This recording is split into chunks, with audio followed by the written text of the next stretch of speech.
Chapter 1. My father remarked that my elder brother is overly contemplative, living a life that is not at all representative of his lineage. As the youngest in the family, I am meant to be carefree and occasionally delightfully muddled. However, when I was unexpectedly assigned a task during the household registration process, I entrusted this matter to my father's comrade, Old Wang. Unfortunately, Old Wang proved to be unreliable, having indulged excessively in drink that day. When the constable inquired about my name during the registration, a tremor coursed through his lips, and it became Hu Tutu instead. Regrettably, I lack the ability to perform the secret art of ear movement, nor do I reside in the garden of tumbling flowers. I breathed a sigh of relief after all. It would be quite tragic to find myself as a mere paper character in an animated series after finally catching the tide of transmigration. Yet, it soon dawned on me that my joy was perhaps premature. This was due to the fact that I have an exceedingly rebellious elder brother who stealthily left home to join the army, known as Hu. Indeed, he is the very one who, in the narrative of Ghost blowing out the light, despite being a treasure hunter, finds himself in dire financial straits, ultimately reduced to being a son-in-law in a foreign land, living off the wealth of others. The thought of him is rather disheartening. It is difficult for me to accept this reality, as I had envisioned myself as a privileged heir, only to be confronted with this peculiar world. I cannot help but notice a certain rotund individual named Wang Kaixian frequently visiting our home for meals, and it is evident that the rice jar in our kitchen is depleting at an alarming rate. The root cause of this transformation from Hu Tu to Hu Tutu is none other than the culpable Wang Kaixian's father. Sigh. It would be best to send these two rascals to the tomb as soon as possible. I mused. I wonder how my brother's mastery of the 16-character Feng Shui's secrets is progressing. As the ancients wisely noted, one's scholarly pursuits require unwavering effort. Youthful diligence leads to eventual mastery. Knowledge gained solely from books is inherently superficial. True understanding comes from practice. He is wholeheartedly aspiring for his brother to succeed, rather than becoming a mere armchair strategist like Zhao Kuo. From a young age, upon learning that my brother's name is Hu Ba-yi, I realized my current circumstances.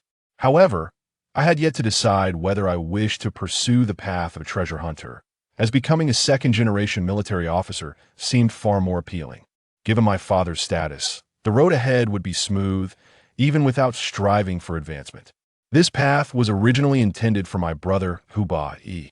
The fact that Hu Ba-yi is a full 14 years my senior prompts me to commend my father for his enduring vitality. Before enlisting, Hu Ba-yi treated me quite well, often carrying me through the streets. It was during those times that I observed his keen interest in antiques and history. However, at that time, Hu Ba-yi was undeniably the crown prince, following the path laid out by our father. Thus, openly pursuing such interests was out of the question. I would have to devise a plan for the future.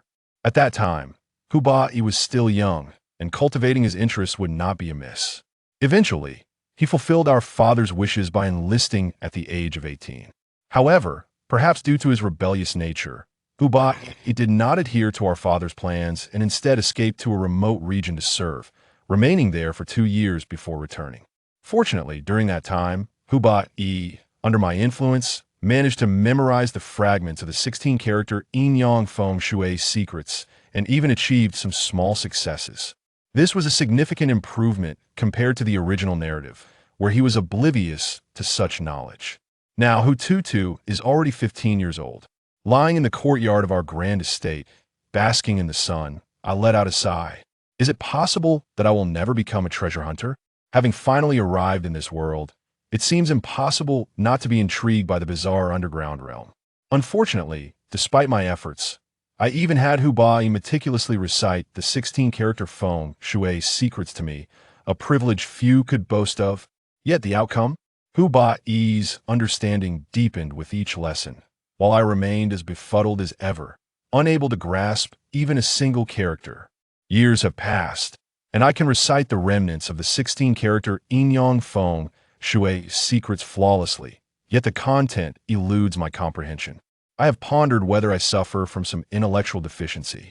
Yet, I have discovered that my learning ability seems quite robust I can effortlessly grasp the essence of any book after a few readings, and while I may not excel at drawing inferences, I can at least comprehend the basics.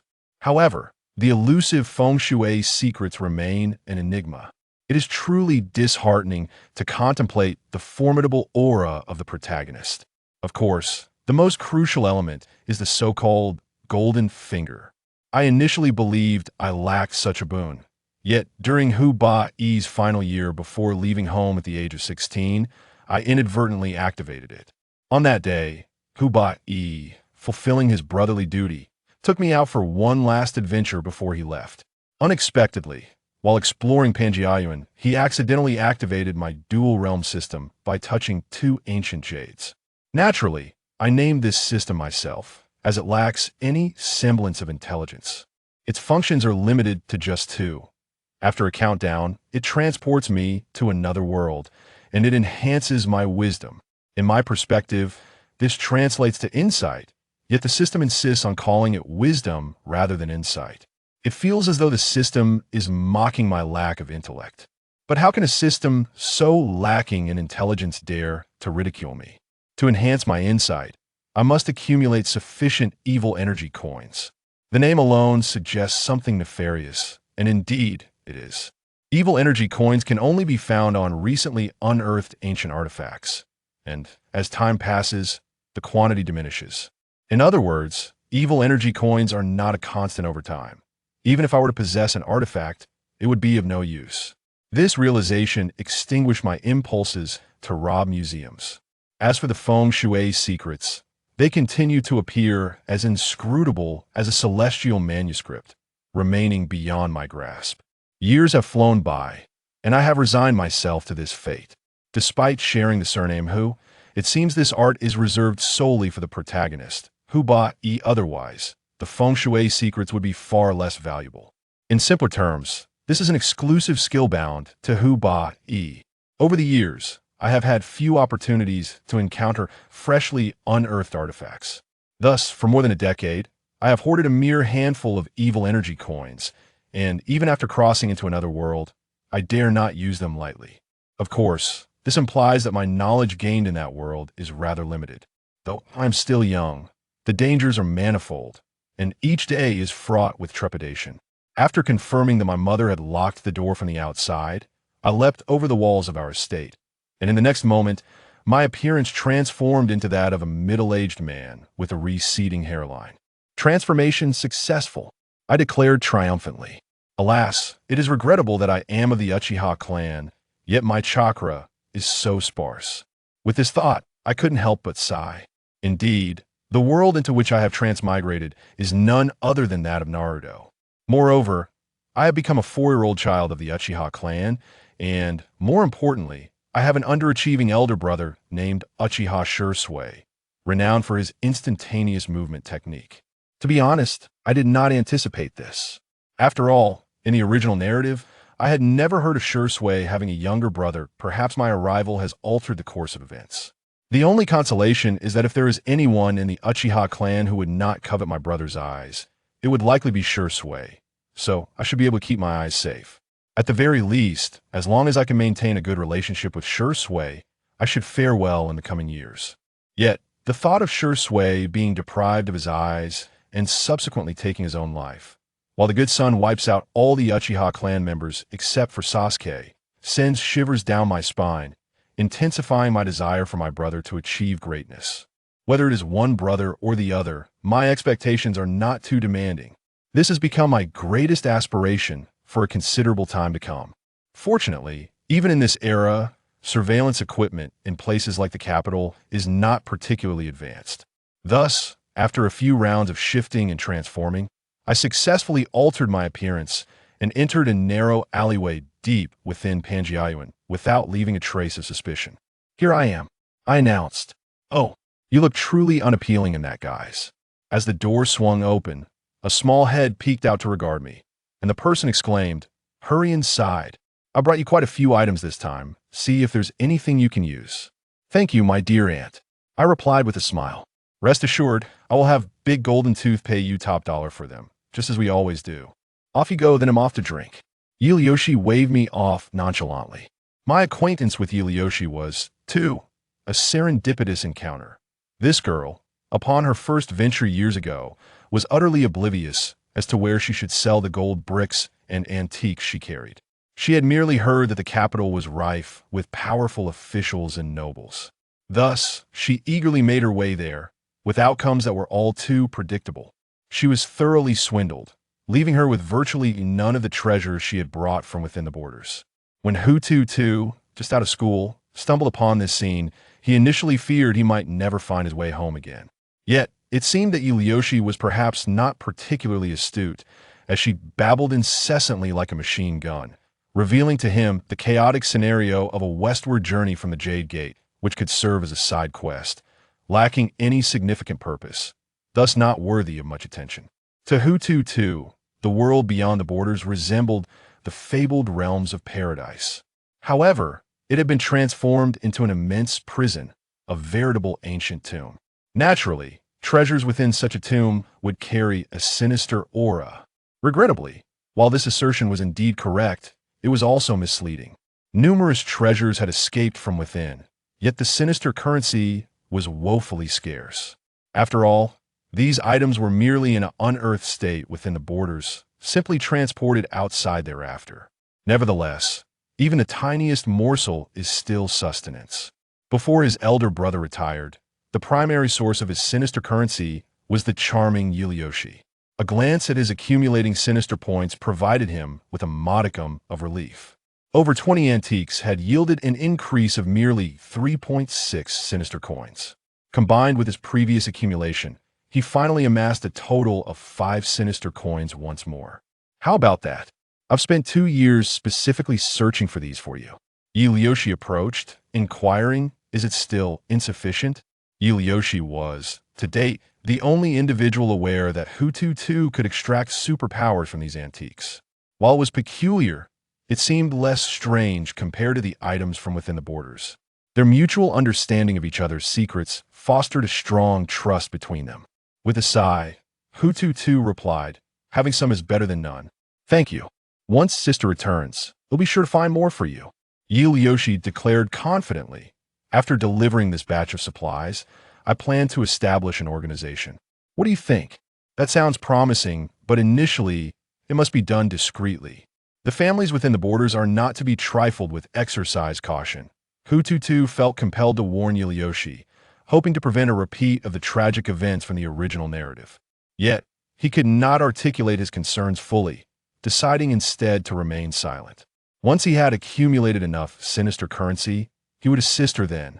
Knock, knock, knock. The sound from outside caused Liu Xi to swiftly draw her machete, while Hu Tutu's hand instinctively moved to his waist. "Tuyi, it's me." Both of them exhaled in relief. Genia. Upon opening the door, a shifty-looking figure resembling a thin monkey squeezed inside. "Oh dear, I hope I'm not too late. I almost thought you had absconded with the funds," Liu Xi remarked with a roll of her eyes, tossing him a hand-drawn map. "The gold is buried here, as per usual. Half of it should be exchanged for living supplies, and the other half for medicines and weapons. Dear lady, acquiring weapons is no easy feat these days." The genie grimaced, glancing at Hu Tutu's day. The current situation was vastly different from 2 years prior. Regulations had tightened significantly. Do your utmost procure some gunpowder or the like for her.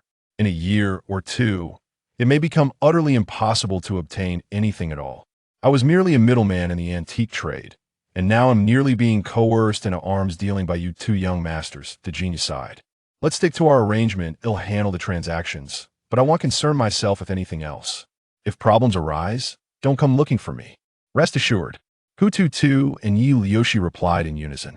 As the genie departed with the antiques, Liu's expression turned serious. This Degenia is too slippery, too Tuesday.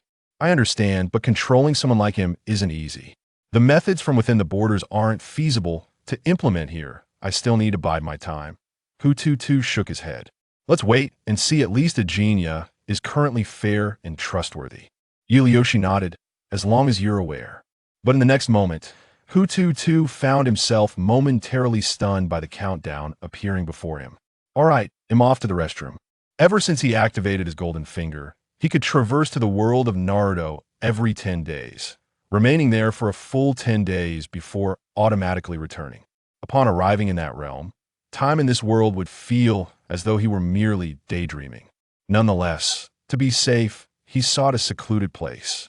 Once the countdown concluded, he reappeared beside a small river. In this world, he was merely 8 years old, with Shursui being 6 years his senior and Uchiha Itachi 5 years older than him. At present, Uchiha Itachi had already established himself as a prodigy within the Uchiha clan, whereas he remained an inept child incapable of even performing fire release. As the younger brother of Uchiha Shursui, Hu Tutu found himself under considerable scrutiny. Alas, his mediocrity elicited nothing but disapproval, leading many to ultimately lose interest, with numerous individuals even forgetting that Shursui had a younger brother. The sole aspect in which he excelled was his proficiency in taijutsu and the art of concealed weaponry. Despite having studied chakra refinement from a young age, his painfully slow progress shattered the Uchiha clan's record for the slowest advancement, and his attempts to master any ninjutsu or jinjutsu were equally sluggish, earning him the moniker of Uchiha failure. Now, at the age of 8, his only commendable skill in the three-body technique was transformation. Such a blatant underachiever naturally garnered little attention. After all, this was the Uchiha clan, renowned for its prodigies that if he had been born into a common family, it might have been more forgivable. Moreover, he had an illustrious older brother to contend with. However, this time, Hu Tutu seemed unusually enthusiastic, after expending 5 chakra coins to enhance his comprehension. The sudden surge to 10 points of understanding invigorated his mind significantly, transforming once obscure aspects of chakra refinement into an effortlessly clear process. Sitting cross-legged, he was unaware that the amount of chakra within him had multiplied 6 or 7-fold, reaching at least the standard of a typical Uchiha child. As he took a step forward, channeling chakra to his feet, he was finally able to stand upon the water's surface, erupting into joyous laughter. Indeed, I always knew it. The strength in the world of Naruto does not equate to that of the real world, yet a portion can be retained, and as he grows stronger in the Naruto realm, the proportion of power he brings back only increases, as if the two worlds complement each other. Due to his sluggish chakra refinement, he remained unaware of his ninjutsu aptitude. Thus, for many years in the Naruto world, he had focused primarily on taijutsu training, which allowed him to surpass the physical capabilities of adults in his original world, Death Note. The body is indeed the foundation that I in the next moment. A figure suddenly appeared behind him, startling Hu Tutu and causing his chakra to waver, plunging him into the water. Oh, our little Hu Tutu has made progress. Ah, damn Shursui. Hu Tutu splashed the water in frustration and turned to glare at his foolish older brother on the shore. Yet, Shursui was not angry. Instead, he wore a smile as he looked at him. It seems that during my time on missions, you have truly put in the effort to learn. Didn't you always want to learn my body flicker technique? As he spoke, he waved the scroll in his hand. Really? Hu Tutu exclaimed, leaping out of the water in excitement. His obsession with the body flicker technique stemmed primarily from a desire for self-preservation. If he couldn't defeat his foes, at least he could escape. The dangers lurking beneath the surface of the grave were daunting, and agility was always advantageous. Shursui nodded with a smile. Aside from the unique operational method of the body flicker technique, possessing a sturdy physique was crucial to withstand the explosive force unleashed in an instant, preventing internal injuries that he had previously refrained from teaching Hu Tutu because, although he barely met the physical standards, his chakra volume had been severely lacking. Now, however, Hu Tutu had reached the qualifying level. In comparison to the body flicker technique of high-ranking ninjas, his requirements were considerably lowered. It would not be an exaggeration to say that if he were to showcase this body flicker technique externally, he could establish a clan akin to the Inuzuka or the Yamanaka, relying on secret techniques to secure a foothold. Furthermore, Shursui had another gift for him. He patted Hu Tutu's head and said, "This is a short blade crafted by a blacksmith from the land of iron. A little something for you. Wait. This unsolicited kindness gives me a bad feeling." Despite his reservations, Hu Tutu was already clutching the scroll in one hand and the blade in the other, showing no signs of returning them. Shursui sighed. He understood better than anyone how extraordinary his brother was, Perhaps in terms of ninja talent, he was not as gifted as Shui, or even a slightly talented commoner, but in all other aspects, he was truly exceptional. At times, Shui even felt relieved that Hu Tutu might not become a ninja. Otherwise, he couldn't guarantee what kind of person he would become in the future, someone with the power to protect himself. Coupled with a boundless imagination unrestrained by the ninja world, the village, or societal norms, could potentially cause a great deal of chaos, an idea that frightened him. However, he never anticipated that upon returning to see Hu Tutu, his long-standing concerns might actually materialize. Perhaps even Hu Tutu himself had not foreseen this. The increase in his comprehension to 10 points had fully opened the door to becoming a ninja, while it appeared to be an inconspicuous starting point. It held profound significance in Shusui's heart. At this moment, Hu Tutu was not particularly contemplative, for in his eyes, Uchiha Shisui was nothing more than a naive and foolish individual. Excessively idealistic, it was one thing to be deceived by Sarutobi Hiruzen, but how could he possibly believe the words of that old Tobi? Just by looking at him, one could tell that Tobi was not a good person. He lacked any subtlety and ultimately entrusted the Uchiha clan's fate to the wrong hands, leading to the demise of the entire clan at the hands of Uchiha Itachi. If this had occurred in the past, it might have been acceptable, but now he had become a member of the Uchiha clan, and Hu Tutu felt an urgent sense of anxiety over his years of unremarkable efforts, compounded by his incompetent older brother. In both worlds, he was the younger sibling, burdened with an unremarkable older brother, a source of internal anguish. He did not believe that because he had Uchiha Shisui as a brother, Uchiha Itachi would spare him. The most likely outcome would be a swift and clean demise. But what would happen if he died? The dim-witted Uchiha brother offered no answers, yet he could not afford to risk death for the sake of an experiment. If he returned to the real world, that would be one thing. But what if death meant finality? Life is precious, and he did not wish to act recklessly. Thus, upon arriving in this world of Naruto, Hu Tutu established a small goal: to survive by any means necessary.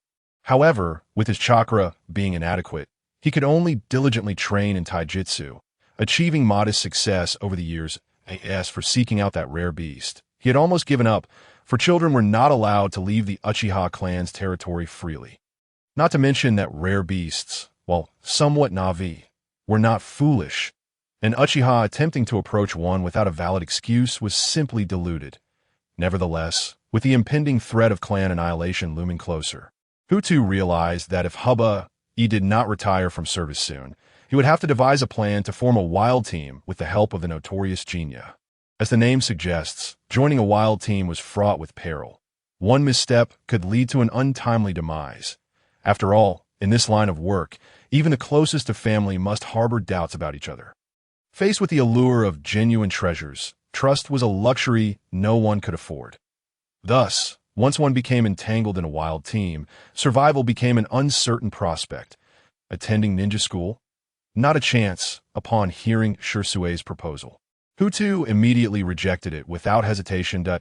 In a family as prominent as the Uchiha, sending someone to ninja school could only mean one of two things. Either they were a discarded member of the clan, or they were being groomed as a significant future member to foster relationships with members of other clans. Otherwise, most education was conducted within the clan. Purely in terms of educational quality, the difference was akin to that between a daycare and one-on-one tutoring. Moreover, Hu Tutu had no desire to listen to the tiresome theories of the Leaf Village's CPU. As Shisui observed the disdain and indifference flickering in his brother's eyes, a wave of helplessness washed over him, accompanied by a growing sense of unease. After years of interaction, he was well aware of how much Hu Tutu scorned the village's ideologies. According to clan divisions, this boy undoubtedly belonged to the combat faction. Then return my things, Shisui said with a smile, looking at Hu Tutu. Things? What things? Hu Tutu feigned innocence, his expression a picture of oblivion. Does Big Brother have something for me? Shisui rolled his eyes in resignation. Hu Tutu, why do you so vehemently reject attending ninja school? There, you can make friends and learn. Enough. Just tell me your true conditions. Hu Tutu stepped back, scrutinizing Shisui. I have no time to make friends with a bunch of brats. The education at ninja school pales in comparison to that of the clan. Why must you insist on this? We've discussed this matter numerous times, and my stance has never wavered.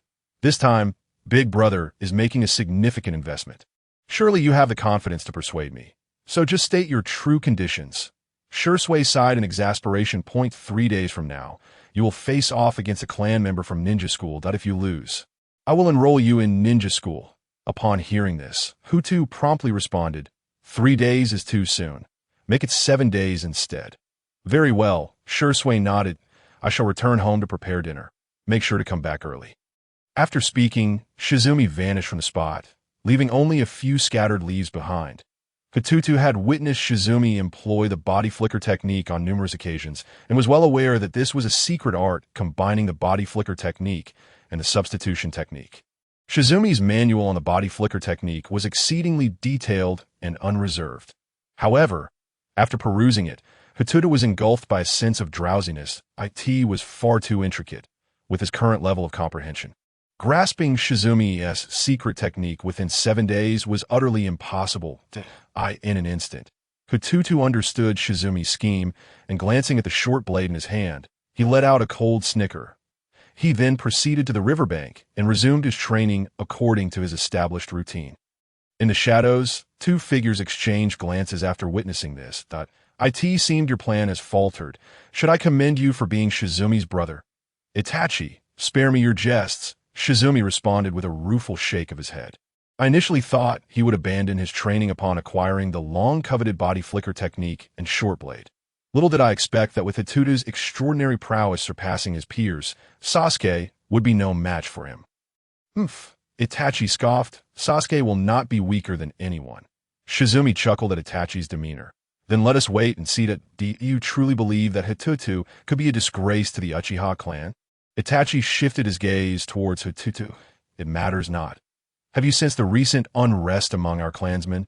Upon hearing this, Shizumi's expression grew grave. Indeed, the sentiments of the martial faction are becoming increasingly difficult to suppress. Even the clan leaders' attempts at mediation yield little effect. If this continues, after a few more clan meetings, they may no longer be able to contain themselves. Itachi's eyes carried a hint of confusion. The clansmen, the village, Shizumi sighed. I hope it does not come to that. Itachi turned and departed, calculating that Sasuke would soon finish school, that if he appeared at the school gate today, Sasuke would surely be delighted. Shizumi rubbed his eyes and, upon returning home, applied ointment to his grievous injuries, gazing into the mirror at his eyes, which had rapidly evolved into the legendary Uchiha Mangeki after spinning from the 3 Tomo. If given a choice, he truly wished he did not have them. Reflecting on the harrowing nature of this mission, Shizumi slowly wiped away the blood and tears. Meanwhile, Hu Tutu remained undeterred, continuing his fundamental training in martial arts and precise chakra control. Due to his previously limited chakra, he had to be cautious with every bit he used. Now that he had an abundance, it ironically disrupted his prior precision, necessitating even more meticulous training. Late into the night, dragging his weary body, Hu Tutu returned home. In the eyes of the Uchiha clan, Hu Tutu was deemed a worthless individual, possessing nothing but a robust physique. Were it not for his brother, Uchiha Shizumi, he would likely have been cast out. Yet a select few recognized Hu Tutu's martial prowess, which far exceeded that of his contemporaries. Even without the Sharingan, it was conceivable he could become a formidable warrior in the future. The shadow emerged from the alley. Yet the moonlight failed to reveal his visage. The only discernible feature was a pair of crimson 3 Tomo eyes. Little Hu Tutu, you have returned? You have arrived, Hu Tutu replied, turning to lean against the wall for support. What a mess you've gotten into. The shadow shook his head upon seeing him, then tossed a vial. Hu Tutu caught it and placed it in his bag. You came looking for me. It seems you can no longer hold back. The shadow grumbled in discontent. Uchiha Fugaku, that fool, cannot even withstand a bit of pressure from the Hokage. Had I known, I would never have cast my vote for him. Elder 5, are you willing to cast your vote for me now? After a brief rest, Hu Tutu turned to the elderly figure cloaked in darkness, his eyes flickering with a flame of ambition. The Uchiha clan, aside from the clan leader, had only 5 remaining elders. Elder 1, Elder 3, Elder 5, Elder 8, and Elder 9 to Elder 1 maintained an ambiguous stance, seemingly always mediating while actually remaining aloof.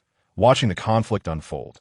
Elders 3 and 8 represented the dovish faction, staunch supporters of the Hokage within the Uchiha clan. Elder 9, being relatively younger, was more impulsive, having formed the hawkish faction after witnessing the clan's injustices.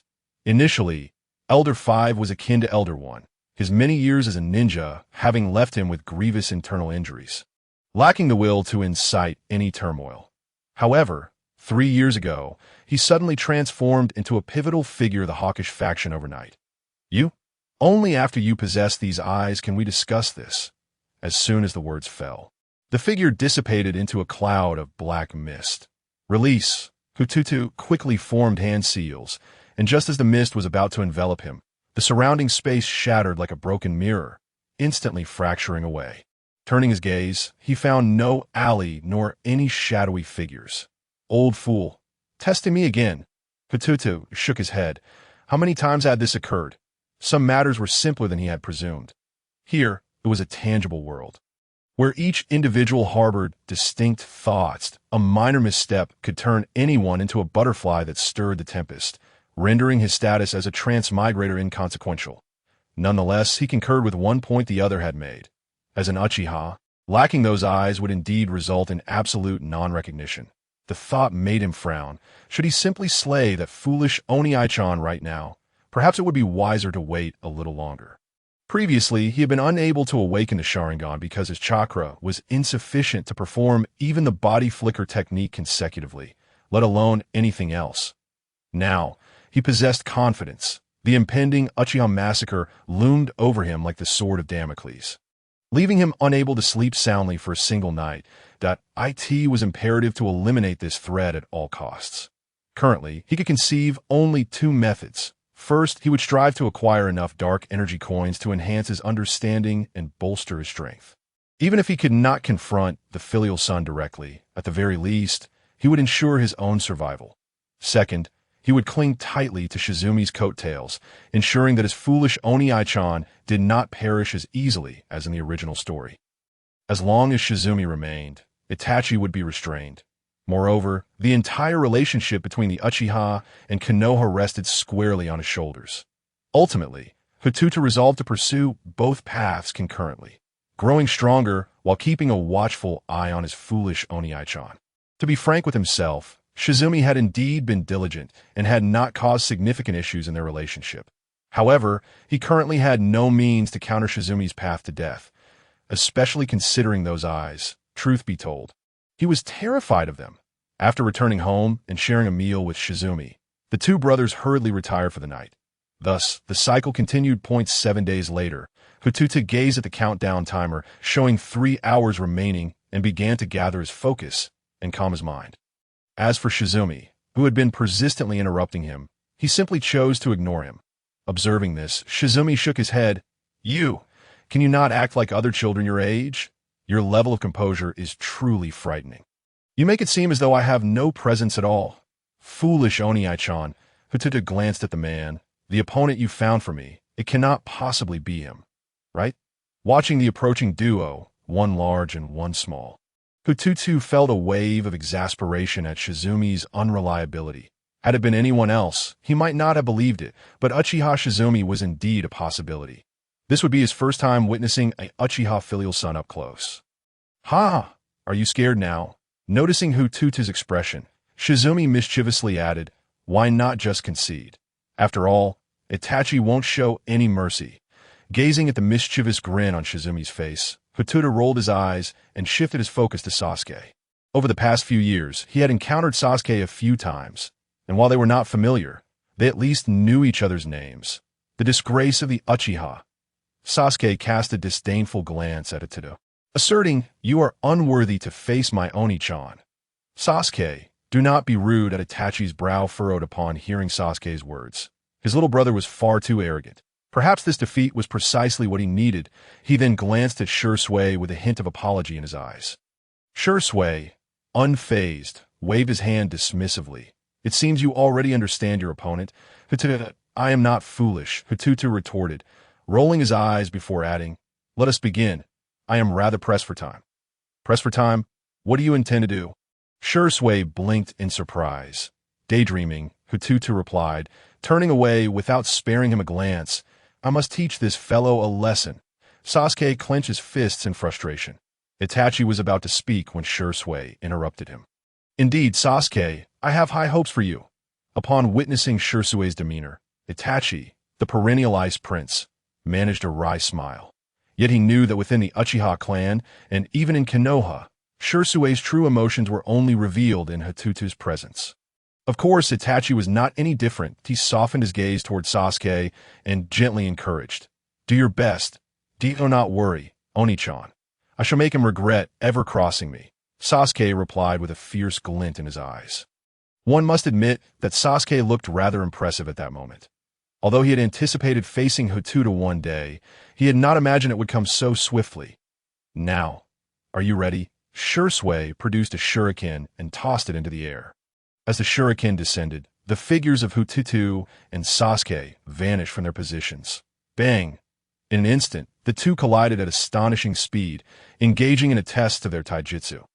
However, after just 2 exchanges, Hu Tutu effortlessly overturned Sasuke with sheer force, sending him flipping through the air before landing gracefully, as expected from the intel provided by Oni-chan. "This fellow is not as incompetent as the clan claimed," Sasuke mused, casting a glance at his bruised wrist. Nevertheless, an exceptional ninja cannot rely solely on taijutsu. With that, Sasuke's arms trembled slightly, followed by a series of piercing sounds as he unleashed a flurry of shuriken. In an instant, a multitude of afterimages appeared before them, and the sharp shuriken whistled through the air. Just right, Hu Tutu smiled faintly, releasing several shuriken of his own. Clang, clang. In an instant, the sky was filled with clashing shuriken that were reduced to scrap metal. One must acknowledge that both had perfectly integrated their strength into their throws. Shui and Itachi exchanged nods of approval upon witnessing the display. Although this match was rather juvenile for them, they were nonetheless satisfied with the power exhibited by the two to Itachi. If you haven't taught Sasuke any special techniques these past few days, he may find himself at a disadvantage. Itachi did not respond to Shui's remark. His gaze fixated intensely on Hu Tutu. Noticing this, Shui became intrigued, eager to see just how much Hu Tutu had concealed. After all, with Shui's keen insight and prowess, even if Hu Tutu were mature, he still seemed somewhat naive. With a firm resolve, Hu Tutu reflected, "The longer I prolong this, the more it works against me." After all, taijutsu relies on one's physical stamina, and although he had diligently refined his chakra over the past 7 days, it was still insufficient. This young genius, Sasuke, was not to be underestimated. As he formed the summoning seal, white mist enveloped him, and soon 2 enormous shuriken materialized at his sides. Heavy shuriken, using these is far less effective than kunai, Sasuke remarked arrogantly. Regarding Hu Tutu, "Not bad. You've even engraved the seals onto your wrist guards." Shui chuckled softly. "I initially thought this little guy sought my crows to learn summoning techniques." Itachi rarely nodded in approval of Hu Tutu's ingenuity. Yet he was curious why he had opted for such massive shuriken. "Do be cautious of these 2 clumsy contraptions," Hu Tutu said, lifting the shuriken with 2 kunai, twisting his body in an unconventional manner to launch them. Sasuke furrowed his brow, thinking it foolish to rely on such things for victory. Just as he tried to evade, a sudden gust of wind swept toward him. Konoha, great whirlwind. Hu Tutu, however, was quicker, charging forward as the 2 shuriken flew, even surpassing their speed. This resulted in a peculiar phenomenon where Hu Tutu outpaced the shuriken he had thrown. In an instant, he ensnared Sasuke. Prepared, Sasuke managed to block Hu Tutu's assault. Yet before he could retaliate, he heard Itachi's voice behind him. "Be careful." Instinctively, Sasuke contorted his body to narrowly evade the 2 shuriken's attack. Humiliated in front of his Oni-chan, Sasuke was instantly consumed by rage, but before he could counter, he noticed Tutu's kunai had somehow lodged themselves between the shuriken, spinning uncontrollably. The next moment, 2 shuriken shot forth once more. This time, Itachi could not offer a warning. Shui laughed from the sidelines, his gaze fixed on Hu Tutu, his smile widening. This method of execution is indeed intriguing. However, The ability to calculate the trajectory of a shuriken while simultaneously engaging an opponent is not a skill easily replicated. Perhaps I should consult the Nara clan, Itachi mused quietly. Both Itachi and Shursui quickly discerned Hu Tutu's fighting style, formulating strategies to counter it. However, for Sasuke, the experience was quite different as Hu Tutu engaged in close combat.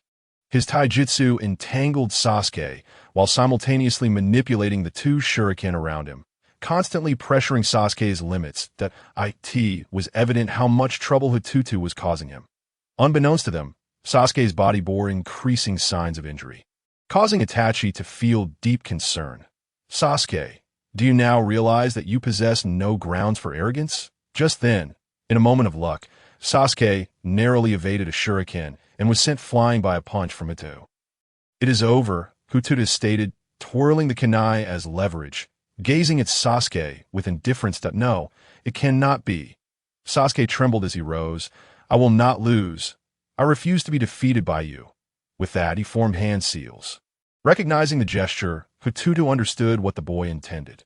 Fire release? He had to admit that while he could perform the seals, executing them was not so simple to that moment. The only fire technique Sasuke could utilize was a singular one: fire release.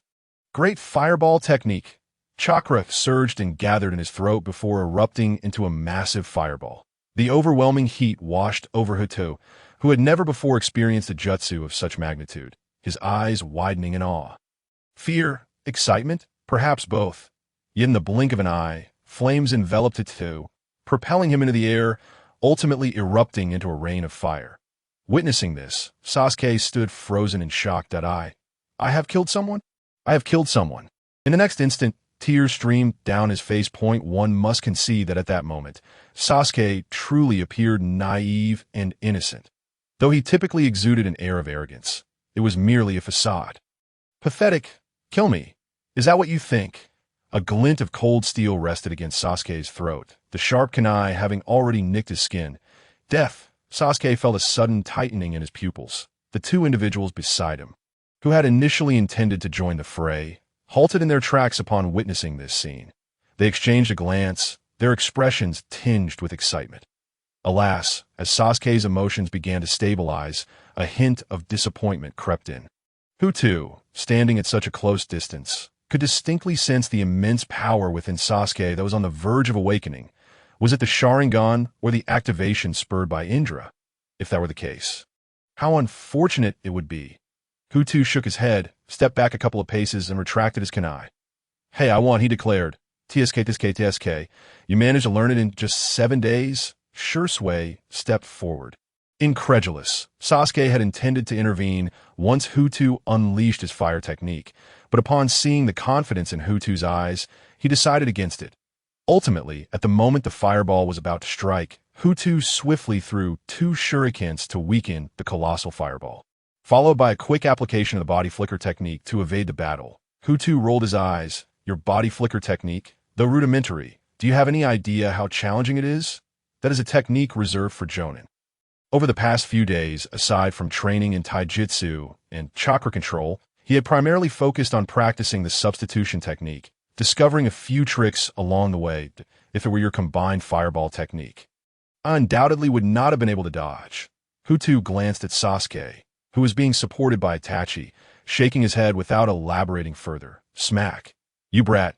You mock Sasuke for his pride, yet you are no different. Shursui scolded lightly, ruffling Hu Tutu's hair. Itachi, is Sasuke all right? Just superficial wounds, Itachi replied, shaking his head. Hu Tutu had exercised restraint.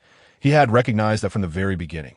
The ability to hold back during a confrontation and maintain such control was ample evidence of Hu Tutu's superior strength compared to Sasuke.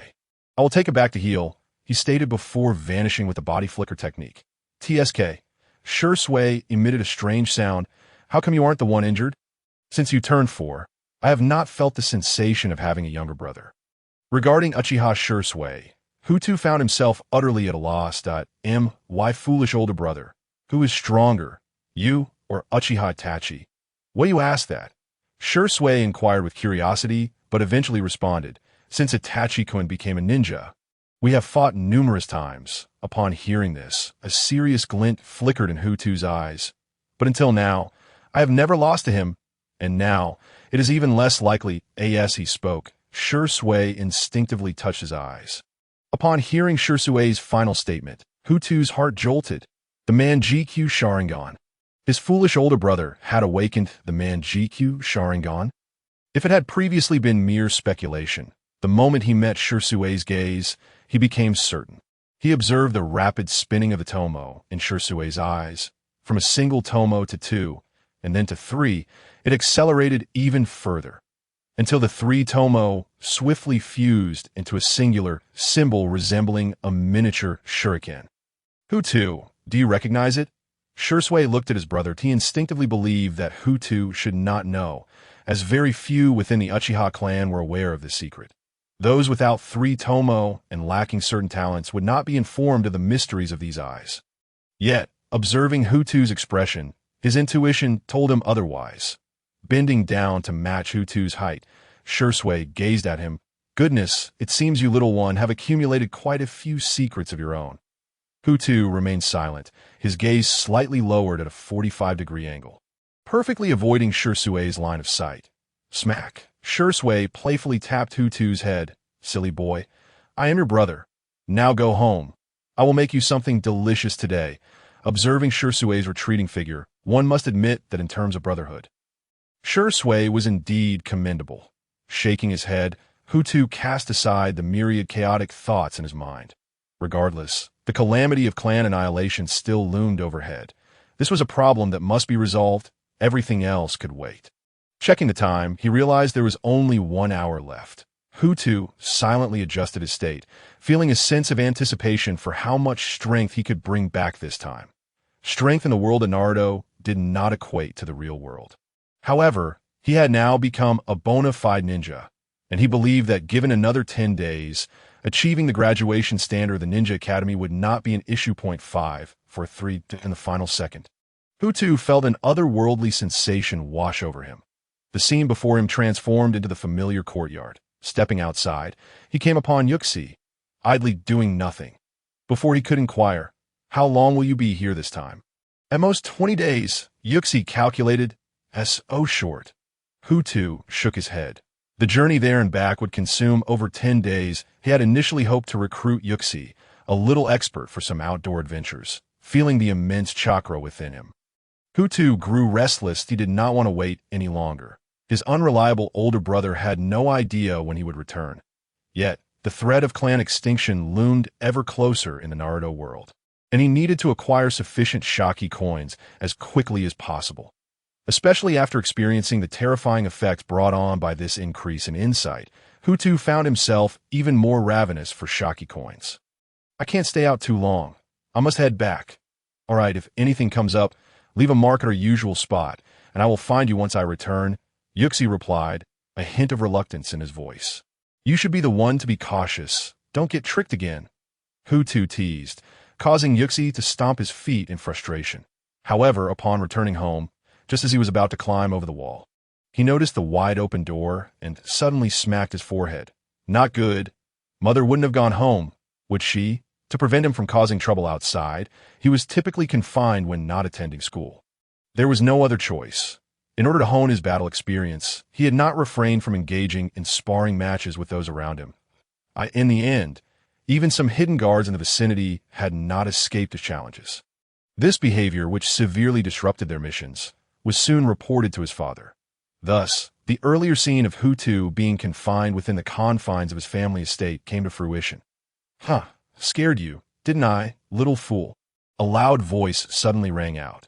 However, if this individual was not holding 2 meat buns in his hands, it might have been more effective. You brat, those are my lunch left by mother. Hu Tutu glared at the rotund figure of Wang Kai-Xian. The chubby one, oh, don't mind that. I heard you got grounded again, so I rushed over to rescue you. The chubby fellow grinned. Come on, let's go. I heard from my dad that Uncle Hu and Annie have been quite busy these days and haven't had time to check on you. Not going. Hu Tutu shot him a disdainful glance. You just want me to help you sell tapes. It's so boring. Last time, my little fool, we're having lamb hot pot tonight, and I'll treat you. The chubby one clasped his hands in a pleading manner.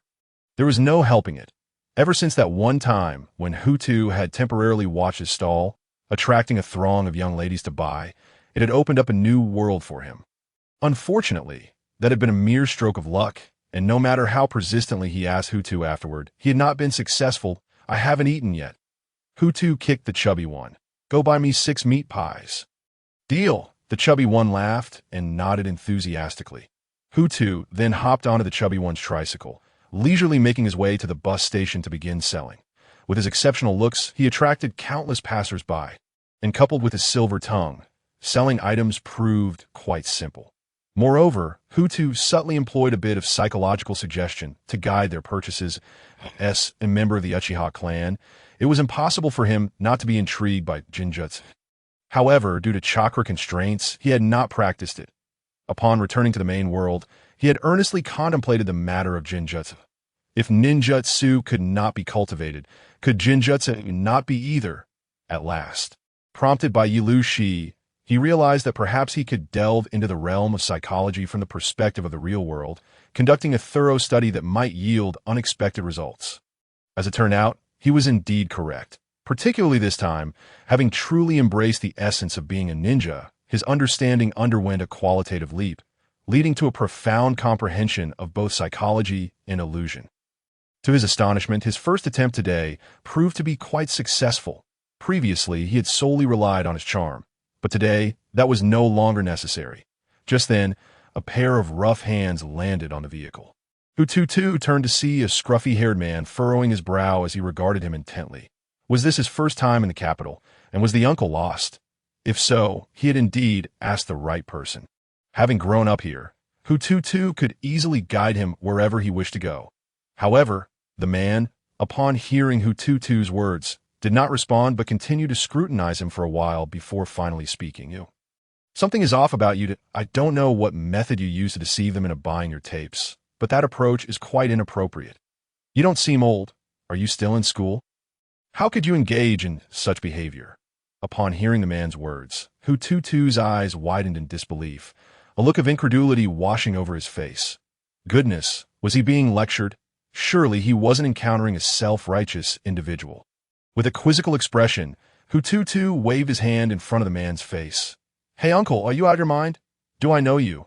And what nonsense are you spouting? I'm just here selling my goods. And there's no coercion involved. It's a mutual agreement. How have you turned this into something illegal?"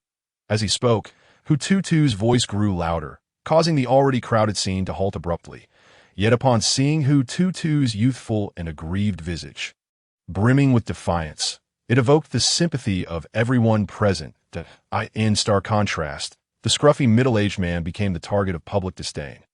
People in this era remained quite innocent, especially in light of the stark contrast between Hu Tutu and the man, prompting some young individuals to roll up their sleeves, ready to confront the latter. What kind of a coward picks on a child? This was Hu Tutu's first encounter with the power of the people. "Thank you, everyone." Hu Tutu, with tear-filled eyes, bowed gratefully. "I truly appreciate your help. I don't know what else to do. These tapes are the latest trends, so I'll give them to you all." As he spoke, he began to push the tapes toward the crowd. "Oh no, we can't accept this." "Yes, child, these tapes are quite valuable. We simply cannot take them." Indeed, this is hardly a matter of significance. Eventually, some individuals walked away, while others purchased a couple of tapes, leaving behind some money before departing. In the blink of an eye, the entire stock of tapes was sold out. Although a few had been given away, it paled in comparison to the overall earnings. The scruffy middle-aged man, witnessing this, was left utterly dumbfounded. This absurdity, where on earth had that fat man run off to? Hu Tutu rubbed his stomach. Having intended to buy a meat pie, yet he had sold out all his tapes without even catching a glimpse of him. "Humph, with this, all this money is mine now." Patting his pocket, he stepped forward. "Hey, who do you think you are, meddling in others' affairs?" Hu Tutu had not forgotten this man. Although he had just been disciplined by the people, it was the first time someone had actually recognized his little schemes. So he certainly had to be cautious. The man remained silent, merely observing Hu Tutu before finally stating, "I have a younger brother. If he dared to act like you, I would surely break his legs." Hu Tutu, upon hearing this, scoffed. "It must be a lamentable situation to be your brother. What are you talking about?" Hu Tutu gazed at the panting Wang Pongzi. Incredulity etched on his face as he pointed at the scruffy, disheveled man before him. That I say, you fat man, if you can't speak properly, then just keep quiet, all right? What were you just calling him? I didn't catch that. Old Hu. The fat man blinked, looking somewhat confused. Little Hu Tutu. Are you truly confused? This is your elder brother, Hu Ba-yi. In that instant, both Hu Tutu and Hu Ba-yi fell into silence. What a tangled fate. What on earth was going on? At that moment, Hu Tutu's mind was a complete jumble. Meanwhile, the fat man slapped his forehead. Well, that's true. When old Hu left, you were merely 2 or 3 years old. It's normal that you wouldn't remember. But what on earth is going on between you two? Hu Tutu shrugged indifferently. You used to disapprove of me, and now you still disapprove, but you can't do anything about it. Hu Ba-yi was rendered speechless. He genuinely hadn't expected that after all these years, his younger brother would turn out like this. All those years of thinking about him. And this was the result? He then turned to the fat man and kicked him hard. You fat fool. How could you assure me all those years ago? You were supposed to look after him, yet you taught him to deceive and swindle. The fat man opened his mouth, pointing at himself, utterly bewildered. Come on, look at how you've turned out. You still want to lecture me? You have no credibility whatsoever. Hu Tutu scoffed. This is pointless. I'm leaving, grabbing his bag and munching on a meat pie. Hu Tutu turned on his heel, completely ignoring the two men. You fat man. Hu Ba-yi turned to Wang Kai-shian. Is this little Hu too? No. How had you taught him all these years? What has he turned into? Wang Pengzi wore a face of bewilderment, unsure of what to say. After all, when he sent Hu Ba-yi off to enlist, he had indeed promised to take good care of the family, especially young Hu Tutu's, but clearly, after all these years, Hu Ba-yi had no idea that he had entrusted his brother to someone utterly unreliable. Who would take care of whom in their relationship was still debatable. How on earth could I have forgotten that you're not exactly the most reliable person either? Regaining his composure, Hu Ba-yi sighed. But he had nothing more to say. That's not right. Old Hu, your words are unfair. What's the matter with me? Wang Pengzi replied, aggrieved. I've been running around for years.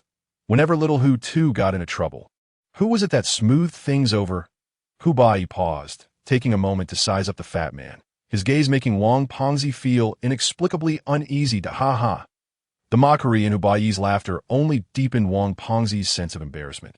From the way Hu Tutu had effortlessly navigated the chaotic scene to sell the tapes, it was clear just how capable this young man was, especially in his dealings with others. Knowing when to advance and when to retreat, and how to leverage his advantages to turn the tables. Hu Ba-yi realized that after years of struggling in the mixed society, the young man had outperformed him. To think that he could still smooth things over, given his knowledge of the fat man, he wouldn't be surprised if the latter had reversed the narrative. By the way, why wasn't this kid in school? Hu Ba-yi halted again. You fat man, did you let little Hu Tutu skip school just to help you sell tapes? Absolutely not. The fat man, sensing Hu Ba-yi's fierce gaze, hurriedly explained. He could tell that if he didn't clarify this, Hu Ba-yi would truly tear him apart. In this era, education was of paramount importance. If he were to say he had tricked Hu Tutu out of school, that would surely spell disaster. Old Hu, you don't know. Our little Hu Tutu is a genius. If you don't believe me, just ask around in the courtyard. Although he has caused his fair share of trouble, he has never ranked second in his studies. He is undoubtedly a little prodigy. Really? Hu Ba-yi regarded the fat man's expression, nodding. So why isn't he in school today? Xiao Hu Tutu has successfully gained admission to university. The plump fellow timidly remarked. That lad already took the college entrance examination last year after a remarkable 3 consecutive leaps, securing a position at the Yuanminjuan Vocational and Technical College with the prestigious title of the 3rd best in the entire capital. Upon starting his studies, he promptly took a national-level professor as his mentor. He need not attend classes regularly. Instead, he merely peruses books and researches materials, even accompanying the professor on business trips for field investigations. The plump fellow spoke in vague terms, clearly not fully grasping the situation. However, he felt relieved upon hearing that both the lad's father and mother had consented to it. After all, he had experienced the strict upbringing of the Hu family and naturally placed immense trust in it. So, it seems my Hu family is finally producing an intellectual. A satisfied smile spread across Hu Ba-yi's face at the thought. Observing this, the plump fellow couldn't help but feel a twinge of jealousy. All right. All right. You two nearly came to blows upon first meeting, and now you're puffing up with pride. What gives? Have you forgotten about your brother now that you have a biological sibling? Huh? Hu laughed heartily. Enough of your prattle. Treat me to a sumptuous meal. My stomach is completely empty, and I am absolutely starving. Oh no. The plump fellow suddenly realized, all my money's been taken by Hu Tutu. Hu shot him an exasperated glance. I was just about to inquire about that matter. He then recounted what he had observed at the station. When did Hu Tutu master such underhanded tricks? Alas, Hu was oblivious to the concept of psychological suggestion, and even less familiar with the idea of illusions to him. It appeared to be merely a form of deceit. The plump fellow's eyes sparkled with excitement at this revelation. Is that so? Who did Hu Tutu learn this from? How could he keep it from me, his brother? That's rather inconsiderate. If true, he would certainly need to study this technique closely. Hu irritated, dismissed the plump fellow and asked, Aren't you heading home? You said to find you a place to stay, right? Hu looked at the plump fellow. Something affordable. Once I secure a job in a couple of days, things will ease up. The plump fellow said nothing further. Meanwhile, back at home, Hu Tutu was lost in thought about Hu. How to put it? He was entirely different from his previous impression. He seemed to have lost much of his vigor, as if he had transformed from the Monkey King into the Buddha of victory. Clearly, the matters concerning his comrades had taken quite a toll on him. Checking the time, Hu Tutu realized that he had likely held onto his grievances against their father for all these years. Ensuring he would not return home, that he promptly locked the door and began to organize the fruits of his recent time travel. As far as physical techniques were concerned, if he could not achieve a qualitative breakthrough in the world of Naruto, there would be little room for significant progress. Transformation technique, shadow clone technique, substitution technique. The changes brought about by this time travel were none other than chakra. Previously, in the real world, he could manage only one of the three body techniques. And even then, its duration was fleeting. Especially the latter point, Hu Tutu found utterly unacceptable. This time, he could employ the basic three body techniques of a ninja with ease. Although their application in the real world was limited, it was at least a promising beginning to that moment. The two Hu exchanged glances, and then each unleashed a nail that shot forth instantaneously. Bang! 2 puffs of white mist dissipated, revealing the absence of their figures, replaced instead by 2 pillows pierced by the nails. Indeed, it seemed a success, and Hu Tutu breathed a sigh of relief. Congratulations! However, even so, the amount of chakra is still quite limited, and I require a life-saving skill. The clone remarked. Yes, a ninjutsu would be ideal.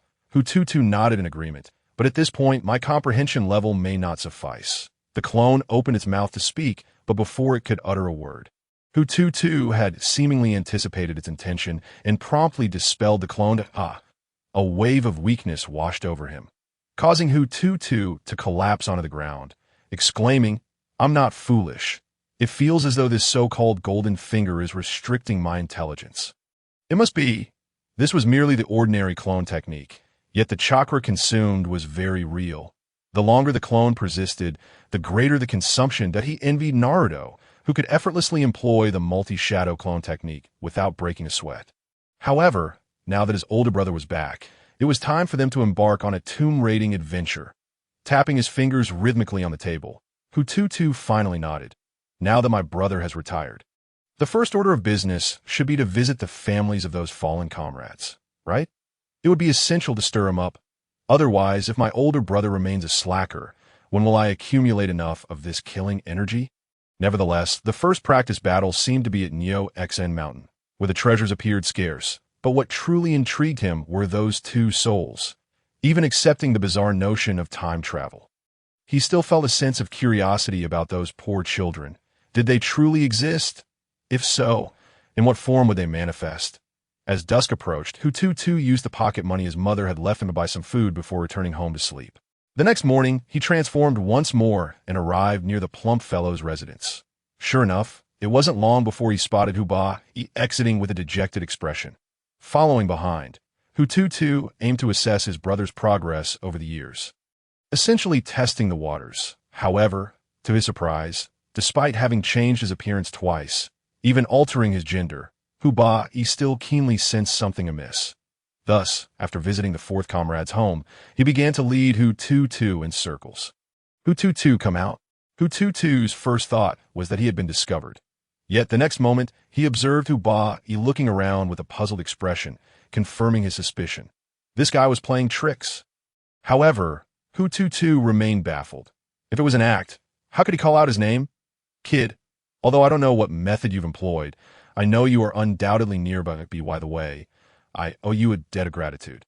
If you hadn't incessantly pestered me to recount that tattered book during our childhood, I wouldn't have grasped it so swiftly. Initially, I believed the contents of that book to be mere fabrications.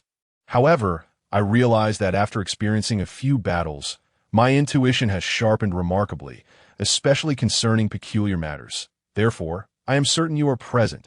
Come out. The hidden Hu Tutu understood a bit more upon hearing this. Hu Bai had been to war. This revelation sparked a sense of excitement within Hu Tutu's day. After all, in the original narrative, Hu Bai was never characterized as a figure of martial prowess. While he certainly possessed some skills, one could say he was merely average at best. Yet, feeling the killing intent emanating from Hu Bai at this moment piqued his interest in the next instant. He jumped down from the rooftop, his fist small yet accompanied by a resounding whoosh as it descended. Indeed, you rascal. Hu Bai squinted and smiled upon seeing this. The plump fellow told me about your skills last night. I thought he was exaggerating.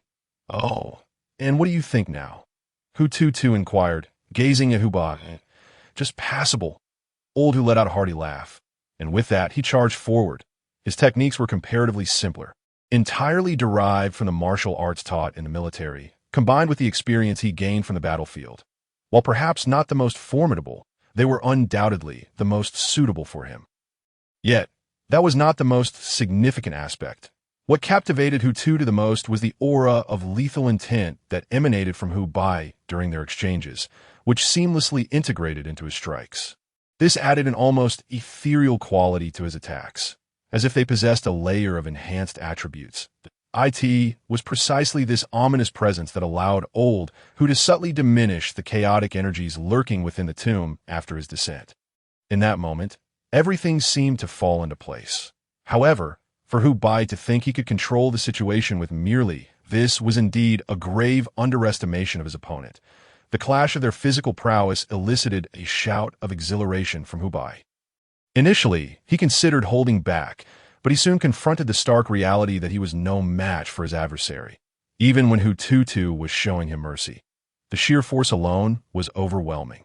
How boring, Hu Tutu remarked, swiftly creating distance with a kick that it appears you've squandered the past decade. Hu Bai glanced at his trembling arms and shot him an annoyed look that you've been trailing me since dawn. Just to beat me up? How aimless. Hu Tutu scrutinized Hu Bai, perplexed at how his once spirited brother had turned into such a disheartened figure. Honestly, I'm quite relieved you didn't return to the courtyard last night. Otherwise, people would have learned you are Old Hu's eldest son, and your father's reputation would have suffered. Hu Bai nearly choked on his indignation. Who would have thought that after all these years? You've become so insufferable. I remember you weren't like this when you were younger. A true hero does not dwell on past glories, Hu Tutu retorted, rolling his eyes. You're just bullying me for being young. Hey, I heard from Fatty that you're quite the academic. Why then are your words so inappropriate? I was afraid you wouldn't comprehend the rarer terms. Hu Tutu examined his brother's disheveled appearance, wondering how he had fallen into such disarray. Let us go. Where to? Hu Bai frowned, and I still have a few places to visit. Too bad, Hu Tutu interjected, showing no sign of listening, dragging him into a barber shop. After a brief grooming, he unceremoniously kicked him in the bathhouse. Once he emerged, refreshed, Hu Tutu tossed a new set of clothes aside. Although their family was not excessively wealthy, they held a respectable status in the capital. Old Hu, even if you were indifferent and perhaps even averse to your background, at your age, you should abandon the rebellious antics. Some matters at least require a semblance of dignity. Little fool, do you know to call me brother? Hu Bai raised his hand, ready to retaliate. Let's see you try after you defeat me. Hu Tutu dodged Hu Bai's slap effortlessly. Hurry up, I'll be waiting outside. Honestly, how could you even think of visiting the orphans of your comrades looking like that? It is a miracle they don't mistake you for a fraud, even if they believe you're not a fraud. Just look at yourself. Do you appear to be living well? How could they think their parents were treated well in the army? What you need to do is offer them reassurance. You might not care, but at least consider how others perceive you and what conclusions they might draw. Hu Tutu's words rendered Hu Bai silent. Exiting the bathhouse, he spotted Hu Tutu seated in a nearby eatery and approached him. That you've already spent your meager retirement pay. What will you do now? I haven't thought about it. At least I'm still alive. So I won't starve. Hu Bai shook his head, clearly reluctant to discuss such matters with Hu Tutu. Understanding this, Hu Tutu decided not to press further. Fine, if that is how you wish to proceed. Then do as you will. After settling the bill, Hu Tutu departed. Hu Bai watched his brother leave, a frown etched on his brow. After years apart, he couldn't quite articulate the strange emotions stirred within him upon their reunion. Genius? Oddity? Perhaps this was the inherent helplessness of being an ordinary person. Shaking his head, he resolved not to dwell on it. Last night, aside from reminiscing with Fatty, his most pressing inquiries had revolved around his brother. He learned from Fatty just how remarkable his younger sibling truly was, if not for their father's constant restraint, fearing that allowing him to roam freely would invite trouble. Who knows what heights he might have reached by now. However, after their brief encounter today, Hu Bai realized that even their father might no longer be able to keep this little rascal in check. An instinct told him that Hu Tutu was certainly plotting something against him, though he remained uncertain of the motive or the method. Yet, what did it matter? They were brothers after all. Their family had no throne to vie for, so there was no reason for discord. Meanwhile, Hu Tutu did not follow Hu Bai, but instead entered an antique shop. Good sir, take a look at this horse figurine. It's the legendary Tang Sankai, worth 100,000, no less. A frail man behind the counter waxed lyrical about the porcelain in his hands. However, upon seeing Hu Tutu enter, his demeanor shifted dramatically. How about you head back and think it over? My wife is about to give birth, so we want to be open today. He hurriedly ushered the foreigner towards the door and locked it behind him. Oh dear Mr. Jean, it seems I've inadvertently disrupted your business. My sincerest apologies. Not at all. Mr. Jean chuckled, revealing a broad grin. What brings you here, my dear brother? I dispatched that batch of goods just yesterday. The Haven tea arrived. Why, did. Hu Tutu's eyes flashed with intensity. Didn't I tell you? He stated firmly, we should only discuss those matters when all three of us are present. Slap. Mr. Jean immediately struck himself in realization. I spoke without thinking. There is no need for such theatrics. Hu Tutu smiled. I've come with a request for you, Mr. Jean. Request? What request could that be between us brothers? Mr. Jean laughed heartily. Are you about to make me rich again? I welcome it. This time, I want to be able to make you rich. Hu Tutu began. There is someone in possession of a piece of jade, and I'd like to ask you to set a trap. Jade? Mr. Jean was taken aback. Though Hu Tutu's words were somewhat vague, his seasoned instincts quickly grasped the underlying intent, leaving him puzzled as to what treasure could warrant such elaborate planning. Hu Tutu smiled again. The jade itself isn't particularly valuable. I need someone to take part. Upon hearing this, Mr. Jin's eyes sparkled with intrigue. Hu Tutu did not hide his intentions. Have you ever wondered why I sought you out in the first place? Mr. Jin nodded. You once mentioned fate, and I believed you. Hu Tutu continued. In truth, our family has some history with this trade that I trust that over the years of our collaboration, you've conducted your investigations, which might leave you intrigued. He had never intended to conceal his identity, and Mr. Jin's network made it easy to uncover the truth. However, what Mr. Jin might not know was that their family had inherited a certain book. A book, the 16-character Yin Yang Feng Shui's secret technique, Hu Tutu whispered. What? Mr. Jin jumped up in shock. Brother, are you referring to the legendary 16-character Yin Yang Feng Shui's secret technique? Hu Tutu shrugged, pouring Mr. Jin a cup of tea as if he were the host. Once Mr. Jin had calmed down, Hu Tutu continued. You must have investigated my background. I have an elder brother who just retired this year. From a young age, my brother and I had perused and studied the esoteric art of the 16-character Yin Yang Feng Shui. Regrettably, I have yet to grasp its principles, whether due to a lack of innate talent or some other reason. While my elder brother, perhaps because of his unambitious nature, has mastered it with remarkable speed, although by the time it reached our generation, only a few remnants of the original text remained, my brother can still be considered a genuine inheritor of this ancient knowledge. Little did I know how much he had concealed from me. The genius shook his head. But what exactly do you wish me to do, little brother? My elder brother, having returned from the battlefield with inner turmoil, requires assistance to overcome this mental hurdle. My initial thought was to use a method of counteracting poison with poison, enriching his experiences beyond the singularity of military life, hoping that with time, his burdens would ease. Hu Tutu interjected. Furthermore, I am curious to see how well my elder brother has comprehended this 16-character Yin-Yang Feng Shui after all these years. Frankly, I still find it hard to accept that he could master it while I cannot. Upon hearing this, the genius quickly nodded in understanding, reassuring him. Do not fret, little brother. Ultimately, it all boils down to luck. Particularly in the realm of Feng Shui, it hinges greatly on one's innate gifts. Much like Gui Jing, who alone mastered the renowned 18 dragon-subduing palms, some things cannot be forced. Yet, little brother, I believe I comprehend your intentions. There are 2 points. Hu Tutu raised 2 fingers. Firstly, my brother currently requires a substantial sum of money to support the orphans of his fallen comrades. Secondly, he values loyalty that in a few days his best childhood friend, Wang Pengzi, will come to Panjiayuan to sell tapes. He wears a jade pendant around his neck, and this greedy fellow can be utilized. Understood? Leave this matter to me. The genius nodded, realizing that if he could not grasp the situation at this level, he would have wasted all these years, with such detailed intelligence laid out before him. Failing to devise an appropriate plan would be a disgrace. He also recognized that Hu Tutu's youth and lack of resources prevented him from orchestrating the scheme himself. Otherwise, he would not have resorted to plotting against his own brother. 3 days later, as Wang Pengzi had nearly exhausted his funds, he hurriedly procured a batch of tapes and set out with Yi to sell them in the streets. At some point, the genius noticed a large speaker suddenly positioned outside his shop, and upon hearing the cries of vendors, called out, Hey, tapes for sale! Coming! Wang Pengzi exclaimed as he pushed his cart over. Boss, this fellow is fantastic. Your shop is the best on the entire street. Indeed, several thousand. The genius retorted with a dismissive glance. How much are the tapes going for? Do you have any from the 4 heavenly kings? Just take a look. They're all here, Wang Pengzi replied, nudging the cart. You wouldn't believe it, but these tapes are selling like hotcakes today. If you're not in a rush, I can get you some more tomorrow. No need.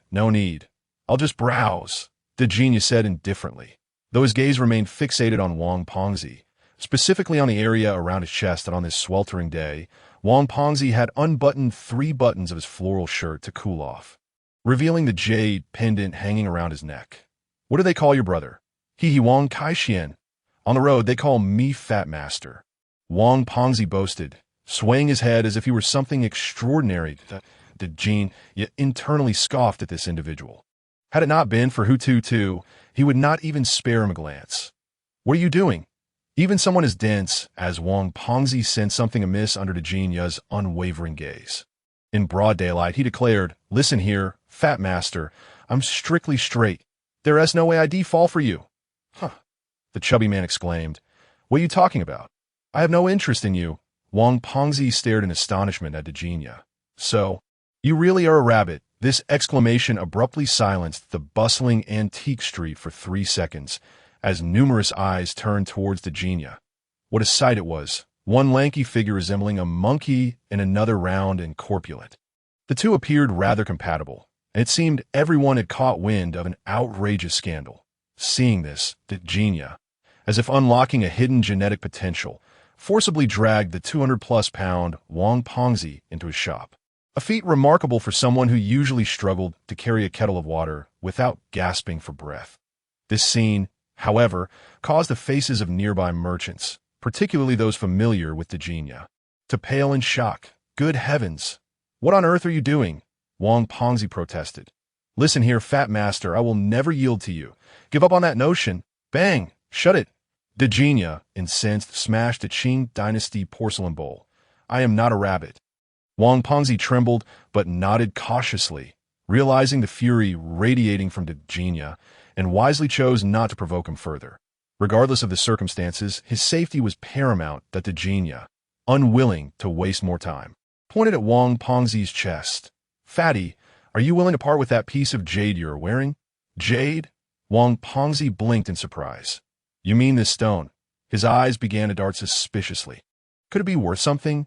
Wang Pengzi was astute, but was Degenia any less? With a cold smirk, Degenia replied, "Don't even think about it. That pendant around your neck is indeed jade. But it's the lowest grade of Heqian weathered mixed jade, worth merely 100 or 2 humph. Do you think I'm foolish?" Wang Pengzi clutched his chest. "This is a family heirloom from the Wang clan. Passed down from my grandfather. Spare me the tales. That trinket is at most a century old, and one can find plenty like it in Pangaea and, then why do you want to buy it?" Wang Pengzi asked, noticing that Degenia truly seemed knowledgeable. If it held no value, why would Degenia want to purchase it? "Let me explain. I have a foreign contact who is currently acquiring jade and stone artifacts. But those foreigners are clueless, thinking they can comprehend our 5,000-year history simply by reading a few books. Thus, I intend to procure a collection of jade items, especially these antiquities, and sell them for a hefty profit. You are in Pangaea. What can't you find here? You should come to me." Wang Pengzi began, but Degenia interrupted, gesturing dismissively. "This matter must remain confidential. Otherwise, if someone were to catch wind of it and approach the foreigner with their own wares, it would spell disaster. Though Pangaea appears substantial, even the slightest commotion would not escape the keen eyes of savvy merchants." Thus, upon encountering Fat Master, Degenia felt it was a fortuitous opportunity to profit before word spread. Even if others learned of it later, he would not incur losses. Upon hearing this, Wang Pengzi's eyes gleamed with intrigue.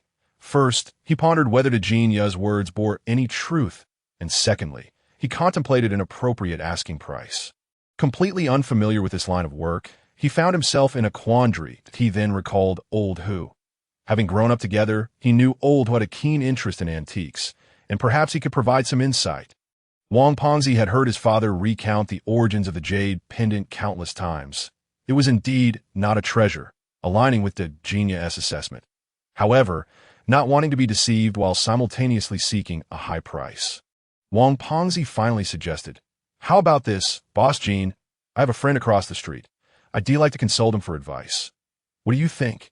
"Absolutely not." Degenia shook his head, adopting a serious tone. "Fat Master, I've already stated that this matter is confidential. At the very least, I need to secure a profit before anything else. If you step out of my door, this deal will be off, and I will immediately proceed to trade with that foreigner." This, Wang Pengzi hesitated, taken aback by Degenia's caution.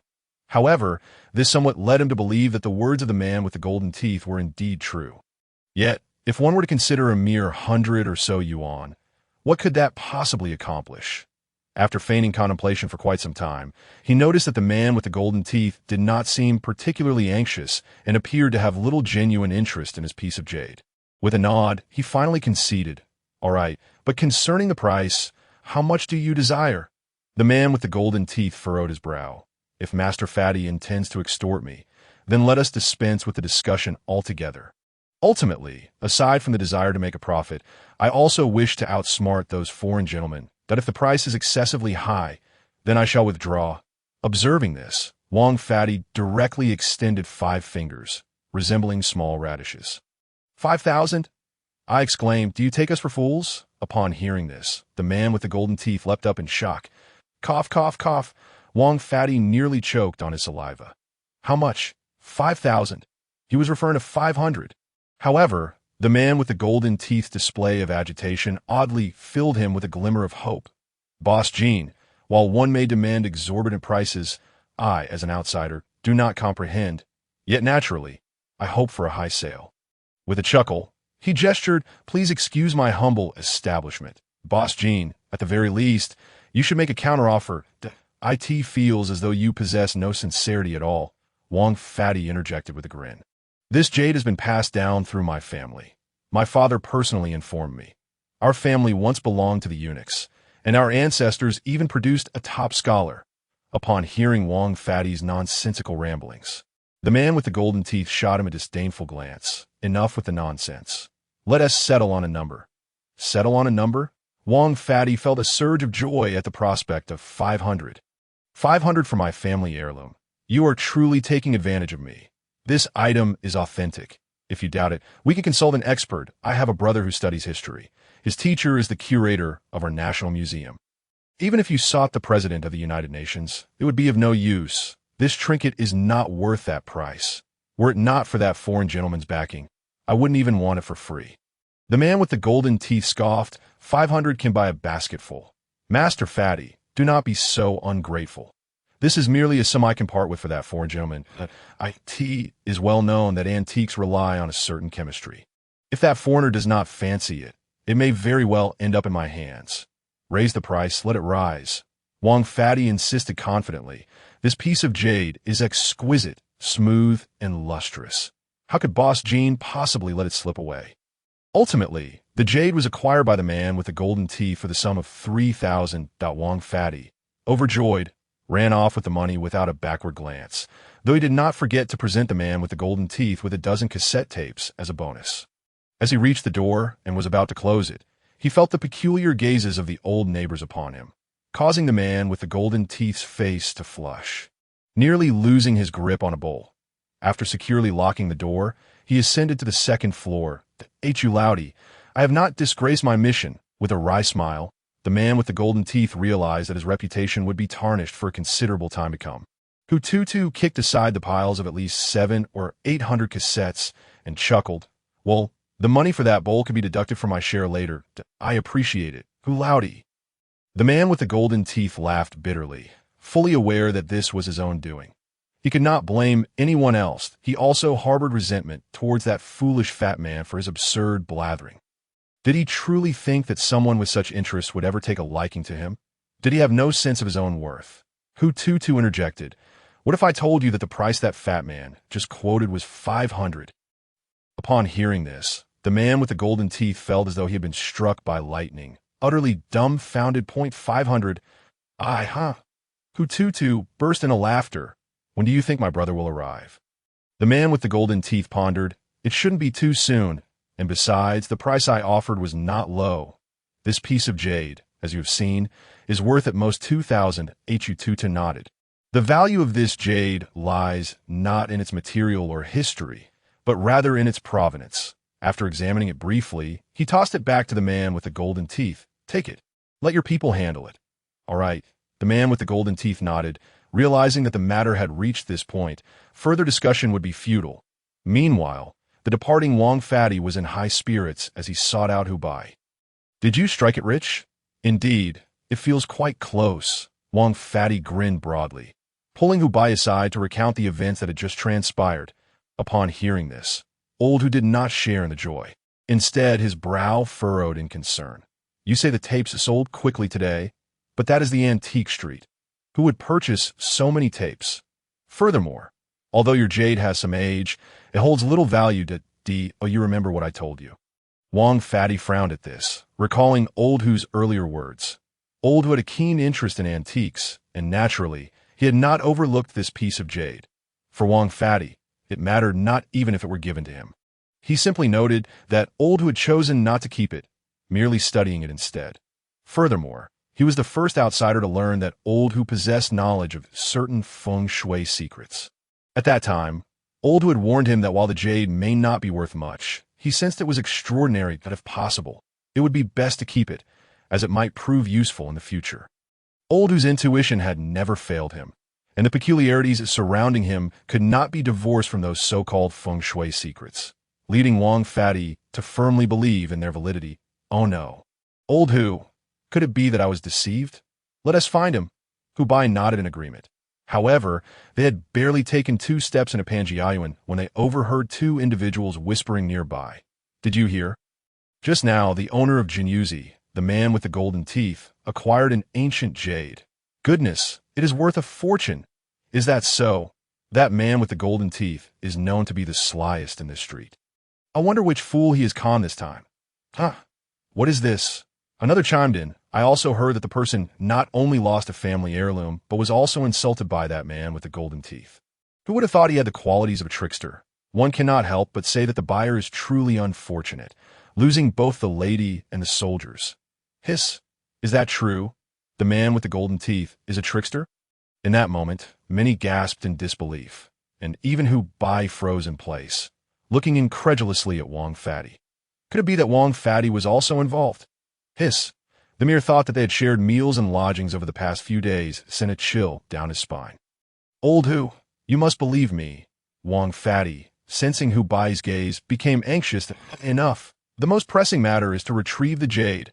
Old Hu shook his head. Those who frequent Panjiayuan are not to be trifled with. If he offers you 1,000 or 800 yuan, it merely indicates that he can profit several times over from you. Are you truly that Navi? Besides, I've already informed you that your jade undoubtedly holds significance. But it may take me some time to discern its true value. We are not yet at a point of desperation. What are you doing? I merely thought you could use some funds. Wang Fatty muttered. Do you think I'm truly foolish? I have seen everything you have done recently. Old Hu, you are responsible for several households. Your meager pension is barely enough to make ends meet. As time goes on, expenses will only increase. I thought we could perhaps engage in some business together with this money. I managed fine on my own before, but now, with our combined efforts, we can achieve great things. Initially annoyed, Old Hu fell silent upon hearing Wang Fatty's words, feeling a surge of emotion. Wang Fatty was still the same Wang Fatty. Those are my affairs. What concern is it of yours? Mind your own business. Though he said this, Old Hu resolved that he must retrieve Wang Fatty's jade at all costs. However, in the world of commerce, there are rules if we fail to recognize the value of a jade piece. Who can we blame? Having previously navigated the complexities of Panjiayuan, Hu Bai understood the etiquette involved. Nonetheless, he still felt a lingering dissatisfaction. Soon, under Wang Fatty's guidance, they arrived at Jinyuzi. Observing the establishment, Old Hu slightly furrowed his brow. Casting a puzzled glance at Wang Fatty, indeed, you see, there's still my cassette tape atop the speaker. Wang Pongzi pointed out, it was a gift from me to him. Upon witnessing this, Hu Bai nodded, inhaled deeply, and stepped inside without hesitation. Regardless of the circumstances, one must at least make an attempt. Is anyone there? Wang Pongzi, oblivious to everything else, entered with a demeanor that suggested he was looking for trouble. Clang, clang, clang. The attendant at the counter, upon seeing the commotion, wasted no time in pressing the alarm, while a staff member from the backyard swiftly approached wielding a club. After all, Dejinya was a figure of significance. And with the flourishing business dealings alongside Hu Tutu and Liu Xi over the past few years, the enterprise had expanded considerably, resulting in an ever-growing treasure trove of valuables, which naturally necessitated the presence of some muscle. Goodness, there are quite a few of them.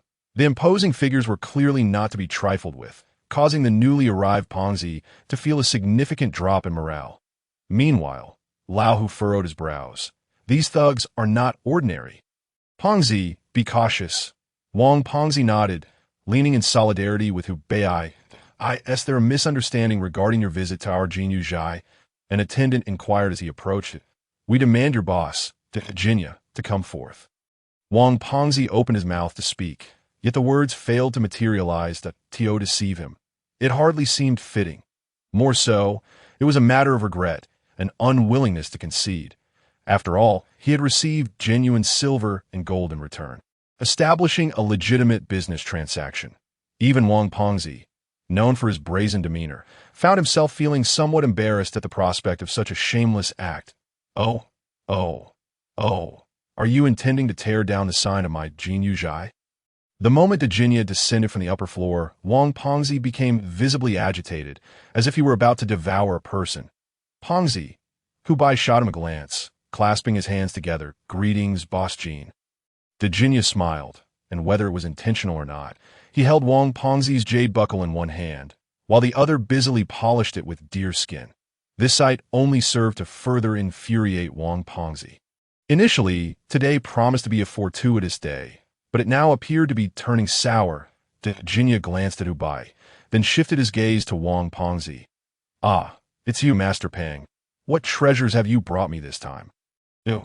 Wang Pongzi nearly spat a mouthful of blood in shock. Unbeknownst to him, at that moment, Virginia appeared to be speaking to him, but his thoughts were solely focused on Hu Bai. Is this not the elder brother of that little ancestor from upstairs? The rumored heir to the 16-character Yin Yang Feng Shui secret technique? Is he not the natural-born treasure hunter? In an instant, Hu Bai's status in Virginia's mind eclipsed even that of Hu Tutu.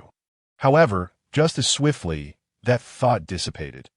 Over the past 2 years, he had come to understand that regardless of whether it was Hu Tutu or the girl Liu Xi, these two youngsters exhibited capabilities far beyond their years.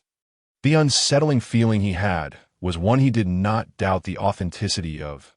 Moreover, in the business dealings with Hu Tutu and Liu Xi, his own worth had multiplied exponentially. He was more than eager to maintain such stable and secure partnerships. More importantly, the two were siblings. One cannot write two Hu characters with a single stroke. He had no reason to play the villain. Virginia's thoughts whirled. Hu Bai clarified his intentions. I see my brother as a person of understanding, so I shall not waste breath. Virginia hung the jade buckle around his neck, instantly inciting Wang Pengzi's exasperation. As the adage goes, in the world of antiques and art, deception is not frowned upon. Before a sale, it is your affair, but after the sale, it becomes mine. To be fair, 3,000 yuan is not an insignificant sum. Are you two perhaps being a tad too greedy? This item, in your possession, is merely a gem gathering dust. In my hands, it will reveal its true worth. Your current antics have placed me in a difficult position. I understand the industry norms, Boss Jean. Hu Bai nodded, but if you could show some mercy, this jade buckle holds little monetary value. Its age is evident. More importantly, it is a family heirloom passed down to my brother. If this fool sells it, he may return home with his legs broken, or worse. Thus, I can only come to you with a bold face, believing that Boss Jean has recognized its true significance. Surely, we are fated to meet. Let us not allow you to incur a loss. Name your price, and we shall not haggle. Are you mad? Lao Hu? Wang Pengzi exclaimed in alarm at this revelation. What if this fellow demands an astronomical price? Their pockets were emptier than the other. Where would they procure the funds for a ransom? It must be retrieved. Hu Bai insisted earnestly. It is your family treasure. It cannot be lost. Wang Pengzi fell silent. Though begrudgingly, he realized Lao Hu's intent. This jade surely possessed some extraordinary significance. Only they had yet to discern it. Such a treasure cannot fall into the hands of others at that moment. He truly regretted his actions. Virginia stroked his chin, observing the two with a sense of amusement, as if genuinely contemplating something. May I ask how to address you? Esteemed sir, I am unworthy of such titles. I am Hu Bai. You may call me Lao Hu, Boss J. Hu. Virginia clasped his hands together. You do not seem like someone ignorant of our industry's customs. Are you an insider? Not exactly. I have never delved into the graves, but in my youth, I had some knowledge of it. Hu Bai replied, honestly clarifying that he had never been in a tomb, but was not entirely naive. Very well. Since Hu Yi is considered half an insider, I shall refrain from unnecessary chatter. Virginia extended 2 fingers.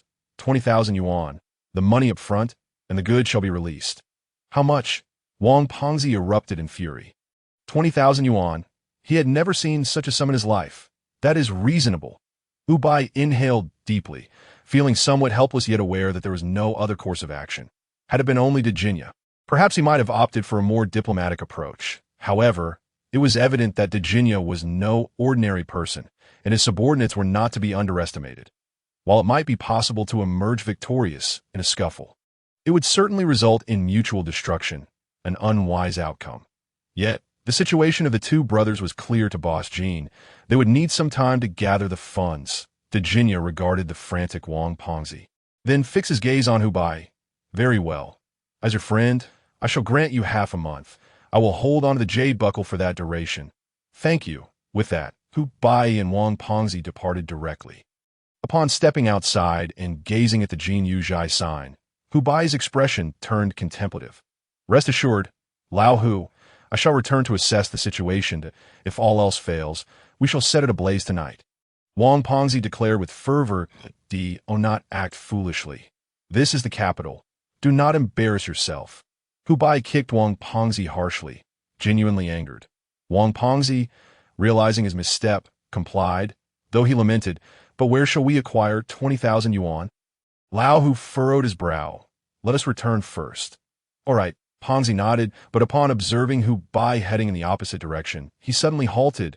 "Hu, you are going the wrong way. We should head this way. I meant to return to my home." Hu Bai ignored Wang Pongzi and quickened his pace. As the two departed, the curtains of the second floor of Jin Yuzhai slowly drew open. This 16-character yin-yang feng shui secret technique is truly intriguing. "Oh, you believe he saw me?" He likely did not. Jinya, standing behind Hu Tutu, shook his head. However, Hu Yi is indeed a remarkable individual, especially as he is skilled in such feng shui techniques that in the past, such a person would have been referred to as a geomancer. Historical figures of considerable prowess, such as Li Chunfeng, Yuan Tiangang, and Zhuge Liang, all held such titles, almost achieving a near-divine status. Thus, in my humble opinion, he must possess some intuition as for the method. That remains a mystery, as these geomancers are far too enigmatic. Outsiders who lack the inheritance will never comprehend or grasp the essence of their mysteries. As the conversation unfolded, the imposing figure known as Dajinya exhibited no restraint in expressing his admiration and envy. "You dare to follow me and offend such a person?" Hu Tutu turned to Dajinya with a playful glint in his eyes. "After all, he is my brother by blood. Even if it were discovered, it would entail no loss for me. But what about you?" Hu Tutu chuckled, "Especially that Wang Pongzi. He harbors grudges fiercely and is quite petty. Aren't you afraid they might settle the score later?" "Afraid?" Dajinya nodded without hesitation, revealing no intention of concealing his trepidation in front of Hu Tutu. "Yet, as you mentioned, that is a matter for later." The unspoken words lingered in the air, both men acutely aware of the implications if Dajinya failed to comply with Hu Tutu's demands. Whether he would even survive until autumn remained a question mark. The two pairs of eyes locked in a silent standoff, a chill originating from their souls causing an inexplicable shiver to run down Dajinya's spine. In the next instant, with a resounding bang, Hu Tutu transformed into a cloud of smoke, vanishing from the room. Dajinya rubbed his eyes, quickly scanning his surroundings. Was it magic or sorcery? Dajinya, not lacking in experience, found Hu Tutu's sudden disappearance beyond his comprehension. Cold sweat began to trickle down his forehead. The Hu brothers were not to be trifled with. Absolutely not. Meanwhile, in the courtyard of the Hu residence, Hu Tutu leisurely moved the folding fan that had covered his face, gazing at the two with an amused expression. "What is going on here? I thought the military district had been overrun by bandits. Xiao Hu Tu, hurry and bring me something to eat. Your fat brother is starving." Wang Pongzi bellowed as he entered the kitchen, appearing more at home than in his own. "You're back. Aren't you afraid of running into Dad?" Hu Tutu remarked with a hint of schadenfreude at Hu Bai. Ignoring Hu Tutu's words, Hu Bai directly asked, "Do you have any money? You want money from me?" Hu Tutu looked at him incredulously, almost as if the words "Are you all right?" were written across his face. "I mean, Xiao Hu, do you even hear what you're saying?" Hu Bai fixed his gaze on Hu Tutu. "Do you know Dajinya from Jinyuzi?" In the kitchen, having heard the commotion, Wang Pongzi cautiously poked his head out. "Boss Jin," Hu Tutu stood up, his expression one of sudden realization. "Well, I suppose I know him, that we've collaborated a few times. He is quite trustworthy in business. Why do you ask? You're not planning to spy on me, are you?" That Dajinya swindled Pongzi. "Didn't you orchestrate that?" Hu Bai narrowed his eyes, staring intently at Hu Tutu, voicing his suspicions. Yet he could not fathom Hu Tutu's motives for such actions that put it bluntly. If it was merely for that jade pendant, given the relationship between their families, Hu Tutu could have simply informed Pongzi directly. If Wang Pongzi dared to mention money, he would be embarrassed to remain in the capital. So why go to such lengths? Hu Bai's intuition told him that his younger brother was involved in some way, but the specifics eluded him. Xiao Hu, what nonsense are you talking? I can't make heads or tails of it." Hu Bai shook his head, exasperated. "Perhaps we should swap names, as you seem even more muddled than I am." With a bemused expression, Hu Tutu looked at Hu Bai. "I've only conducted a few business dealings with Jinyuzi. Being a history student, my teacher, a renowned collector, has often guided me in this area. Occasionally, I venture to antique markets to seek out treasures. How should I put it? It's sufficient to cover my tuition. The Dajini you mentioned was introduced to me by my teacher. His pricing is fair, so I consider him an acquaintance. However, it seems you two have a story to tell. Observing Hu Tutu, even though Hu Bai knew his younger brother was feigning ignorance, he felt powerless. What on earth are you trying to accomplish? Hu Bai glared at the infuriating young man, recalling how he had worried about this rascal during his military service. Upon returning home, he found no semblance of brotherly respect, but rather this chaotic situation. It became clear to Hu Bai that this little rascal would never admit to anything, and merely aimed to irritate him. Asking further would be futile. Lend me 20,000 yuan. If you want that jade pendant, I'll have Pongzi stake it for you, and when I earn some money later, I'll buy it back. No matter what, I can't let it fall into someone else's hands. Hey, what nonsense are you spouting? I haven't understood a word. Hu Tutu shrugged, feigning helplessness, causing Hu Bai to nearly explode with anger. And 20,000 yuan? Are you joking? Unless you plan to sell our house. There's no way you whoosh. Before Hu Tutu could finish his sentence, Hu Bai lunged forward unexpectedly, snatching the seemingly ordinary folding fan from Hu Tutu's grasp. Hey, that's too much, Hu Tutu exclaimed, his eyes widening. The fan, a treasured artifact from Zhang Mountain, was one of the last remnants preserved by its esteemed owner. The audacity of this brat to use it was nothing short of sacrilege. Hu Bai examined the fan featuring a painting of a hawk in pursuit of its prey, squinting in admiration. Beautiful, truly exquisite. Yet upon noticing the calligraphy on the back, he gasped. This is inscribed by Mr. Jishan Wang. There was no denying the advantage of having a good teacher. Hu Tutu shrugged, a feigned look of helplessness on his face. This fan of yours is worth a fortune. It seems you're about to part with it today. Hu Bai grinned confidently, as if he had Hu Tutu cornered. Old Hu, is this fan valuable? Wang Pongzi, having emerged from somewhere, looked on with curiosity. Get lost. Don't touch anything.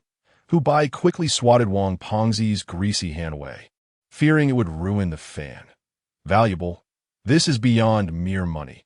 The combination of these two masters' works is likely one of a kind in the world.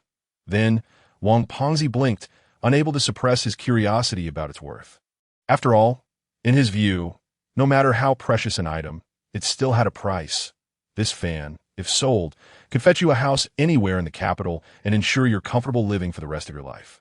Hu Bai stated plainly, well aware of Wang Pongzi's mindset. Really? Wang Pongzi exclaimed in disbelief, having observed Hu Tutu using the fan casually without a hint of reverence, thus never taking it seriously. That's an exaggeration. It's not that expensive. Hu Tutu waved his hand dismissively. But selling it for 100,000 yuan should be no problem. Of course, in this era, 1,000,000 yuan held terrifying purchasing power. Antiques, they're truly worth a fortune, Wang Pongzi blurted out, his words igniting a spark of inspiration in Hu Bai. Though he understood antiques were valuable, he had never thought this way before. However, now it was different. Wang Pongzi's offhand comment, spoken without intent, resonated with Hu Bai. While he was lost in thought, a sudden sharp pain shot through his chest, causing him to stagger backward. The fan slipped from his grasp. Returning to Hu Tutu's hand, brother, did you only notice the fan? Hu Tutu shook his head, playing with a red jade pendant dangling from the fan's tassel. I remember when you ran away from home. You spent some time in Panjiayuan. How have you regressed so much over the years? Your taste is lacking. Lending you money seems as futile as throwing a meat bun to a dog. Hu Tutu scoffed, then turned to head toward the kitchen. Wang Pongzi, each time he visited, turned the kitchen into a disaster zone, leaving Hu Tutu too wary to keep any good food there. However, at that moment, a voice suddenly rang out from the courtyard gate. Bai, mother is back? In the kitchen, Hu Tutu was momentarily taken aback by the sound, before peering out to see his mother, who had just returned from a business trip. Gazing tearfully at Hu Bai, who was seated on the floor, clutching his chest, what a remarkable scene unfolded next. The nearly 30-year-old Hu Bai's face flushed a deep crimson. However, under his mother's insistence, he reluctantly shared a meal before hastily departing. Though his mother felt a pang of reluctance, she understood Hu Bai's temperament and refrained from saying much, merely letting out a sigh. You three stubborn mules. Mom, what does that have to do with me? Hu Tutu retorted. Tell me, did you hit your brother? His mother glared at Hu Tutu. And did you know about his return beforehand? Mom, you should ask old Hu about that. Do you really think he is unaware of comrade Hu Bai's situation in the army? Hu Tutu rolled his eyes. Given that his father was a high-ranking officer, it would be a trivial matter for him to find out where his son was serving, even if it wasn't in his jurisdiction. Humph, when that old man returns, you all keep things from me, treating me like an outcast. Oh dear. Hu Tutu felt a headache coming on, yet he had to appease her. What else could he do? That night, feeling quite dejected, Hu Tutu brought 20,000 yuan to Wang Pengzi's house. Take it, he thought to himself. How could Hu Bai use his mother as leverage against me? Hu Bai, you truly have some nerve. I can't help but wonder, how could you bring yourself to complain to Mom? Almost 30 years old, Hu Tutu was a bit curious. Could it be that Fatty had switched to a different skin mask? Yet Hu Bai chuckled, having observed his mother's various reactions since returning home. Perhaps even his commanding father couldn't contain this troublesome child, but his mother certainly could. As it turned out, his suspicions were correct. Thus, during their post-meal conversation, he discreetly reported Hu Tutu's misdeeds. Though he didn't articulate it outright, their mother could easily infer the implication in Hu Bai's words, especially with her understanding of Hu Tutu, leading her to a near-accurate conclusion. However, for Hu Mu, this sibling rivalry was quite a curious and amusing occurrence. After all, with a 15-year age gap and years of separation, she had been concerned about how these two children would interact in the future. Now it seemed her worries were somewhat unfounded. Yet this playful banter between brothers, which had been absent for over a decade, brought her immense joy. But this money isn't the gift. Hu Tutu looked at the two and declared, "Let us see if you have the confidence to accept it." "What do you want?" Hu Bai asked gravely. "Very simple, borrow 20,000 and return 40,000 within 7 days. Otherwise, I might just add another zero to the end of that." Hu Tutu's lips curled into a smirk. "What the heck? Little fool. You might as well sell Fatty." Wang Pengzi exclaimed, taken aback. Was this about money or life? Even if it were about life, he wasn't worth that much. So what now? Hu Tutu waved the money in his hand. Looking at Hu Bai, "It seems you've made quite a fortune over the years." That Hu Bai took a deep breath and gazed at Hu Tutu. "I accept." Saying this, he stepped aside to write a promissory note and took the 20,000 yuan. "I will definitely return your money within 7 days. I'll be waiting." Hu Tutu smiled as he turned to leave Fatty's shabby abode. The next morning, he used the money to redeem the jade pendant, finally feeling at ease. However, shortly after exiting the Liu Xi, he overheard whispers among the surrounding vendors. "Master 2 is here again today. I heard he'll be appraising treasures for free on North Street for 2 hours. Should we give a try?" Master 2. Upon hearing this, excitement spread across their faces, and many vendors abandoned their stalls, hurriedly carrying their goods away. "Is this old gentleman really that famous?" Fatty inquired curiously. "You're an outsider, so it's normal not to know," a vendor chuckled. "This master has risen to prominence in recent years. However, he rarely makes public appearances for appraisals anymore. Master 2 studied under Mr. Zhao from the National Museum and has appraised 6,800 treasures over 3 consecutive days in Panjiayuan, without a single error. Since then, he has become the foremost master in our circle." As he spoke, the vendor's eyes shone with admiration.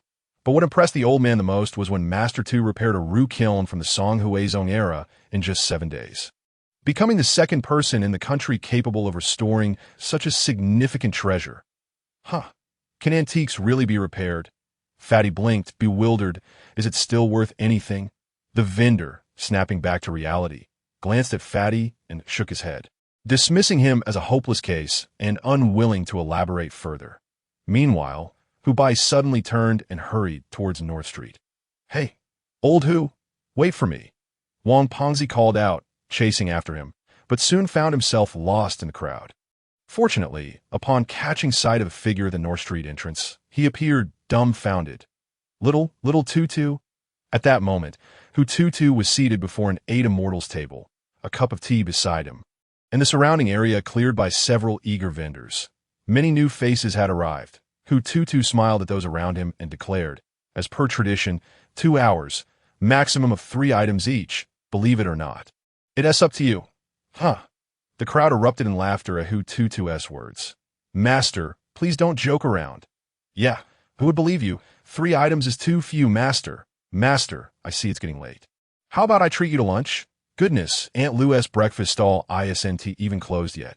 You're talking nonsense. Hu Tutu teased the vendor. All right. The rules remain unchanged. Time is limited, and any delays are your own concern. With that, the crowd quieted down, all quickly lining up, awaiting Hu Tutu's appraisal. Not far away, Hu Bai was stunned as he observed the scene before him for quite some time. Madam, is this young man truly Master Tu? Hu Bai settled down at Aunt Lou's breakfast stall, asking, is he really that impressive? Impressive, indeed. Aunt Lou nodded with a smile. Little Hu is a treasure for all of Panjiayuan. Hu Bai could tell that Aunt Lou seemed quite knowledgeable about his younger brother. So he began to probe for more information. During the 2-hour appraisal, Hu Bai observed the various items Hu Tutu handled and realized he could only discern a clue in about 1 or 2 out of 10. Professionally, he truly fell short of his brother T that moment. He finally accepted the fact that old Hu had produced a genius, and no need to say more. With Hu Tutu's skills in appraisal and restoration, he would never go hungry in this lifetime. This realization also sparked a thought in his mind that I say, Old Hu, this little Tutu is truly remarkable. Wang Pongzi exclaimed beside him, when I have children, I must ensure they study hard. Let us go, fatty. It's time to head home. Hu Bai stood up and said, I have something I want to discuss with you that if it works out, we might just make a fortune. Make money. Those 2 words were like the most potent stimulant for Wang Pongzi. Meanwhile, Hu Tutu noticed the 2 leaving but showed no intention of moving. After the 2-hour appraisal concluded, Hu Tutu stood up to bid farewell. On his way home, he spotted 2 familiar figures ahead. What is this? Are they here to repay the money? The newcomers were none other than Hu Bai and Wang Pongzi. Upon hearing this, Hu Bai and Fatty exchanged glances. Though no words were spoken, the amusement in their eyes was unmistakable. Tutu, you should know that it's practically impossible for Fatty and I to gather this sum of money in a short period. Hu Bai adopted a demeanor reminiscent of a petty trickster, attempting to intimidate Hu Tutu. Don't mention 200,000. Even if it were just 200, neither of us could muster that amount. Old Hu, you are spouting nonsense. The plump man regarded Hu Bai with a look of incredulity, as if questioning how he could utter such shameless words. Then he reassured Tutu, do not worry, my dear brother. Even if it means selling my blood, I will ensure that I repay you. I'm not trying to criticize you, comrade Hu Bai, but what era are we living in? You still resort to such antics. Hu Tutu shook his head, finding it utterly pointless to witness the poor acting of these 2. You and Wang Pongzi are as close as 2 peas in a pod. Why pretend here with me? Ahem. I wouldn't go that far. Hu Bai coughed a few times and shot a glare at Wang Pongzi, seemingly reproaching him for his exaggerated performance. Now, what is it that you truly need from me? We spotted you at Panjiayuan earlier, Hu Tutu stated. After a moment's contemplation, Hu Bai replied, given your talents, why would you even go there? Surely, with your discerning eye, you could find more lucrative opportunities elsewhere. I went there for appraisal. I seek to enrich and broaden my knowledge. Such places are replete with bizarre and intriguing artifact for my study and appreciation. It is no exaggeration to say that even if they are forgeries, Panjiayuan is undoubtedly the birthplace of antique counterfeiting in this country. There's an abundance of knowledge for me to glean here. Half a year ago, I restored a Ru kiln piece, and some of the techniques I employed were inspired by methods used in crafting fake antiques. Earning money, I am not in need of it. I simply wish to pursue what I find fulfilling. Both Hu Bai and Wang Pongzi were rendered speechless by Hu Tutu's remarks. A mere teenager boldly asserted that he was not financially constrained, leaving the combined 60-year-old duo feeling rather embarrassed. All right, stop wasting my time. What exactly do you want from me? Hu Tutu retrieved a watch from his pocket and glanced at it. I still have to go out later this afternoon to meet a friend. Ahem, then I shall be brief. Hu Bai inhaled deeply and stepped closer. You too wish for us to repay you swiftly, do you not? While watching you appraise antiques today, an idea struck me. Back when Pongzi and I ran away from home to that village, I recall it was abundant with such items. Some could even be found while washing clothes by the river. Looking back, you are suggesting that there are ancient tombs near that village. Hu Tutu regarded Hu Bai with a look steeped in sarcasm. What do you mean by that? The color drained from Hubai's face, as he felt truly provoked. After all, discussing such matters was decidedly delicate and rather unpalatable. Hu Tutu shook his head. I say, Hubai, have you not learned from our family's tome on feng shui since childhood? How is it that you cannot even deduce the location of a tomb, even if you were young back then? Given your grasp of the 16-character yin-yang feng shui secrets, it is implausible that you would be unable to ascertain its location, or have you simply grown complacent and forgotten everything over the years? Of course not, Hubai vehemently denied. I have thoroughly mastered our family's fragmented scroll over the years. Hiss, upon finishing his statement, Hubai inhaled sharply. Do you also possess that knowledge? Otherwise, how would you know that the scroll discusses feng shui secrets regarding locating tombs? Hubai remembered that it was Hu Tutu who first discovered that scroll, yet he was the one who had learned it first. And no matter how he explained it to Hu Tutu, the latter never seemed to grasp the time. He had thought it was simply because Hu Tutu was too young to understand. However, it now appeared that this was not the case, though I have not mastered it. That does not imply I am ignorant. Hu Tutu shot him a glance, feeling quite exasperated by the protagonist's fortune. I am, after all, part of this circle. I naturally know a fair amount about these matters. I learned about the significance of our family's fragmented scroll from my teacher years ago. He then turned his gaze toward Hubai, the tomb raiding school. Impressive indeed. Hubai's face flushed once more, and he opened his mouth to respond, only to be silenced again by Hu Tutu. I understand your intentions. Accompanying you on an expedition is not out of the question. But my fee will not be trifling, 20%. Upon hearing this, Hubai breathed a sigh of relief. Goodbye. Hu Tutu scoffed, turning to leave. Hey, where do you think you're going? Wang Pengzi exclaimed, hastily following to try to grab Hu Tutu, but found he could not budge him at all. 30%. 40%? Fine. Half. Hubai called after Hu Tutu's retreating figure. If you refuse to agree, then Pengzi and I will go regardless. We can always find a couple more people to meet your demands. Hu Tutu paused, glancing at his watch. Tonight, we leave without delay, he concluded without giving the two any further opportunity to speak, departing abruptly. Old Hu, are we really giving him half? Wang Pengzi remarked, feeling somewhat pained. Though it was not that he was unwilling to part with Tiom. Hu Tutu was like a younger brother, someone he had watched grow up, and family should not be seen as taking advantage of one another. Yet, the sting of the loss was indeed quite unpleasant. Rest assured, even if we give half to little Tutu, we will still profit, Hubai asserted confidently. Seeing this, Wang Pengzi chose not to press further. I'll go check for train tickets. You head home and pack your belongings. Meanwhile, upon returning home, Hu Tutu explained to his mother about his trip. Naturally, he could not disclose that he was going to partake in mischief with Hubai. Instead, he framed it as a visit for research and study at the behest of his teacher. Such outings had become quite common in recent years, according to the lore of Ghost Blowing Lantern. He belonged to the fifth faction, apart from the four traditional schools of tomb raiding, mountain moving, ridge unloading, and hill opening, to a genuine archaeologist, one with a little red book, having finally secured such an impressive figure as his mentor. Hu Tutu was determined to prepare thoroughly. Hu mother, upon hearing this, did not elaborate further, merely reminding him to be cautious. After a brief rest, Hu Tutu left home and swiftly changed his appearance. He then wandered around the city for a while before arriving at the agreed-upon location in the outskirts. Why are you here so early?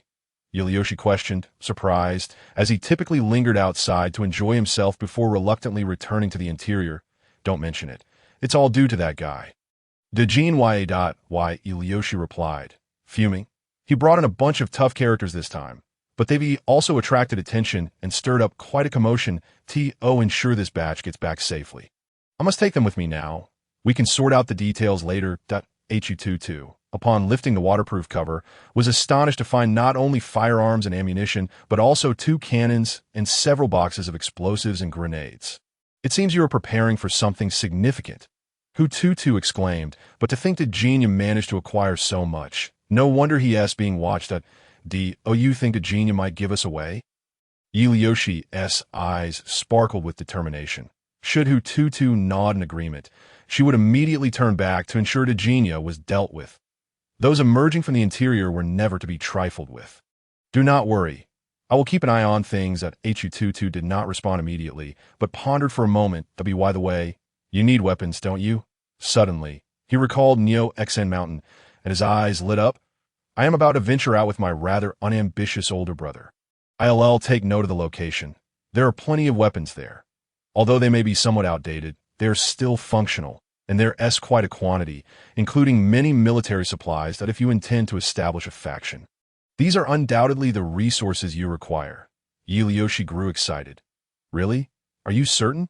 Rest assured, you could make several trips with your truck, and it would still be insufficient, Hu Tutu assured her. This is fantastic. Liu Xi felt a surge of confidence in her plans. Oh, be honest, I was initially quite apprehensive of you, but now I see that encountering you may be my stroke of luck. Afraid of me? Why? Liu Xi tilted her head, scrutinizing Hu Tutu for quite some time. I don't know. There is a power within you that I can sense. It's rather terrifying that my instincts tell me to keep my distance. Ha ha ha. It seems you're on the path to becoming a rebellious young lady. That Hu Tutu laughed heartily, saying, you must exercise restraint and not take too much interest in me. It would be troublesome if you were to develop feelings. Humph. What a childish remark, Liu Xi retorted, rolling her eyes. In terms of age, she was 3 years older than Hu Tutu, yet she had indeed allowed him to bask in the glow of fortune. It was hard to believe that this little brat once sat on the ground, wailing like a flower in distress. Hu Tutu smirked slightly. I should thank you. Otherwise, I wouldn't have achieved financial freedom over the years. However, once we return, I suggest you carefully consider your approach. Confronting the 4 great families directly may not be the wisest choice. That I believe a gradual separation could yield better results. That I'll think about it. Don't worry. Liu Xi waved her hand as she got into the car. Did I ever mention to you that I'm not alone? I guessed as much, but even the closest companions must tread carefully. Hu Tutu remarked, especially when it comes to women. Hey, are you implying that I'm a man? Is there really someone who would try to seduce me? Liu Xi burst into laughter as she started the engine. It seems I must suffer some losses after all. Hu Tutu shook his head. But why do all of you have such strong instincts, including my useless brother and you, Liu Xi? Glancing at the time. It had been 7 days since their departure. After tidying up at home, they headed straight to the bus station. However, it wasn't until the bus was about to depart that the 2 of them finally arrived. Burdened not only with packages, but also several gift boxes. I say, are you planning to carry all of this with you? Hu Tutu remarked, tapping his forehead. Couldn't you wait until we reach our destination to buy something? Upon exchanging glances, Hu Bai and Wang Pengzi suddenly felt awkward. Taking their tickets and boarding the bus, Hu Tutu immediately turned on his heel upon seeing the hard seats. What a joke. How could I endure over 30 hours like this? I'm not short on money today. As for those 2 old brothers, they could suffer through it slowly. Seeing Hu Tutu's comfortable sleeping berth, Hu Bai and Wang Pengzi felt even more embarrassed. The countdown was 5 days and 6 hours. I say, you 2 left home and ended up in such a desolate place. Sitting in the donkey cart, Hu Tutu couldn't help but voice his thoughts. You little Hu really went to great lengths to evade old Hu's pursuit. Did you even resort to the 16-character Yin Yang Feng Shui secrets? How did you know? Wang Pengzi blurted out instinctively, which only made Hu Bai feel more awkward, while others might not know the reasons behind their leaving home. Wang Pengzi was well aware. It had exhausted him to the point of collapse on their journey to find Niuxin Mountain. After another 8 or 9 hours, they barely arrived at the village before sunset. The small village appeared unremarkable, but upon their arrival, it instantly became lively, the warmth of human connection washing away much of Hu Tutu's fatigue. The essence of human warmth is the greatest balm for the weary heart. I finally understand the meaning of this saying. What nonsense are you spouting? As if you were once a celestial being, Hu Bai exclaimed, delivering a playful slap. However, after realizing he had actually struck out, he couldn't help but stare at his palm in disbelief, feeling a flicker of what it meant to be an elder brother. Hu Tutu shot him a disdainful glance and chose to ignore him. Inside the house, after a round of pleasantries, the amiability of Hu Bai and Wang Pengzi was put on full display. Even after being away for over a decade, the villagers remained warm and welcoming, prompting Hu Tutu to reflect deeply. However, it soon became evident that Hu Bai and Wang Pongzi would find it difficult to sleep that night. The reason was that during the gathering, they learned that a group of archaeologists had visited their town months prior, collecting all suspected old artifacts from every household in exchange for ration tickets. Upon discovering the truth, the two were struck dumb, as if struck by lightning. Especially Wang Pongzi, who regretted spending his last bit of money on gifts. They didn't even have enough for their return tickets. They had gambled everything on this trip. If only you had told me earlier, I might have been able to help with the search. And we wouldn't have had to come all this way for nothing. Hu Tutu sighed as he lay on the Kong, making Hu Bai and Wang Pongzi feel even worse. They had initially worried that Hu Tutu might snatch their fortune. But now it seemed they had come for naught. Early the next morning, the two, unwilling to give up, wandered around the village again. Unfortunately, they discovered nothing of significance. During breakfast, two forlorn figures approached them. "Little Hu, can you lend a hand to fat brother?" I didn't know much, but believed that if it were Hu Tutu, there might be a chance to pick up a bargain. Forget it, if memory serves. Liu Xi Mountain is under the jurisdiction of Old Master Ouyang, who is notorious for his thoroughness. Nothing survives in his wake. Even my teacher couldn't find anything under his watchful eye, let alone me, Hu Tutu said with a laugh. Especially in recent years, as the country developed, the emphasis on historical culture had grown immensely. Thus, several esteemed national treasures have begun to emerge from retirement to contribute to the preservation of history. Hu Tutu had once seen the areas designated by those predecessors in the office. "We're doomed," fat brother cried out in despair. "I've now lost my entire fortune. I have another idea." Hu Bai suddenly spoke up. "Fat brother, do you remember we initially intended to explore the Kanto Army fortress left behind by the Japanese?" "The Kanto Army fortress?" Wang Pongzi squinted, recalling. "I think I remember something like that. We never went because we were conscripted." "Exactly." Hu Bai slapped his thigh. "That's it. Our current situation calls for a gamble. Hopefully, the little devils left something of value behind." Moreover, the old village chief mentioned that the archaeological team was still in town, which meant they might encounter them. Hu Bai squinted, calculating, if we go to the tomb, things could get complicated. But searching for the Kanto Army fortress is a different story. Even if we run into those archaeologists, what can they say? This matter does not fall under their purview. What a brilliant idea. Old Hu. Wang Pongzi slapped his thigh, causing Hu Tutu to wince in sympathy. "We could consider this a contribution to the fight against imperialism." "Let us do it."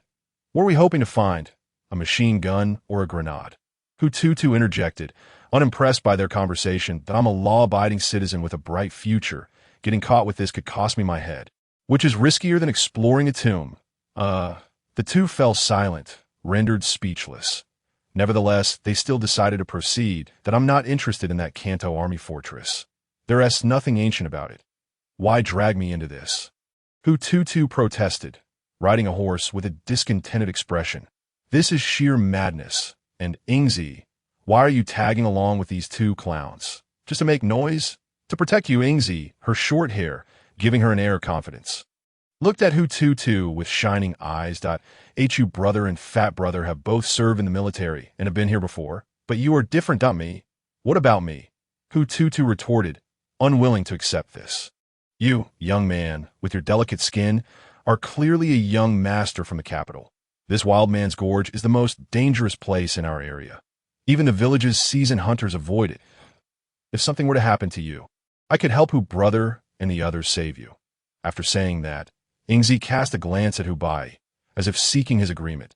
Just as Hu Bai was about to respond, he caught sight of Hu Tutu's defeated expression and burst into laughter. "Exactly. Ingzi is right. This little brat can't carry a thing and is as delicate as they come. This trip is to let him see the hardships of the working class." I spit. "Hu, you'd better remember your words. Don't count on me to save you later." Hu Tu has ceased to pay attention to this individual. Does he truly believe that others are oblivious to his own capabilities? Just as Hu Bai is, brother fat? Ingzi inquired with a hint of curiosity. "Aren't Tutu and Hu Dage brothers? Yet, I can't shake the feeling that their relationship is rather strained." Wang Pongzi leaned in, whispering conspiratorially. "You are gravely mistaken. Their bond is intact. It's merely that their manner of interaction is somewhat askew. After all, they haven't seen each other in over a decade. Their connection relies solely on their shared blood. And as such, it will require time to gradually soften. Moreover, neither has yet discovered the nuances of coexisting with the other that we outsiders can only observe. If they choose to bicker, so be it. What? They might fight. Ingzi exclaimed, then Tutu will surely suffer. Ha! That's uncertain. Wang Pongzi chuckled heartily. Little Hu Tutu was undefeated in the courtyard at the tender age of 10, given Hu's current state. It's anyone's guess who might prevail. Tutu, is that formidable? Ingzi gasped, then approached Hu Tutu, asking Tutu, are you truly that skilled in combat? Well, more or less, Hu Tutu replied, nodding, would you like to learn? Could I really? Ingzi's eyes sparkled with excitement. Ha! Then lend me your shotgun for a bit. Hu Tutu extended his small hand, displaying genuine interest. He had handled firearms before, whether belonging to his father or those later procured by Jinya for Liu Xi. He had certainly encountered many. Yet he had never pulled the trigger, a fact he lamented. It must be admitted that no man can resist the allure of such an object. This, Ingzi hesitated, aware it was a gun. However, upon receiving Hu Bai's nod of approval, she took it down, cautioning, but be careful. You must not stray far from me, as she spoke. She loaded 2 bullets in a shotgun. How generous, Hu Tutu exclaimed, giving a thumbs up. Humph. You must address me as Sister Ingzi. Ingzi retorted defiantly. Only after you've bested me in a fight. Hu Tutu chuckled as he accepted the firearm, though it remained unclear whether his remark was directed at Ingzi or someone else. Beside them, Hu Bai shot a disapproving glance, then remarked, does this little rascal even know how to shoot? Little Hu, do you grasp the concept of genius? Hu Tutu returned a similar look of disdain. In any case, I've long wished to ask you something. Wang Pongzi interjected, why is it that I refer to you as Old Hu, yet you call him Little Hu? Old Hu. Then what should I call my father? Hu Tutu shot back, rolling his eyes, so he shall just barely suffice as Little Hu. Fine, you're impressive. Wang Pongzi suddenly pointed excitedly into the distance. A rabbit. There's a rabbit. It's coming. Hu Tutu sensed the rabbit's presence almost instantaneously, and before he could even properly aim, he readied himself to pull the trigger. The 2 gunshots rang out in quick succession, yet the rabbit seemed unfazed as it dashed across the grass, only to collapse shortly thereafter. What is going on? Wang Pongzi exclaimed in bewilderment. I could see that moment. The 4 hunting dogs beside Ingzi rushed forth, retrieving the rabbit. Upon closer inspection, they discovered that the rabbit was not dead. It merely bore 2 new holes in its ears, rendering it temporarily incapacitated. Tutu, if you were in our village, you would undoubtedly be the finest hunter. Huh. Hu Tutu shifted his gaze towards Hu Bai. Bursting into laughter, Hu Bai turned away, unwilling to acknowledge this boastful young man, though the slight upward curve of his lips hinted at a different sentiment. In that instant, he seemed to experience a hint of the joy of being an older brother, which felt rather pleasant. Meanwhile, Hu Tutu finally exhibited a hint of youthful exuberance, shedding his previously suppressed, mature demeanor. As the 4 ventured deeper into the Wild Man Gorge, the surrounding forest grew denser, reaching a point where light scarcely penetrated for 100 days. Just as they settled down to rest, the trees suddenly rustled, and a shadow darted forth. What in the world? Wang Pongzi gasped, startled, as he accidentally spilled his drink on his trousers. Hu Bai, however, had already drawn his weapon, poised for action, while Ingzi swiftly raised her shotgun in search of a target. Tutu, hold on to Ada and the others. The trees here are too thick. Could that shadow be a bear? Wang Pongzi had somehow found himself next to Hu Tutu. Brother Fat, could you please not grip me so tightly? Hu Tutu chuckled, bemused by the contrast between Wang Pongzi's imposing physique and his evident cowardice. He could hardly retrieve the nail hidden at his waist. Wait, Ingzi shook her head, speaking softly. If it were a bear, it wouldn't be moving so swiftly. Could it truly be a wild man? Hu Bai proposed, or perhaps a monkey-like creature. Hu Tutu suggested, it certainly seems fierce. The 3 nodded in agreement, realizing the possibility was indeed plausible. Bang! At that moment, Ingzi suddenly pulled the trigger. As the flash erupted, the 4 caught a glimpse of the fleeting shadow, and Hu Tutu simultaneously released the rope in his grasp. In an instant, the hunting dogs surged forward, and Ingzi, surprised by Hu Tutu's action, was taken aback when Hu Tutu dashed forward as well. Tutu! Ingzi exclaimed in alarm, but without hesitation, she pursued him. You too? Wait for me, Hu Bai called out, refusing to remain behind. Before long, Wang Pongzi, glancing around and realizing he was left alone with the four horses, shivered in trepidation. Why you guys? Wait for me. Meanwhile, the four hunting dogs demonstrated their remarkable teamwork. Cornering the dark figure while launching an offensive as Hu Tutu had described, it was a fearsome-looking monkey, exuding a wild man's aura. Yet beneath it, there was a wild boar, goodness, a bona fide wild boar knight. Hu Tutu chuckled at the absurdity, yet he did not relent in his assault. Nails flew from his hand like a hailstorm. With his strength and speed, coupled with the dog coordination, they swiftly drove the wild boar knight into a cul-de-sac, ultimately pinning the monkey down with a final nail. Although the wild boar was injured, it managed to escape. It seemed the nails had their limitations. Furrowing his brow, Hu Tutu contemplated that while he could easily dispatch the pair if he advanced, the risk of injury was not something he desired to use. The time for bloodthirsty pursuits was not to be delayed. While swiftly retrieving his nails, he calculated, I don't need overwhelming power. Even the abilities I possess from the Naruto world would suffice. However, at this moment, lacking strength meant he would have to compensate with equipment. Although he could bring back diminished power from the Naruto world, he could not carry items from there. Otherwise, he wouldn't be relying on nails rather than kunai or shurikens, let alone scrolls and such. Previously, Hu Tutu had not considered this aspect for convenience's sake, opting for items that would not draw suspicion as weapons. Yet he had not anticipated that his first venture into the main world would teach him such a lesson. A tool must be sharp to work effectively. The wisdom of the ancients indeed held truth. Hu Tutu crouched down, patting the four hunting dogs. Go ahead and eat. The moment the four dogs heard this, they sprang into action, tearing the mutated monkey apart. Does this count as erasing evidence? Hu Tutu pondered, stroking his chin. That depends on what you wish to hide. That moment, Hu Bai's voice was heard as he and Ingzi arrived, albeit somewhat belatedly.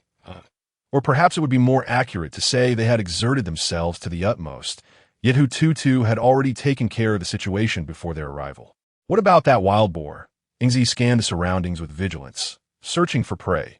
The knight had been dispatched by Ada and his companions, and naturally, the steed had fled in terror. Hu Tutu shrugged. I was merely rewarding Ada and his brothers. As for the phrase destroying the corpse and obliterating the evidence, if you don't know how to use idioms properly, then refrain from using them. Hu Bai cast a sidelong glance. You were the one who said that just now. What does it have to do with me? You seem rather guilty. Oh, so you know other idioms too. Ingzi observed these two brothers bickering and could not help but feel a sense of exasperation. This manner of interaction was indeed an eye-opener for her. Wait a moment. You two lost a significant individual. Did you not notice? Hu Bai and Ingzi looked at Hu Tutu in confusion. It seemed as though someone was unwittingly murmuring. And just as the words left his lips, a series of anguished cries echoed from behind them. Ouch! Help! Wang Fatty was in dire straits. Damn it! Why is that wild boar specifically targeting Wang Fatty's backside? This is bad, Hu Bai exclaimed, slapping his thigh. Fatty! Ada, let us go! Ingzi shouted, causing the four hunting dogs to abandon their meal and start sprinting immediately. TSK, what good dog should I take one with us when we leave? Hu Tutu contemplated it. If memory serves, Kakashi's summoning beast is indeed a dog in the world of Naruto. Perhaps such summoning beasts do not possess formidable combat capabilities and are merely supportive. However, in the main world, it is a different story altogether. Moreover, taking a dog with you is far more convenient than other animals. They are not prohibited from being kept, yielding multiple benefits. He too wished to form a contract with a powerful animal. Yet most of them are listed as protected species. How could he manage that? When the trio arrived, they discovered a wild boar, bloodied but with eyes betraying a fierce ferocity, continuously charging at Wang Fatty. One of their horses had also suffered misfortune. Was this the one that had just fled? Hu Bai gazed at Hu Tutu in disbelief. Indeed, Hu Tutu nodded, surprised himself at the steed's loyalty that it had clearly escaped. Yet it seemed to have employed a flanking tactic, returning to confront this soft target. However, the creature's combat strength was remarkable. This wild boar appeared to be quite extraordinary. Hu Tutu could not help but reflect, recalling the monkey that had been dispatched by Ada and the others. It felt as if all the animals in the Wild Man Gorge had undergone some form of mutation. Upon hearing this, Old Hu's expression turned serious, and he momentarily regretted entering so recklessly. Yet, having come this far, there was no turning back. Oh dear, you two, stop your bickering and come help Wong Fatty. Wong Fatty lamented, nearly suffering another injury to his rear. Bang! Ingzi seized the opportune moment and pulled the trigger. But the bullet grazed Wong Fatty's ear, sending him into a state of shock, causing him to collapse onto the ground. Even with the wild boar lying dead beside him, he seemed utterly oblivious. Old Hu, take a look at Wong Fatty. Is he still alive? Just by glancing at Wong Fatty's condition, one could tell he was too frightened to confirm. All right, Hu Bai shook his head helplessly. Ingzi, however, looked at Wong Fatty with a hint of irritation. Brother Fatty, do you not trust my marksmanship? Oh dear, how could that be, my dear sister? Fatty hurriedly shook his head. I merely wanted Old Hu to check, just in case. After all, you know that in a place like this, if one gets injured, they certainly won't survive for more than 2 days, and they might not even know how they died. Listening to Wong Fatty's words, which echoed Hu Bai's admonitions, Hu Tutu found it somewhat amusing. No, we must feast on this creature tonight. It is not enough to quell Wong Fatty's grievances. The trio shot him an incredulous look. This fellow seemed capable of messing up anything. Yet when it came to food, he was an exception. Finally, night fell down on their first day in the Wild Man Gorge. Trouble had already arisen. According to Ingzi, they were still merely on the outskirts of the gorge. The place they intended to reach was at least within the middle circle, if not the inner circle. But what lay within the inner circle? Even she had never ventured there. She had only heard tales passed down through generations about the terrifying aspects of the Wild Man Gorge. Ingzi, do you know anything further about the Wild Man Gorge? Could you enlighten us? Fatty leaned in, sporting his trademark mischievous grin at Hu Dage. You and Fatty are truly incorrigible, Ingzi remarked, looking at the two of them in disbelief. You are bringing Tutu here without even understanding the dangers of the Wild Man Gorge. Oh, Old Hu, did you see that? Ingzi is being protective. Fatty teased that if you don't speak, no one will mistake you for a mute. Hu Bai could not help but interject, exasperated by this troublemaker. Hu Tutu was clearly the most vengeful of the bunch. Why provoke him when they had nothing better to do? In the end, it would be Wong Fatty and Hu Bai who would suffer. After all, he could not just stand by and watch Fatty get into trouble, though Hu Tutu was mindful of his actions. There were times he could not refrain from intervening. Wong Fatty's incessant prattling often dragged him into the fray. Ingzi was even more blatant. He had witnessed her pour a small bag of salt into Fatty's water flask. These two children were clearly those who would settle scores. The fortress you are searching for has only been mentioned by the elder generations. No one has ever seen it. The Wild Man Gorge is fraught with peril. I can only ensure that little Tutu will be safe. You two should take care of yourself this moment. Hu Tutu spoke up. I have indeed heard some tales regarding the Wild Man Gorge. You, Hu Bai and Wong Fatty were taken aback, and even Ingzi was surprised. Observing the trio's expressions, Hu Tutu rolled his eyes. What a fuss! Back when my teacher assigned me homework, I merely glanced at some materials concerning the Jin dynasty. The Wild Man Gorge is a name that has only come into use in recent decades. In the past, it was known as the Pengyue Gorge, which, as the name implies, was a place where the stars gathered to embrace the moon. A burial ground reserved for the nobility of the Jin dynasty. However, later on, the Mongolian forces decimated the Jin dynasty, and their soldiers retreated while battling, arriving here and completely ravaging the geography and feng shui of Pengyue Gorge, utilizing their last ounce of strength to prevent the Mongolian forces from entering, thereby sparing their ancestors from disturbance, in retaliation. The Mongolians, having gained nothing, slaughtered all the Jin soldiers and civilians, casting their remains into this place. What was once a land of feng shui has now become a graveyard. Hu Bai seemed to grasp something vaguely, looking at Hu Tutu and saying, so the Mongolian army's purpose in coming here was indeed for this. As he spoke, he stomped his foot decisively. Of course, since you're aware of the Tomb Raiders, you should know that throughout history, every dynasty has maintained such a unit. There's nothing scandalous about it. In fact, many would simply send whoever was available. There was no need for specialists. As long as they were soldiers, they could enter and risk their lives, though it may seem crude in feudal dynasties. Human lives were often the least valuable, so naturally, no one paid it any mind.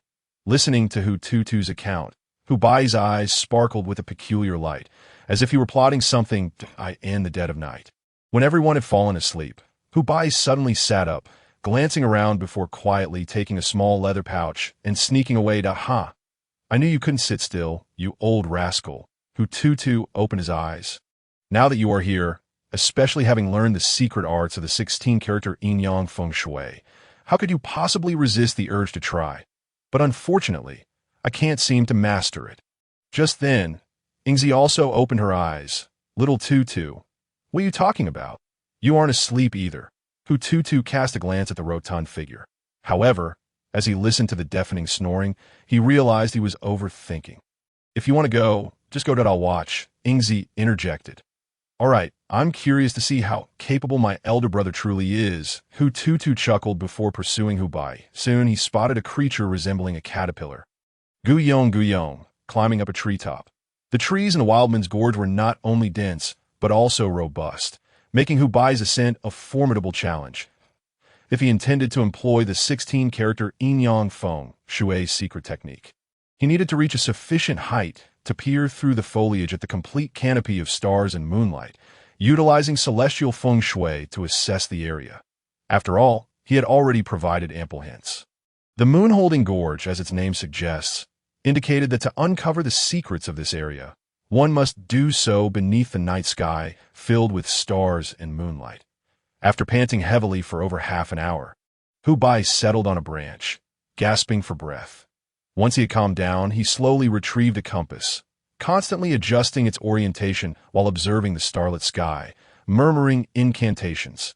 Yet after a while, he remained furrowed in concentration. Seemingly unable to ascertain anything that I say, have you not mastered your craft? Thankfully, you have the self-awareness to sneak off and practice while everyone else is asleep. Otherwise, it would be quite embarrassing. A sudden voice came from behind, startling the focused Hu Bai, causing him to slip and tumble down. What the heck? Hu Tutu, quick on his feet, dashed down the trunk with ease, catching Hu Bai mid-fall as he dangled at a right angle, as if standing on solid ground, despite the added weight of Hu Bai's descent. Although Hu Bai had long known his younger brother was exceptional, today's incident provided a novel lesson. How could one stand so effortlessly on a tree with mere ordinary shoes? Hu Bai found himself at a loss for comprehension. Look at you, so unsophisticated. Hu Tutu tossed Hu Bai to the ground, casually inquiring, after gazing at the celestial phenomena for so long. Have you discerned anything? Hu Bai nodded slowly, but then shook his head. The feng shui here was indeed intriguing. According to his earlier observations, a gap had suddenly appeared in the mountains to the northeast, shattering the original jade disk that should have concentrated the essence of the sun, moon, and stars, allowing malevolent energies from outside to invade and ruin everything, transforming what was once a feng shui treasure into a dismal fate. It was likely that even if there were no wild men in this so-called Wildman's Gorge, it was far from peaceful. Such a place could easily give rise to all sorts of monsters and anomalies. Did you figure it out? Hu Tutu asked, somewhat astonished. Ultimately, this was a matter of pinpointing the golden location. Yet Hu Bai struggled to apply the 16-character yin-yang feng shui secret technique with ease. Thus, even though he observed the mountain ranges and the celestial bodies, he couldn't discern even the slightest connection. What does your shaking head signify? Hu Bai hesitated to respond immediately, glancing at Hu Tutu, who seemed somewhat surprised. After all these years, have you not absorbed anything, or do you genuinely lack ability? Given Hu Tutu's intellect, Hu Bai did not believe he was inferior. In fact, reflecting back, it seemed that this impudent lad had deliberately guided him to study the feng shui techniques. If that were the case, why did he appear genuinely inept? If I could learn it, would I need your help? Hu Tutu blurted out instinctively, yet Hu Bai's eyes widened as he fixed his gaze on Hu Tutu. Indeed, all of this was orchestrated by you, wasn't it? The ultimate goal was to leverage my 16-character Yin-Yang Feng Shui secret technique to explain everything. So, your intention is to have me help you find an ancient tomb. After a moment of self-reflection, Hu Bai shook his head as if dismissing his own conjecture. No, something feels off. Although you claim to be more opportunistic than the fat guy, I can see you are not lacking in funds. However, aside from the antiques buried beneath, I cannot fathom your true motive that you're the one who dragged me to this wretched place. Hu Tutu chuckled that I never expressed a desire to come here since we left the capital. Why are you placing all the blame on me? Huh. Spare me your excuses. Hu Bai retorted with a cold smirk that you believe I would leave immediately. I have no intention of returning to this so-called Wildman's Gorge. Go ahead, it matters not to me. Hu Tutu shrugged. But wherever you go, the debt must be repaid. Hu Bai trembled in anger, his finger quivering that a single penny can thwart a hero. How much more for the considerable sum he required? Not to mention Hu Tutu's debts. He bore the weight of his comrades' families. For that reason, he was willing to engage in morally questionable actions. Ultimately, people must make choices for the sake of mere pennies. And Hu Bai was no exception. However, this time, you've come away empty-handed. After regaining his composure, Hu Bai addressed Hu Tutu. Before this place was altered, with my current abilities, pinpointing the exact location of the ancient tomb of the Jin dynasty would have been no issue.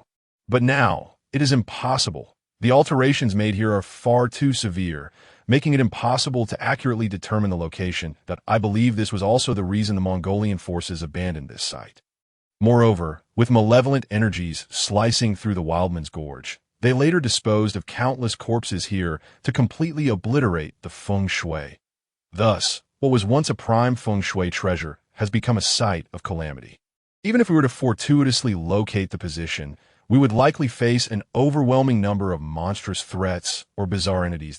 Oh, by the way, I almost forgot you might not know what a zongzi is. With that, a smug expression crossed Hu Bai's face that I say, Comrade Xiao Hu, have you forgotten what my field of study is? Hu Tutu regarded Hu Bai, who could be quite astute yet seamlessly transitioned into a state of mindlessness. Moreover, I have accompanied my teacher on various expeditions, not only to collect items in the countryside, but also to conduct archaeological digs. This is an integral part of our great motherland, as he spoke. He patted Hu Bai's shoulder. By the way, you, the authentic tomb raider, have not actually descended into a tomb. Have you? Surely not. That would mean you've never even encountered a zongzi. No way, right? Hu Bai glared at Hu Tutu's infuriating expression. If not for the consideration that he couldn't overpower this brat, he would have surely lashed out. Merely hesitating was an insult. My lack of skill is simply due to our family's book being a fragment. If I had a complete version, you would truly see my capabilities. Thank goodness it is a fragment. Otherwise, how could you possibly endure such a profound legacy of feng shui mastery? Hu Tutu let out a cold chuckle. At least I can be considered half a member of the Xianmen. Don't I have some sense of my own fate? Humph. Hu Baxi let out a cold snort, choosing not to say anything further. Let us go. Just then, a gunshot rang out, causing the two brothers to sprint towards the camp. What is going on? Upon arriving, they saw that Fatty and Ingzi looked terrified, and they hurriedly inquired. There are dead people. Ingzi stammered. So many dead. They're nothing but black bones. Fatty Wong nodded vigorously. Exactly, over there. I was just about to go to the toilet when I saw it. Good heavens, it scared me to death. You spineless coward. What is there to be afraid of? It's not like you haven't seen dead bodies before. Hu Baxi glared at Fatty Wong, his anger boiling over. However, upon arriving at the pit and taking a look, even Hu Baxi frowned. The bodies were already desiccated, but why were their bones black? It must be due to the unique environment here. Hu Tutu stepped forward to examine them. This Wildman Gorge is even more intriguing than I imagined, much like the Wild Boar Night. All undergoing certain changes. But looking at the clothing of these skeletons, they must belong to the Japanese. Reaching out, he grasped a commander's sword that fell into his hand. Tsk. It's rather mediocre. Compared to the short sword crafted for me by Ji Shui, it falls woefully short. That it seems these fellows must have intended to reach that Guangdong army fortress after entering the Wildman Gorge. Hu Baxi mused. Xiao Tutu, aren't you afraid? Ingzi couldn't help but ask Hu Tutu that I study history and archaeology. I've seen worse things than mere corpses, so don't worry. Compared to the living, the dead are much simpler. Hu Tutu replied with a smile. So, did these people starve to death? Fatty blinked. Otherwise, why wouldn't they have made it to the fortress and instead died here, observing the locations of the fatal wounds, which were all self-inflicted? Hu Tutu explained, according to their tradition, this is known as jade shattering. He took out some alcohol from his bag and sprayed it on his hands. But regardless, the presence of a Japanese here indicates that the fortress you seek does indeed exist. However, it's unclear why these Japanese died here, but it's certain that we should leave the Wild Man Gorge within 3 days. Lingering too long may not bode well, as he spoke. He tossed a rabbit hanging from his horse's back on the ground that it was dead, though he didn't know when it had happened dead, but the injury wasn't fatal. I saw it alive and kicking just the other night. Ingzi remarked, I had planned to have it for breakfast. Oh dear, what about Ada and the horses? Don't worry, the horses are stronger than adults, and Ada and the others are hunting dogs. Their endurance surpasses our... Don't forget, they devoured that monkey, so they'll be fine. Upon hearing this, Ingzi finally relaxed. It seems we can't linger. In that case, let us not rest. Hu Baxi clapped his hands. But since the Japanese are here, it means the Guangdong Army fortress shouldn't be too far away to... Just then, as Fatty was examining the corpses, he found a package wrapped in oiled paper at the bottom of the skeletons. Xiao Hu Tu, come take a look at this foreign writing.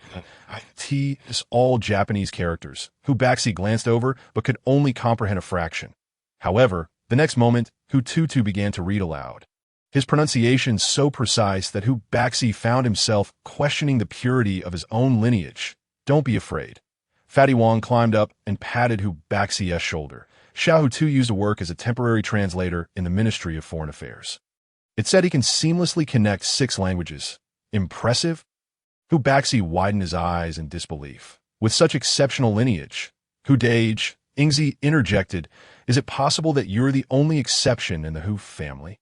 Hu Baxi was momentarily rendered speechless by Ingzi's remark.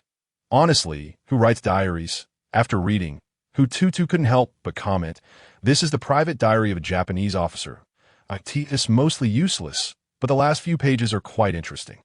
Before the Japanese surrendered, this squad was tasked with replacing the garrison at the Guangdong Army fortress. However, due to the fortress's high level of secrecy, the Japanese were required to maintain complete confidentiality throughout their mission, only reporting via a secret radio once they arrived.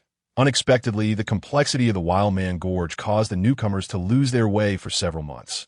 Meanwhile, outside, the Japanese had already surrendered, but they had no idea. At this time, they encountered tomb raiders who were here to plunder the tomb of the Dajin royal family. It was through these raiders that they learned of the outside world, and to their shock, their country had already surrendered. Unable to accept this reality, they chose jade shattering, leading to the scene before us. The tomb raiders, however, were all killed by these Japanese. That's how it is. Hu Baxi and Fatty Wong exchanged glances and soon found another tattered package in the pit. Upon opening it, they discovered a set of Luoyang shovels and ropes. Unfortunately, aside from the Luoyang shovel, everything else was decayed and unusable. Old Hu, look at these people. Fatty Wong couldn't help but exclaim. Professional. Hu Baxi's face reddened slightly, though the darkness concealed it. Indeed, they had come in a hurry without preparing anything. No wonder the old village chief was reluctant to letting Z come along. As sunlight gradually pierced through the dense forest, the Wild Man Gorge, though still dim, was at least somewhat brighter. Old Hu, why don't you take a look? Fatty Wong brandished the Luoyang shovel, eager to try it out. Ever since discovering these tools, Fatty had been urging Hu Baxi. After all, tomb raiders wouldn't come here unless there were treasures to be found. Just thinking about those artifacts, even one could easily suffice to cover the cost for both of them and Xiao Hu Tuesday. They could even follow the example of Dajinya, open a shop, and let money make money, providing a stable livelihood for the families of his comrades. All right, upon hearing Fatty Wong's last point, Hu Baxi finally made up his mind. TSK. At that moment, Hu Tutu, crouching on the ground, made a strange sound, leaving others unsure whether he was teasing Ada and the others or mocking Hu Baxi and Fatty Wong. But this act undoubtedly provoked Hu Tutu's pride further. He pulled Fatty along, scanning the surroundings while continuously adjusting their direction with the compass. Hu Tutu, does Hu Dage really have the ability to calculate? Ingzi couldn't help but ask out of curiosity. People of this era were indeed quite superstitious about such matters. Hu Tutu scoffed, half filled with knowledge, swaying around us. So, does that mean Hu Dage still has some skills? Ingzi's eyes brightened. He does. Hu Tutu didn't deny it, but this time he might be scared. Originally, this 16-character Yin-Yang Feng Shui secret technique was merely a fragment, and Hu Baxi had learned it on his own. Although he had some talent, he was ultimately working in isolation without practical experience. Over the years, he had learned quite a bit, but it was too rigid. Moreover, this was Pangyue Gorge, the royal tomb of the Dajin dynasty. With Hu Baxi's limited knowledge, attempting to tackle such a high-level task right off the bat, not to mention, this Pangyue Gorge had turned into a graveyard. There were many untold stories within. It was clear that finding anything worthwhile here was impossible. At the very least, Hu Baxi didn't possess such means. Just why it seemed he would need to discuss this with the old man once they returned to the capital. After all, it was a royal tomb. If excavated, it should yield plenty of treasures. Hu Tutu's mind raced with thoughts. The histories of various dynasties are fraught with significant gaps, lacking completeness. The most effective means of piecing together these historical puzzles lies in the unexcavated antiques. However, the old man has been rather busy lately, and it's uncertain when he will commence. Shaking his head, he ceased his contemplation and, accompanied by Ada and their 4 hunting dogs, observed Hu Bai and Wang Pongzi digging in the distance. The speed at which the special Luoyang shovel was unearthing the ground exceeded expectations, or perhaps Wang Pongzi truly possessed an innate talent in this regard. Before long, a pit measuring approximately 2 meters square and 3 to 4 meters deep appeared before them. Old Hu, Wang Pongzi exclaimed, come quickly and see what Fat Master has unearthed. Such a beautiful color. Could it be jade? As he spoke, he raised both hands high, eager to take another vigorous scoop and examine the alluring green object beneath. Although Wang Pongzi lacked knowledge regarding the value of antiques, he understood that the greener the jade, the more valuable it was. However, in the next moment, a stone, propelled through the air, struck his wrist, sending him and Luoyang City flying. Ouch, he cried, as his wrist swelled visibly, causing him a gasp. Who the hell ambushed Fat Master? Fatty. Hu Bai checked on him, frowning as he glanced at Hu Tutu, who was playing with stones beneath a tree. You little rascal, what are you doing? Little Hu Tutu. Wang Pongzi returned to his senses, displaying a look of confusion. Idiot, Hu Tutu retorted, look beneath your feet. If that doesn't quell your anger, I shall henceforth refer to you by a different name. With that, he tossed another stone, this time lightly, which landed at their feet. Seeing this, Hu Bai forced himself to calm down, bending down slowly, intending to pick up the shovel, but in the next moment opted to gently excavate the soil with his hands. Soon, a glimmer of green caught his eye. Old Hu, Wang Pongzi exclaimed with excitement. What do you think? Is it incredibly valuable? Gulp. At that moment, Wang Pongzi was utterly captivated by the vibrant green, completely oblivious to the shock and fear reflected in Hu Bai's eyes. Fixated on the hue, he vaguely discerned that beneath this layer, resembling jade, there seemed to be a viscous liquid flowing continuously, akin to water beneath a thin layer of ice. Unable to restrain himself, Hu Bai swallowed hard, a chilling realization washing over him. His body tensed inexplicably, and in a serious tone, he warned, Fatty, climb up slowly now. Be careful not to step in the center. Remember to distribute your weight and make as little noise as possible. Just as Hu Bai finished speaking, a vine was suddenly tossed down in the next moment. Ingzi's head popped up. Brother Hu, Fat Master, and little Hu Tutu sent me to pull you up. Hu Bai released a sigh of relief upon seeing this. Old Hu, what's going on? Don't waste time. Hurry up, and take care not to exert too much force, Hu Bai sternly instructed, already grasping the rope on the other side and beginning to climb. Seeing this, Wang Pongzi dared not act recklessly, even refraining from using his legs to jump, relying solely on his hands to haul himself up. Emerging from the deep pit, Old Hu lay on the ground. gasping for breath, sweat beading on his forehead. Witnessing this, Wang Pengzi hesitated to intrude, yet curiosity gnawed at him. Thus he approached Hu Tutu with a mischievous grin. "Little Hu Tutu, you sure are ruthless. Look what you've done to Fat Master." "Just to teach you a lesson." Hu Tutu rolled his eyes. "I noticed there are plenty of medicinal herbs in this wild man's gully. I'll find some for you to apply later." I knew our little Hu Tutu was the best. Wang Pengzi beamed. "So why don't you explain what is happening here?" Yes, little Hu Tutu, what is going on?" Ingzi echoed, her face brimming with curiosity. "I'll help Fat Master find the herbs." The Tianbao, dragon fire glazed roof. Hu Tutu leaned against the large tree behind him, appearing rather languid, his gaze fixed on Hu Bai, who was still regaining his composure. He couldn't help but chuckle and shake his head. One must admit. This time Hu Bai was genuinely frightened. But that was understandable. After all, it was a royal tomb of a nation, and such a level of protection was entirely appropriate. Hu Bai, facing such a challenge on his first descent into a tomb, was bound to feel disheartened. However, the once spirited Hu Bai, eager to uncover the treasures of the Jin dynasty, was now truly rattled. This scenario could be likened to the roof of an ancient tomb. In other words, the very spot where they had just stepped was the roof of the tomb. Hu Tutu remarked nonchalantly, "At your age, still traipsing on someone else's roof, planning to peel off the tiles? Does that mean we have indeed found a right place?" Wang Pengzi exclaimed, his excitement peaked. "Does that mean there are many treasures below?" Hu Tutu replied, "You may as well go down there. I can guarantee you won't even leave a speck of dust behind." Shaking his head at this money-hungry individual, Hu Tutu continued, "The Tianbao dragon fire glazed roof was quite popular among the grand tombs of the northern Song dynasty. Yet it wasn't for aesthetic appeal. Rather, it served as a formidable anti-theft measure. It is well known that the technique of dividing gold and determining burial sites is not something just anyone can master. Otherwise, it wouldn't be so revered by many. Lacking this knowledge means that finding an ancient tomb is exceedingly difficult. Even if one locates it, they may not know where the entrance lies, requiring substantial human and material resources. Otherwise, there remains but one option. Simply find a spot and break in." Wang Pengzi nodded, instinctively voicing his thoughts. "Why bother with all that? We just need to get in. Spit. What you're suggesting is the destruction of national cultural relics. Being shot would be a lenient punishment." Hu Tutu shot him a disdainful glance. "What nonsense are you spouting in front of me, a well-respected archaeologist?" Yes, little Hu Tutu, I was wrong. You take your time explaining, and tell me more about this roof tile."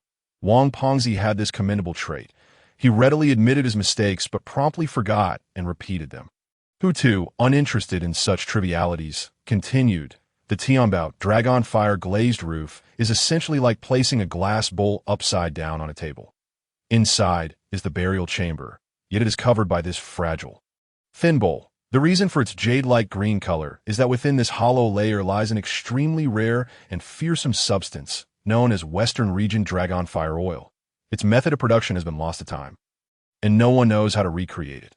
However, this dragon fire oil ignites upon contact with air, burning at terrifying temperatures that can reduce a person to ashes within mere breaths. Even a slight contact can unleash a dreadful fire toxin, scorching your internal organs and meridians day and night, that in the end, you wouldn't even know how you died. Even if you miraculously escape, everything within the tomb will be incinerated, leaving no trace behind, rendering your journey utterly fruitless. Is it truly that terrifying?" Wang Pengzi gasped, recalling his reckless actions. Had it not been for Hu Tutu tossing that stone, he might have already been reduced to ashes. The name Tianbao, Dragon Fire Glazed Roof, was now etched in his memory for life. At that moment, he finally understood why Hu Bai had appeared so panicked upon seeing that green hue he had initially mistaken for jade. It was likely that had they exerted just a bit more force, Hu Tutu could have been preparing to return to the capital for a feast. Damn it, these ancient folks sure knew how to be ruthless. Wang Pengzi murmured, shaken, now comprehending Hu Bai's reaction upon emerging. Who wouldn't be terrified in such circumstances? Hu Tutu, unfazed, replied, "Money is hard to earn, and the work can be grueling. Yet what choice do we have? To outsiders, our profession may seem trivial, merely wielding brushes and cleaning, appearing as though it's of no consequence. However, This is merely because the dangers and hardships of this profession are seldom revealed to outsiders. What they see is but the surface. This field is characterized by its profound specialization. For the ancients, irrespective of their motives, trespassing upon a tomb was tantamount to declaring an unending vendetta, a matter where one's life could be forfeit. And this is merely at the threshold, for once one ventures inside. The perils that lie beneath are beyond articulation. One might understand that the tomb's owner would employ every conceivable means to deter future intruders. All manner of cunning schemes could potentially arise. Wang Pengzi, after pondering Tutu's words for a moment, suddenly lifted his gaze. If that is the case, then why, Tutu? Do you still choose this path? Unlike Tutu, who is old, who is a family anchor. Should Tutu embark on a military career, his future could be immeasurable. Moreover, his academic achievements are evident. In any aspect, there is no need to engage in such perilous endeavors. SOY. Then, Wang Pengzi was perplexed. Why do I? Hu Tutu looked up at the sky, as if seeking to pierce through the myriad leaves to uncover some truth. Because of the thrill, you too once thought your rebellious act of running away from home was a grand achievement of youth. In reality, it was merely the capriciousness of childhood and the desire for face that I, too, at the same age, sought to engage in my own form of rebellion. Our choices simply diverged. This intoxicating unknown, which ignites the adrenaline rush, is something a tranquil life cannot compare to. More importantly, this thrill can become addictive. Once you have tasted it, you will find it impossible to return. Even if you wish to lead a life as calm as still water, it becomes an impossibility. With a shift in gaze, Hu Tutu turned to Hu Bai. If I were to tell you that the Hu family inherently possesses this trait, would you believe me? Wang Pengzi's gaze followed Hu Tutu's, and he opened his mouth to dismiss Hu Tutu's assertion. Yet deep down he recognized its truth. At least old Hu embodied this sentiment. However, old Hu's age and experiences had imparted wisdom, allowing him to know that sometimes rationality must prevail, rendering him seemingly normal. Hu Tutu, on the other hand, is unencumbered by such restraint. His youth grants him the liberty to indulge, to unleash everything within him. Thus, there are times when he struggles to comprehend what the prodigious young man is truly contemplating. Yet, upon reflection, he realizes that he and old Hu are not so different at his age. This train of thought brings a semblance of understanding. Choices, once made, are irrevocable. As someone who has traversed this path, I offer a kind reminder. Never harbor illusions of fortune. Having said that, Hu Tutu rose. All right, I shall fetch you some herbs. Wang Pengzi, returning to the present, instinctively touched the swollen bruise on his wrist and inhaled sharply. Is this perhaps another form of warning to himself? How then shall he choose? He lifted his head, only to find that Hu Tutu had already departed, striding towards old Hu's direction. Old Hu, you heard the young fool's words. Did you not? Wasn't he speaking directly to us? Hu Bai sat up, exclaiming, that little brat is quite audacious, attempting to educate his elder brother. Wang Pengzi chuckled. I know what to call that. It's the way of the wise. Hu Bai smiled but said nothing further. Pengzi, this path is erroneous. Then shall we turn back? Wang Pengzi replied without hesitation. I stand by you. Hu Bai shook his head. No, what I mean is that you have strayed off course. Pengzi, I have not. You should know that embarking on this path may be my fate, a notion I ought to have anticipated long ago. Perhaps I did foresee it, yet was reluctant to admit it. From a moment the young fool and I unearthed this ancient text on feng shui, the wheels of destiny began to turn. Both he and I are destined to be intertwined with this vocation. Observe how the young fool likely recognized this truth early on, for despite having numerous avenues that others may not traverse in a lifetime, he still chose this one. Wang Pengzi blinked. What do you mean? I don't understand. But old Hu, I understand one principle. The moment you step onto the battlefield, you can no longer act as a coward. As brothers, we shall advance or retreat together, live or die together. But to leave me behind, to abandon you here, I assure you, that is inconceivable. Don't even think about it. You and I genuinely regret having brought you into this Hu Bai side, yet knowing Wang Pengzi's disposition, he understood that there was no other recourse now. However, One thing has become even more certain to me. Hu Bai retrieved a steel nail, approximately 8 or 9 centimeters long, from his pocket. Our arrival here is undoubtedly the young fool's doing. Even the proprietor of Jin Yu Zhai, that golden tooth, is likely entangled in his schemes. What? No, that cannot be. Old Hu. Wang Pengzi instinctively countered that I previously stated that the young fool had no need to resort to such measures. If he desired that piece of jade, I could have simply gifted it to him. It would have been a matter of a single sentence. Why go to such great lengths? Hu Bai shook his head. What if what he seeks is not merely that jade, but me, or even both of us? At that moment, Hu Bai seemed to grasp the situation. Even though Wang Pengzi had just agreed to depart alone, it was likely too late, for Hu Tutu had already ensnared him when he manipulated Golden Tooth back in the capital. He and Wang Pengzi were bound together. Neither could escape. Yet what on earth does this young fool intend to achieve? Hu Bai still could not fathom Hu Tutu's motives. After all, Hu Tutu was not lacking in wealth. Unlike the two of them, and while Hu Bai was reluctant to mention it, even in the capital's small domain, his family could undoubtedly be described with the words powerful and influential. Such a family would lack for nothing. So why would this young fool act in such a manner? It was utterly perplexing. Was it for the thrill? At present, Hu Bai felt as though Hu Tutu's words were devoid of even the faintest punctuation. Purely for excitement, such behavior was inconceivable. Yet he could not deny Hu Tutu's assertions. Though he was loath to admit it, the essence of the Hu family indeed bore a hint of madness and a thirst for the unusual. Just as this choice may have been orchestrated by Hu Tutu, the final decision rested with him alone. From the moment he acquired that fragment of the feng shui manuscript, a seed had been sown in his heart. Later, when he enlisted, he thought he had quelled the storm within. Yet, unexpectedly, he found himself thrust into battle. Years passed, and after countless brushes with death, witnessing comrades fall one after another, the transformation in his mindset was beyond description. He once believed that upon retirement, returning to tranquility would be a matter of course. However, as Hu Tutu articulated, those who have experienced such events find it exceedingly difficult to revert to ordinary life. Thus, when faced with even the slightest unforeseen challenges, he instinctively entertained extreme notions. Take, for instance, their current predicament. Even the ever-greedy Wang Pengzi had not considered these scenarios. Ironically, it was he who had always treated wealth with disdain. Who conjured such thoughts? This appeared somewhat ironic. This moment, Hu Bai began to understand the peculiar glint in Hu Tutu's eyes whenever he gazed upon him. Just a glimmer of realization that I have truly failed in my role as an elder brother. I never anticipated that I would end up worrying about a younger sibling who is over a decade my junior. Let's get to work, Hu Bai declared, brushing off the dust. This pit must be filled. Otherwise, we cannot afford the consequences should anything go awry.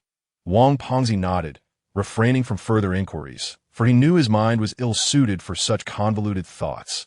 Therefore, it is best to follow old Hu, accepting the journey to its darkest depths. However, the swelling and pain in my wrist are quite tormenting. It has been quite some time since Lao Hu, Xiao Hu Tu, and Ingzi have returned. Could something be amiss? That fellow, he's stickier than a monkey. Hu Bai curled his lip. They must be heading this way. Let us venture forth to search for them. Wang Pengzi nodded and, after gathering his tools, set off ahead. Meanwhile, Hu Bai glanced at the blood-stained nail in his hand. Let me see, you little rascal, what gives you the confidence to ensnare me? You surely cannot stray from this path. When it comes to a life filled with trepidation and the pursuit of thrills, Hu Bai did not believe there was anything more exhilarating than the battlefield. Therefore, he remained skeptical that the path chosen for him by Hu Tutu would truly satisfy his appetite for adventure. Yet, this thought would soon be overturned. Before long, the two men followed the markers and found Hu Tutu and Ingzi. Upon seeing a pile of grass mats around them, they could not help but wear expressions of bewilderment. Wang Pengzi, grinning mischievously, remarked, I say, Xiao Hu Tu, have you taken a liking to Ingzi? TSK, if your brother and I had arrived a moment later, would you have succeeded in your pursuit? Old Hu was equally astonished.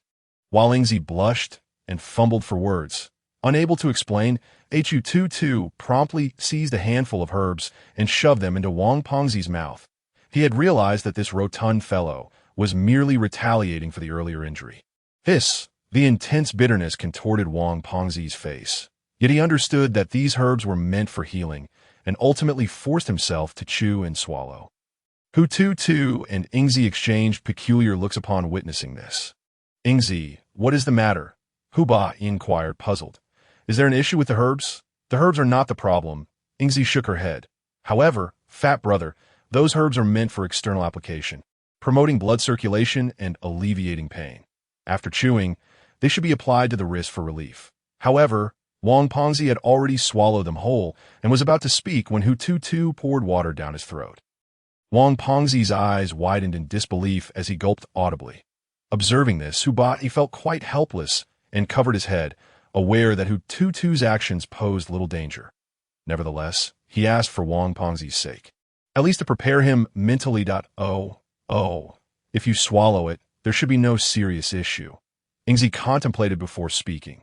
However, before she could finish, Wang Pengzi's complexion suddenly turned pale, and blood began to seep from various orifices of his face. It was a ghastly sight. I'm dying. I'm dying. Xiao Hu Tu, you have a heart of stone. Witnessing this, even Hu Bai's expression changed dramatically. Fatty, what is wrong with you? I feel as if I am utterly drained. Weak all over. Am I about to die? Wang Pengzi stammered. Old Hu, do not blame Xiao Hu Tu. I bear him no ill will, truly, enough. You two stop at the melodrama. Hu Tutu shivered, casting a disgusted glance at the pair. Let us rest briefly and then hasten our actions. Glancing at the countdown timer before him, Hu Tutu urged, action. Hu Ba and Wang Pengzi were momentarily taken aback, following Hu Tutu's gaze to discover an inconspicuous pit sloping downward. About a meter deep, hidden in a less noticeable spot below, the grass mats scattered on the ground were remnants of what Hu Tutu and Ingzi had pulled from within. This. Hu Ba looked at Hu Tutu in disbelief. Did you not claim to be unable to identify burial locations? Hu Ba had not anticipated that a task he had struggled with, almost at the cost of his life, could be so effortlessly accomplished by Hu Tutu's day, though I have not mastered the art of divination. Do you think my years of study and travels with my teacher were merely for leisure? Hu Tutu rolled his eyes. Although you made a minor error in locating the burial site, it was not significant that at the very least, you pinpointed the location of the Tianbao Longhua Liu tomb. We did not find the entrance to the tomb. We have at least discerned its position. Yet, observing the environment, it is clear that the feng shui in this area is not particularly favorable, yet it boasts the high specifications of the Tianbao Longhua Liu tomb. What does this indicate? A poor location, yet possessing the grandeur of the Tianbao Longhua Liu tomb. Hu Ba echoed Hu Tutu's thoughts, realization dawning upon him. This suggests that the identity of the tomb's occupant must be rather respectable. Though not of royal lineage, upon death, they likely received a certain status from the Jin dynasty, correlating with the common notion of a lavish burial in dramatic narratives. Hence, they were interred at the edge of this moon-holding gully, yet were still afforded the prestigious Tianbao Longhua Liu tomb for their final resting place, indicating they were at least a person of merit. Hu Tutu nodded. Thus, from these deductions, one should understand that while their status is commendable, the tomb specifications may not be grand. Furthermore, as you have seen from the Japanese diary, these individuals encountered grave robbers, indicating that the robbers must have pinpointed a location nearby. Therefore, it stands to reason that there is indeed an ancient tomb in this vicinity. However, I cannot identify burial locations, nor do I possess explosives. Should I truly exhaust myself digging for such a minor grave? You little rascal! Hu Ba recognized that he and Wang Pengzi had once again fallen victim to Hu Tutu's clever schemes. Yet this time, he was impressed. For Hu Tutu, upon seeing the corpses of those Japanese and reading the diary's contents, could swiftly maneuver to exploit him and Wang Pengzi. Such cunning would indeed be terrifying if it belonged to an enemy. Yet if this person were his own younger brother, he would feel a swell of pride and gratitude. Knowing that Wang Pengzi was greedy, if he discovered an ancient tomb in proximity, he would undoubtedly be unable to resist. The only person present capable of attempting to identify burial locations was Hu Tutu's day. As events unfolded, it was evident that both he and Wang Pengzi acted accordingly. However, The feng shui of this location had already been altered, and although he succeeded in part, he could only confirm that they had indeed found a tomb. Yet the entrance remained elusive. Once again, Hu Tutu's cunning had triumphed. However, this also revealed a hint to Hu Bai. This little rascal seemed exceedingly eager to descend into the tomb. Though Hu Tutu feigned disdain for what he termed a mere small tomb, he simultaneously utilized limited information and resources to orchestrate a plan involving him and Wang Pengzi. Ultimately, was it not still for the sake of venturing into this small tomb he so derided? As they continued, Hu Bai was increasingly convinced of his suspicion. Yet he could not fathom why Hu Tutu was so desperate to enter the tomb at that moment. Ingzi returned with more herbs for Wang Pengzi, while Ada and the others appeared, carrying a live rabbit. Excellent. Hu Tutu patted the heads of the 4 hunting dogs in reward. Glancing at the time, he tossed the rabbit into the pit. Old Hu, what is Xiao Hu Tu doing? Wang Pengzi inquired with curiosity. Let us see if there's poison inside. Generally speaking, tombs are sealed environments with stagnant air, so we must wait a while to avoid poisoning. However, this pit was evidently excavated by those grave robbers. Hu Ba approached the edge and examined it, nodding in affirmation. This suggests that it has long been entered, and for years it has merely been concealed by these grass mats. Logically, the air should have circulated by now. Yes, he concluded. He looked at Hu Tutu, hoping for an explanation. Did you notice any treasures near those Japanese?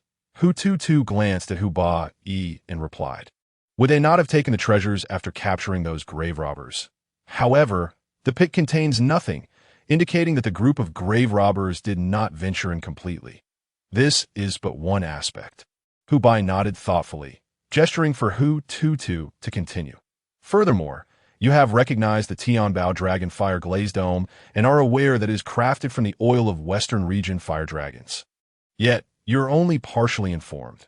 This Western Region Fire Dragon oil is highly toxic. The AS I mentioned, even if one is not directly burned when ignited, the scorching heat and fumes, once inhaled, can invade the lungs, causing severe damage to the internal organs, making complete recovery exceedingly difficult. However, this applies only if the Tianbao Dragonfire Glaze Dome is breached. But what if it isn't? Hu Bai interjected, if it remains intact? There will still be some residue, albeit exceedingly faint. Hu Tutu shook his head. Surely, one cannot expect ancient craftsmen to have achieved perfection in every piece while constructing such a massive glazed dome. Even if they did, it is likely that the royal family themselves would not have enough to spare for a subject. Thus, while this is indeed the Tianbao Dragonfire Glazed Dome, it is, strictly speaking, merely a substandard product. Otherwise, you and Fatty would have already crushed it while standing. Cough, cough, cough. So, we must be grateful that it is a second-rate item, Wang Fatty remarked, though a deep sense of dread lingered in his heart. Who could have anticipated such a situation? If it were true, you would have been reduced to ashes by now. Hu Tutu shook his head. Regardless of circumstances, the existence of this layer of glazed dome cannot have endured for so long without any corrosion. Time is the most terrifying force in this world. Therefore, even in a tomb where a ventilation hole exists, one cannot guarantee that lethal gases do not linger within. Lethal gases. Hu Bai furrowed his brow.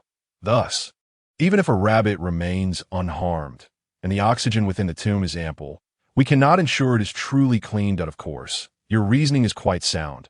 It is akin to simultaneously releasing and expelling poison. If a balance is maintained, it may suffice, but should the rate of toxin release surpass the capacity for expulsion, then the toxic gases within the tomb will inevitably cause significant harm. Generally speaking, when entering a tomb, we don protective gear and wear gas masks. Professional, Wang Fatty exclaimed, giving a thumbs up, then poking Hu Bai. Old Hu, it seems we need to prepare an abundance of equipment. Hu Bai was at a loss for words. Let us proceed and see what lies within. Hu Tutu twisted his neck, and without a hint of hesitation, leaped down before the wide-eyed trio. This little fool, so reckless. Wang Fatty could not help but exclaim.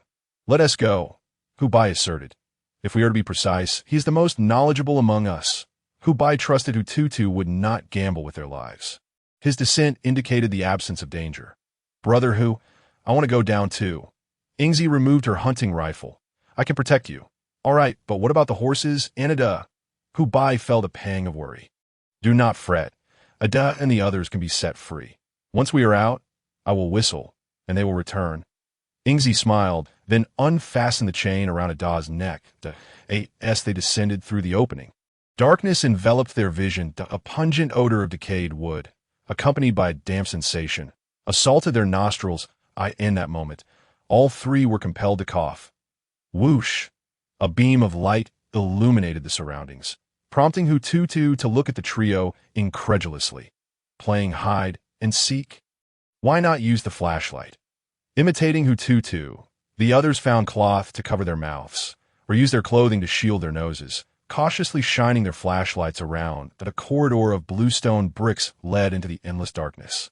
Gulp, is this the ancient tomb? Wang Fatty stammered. Forgive me, esteemed predecessors. Puffed. Could you not be more sincere when saying that? Hu Tutu rolled his eyes. It's as if you barged into someone else's home with a knife. Claiming to be redistributing wealth. Knife? Hu Bai was taken aback, glancing at Wang Fatty with a look of disbelief. Good heavens! Wang Fatty was holding a bloody donkey hoof. It was unclear where he had acquired it, but it was evident he was well prepared. Especially after seeing Hu Tutu's mocking grin, Hu Bai felt an overwhelming sense of embarrassment. Once we encounter the large Zongzi, I will feed you to it. Large Zongzi? Wang Fatty asked, utterly perplexed. What on earth is that? You may understand it as a zombie, Hu Tutu interjected, interrupting Hu Bai. However, encountering a large Zongzi is generally quite rare. They sing when the rooster crows and the lamp goes out. Do not disturb the treasure among tomb raiders exists, because when the lamp extinguishes, it signals the tomb's master rising as a Zongzi, which is exceedingly perilous. The candle serves as a signal for the tomb raiders. Upon hearing this, Wang Fatty's face fell. I didn't bring a candle. Ingzi shook her head. I didn't bring one either. Carrying a candle into the wilderness is pointless.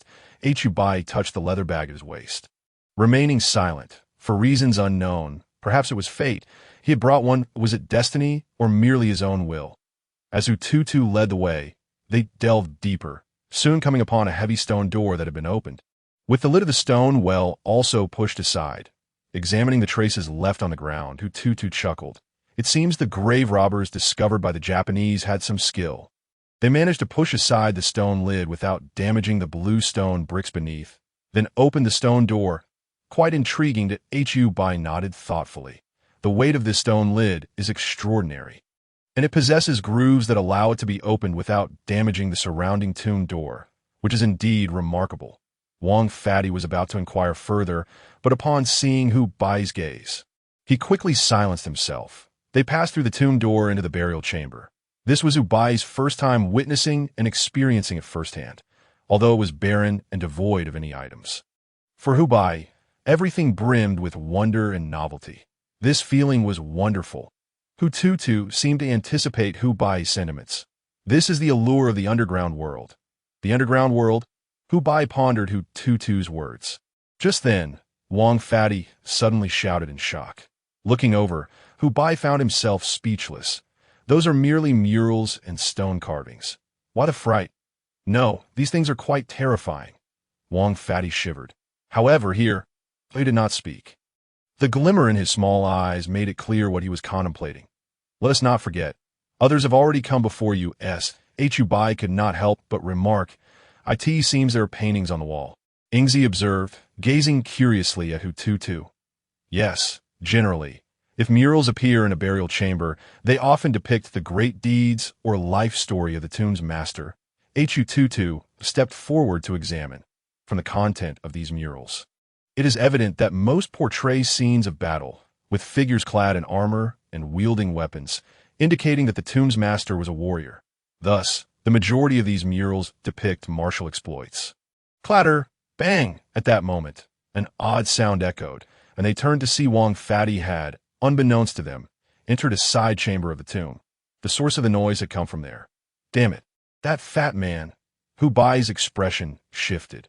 Although this tomb had been partially explored, it was evident it was not entirely, so that if any traps exist, the corpulent fellow is likely doomed. Even he must tread with utmost caution. Upon arriving swiftly at the chamber, he beheld the rotund man, frozen in place, terror etched across his visage, rendering Hu Bai, who had intended to speak, utterly speechless. "Fat brother, fortune seems to favor you," remarked Hu Tutu, stepping forward to deftly retrieve a massive long-handled axe. A gentle swing of the weapon resulted in its handle shattering into dust. What a pity! The malevolent energy coins increased by 0.01, though the item was destroyed. Hu Tutu noted the rise in the malevolent energy coins. That is this truly possible? If so, then the treasures within this ancient tomb must be plentiful.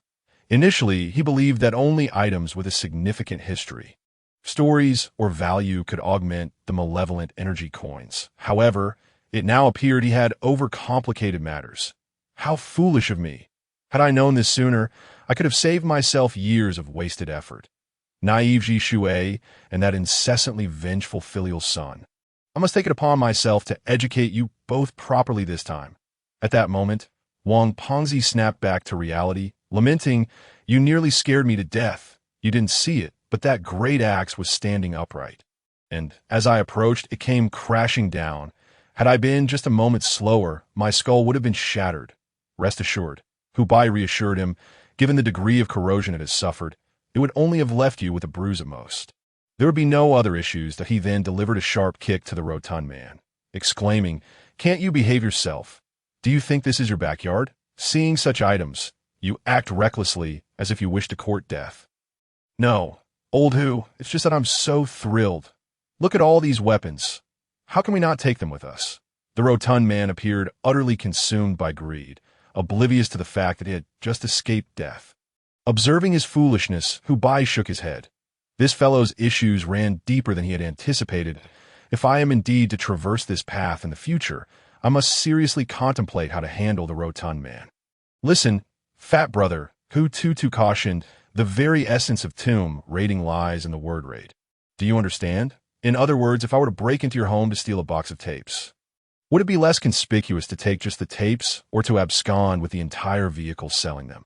Have you ever seen a thief who specifically targets large items? It's not enough just to bring things out of the tomb.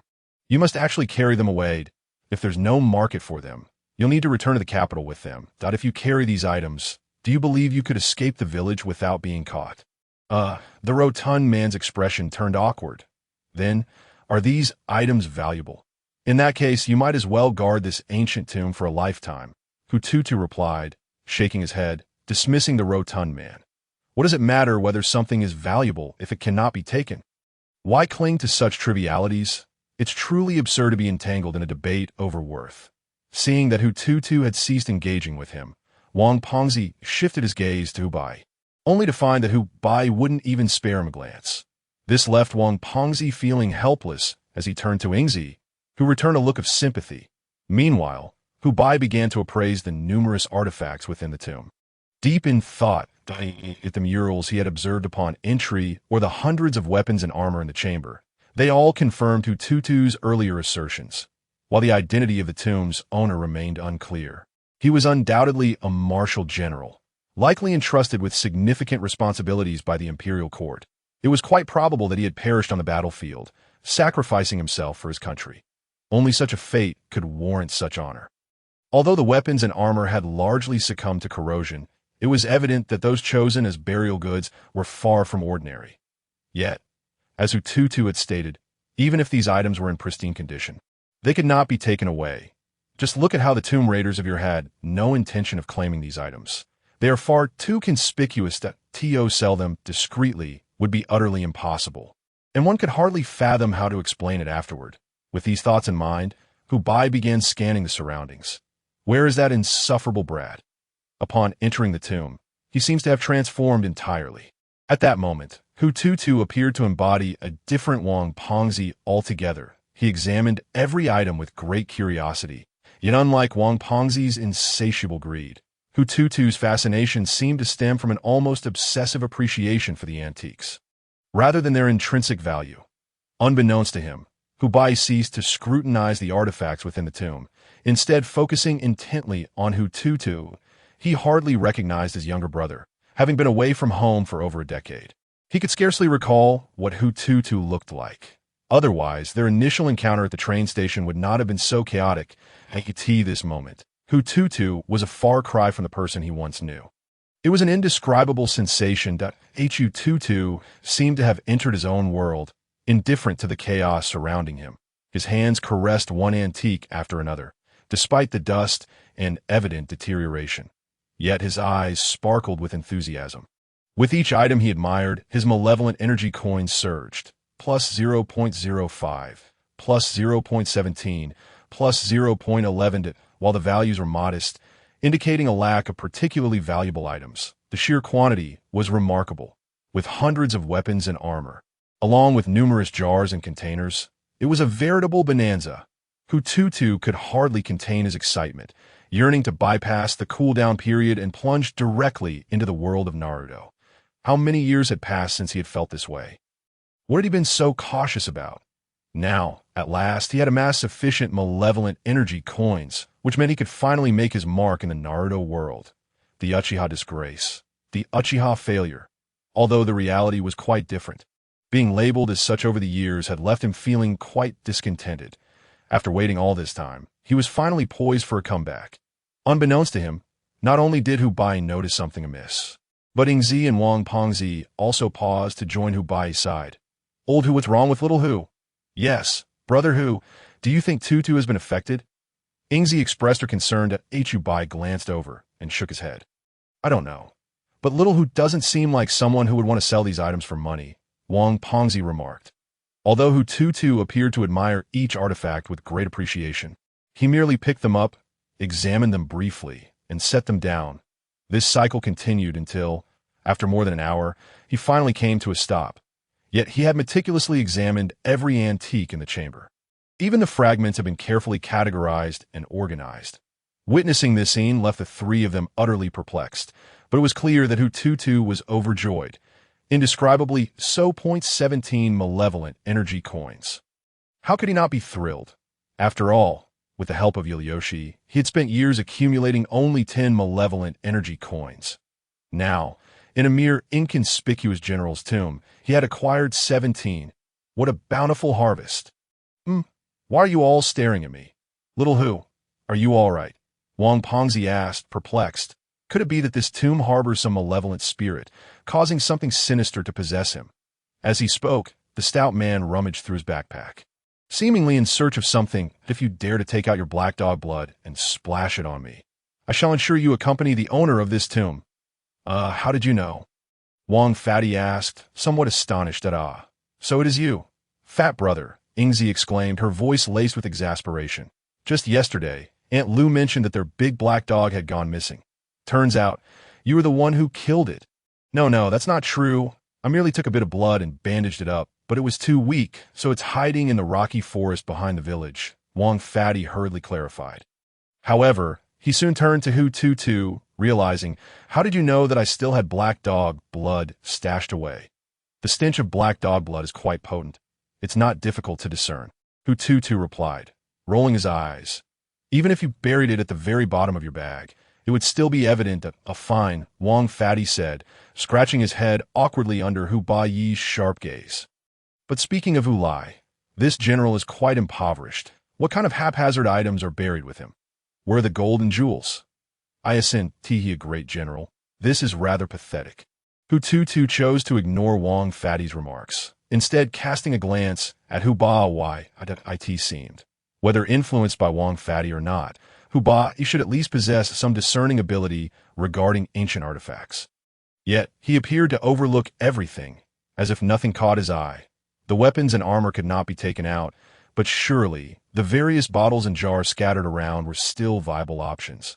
Although their worth was limited, they could be sold for a couple of thousand. Yet, Hu Bai appeared to pass by without noticing anything at all. This truly reflected a dire state of poverty. Wang Fatty began to grumble, indicating that his patience had reached its limit.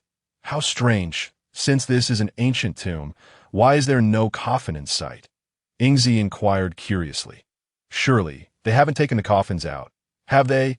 Impossible. The entrance we came through is far too small to accommodate a coffin. Hu Bai shook his head, his gaze shifting to Hu Tutu. From the current situation, it appeared that although those tomb raiders had entered, they hadn't taken anything away, likely having been discovered by the enemy soldiers afterward. As for whether they could find the rightful owner of this tomb, that depended on their skills. He cast a deep glance at Hu Tutu before turning to leave. Soon, they returned to the main burial chamber. Wang Fatty incessantly searched for valuable and easily transportable items, while Old Hu scrutinized the surrounding murals, hoping to uncover a clue. With nothing to do, Ingzi approached Hu Tutu. Tutu, you're truly remarkable, able to understand so much. What are you saying? You're quite impressive yourself, Hu Tutu responded, looking at Ingzi. I'll be able to train such excellent hunting dogs and shoot accurately. We simply have different areas of expertise. You have such a lovely way of speaking. Ingzi giggled, then leaned closer and whispered, Tutu, are there really unclean things inside the ancient tomb? Brother Hu and Fat Brother are searching for items. Why aren't you looking? Hu Tutu shook his head. Have you ever seen a teacher who sets the exam questions also taking the test alongside the students? As for the unclean things, he had encountered some zongzi, but nothing beyond that. Hu Tutu had not forgotten that within this tomb, or more accurately, within that Kanto army stronghold, there were indeed two true little ancestors. However, with his current strength, it was impossible to contend with them. After all, if their existence could be regarded as a form of spirit, they certainly possessed formidable spiritual power, according to Hu Tutu's understanding. Unless he made progress in illusion techniques, it would be best to keep a respectful distance. After all, such spirits were not to be trifled with. You're still impressive, Tutu, Ingzi praised, giving him a thumbs up. Meanwhile, not far away, he had naturally overheard their conversation. After all, in this ancient tomb, aside from the unruly Fatty, the atmosphere was rather tranquil. Their soft exchange was crystal clear, of course, as Hu Tutu had no intention of concealing anything. Frankly, he wanted to assess Hu's capabilities and see if he had diligently studied feng shui and secret techniques over the years. Ingzi, if you have something to say, just speak your mind, Hu Tutu said, glancing at the time, confirming that Hu would not find any clues for a while, and then turned his attention to Ingzi. He sensed that Ingzi seemed to have some request of him, a feeling that had arisen shortly after their encounter in the village. However, he was unclear about the specifics. Upon hearing this, Ingzi's cheeks flushed. After all, she was still quite young, and being called out on her little thoughts left her feeling somewhat embarrassed. Yet, with her straightforward nature, Ingzi wasted no time, stating plainly, I want to go with you. Tutu cough, cough, cough. What nonsense. Eloping. You two are going to elope. Wang Fatty interjected, approaching with a shocked expression. Upon hearing this, Hu immediately cursed under his breath, hastily stepping back to maintain distance from Hefty Man, lest he be caught in the crossfire. In the next moment, Hu Tutu had vanished from sight, followed by Wang Fatty's continuous wails echoing in his ears, prompting Hu to involuntarily shut his eyes. What a tragedy, truly tragic. Even Ingzi couldn't bear to watch and covered her eyes. That Hu Tutu understood that with Fatty, one must never indulge him. After a while, noticing that Wang Fatty's gasps had lessened, Hu finally spoke up. All right, enough already. This is getting out of hand, and if you really kill him, who knows, there might just be another big zongzi in this tomb. Humph, Hu Tutu snorted coldly but refrained from further comment. Oh dear, old Hu, can you please manage your little fool? After narrowly escaping, Fatty came back to life. That if you can't keep your mouth shut, no one can help you. Hu shot him a disdainful glance. Every day your mouth is wide open. Fine, fine, fine. You two are in cahoots. I see through it now. Wang Fatty pouted, looking thoroughly aggrieved. After all, brothers are brothers. I can't compare. Hu shot him another glare. Tutu's punishment was still too lenient. Although he knew Hu Tutu would never truly harm the man, he was surprised at how precisely he managed to inflict pain without causing significant harm. Otherwise, how could this guy possibly bounce back to life the moment Hu Tutu ceased his actions? Meanwhile, the disgruntled Fatty once again approached Ingzi. Ingzi, be the judge. Have you ever been hit by a woman? Ingzi rolled her wrist, her gaze turning menacing as she looked at Wang Fatty. In that moment, Wang Fatty felt utterly abandoned by the world. Why was everyone targeting him? He felt so wronged. Just then, Hu Bai suddenly noticed a peculiar pattern on one of the murals, which seemed somewhat unusual. Upon closer inspection, he realized it was slightly raised. This discovery sent him into a frenzy of excitement. "Ha, little fool, is it here? I've found the mechanism." Hu Tutu chose to ignore him, simply rolling over to a corner to lie flat. Wang Fatty, upon hearing the news, instantly forgot the recent events, quickly rushing to Hu Bai's side. Tutu, Ingzi also approached. "I didn't mean what Fatty said. I want to go with you. But the old village chief and the others may not agree." Ingzi lowered her head, speaking softly. "I want to leave Neo Xen Mountain. I want to see the outside world. That I want the children in the village to be able to read and write. That I want the village to have a wide road, so that when the heavy snow comes every year, we can get out." Hu Tutu looked at Ingzi. "Then why seek me out? They could do it too. Although they may seem unreliable, if you were to ask, they would surely agree and take good care of you, ensuring you could settle down once you reach the outside." Ingzi, however, shook her head. "I can stand on my own merit. Brother Hu and the others would be better off following you." Upon hearing Ingzi's words, Hu Bai and Wang Pongzi felt their faces flush with embarrassment. Although caring for Ingzi posed no issue, both of them were currently burdened with a mountain of debt, rendering them incapable of providing any guarantees to her. However, following me could be perilous. You might meet your demise. Hu Tutu tilted his head towards Ingzi and stated earnestly, "I am not jesting. I am serious. To be precise, I require individuals I could trust. But such individuals often find themselves in perilous situations. That if you cannot meet my demands, I shall not keep any superfluous individuals by my side. To accompany me. You must demonstrate your worth and allow me to see it. Do not rush. Take your time to ponder." Hu Tutu interrupted Ingzi's thoughts. "Now that you are here, you have witnessed a glimpse of the underground world, which affords you a more intuitive understanding." Ingzi remained silent, merely nodding in acknowledgement. Yet, in the next moment, Hu Tutu abruptly pressed her head down against the ground, simultaneously delivering a kick to her calf. What was once a kneeling posture of reverence transformed instantaneously into a prone position with her face against the earth. Before she could voice her confusion, a series of piercing sounds sliced through the the village's most skilled hunter. Ingzi recognized the unmistakable sound of arrows. Moreover, the intensity of the sound indicated that the arrows were traveling at an astonishing speed. Their force utterly terrifying. If struck, the consequences would be dire. However, that was not the most alarming aspect. From the sound, it was clear that this was not merely one or two arrows. A torrential downpour of arrows ensued. And what sent shivers down Ingzi's spine was that the arrowheads emitted an eerie, bluish glow, reminiscent of ghostly flames. They embedded themselves into the walls with alarming precision. Wang Pongzi was nearly beside himself with terror, especially when one arrow grazed his scalp. "Silence!" Hu Bai shot a fierce glare at Wang Pongzi. "Had it not been for your reckless behavior, this situation would not have arisen." He had indeed noticed the peculiarities in that area. However, considering that the previous tomb raiders had not taken anything, it was likely that the traps were still intact. Thus, he hesitated. Little did he expect that Wang Pongzi's impulsiveness would reach such extremes. Before Hu Bai could thoroughly investigate the nature of the mechanisms and their potential dangers, Wang Pongzi had already activated them. Not only that, but after triggering one, Wang Pongzi seemed to have discovered a method, quickly moving to the other side and activating a second mechanism. This display of cleverness prompted Hu Tutu, who had been observing, to involuntarily give him a thumbs up. Having a teammate like Wang Pongzi was undoubtedly a stroke of luck for this inept older brother. The deluge of arrows persisted for approximately 30 to 40 seconds. That a rough estimate suggested that at least 10,000 arrows had been unleashed.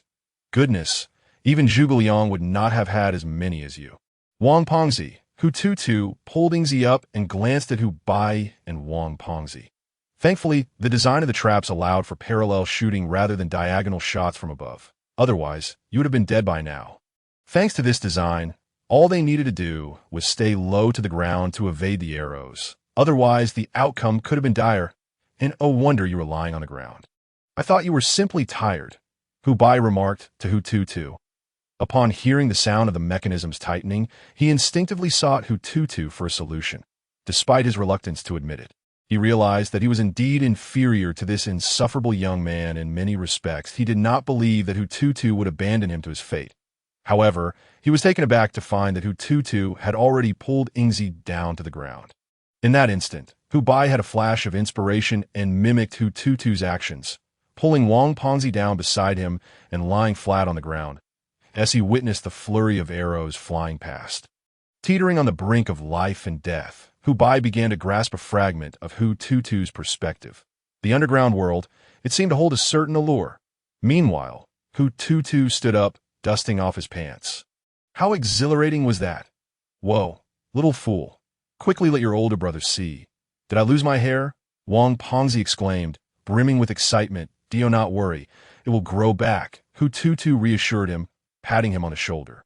It was evident that an arrow had skimmed past Wang Pengzi's scalp, shearing off a row of hair. What a trendy hairstyle. Hu Bai nodded, his face a shade of crimson.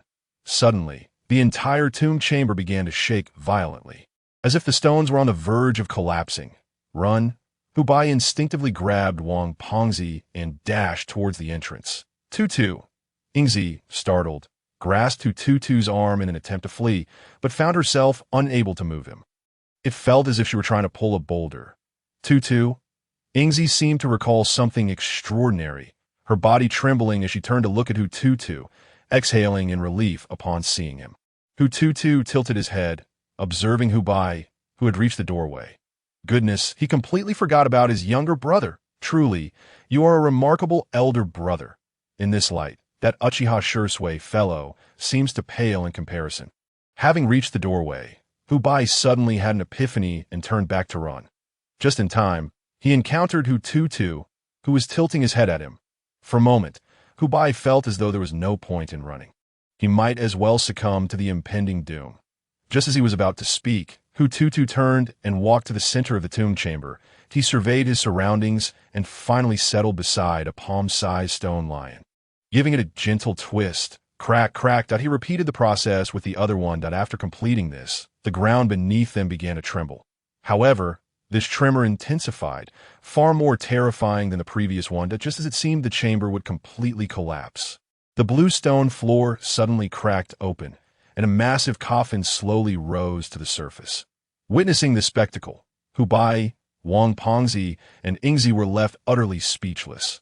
The coffin, resplendent in crimson, exuded an aura of menace. Hu Tutu's hand explored the surface of the coffin, and he murmured to himself, stained with human blood, truly worthy of a general's coffin. It seems this individual is no ordinary figure.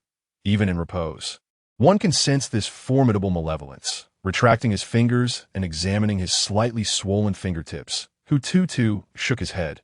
Goodness, goodness, goodness, there truly is a coffin. Wang Pengzi seemed to defy gravity, having leaped several paces from the doorway in sheer astonishment. Little fool, could there be treasures galore within? Brother Pengzi, the greatest thrill of uncovering a tomb lies in the uncertainty of what lies within, be it a trove of gold and jewels, or something far more sinister. Hu Tutu grinned, and oh, one knows, not even me. This is the most exhilarating aspect of our trade. What do you think? If you wish to uncover its secrets, then open it. Upon hearing this, Wang Pengzi nodded vigorously. Let us do it. Old Hu, Wang Pengzi called out, glancing around only to find Hu Bai's presence conspicuously absent, leaving him momentarily stunned. He must be feeling guilty, Hu Tutu observed with a knowing smile. Watching Hu Bai, who had unconsciously crept into a corner to light a candle, It was uncertain whether he had heard Hu Tutu's words, but he trembled, inadvertently extinguishing the candle he had just lit. As Hu Tutu activated the mechanism, revealing the coffin, Hu Bai had already set the compass and chosen a location within the tomb chamber, preparing to follow the protocols of the grave robbers to establish a point of reference. Although he had never openly acknowledged being a grave robber, Hu Bai was acutely aware that his own family's secretive techniques were, in fact, a legacy of the grave-robbing profession. Mastering them, whether he admitted it or not, meant he had assumed that identity. Was it intentional or unintentional? Hu Bai had forgotten why he subconsciously carried a candle with him when he arrived. Turning around, he caught sight of Hu Tutu's eyes in the darkness. At that moment, Hu Bai felt as though he had glimpsed a devil, seducing hearts from the opposite end of the balance scale. In a daze, he realized he was now on the other side of that scale, bargaining with his counterpart. The atmosphere was eerie and malevolent, enveloping him completely.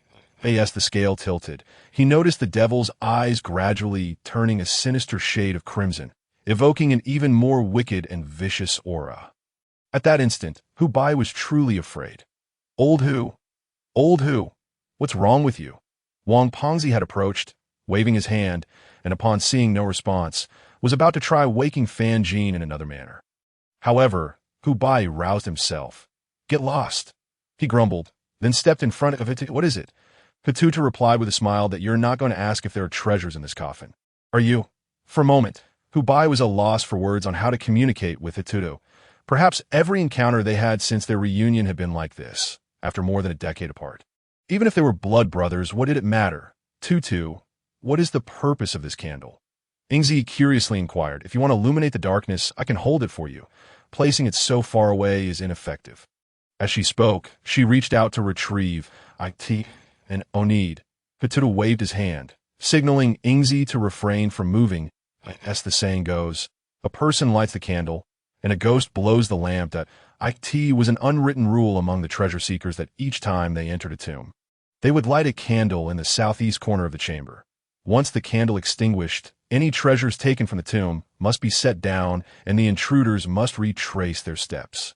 One could consider it a pact made with the tomb's owner. You seem quite knowledgeable. Hu Bai couldn't help but exclaim. This information shouldn't be recorded in our family's book. Heh, I'm different from you. We come from a legitimate lineage. We are the regular army. Hu Tutu smirked at as for your 4 factions of tomb raiders. I know even more than you. Hu Bai was initially taken aback, but then nodded in understanding. Indeed, it seems quite reasonable when put that way. In the past, we might have been mere mercenaries, a bunch of insignificant rats. Don't be so quick to judge. Your profession is no different now. Hu Tutu chuckled, eyeing Hu Bai with amusement as he flattered himself. Hu Bai shot him a glare, as if you were any better. Ultimately, we engage in the same activities. If we were to step back 1,000 years, our statuses would be identical. We, the Tomb Raiders, are still the legitimate regular army. In the end, times have changed, and so have the titles. Everyone is a student. The distinction between good and bad students is negligible. Are students from higher institutions any different from those in vocational schools? Well, that sounds quite reasonable, Hu Tutu laughed. Yet, our greatest distinction lies in our objectives. We are not here solely for the monetary value of the treasures within, but rather for the history that lies behind them. So, are you planning to abandon that? No way. That is how the question, Wang Pongzi interjected, not even allowing Hu Bai a chance to respond. We are counting on them for our fortunes. Fearing he might not convince Hu Bai, he hurriedly added, even if not for ourselves, what about your comrades' orphans? At that moment, Hu Bai was thoroughly persuaded. Wang Pongzi let out a sigh of relief. Meanwhile, Hu Tutu disregarded their conversation. Upon encountering the coffin, his touch had already begun to extract the malevolent energy coins from it. After all, regardless of the circumstances, this coffin was a genuine artifact. Furthermore, when it came down to it, the value of a coffin was exceedingly high, no matter whose tomb it belonged to. Indeed, this coffin had yielded 2.1 malevolent energy coins for Hu Tutu, yet he remained unsatisfied. What are you two planning to do? In his moment of distraction, he saw Hu Bai and Wang Pongzi wielding shovels, preparing to smash it open, which left him exasperated. Can you not understand? This is damaging cultural relics. Wang Pongzi remained silent, but Hu Bai's face flushed with embarrassment. Hu Tutu stepped forward, examining the coffin while speaking. Opening this coffin doesn't require such brute force. Generally, coffins are designed to slide open, but for the sake of airtightness, special sealing methods like oil wax are used. What about coffin nails? Wang Pongzi inquired curiously. Aren't they like in the movies, capable of killing monsters? Coffin nails are rarely utilized. However, if they are employed, it likely indicates that there is more than one person inside the coffin. Hu Tutu replied, shaking his head. More than one person? Like a zombie? Wang Pongzi nodded in confusion. Fool, what he means is that there could be a joint burial, or possibly even a live burial, Hu Bai retorted, exasperated that in ancient times, such practices were commonplace, like pairing with the spouse. buying a woman to be buried in the coffin with the tomb's owner. Live, alive? Wang Pengzi gasped out of course, Hu Bai affirmed with a nod. Thus, to prevent her from pushing the lid open from inside, coffin nails were used to seal it shut completely. How cruel! Ingzi murmured to herself, sharing the sentiment as a fellow woman.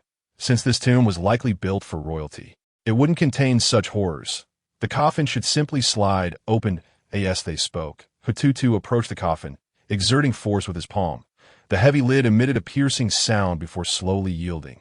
Witnessing this, Wang Pengzi felt a chill. He had secretly considered attempting to open the coffin himself, but was left frustrated when it refused to budge. Consequently, he had wondered if the coffin was secured with nails, rendering it impossible to open. "Gentlemen, please, at this point, do not be polite." Hu Tutu gestured to the 2.Y. Hu Bai asked Tutu, "You are well aware of our intentions. We cannot be compared to you righteous individuals. Shouldn't you be stopping us?" Along the way, Hu Tutu had not indicated any intent to obstruct Hu Bai, only to prevent Wang Pengzi from damaging cultural relics. But why did he still permit them to take things? Surely he understood that they would be sold. Hu Tutu shrugged. "How much can you two possibly take? Since you've come all this way, it would be unjust not to let you profit a little." Hu Tutu shook his head. "No need to overthink it, nor be so rigid that you've come this far. Why still fuss over trivial matters?" Hu Bai felt another wave of awkwardness wash over him, vowing never to engage with the Tutu again. Conversing with him was painfully piercing. Yet, as he spoke, Wang Pengzi had already leaped onto the coffin, half of his body already inside, leaving only his legs dangling outside. "Wow, old Hu, this guy is really poor. A great general, and yet this is all there is?" He tossed out a dark mask, and after searching for a while, finally discovered 2 pieces of jade. "Hiss!" Ingzi suddenly gasped, about to speak when she noticed Hu Tutu placing a finger to his lips. A smile gracing his face.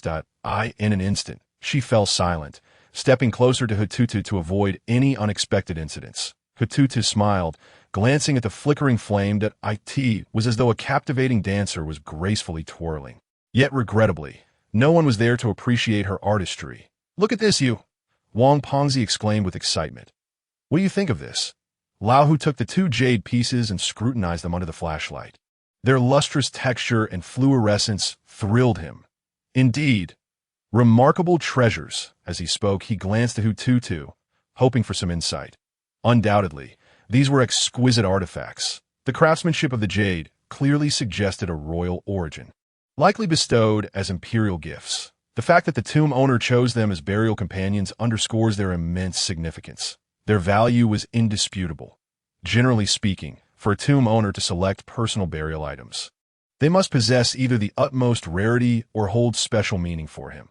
These jade pieces, being imperial gifts, represented not only recognition, but also honor for a military general. Upon hearing this, Hu Bai and Wang Pengzi grew even more animated. If that were the case, then their visit had been incredibly fortuitous. You think these jade pieces can settle our debts?" Hu Bai inquired, looking at Hu Tutu. "Are you overthinking this?" Hu Tutu replied, examining the jade before tossing it to Wang Pengzi.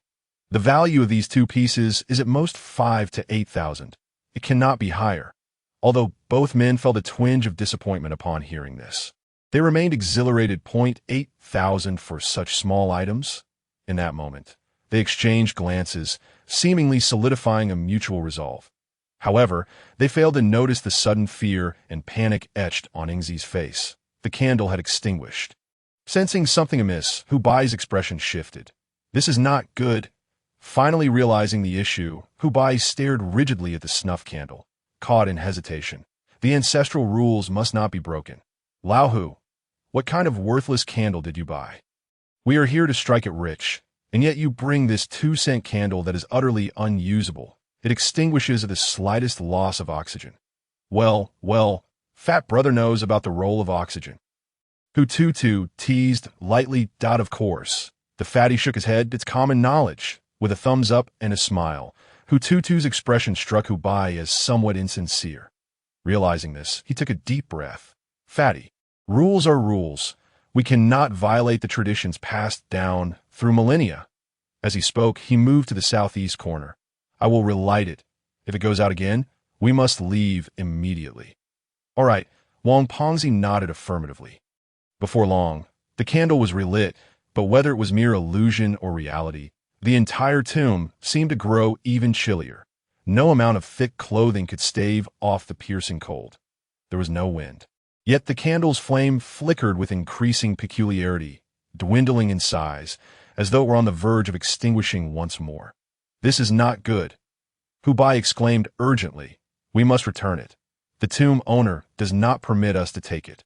Lao Hu, Wang Pongzi protested, his face filled with reluctance. What era are we in? You still believe in this nonsense. It's sheer superstition that if there were truly any danger, how come the archaeologists like Hu Tutu have come to no harm? You are overthinking it. Besides, with these 2 pieces of jade, we now have capital. 8,000. We must acknowledge that in this day and age, that is indeed a staggering sum. It is worth noting that when Wang Pongzi sold jade for merely 2 or 3,000, he was already exhilarated to the point of bloodshot eyes. Now, with 8,000, he would likely consider committing murder without hesitation. In some respects, Wang Pongzi was a dangerously impulsive individual. Had it not been for Hu Bai's steady presence, one could only wonder what path he might have chosen. Perhaps Lao had long recognized Wang Pongzi's nature, which is why he seldom displayed anger towards outsiders. Yet, when it came to Wang Pongzi, his temper was at its peak. Firstly, Hu Bai's emotions were genuine and unmasked. Secondly, he aimed to convey a sense of authority and status to Wang Pongzi, ensuring that the latter understood who held the reins in their relationship. Only by establishing this dynamic could he sometimes persuade Wang Pongzi to heed his counsel. Fatty, don't act foolishly. Hu Bai's stern reprimand made Wang Pongzi instinctively retract his neck, his face betraying a hint of unease. All right, I won't, Wang Pongzi mumbled, then cautiously approached the coffin, carelessly tossing it aside under Hu Bai's watchful glare. The sound of 2 clinks echoed from within the coffin, prompting Hu Bai to exhale in relief. However, Hu Tutu's expression bore a hint of amusement. Tutu, what's the matter? That fatty is up to some tricks. Hu Tutu chuckled softly at Hu Bai, not paying much attention to Wang Pongzi. Turned his gaze back to the candle after returning the jade pendant. Phew! It had indeed not extinguished. Hu Bai relaxed, watching the candle that no longer flickered at that moment. Wang Pongzi approached. Ha ha ha. I told you nothing would happen. Lao Hu, you are far too cautious. This is merely coincidence. The tomb is eerie, and no one has entered for centuries, so such occurrences are entirely normal, critical moments. You must rely on Fatty. He patted Hu Bai's shoulder, his pride soaring. With a flourish, he revealed the 2 jade pendants in his palm. You Fatty. Lao Hu was taken aback that Wang Pongzi had disregarded his warning. Hey, I told you, all these spirits and ghosts are mere fabrications. Nothing to fear. See, nothing happened. Hu Bai shook his head, and after confirming the candle remained unchanged, he nodded. Let us withdraw. It seems this ancient tomb has yielded all it will. We should leave. It was no longer wise to linger. Though he could not articulate why, an instinct urged Hu Bai to depart. This sense of impending danger had saved him time and again on the battlefield, and he trusted it implicitly. Wang Pongzi nodded in agreement. After all, they still possessed the jade pendants, so this trip had not been in vain. Hu Tutu led Yingzi aside, seemingly endorsing Hu Bai's suggestion. However, just as they neared the exit, Yingzi suddenly let out a piercing scream. The candle! Brother Hu! The candle! Hu Bai instinctively turned towards her cry, and in that instant his face was filled with genuine dread. Run! Quickly! Boom! Before he could finish speaking, a fierce gust of wind surged from the front. Sensing the impending crisis, Hu Bai instinctively shoved Wang Pongzi aside and sidestepped. Then, a massive shadow flashed past, followed by a thunderous sound as the entrance to the tomb was abruptly blocked. What on earth is that? Wang Pongzi exclaimed, wiping the sweat from his brow in astonishment. What just flew in? But Hu Bai ignored Wang Pongzi's panic, his eyes fixated on the advancing figure at that moment. The previously faintly glowing candle had transformed into a vivid green hue. The emerald light generated an inexplicable chill. Gulp! Lao Hu, did you dye the candle? Wang Pongzi trembled, as fear finally dawned upon him. Yet Hu Bai paid him no mind, his gaze locked on the candle. Gradually, as the candle's color deepened to an unsettling green. Its flicker intensified until it finally extinguished completely. It seemed there was no escaping this fate. Hu Bai's expression darkened. We must find a way to escape. No, no, no. Hu Tutu's voice, laced with a hint of mockery, interrupted. Haven't you realized? The door has been blocked. Hu Bai's face fell into shadow. Did you know everything all along? Xiao Hu, you have wronged me. It is not as if I could have prepared for this. Much like this candle. Hu Tutu picked up the candle and chuckled. Why not consider turning around? Perhaps there lies an unexpected surprise. Upon hearing this, Hu Bai and Pongzi were suddenly struck by a sense of foreboding, especially with the chilling smile on Hu Tutu's face and Ingzi's expression of terror. It felt as if they had already guessed what lurked behind them, yet they were reluctant to accept it. Eventually, they turned their bodies slowly, like robots, but upon seeing what awaited them, they gasped in shock. What the hell is that? Wang Pongzi exclaimed. In the next moment, the large Zongzi that had just crawled out of the coffin delivered a friendly blow, sending him flying. Bang. Hu Bai was the first to react, swinging his shovel in an attempt to strike, only to be flung back, crimson blood oozing from his injured hand. Damn it. Hu Bai had not anticipated that the Zongzi described in the book would be so terrifying. Ingzi, hand me the gun. Hu Tutu extended his hand. Yes, yes, Tutu, shooting it should solve this monster. Ingzi exclaimed with a glimmer of hope. Ordinary firearms won't suffice. Hu Tutu shook his head, yet still took aim and pulled the trigger. Bang! A flash of fire erupted, and sparks flew from the Zongzi's forehead. Hiss! It's that tough? Wang Pongzi gasped so a gun can't kill it. Now I see just how fascinating this underground world truly is. Hu Tutu's voice carried a hint of amusement. Little fool, think of a way. This is your area of expertise. Get it sorted. Wang Pongzi was not foolish, yet uncertainty gnawed at him. If even a gun couldn't kill this creature, what hope did they have? The Zongzi towered at 2 meters tall, its massive form seemingly as solid as steel. This Zongzi must be an iron corpse, Hu Tutu murmured, unconsciously stepping forward, his katana slowly unsheathing and twirling in his hand. However, this truly presents a challenge. I wonder how many strikes this behemoth can withstand. Tutu, don't be careless. Hu Bai wanted to rise, but was immediately kicked by the Zongzi, sending him flying like a ball. Cough, cough, cough. Blood spewed forth, and Hu Bai's complexion paled as he curled up on the ground, the intense pain in his chest rendering him helpless.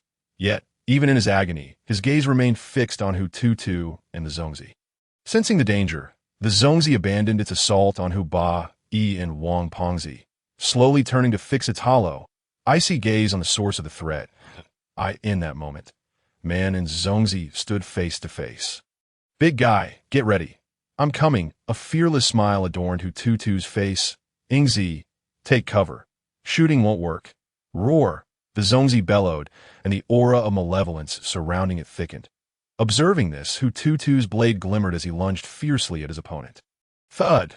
The Zongzi, though slow, possessed astonishing defense, absorbing Hu Tutu's swift strike.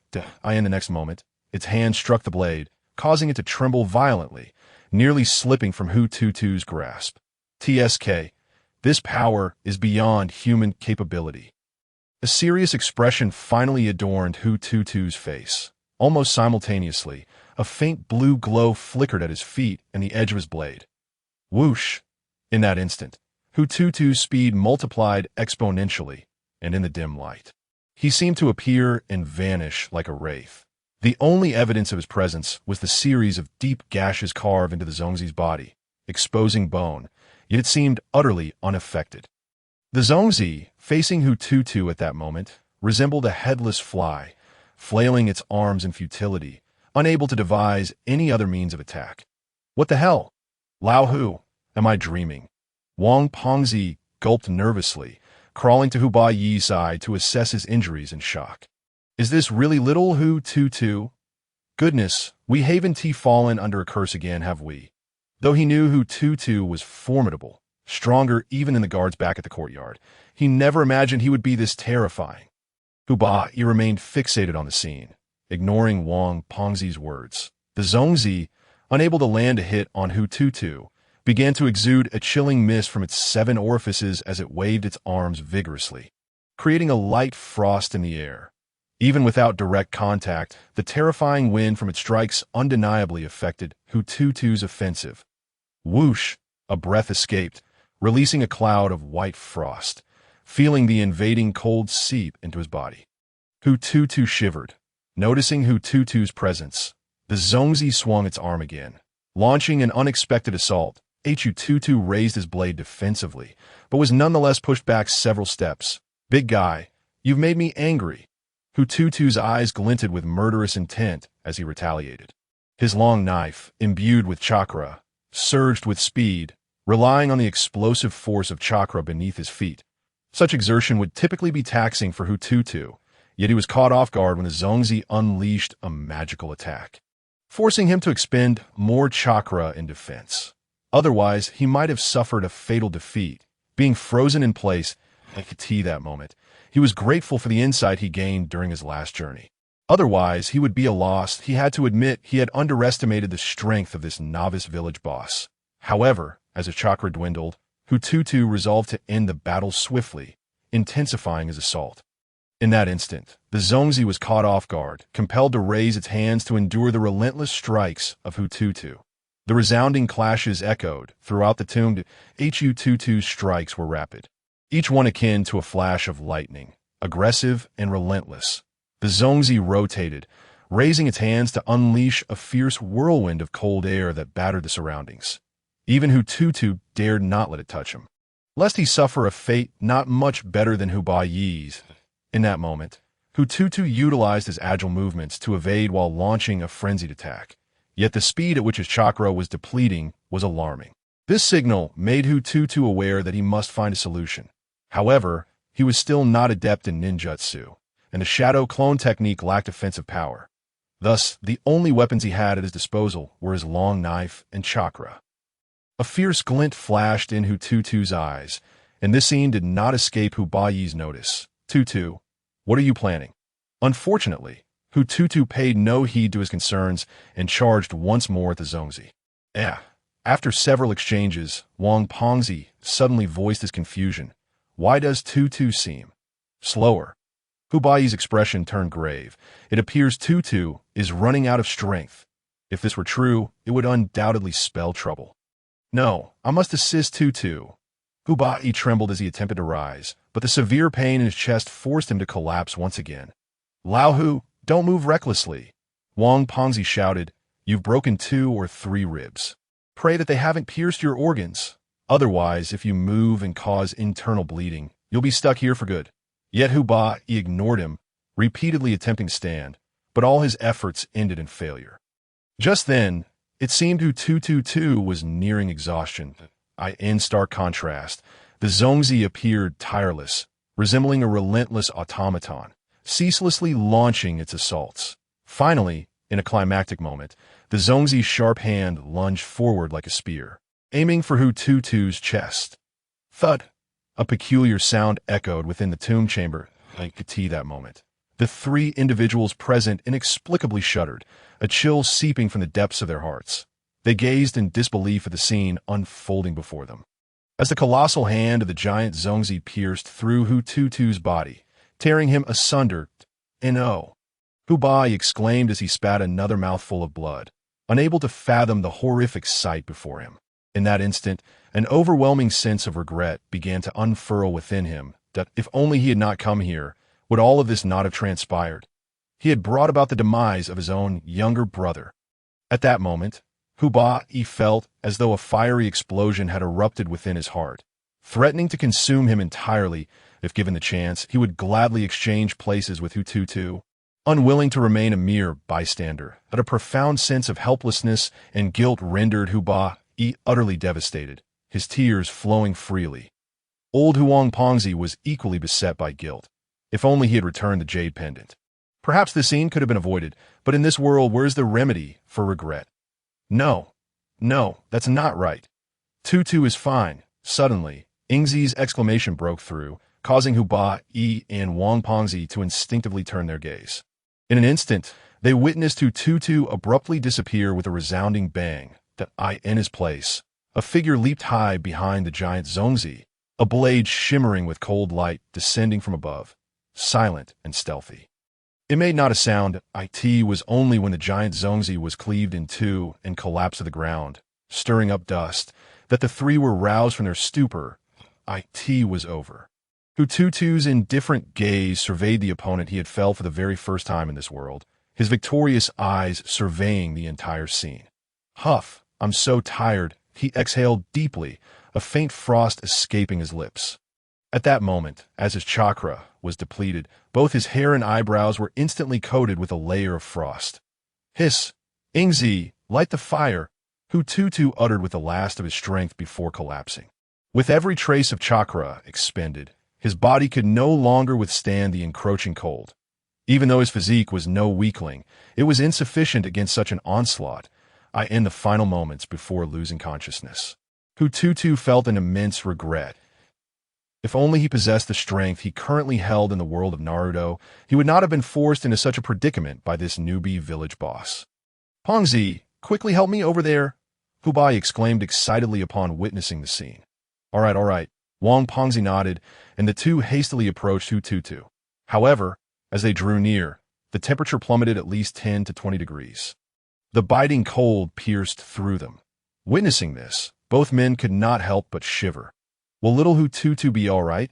Wang Pongzi wondered, attempting to touch him, only to find his hand numbed upon contact, needing a long while to regain feeling after placing it in his mouth. Fire is lit. Ingzi gathered everything nearby that could be ignited. Put some clothes on Tutu. Hu Bai draped his coat and other garments over Hu Tutu. And upon seeing this, Wang Pongzi hurriedly removed his own clothing, wrapping Hu Tutu snugly before sitting quietly by. Were it not for the faint rise and fall of Hu Tutu's chest, the two might have genuinely doubted his condition. Thus, they remained in this state for an entire day and night. Upon awakening, Hu Tutu glanced at the countdown for his journey, which read 48 hours. Once he regained his senses, he first assessed his body. After circulating his chakra to completely isolate the cold within, he finally felt at ease. Tutu, how are you? Hu Bai spoke up. In your state, we dared not move you, so we could only keep the fire burning here. I'm fine now, but your condition is the real concern, Hu Tutu remarked, glancing at Hu Bai, shaking his head. Lie down. I will set your bones. However, you must refrain from exerting yourself for a while. Hu Bai raised an eyebrow at Hu Tutu, but did not hesitate to comply, and lay down soon, amidst the astonished gazes of Wang Pongzi and Ingzi. A chilling sound filled the air. Although Hu Tutu was not versed in medical ninjutsu, he understood the basics of emergency aid using chakra. These were techniques taught within the Uchiha clan, far more practical than spending days playing ninja games in the academy. All right, is it done? Hu Bai took 2 deep breaths, still experiencing a hint of pain, yet feeling considerably more comfortable. Hu Tutu nodded, standing to survey the surroundings. What about the items within the coffin? Items? What other items could there be? Wang Pongzi responded reflexively, though his demeanor clearly indicated otherwise. Ingzi, entirely oblivious, would not have any use for such things. Hu Bai, despite his pride, could indeed be classified as a tomb raider. For a tomb raider, retrieving treasures typically amounted to no more than 2 or 3 items, or perhaps items of personal necessity. If nothing of value lay within this tomb, he would simply turn and leave. Having no interest in other treasures at this moment, Hu Bai harbored no particularly special intentions. Observing the expressions of the three, Wang Pongzi managed to smile and retrieve some jewelry and half a wolf talisman from his backpack. Hu Tutu glanced at them briefly, but in truth he was absorbing the evil spirit coins. The jade jewelry was rather ordinary, yet the half-wolf talisman caught his attention, its value causing his eyes to widen. The evil spirit coins amounted to an impressive 2.5, surpassing the value of the coffin itself. Hu Tutu silently calculated. His collection of evil spirit coins had now reached 21.6. At that moment, he fervently wished for the countdown to conclude swiftly. Upon returning to the Naruto world, he would undoubtedly experience a surge in strength. He could hardly contain his anticipation. Tutu, I will have Pongzi turn these in later, Hu Bai stated, observing Hu Tutu's expression, yet unable to discern its meaning, thus proposing a safe course of action. Turn it into whom? Hu Tutu shrugged, tossing the items back, If you can manage to take it out, then I shan't concern myself. Items of value, you cannot take with you. Seeing this, Hu refrained from further comment, for it was evident that Hu Tutu truly did not care about these possessions. This left him pondering. What was Hu Tutu's true intention behind all this? Was it merely to encourage him to enter the tomb? Undoubtedly, at this moment, Hu felt utterly perplexed. Had Hu Tutu known his thoughts, he would have applauded him. Indeed, it was precisely to entice you into the tomb, so he could benefit as well. That if only he could master the art of locating treasures, even if he did not grasp the intricate 16-character yin-yang feng shui secrets, he would be content. At the very least, without Hu he could seek out tombs on his own, ensuring he would not return empty-handed. Yet, the reality was that ancient tombs could not simply be found at will. The saying about specialization held true. Even his master could do little in this regard. While the country boasts a rich history and countless renowned figures, what good is that if one cannot find them? Thus, in Hu Tutu's eyes, his older brother Hu was the ideal tool. And after this experience, his belief was indeed validated. Is it true, little Hu Tutu, that you have given all of this to fat brother? Wang Pengzi seemed somewhat incredulous. As long as you can take it out, and as long as you are not caught when selling it, it matters not. Hu Tutu shrugged, evidently unconcerned. Upon hearing this, Pengzi cast aside his doubts, laughing heartily as he packed the treasures. However, now that you are awake, we must consider how to escape. Hu remarked, you have no idea. The coffin lid is made of stone, whether by design or coincidence. It fits perfectly against the door, rendering it impossible to open. The entrance is completely blocked, and though a small gap allows for some air, escaping is out of the question. More importantly, our provisions are running low. As she uttered the final words, she cast a forlorn glance at Wang Pengzi. In this regard, Hu Tutu was acutely aware of the situation. Who better than him could comment on Wang Pengzi's voracious appetite? Every time the rice jar encountered him, it trembled thrice in apprehension. With such a glutton among them, it would truly be peculiar if any food were to remain uneaten. The opening was far too narrow. Otherwise, I could have attempted to have Ada and the others bring it in.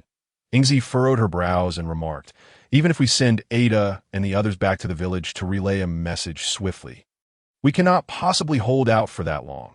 Within the wild man's gorge, even if Ada and his companions were exceptionally clever, the journey to find us after leaving would likely take at least 7 days. Round trip, this door won't budge. Hu Tutu pushed against it. It's truly stuck, but he understood that the tomb's owner must have anticipated this when the burial was arranged. All of this was a precaution taken in advance. The stone material of the door was remarkably unique, and its dimensions were precisely crafted to become lodged here. While it may not be made of dragon-slaying stone, its effect was nearly equivalent. Ultimately, regardless of whether the occupants within could eliminate intruders, escape was simply not an option. How ruthless! Realizing this, Hu Tutu couldn't help but exclaim, this was clearly a scheme designed for mutual destruction. If only there were gunpowder. Wang Pengzi lamented, suddenly aware that even with these jewels in his possession, it changed nothing. They were still trapped. If any unforeseen calamity were to strike, he truly wondered to whom these treasures would ultimately belong. This thought plunged Wang Pengzi into despair. Wealth acquired, yet life threatened. Tutu, do you have any ideas? Hu inquired. The tomb chamber consisted of 3 rooms, with the central one being the main burial chamber where they currently stood, while the left and right sides housed the side chambers that we've already explored. One side chamber. Let us investigate the other.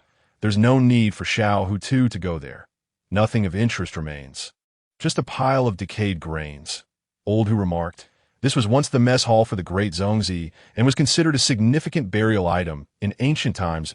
Hu Tutu nodded, confirming that there were indeed plenty of grains and seeds inside. However, they had long since rotted and were inedible. Otherwise, they might have managed to endure here a bit longer. The space, neither too large nor too small, seemed to reach its end. What do you think? Hu asked.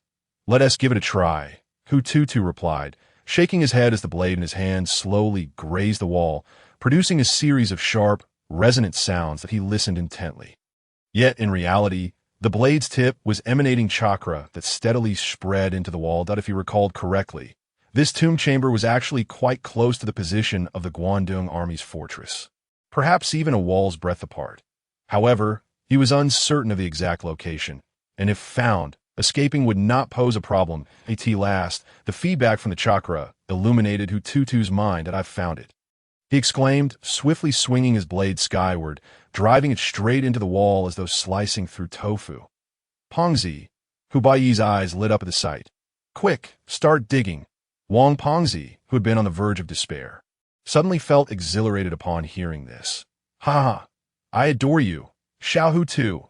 After excavating through a soil layer approximately 20 centimeters thick, a large opening emerged before them. We can get out. Pongzi turned incredulously to his companions. Let us go. At least we have a path. Hu Tutu shrugged. As for whether we can truly escape, that depends on fate. If possible, he would rather not have come here at all. Yet, no one had anticipated that the coffin lid would possess such a function, leaving them no choice but to take this route.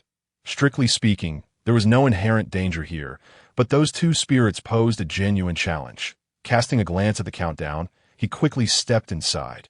The others followed closely behind. This passage seems to be man-made. Hu Baiyi observed the surroundings, unable to contain his curiosity. Could it be another ancient tomb? Another grand mausoleum? Wang Pongzi exclaimed in disbelief, then leaped with excitement. Doesn't that mean we're about to strike it rich again? Yet do ancient tomb builders truly enjoy the company of neighbors? Ingzi, intrigued, could not help but ask. Perhaps some unearthly beings simply relish living next to the deceased. Hu Tutu laughed heartily. After traversing for some time, they finally emerged through an iron gate, revealing everything before them. It was evident that this place had been entirely constructed by human hands, and the surrounding environment clearly indicated a modern origin. Could this possibly be the underground fortress of the Little Devils? Hu Baiyi inquired. It seems so. Hu Tutu responded, moving to inspect a route map affixed to the wall. Nodding, he stated, we should be positioned here, in the deepest, abandoned section. If we follow this path upward, we should be able to escape. Wait, Xiao Tutu. What does this mark signify? It appears to be deeper than our current location. Wang Pongzi observed the map and pointed to the deepest point, asking, do you think this could also be an ancient tomb? One could easily surmise that since learning about the potential wealth hidden in tombs, particularly after acquiring this pack of jewels, he had grown exceedingly enthusiastic about venturing into them. It might be a tomb of a little devil. Hu Baiyi chuckled. However, this time, it seemed a serendipitous twist of fate. Initially, they had come in search of this underground fortress, only to stumble upon the tomb of a general from the Jin dynasty. Now, in their quest to leave the Jin dynasty's general's tomb, they fortuitously found themselves in the underground fortress. After saying this, Hu Baiyi shook his head, appearing somewhat helpless. Coincidence? Intentional? Whether he had developed a persecution complex or not. Hu Baiyi often cast suspicious glances at Hu Tutu. If all of this were indeed orchestrated by his younger brother, it would be utterly alarming.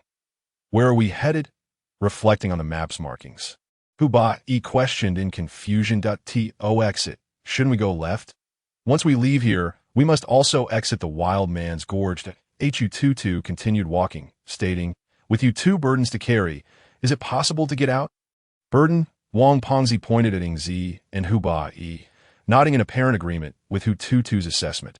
Ingzi shot them an annoyed glance, then followed Hu Tutu's lead, choosing to ignore the two men. At present, they were no longer in the outer regions of the Wild Man's Gorge. In this place, even she had never ventured.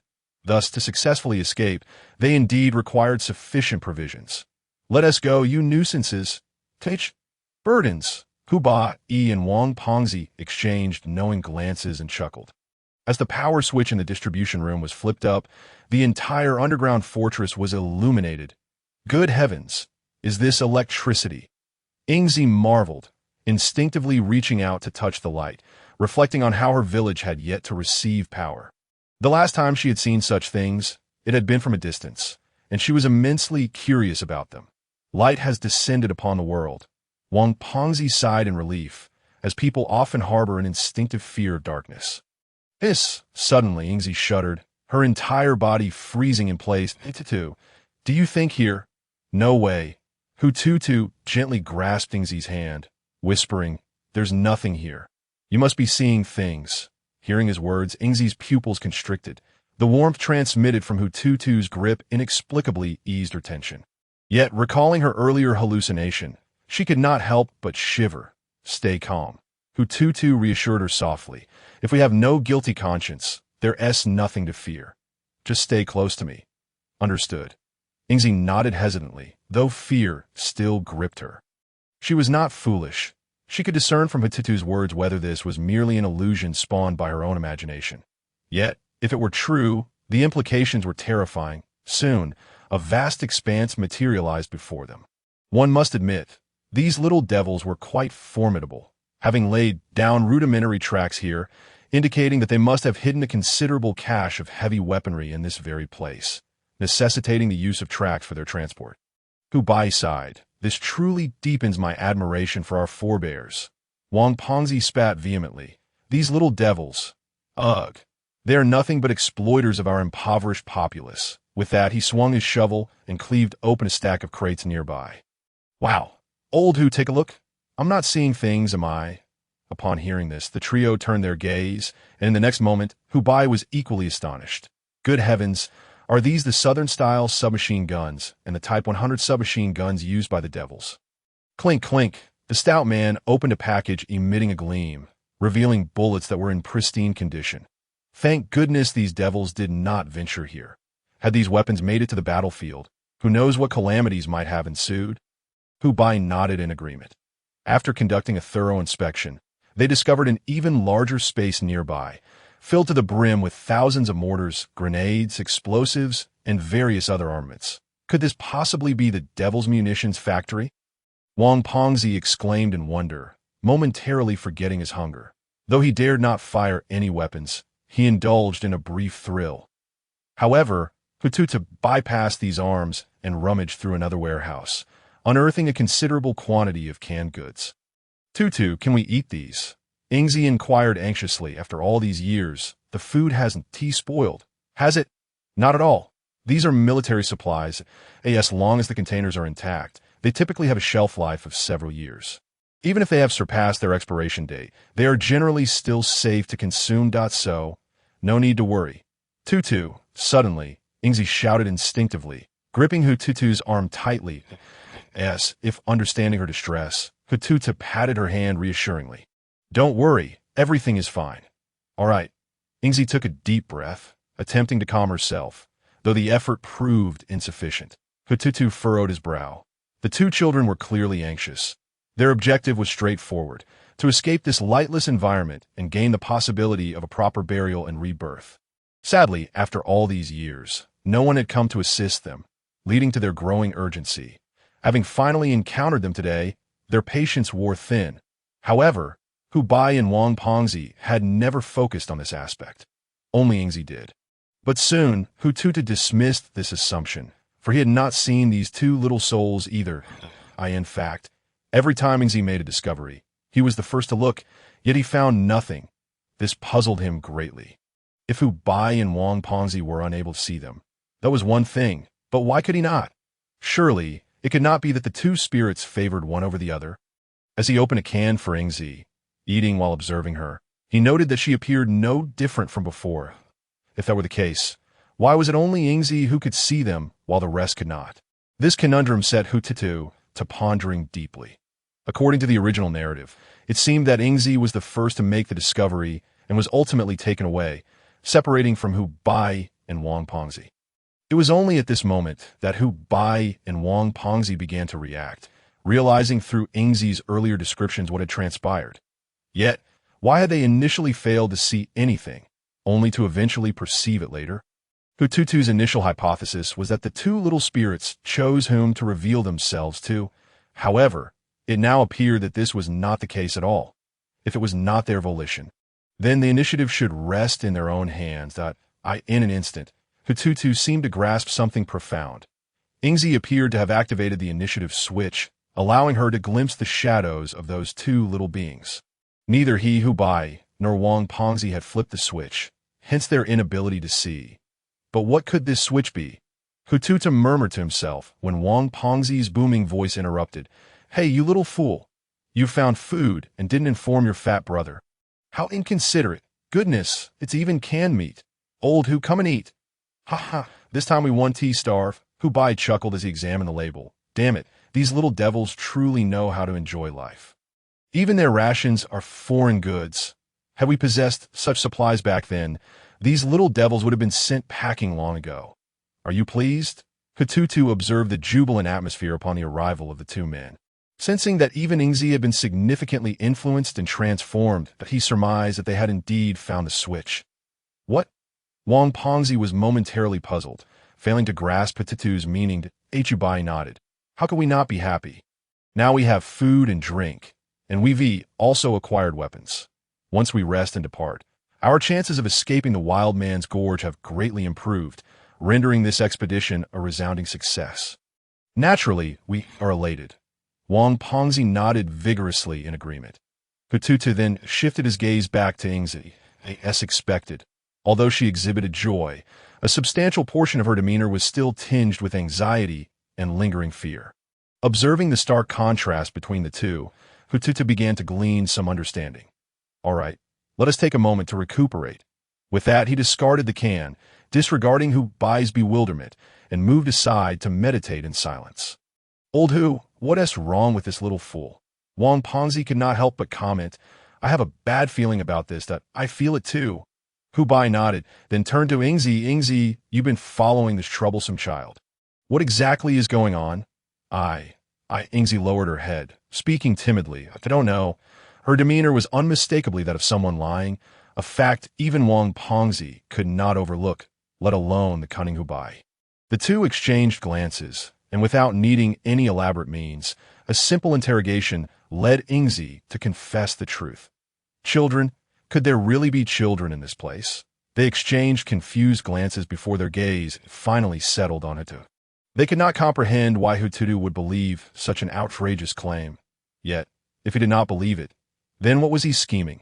Clearly, Hu Tutu accepted the notion, but it seemed he was plotting something further. Hu Bai's brow furrowed deeply. Could it be that this realm harbors entities we are unaware of? In the sacred teachings of his lineage, there were indeed fragments concerning such matters, but they were mere remnants, devoid of substantial content. Nonetheless, they were intriguing. As a child, Hu Bai had recounted these tales to Hu Tutu as bedtime stories akin to those found in strange tales from a Chinese studio. Old Hu, I am feeling rather cold now.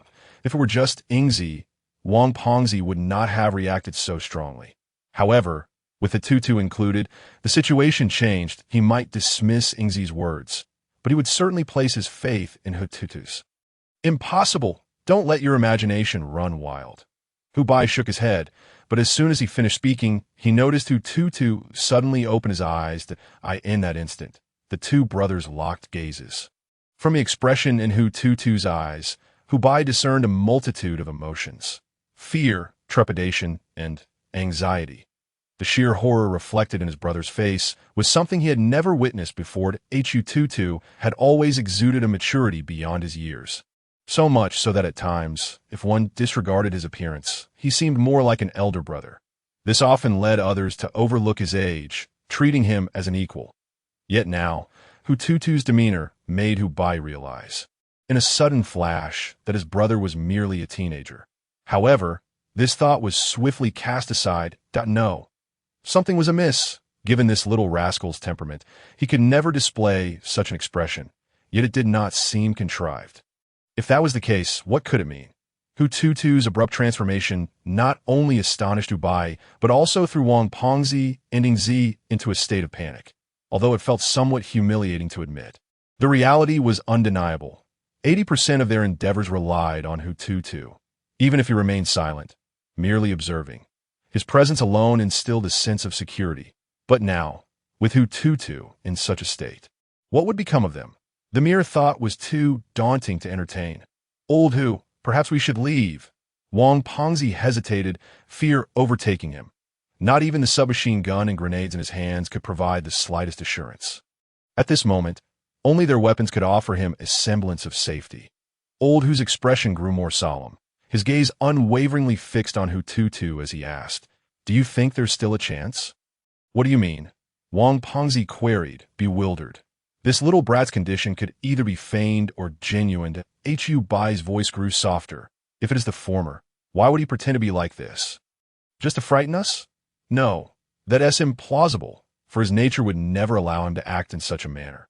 But if it were an act, it would imply he has some ulterior motive, indicating he has made a resolute decision that we cannot impede. And if it's the latter, Ingzi swallowed hard, her voice tinged with panic. Old Hu remained silent, but they had already pieced it together. Reluctant to accept the truth that, if it were real, it would signify that within this underground fortress, there truly existed a terrifying presence capable of eliciting such a reaction from Hu Tutu, a peculiar character indeed. The notion of escape, did they even have time to flee? The answer was painfully apparent. Impossible. So, was Hu Tutu genuinely frightened? After Hu Bai and Wang Pengzi arrived, and after comparing notes with Ingzi, he pondered whether the spirits they encountered were influenced by emotions rather than gender. Hu Tutu was uncertain about the true power of emotions. Yet if memory served, in the world of Naruto, emotions were a formidable force. For instance, the Sharingan of the Uchiha clan only awakened in response to extreme emotional states, rage, hatred, and bloodshed. The primary distinction between Ingzi and the duo of Hu Bai and Wang Pengzi lay here. Ingzi appeared genuinely consumed by fear, her terror far surpassing that of the three, especially after encountering those spirits. Her anxiety escalated. It was understandable. Not long ago, they had faced a formidable threat, and even Hu Bai and Wang Pengzi were still haunted by the experience. After all, they had never before encountered such entities. And now, with a series of unsettling events unfolding, it was natural for their mental states to shift. Nonetheless, Hu Bai, being a veteran of the battlefield, possessed a psychological resilience far beyond theirs. As for Wang Pengzi, he was utterly oblivious, currently reveling in the treasures within his backpack, feeling invincible. Only Ingzi, after enduring this series of events, was gripped by even greater fear. Despite Hu Tutu's reassurances, they had little effect. Psychological resilience was not something that could be altered overnight. Consequently, Ingzi's spirits sank, her mind unwittingly conjuring a plethora of chaotic thoughts, a classic case of self-induced fright. Yet this emotional state felt like a whirlpool. Once ensnared, extricating oneself became an arduous task that it seemed to perpetually cycle, leading to an ever-increasing sense of dread within Ingzi. Ultimately, should the situation escalate to a certain point, those two little fiends might strike at her. If they hadn't entered this place, it might have been different. But now that they were here, Hu Tutu was determined to see what those two little spirits were truly like. As the saying goes, humans fear ghosts 3 parts, while ghosts fear humans 7 parts. As spirits, they should inherently fear humans. That Hu Tutu recalled the legend of the 3 flames on a person's body, located atop the head and on each shoulder, symbolizing the body's yang energy. The healthier and more vibrant a person, the more robust these flames would be. As long as these flames burned brightly, a person would be imbued with yang energy, remaining impervious to malevolent forces. However, what if a person actively weakened these flames? Legend had it that when one was startled or emotionally agitated, these flames would fluctuate and diminish. Judging by Ingzi's reaction, it was evident that those two little fiends thrived on fear. Only by instilling fear in them could their existence become discernible. Nevertheless, Hu Tutu felt a strong inclination that if he could bring the Sharingan back to the main world, perhaps he could finally see those two little spirits, rather than relying on such methods. Now, as his energy waned, a chill enveloped him more profoundly than the previous encounter with the formidable threat. If one were to consider it, those two little spirits could very well be the ancestors of that formidable entity, which was hardly surprising. Yet, Hu Tutu remained uncertain about the true intentions of these two little entities, that if they were merely as depicted in the original narrative, matters would be straightforward. However, if their intentions were malicious, the outcome could be vastly different. Fortunately, his chakra had fully recovered during this period. However, defeating those two little fiends with his techniques seemed utterly implausible. Furthermore, lacking suitable weaponry, Even augmenting his attacks with chakra would likely prove ineffective. Thus, it appeared they were cornered. Suddenly, Hu Tutu erupted into laughter. However, the sound was grating and ominous, sending chills down their spines. Before Hu Bai and the others could react, an eerie voice echoed intermittently in their ears, laden with a sinister, chilling laughter that left the three utterly bewildered. Ha ha ha!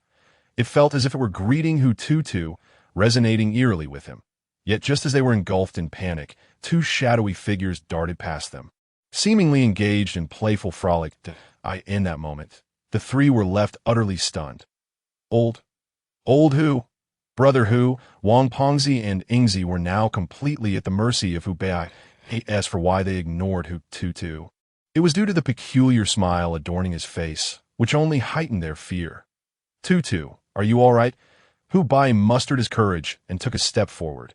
But the next second, Hu Tutu chased after the two spectral children, laughing as he ran, an eeriness that sent chills racing through their hearts. Likewise, the two children ahead mirrored his actions that it seemed. In that instant, the three had become playmates. What do we do? Wang Pongzi trembled, his legs turning to jelly. Without a moment's hesitation, Hu Bai raised his weapon and pursued, regardless of what lay ahead. Regardless, he could never allow Hu Tutu to venture forth alone at this moment. Hu Tutu shook off Hu Bai and the others, halting before a door adorned with a peculiar device. Glancing at the introduction on one side regarding the interior, he smiled. The pneumatic hydraulic apparatus, after years of being sealed, suddenly released a long-forgotten breath of air.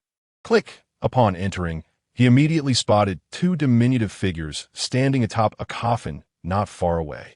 Perhaps due to the surrounding atmosphere, they no longer appeared as mere phantoms, but rather as a tangible mist. From such a distance, Hu Tutu could even discern their rosy little faces. Well, our playtime is over. It is time for you to embark on your journey, Hu Tutu whispered, gesturing towards the largest coffin. The chilling aura emanating from within was not visible to the naked eye, yet the terrifying damage inflicted by that malevolent force was undeniably real. He could acutely sense the discomfort within his own body. Perhaps this was the true essence of Yin energy. The two little spirits were exceedingly small. Even though they had been dead for centuries, in their comprehension, they still had no inkling of what the concept of death entailed. Finally reuniting with Hu Tutu and his companions after many years brought them joy, prompting them to frolic. However, the divide between the worlds of the living and the dead was stark, especially now that they were here. The horrifying Yin energy surrounding the two little beings silently assailed the living entities nearby. And oh wonder, the little devils had constructed such a door, completely isolating this realm, even depriving it of oxygen. But it was time for them to depart. The two little ones tilted their heads, scrutinizing Hu Tutu, before sharing a knowing smile. Within that smile resided a sense of relief, joy, and tranquility. Clutching each other's tiny hands, they leaped directly into the coffin. Yet in the next instant, their little heads emerged from the coffin once more, their expressions tinged with confusion and a flicker of anger, seemingly failing to comprehend why they could not return. This provoked a sensation akin to having their cherished possession snatched away, causing their eyes to glimmer with a faint crimson hue. Although the reason eluded him, Hu Tutu felt a surge of righteous anger upon witnessing this scene. A voice within urged him not to allow the little ones to succumb to despair. Otherwise, the consequences were unfathomable. However, the expressions of the two little ones seemed genuine, indicating they could no longer return to their own bodies. If that were the case, then naturally they could not be taken above for burial, thus missing the chance to enter the cycle of reincarnation. This predicament left Hu Tutu in a quandary. He was not adept at dealing with such matters. Yet upon analyzing the expressions of the two little ones, a conclusion emerged. They wished to leave. Unfortunately, it seemed they could not return. Although deceased, they had been cruelly imprisoned in this manner, preventing them from reincarnating. Countless years later, their spiritual consciousness awakened. But strictly speaking, it resembled a soul departing its vessel. Nevertheless, Hu Tutu forcefully attempted to reach out, enveloping his hand with chakra, only to find it passing through effortlessly. Aside from a chill, there was nothing else, no semblance of resistance. This left him feeling utterly perplexed. How could he facilitate their return? Spirit, body, separation. Not in a flash, an idea took shape. Although uncertain of its viability, Hu Tutu resolved to give it a try. Looking down at his hands, he murmured, "After all, I'm a member of the Uchiha clan. I must succeed in this first attempt. Little ones, look here." With that, he swiftly formed hand seals, channeling chakra as he whispered. Illusion technique. Netherworld's vision, a D-rank illusion technique, primarily functioning to manifest a person's deepest fears, rendering them as reality. The greater the fear within the target, the stronger the impact of the technique. This illusion was rather rudimentary, hardly qualifying as an offensive technique, primarily serving as support. Yet at this moment, it represented Hu Tutu's most effective and likely successful option. Its simplicity and low chakra requirements made it feasible. If he were in the Naruto world, he would have a 90% chance of success, even on his first attempt. However, here he lacked confidence. While his chakra control was precise, the quantity was woefully insufficient. Thus, Hu Tutu needed to devise a strategy. Perhaps intense psychological suggestion and hypnosis might work. Being from the Uchiha clan, he possessed a remarkable aptitude for psychology. This led him to believe that psychology could indeed complement illusion techniques. Now, it seemed that was the case. Utilizing psychological principles, Hu Tutu forcefully employed the illusion on the two little ones. The spiritual entities detached from their physical forms, regardless of whether they were alive or dead. That fact remained unchanged. In the case of a living individual, overwhelming emotional turmoil could induce a state akin to madness, reminiscent of a character from a tale of success. Thus, Hu Tutu pondered whether he could employ a similar external stimulus to frighten the two little spirits into running home. After all, home was universally regarded as the safest and most reliable place. Given their tender age, they likely did not grasp the concepts of spirit separation or soul detachment. However, after being frightened, they would instinctively seek the safest refuge. Desperately attempting to return, in that instant, Hu Tutu conceived the idea. The next moment, in the eyes of the two little ones, he transformed from a handsome older brother into a fearsome figure, bearing a sinister smile. The knife and unknown liquid in his hands ignited within them a profound resentment, swiftly overtaken by terror. The tremors emanating from the depths of their souls compelled the two little ones to flee. Fear, chaos, and silence enveloped the scene. Even though the aura radiating from the two little ones was 100 times more terrifying than his, when confronted with this man, they could not muster even a hint of resistance. Hu Tutu understood that this figure had likely transformed them into their current state. Perhaps their understanding was not fully developed, but the fear was deeply ingrained within them. Even after all these years, they had grown immensely powerful, yet when faced with this man, they remained unchanged. With a swift motion, the two little figures vanished. This time, they did not reappear. The atmosphere within the coffin shifted from a tempestuous rage to a gradual calm. Witnessing this, Hu Tutu exhaled in relief. But he had succeeded. Though it felt somewhat akin to frightening children and reopening old wounds, it was the only course of action available to him. Not be afraid. I will lead you away from here. From now on, you shall be free. Gently patting the coffin, Hu Tutu pushed open the lid. First glance, it appeared empty, but as the lid fully opened, two children, no more than 3 or 4 years old, became visible within. Despite being mentally prepared, the sight sent chills down his spine, igniting a flame of anger within him. How utterly inhumane, no matter the circumstances. Such cruelty towards children was unconscionable. Confounded and unable to comprehend, Hu Tutu shook his head. He retrieved a blanket and spread it on the ground. Just as he cradled the two little ones, a hurried voice called from behind, "Stop!" Hu Tutu turned to glance back, asking, "What are you doing?" As they cradled the two little ones in their arms, one hand gently patted their heads in a soothing manner. Whispering, "It's all right, it's all right. He did not speak ill of you." The shout from Hu Bai nearly resurrected the two children from their stupor. Goodness, what a reckless endeavor. If these two were to rise and rampage, it would be no trifling matter. "What are you doing?" Hu Bai's expression changed as he approached for a clearer view, only to grow increasingly anxious. They have been infused with a significant amount of mercury, which is highly toxic. "Are you courting death?" Such overreactions. Hu Tutu rolled his eyes that I have my methods. If you're not going to help, then kindly step aside. With those words, he carefully laid the two little ones on a blanket. Upon seeing this, Hu Bai stepped forward to inspect Hu Tutu's palm, and once he confirmed there was no issue, he finally breathed a sigh of relief. Suddenly, as if struck by inspiration, he incredulously asked, "Did what we just witnessed involve them?" "Indeed it did." Hu Tutu shrugged, considered a lesson learned.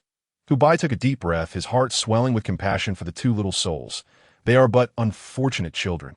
So, the change we just observed was due to them. Hu Tutu, while wrapping them up, responded, "To see them, one must resort to such measures. This is my first attempt, and to my surprise, it was indeed successful. Thanks largely to Ingzi. Hu Bai mused aloud. Fear? Terror?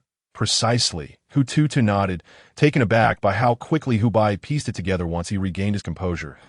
I only speculated, observing the contrast between you and the fatty alongside Ingzi.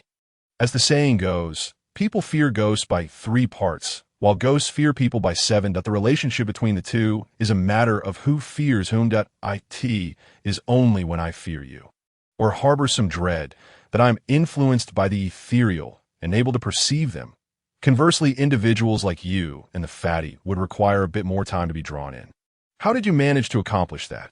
Hu Bai could not help but inquire, for Hu Tutu's demeanor moments ago had not seemed feigned. After all, feigned fear often manifests as a display of bravery. According to Hu Tutu's reasoning, that would not hold water. Some psychological techniques, combined with self-hypnosis, allow one to amplify their emotions, Hu Tutu stated, rising to carry the two little ones on his back. However, one must consider a crucial point.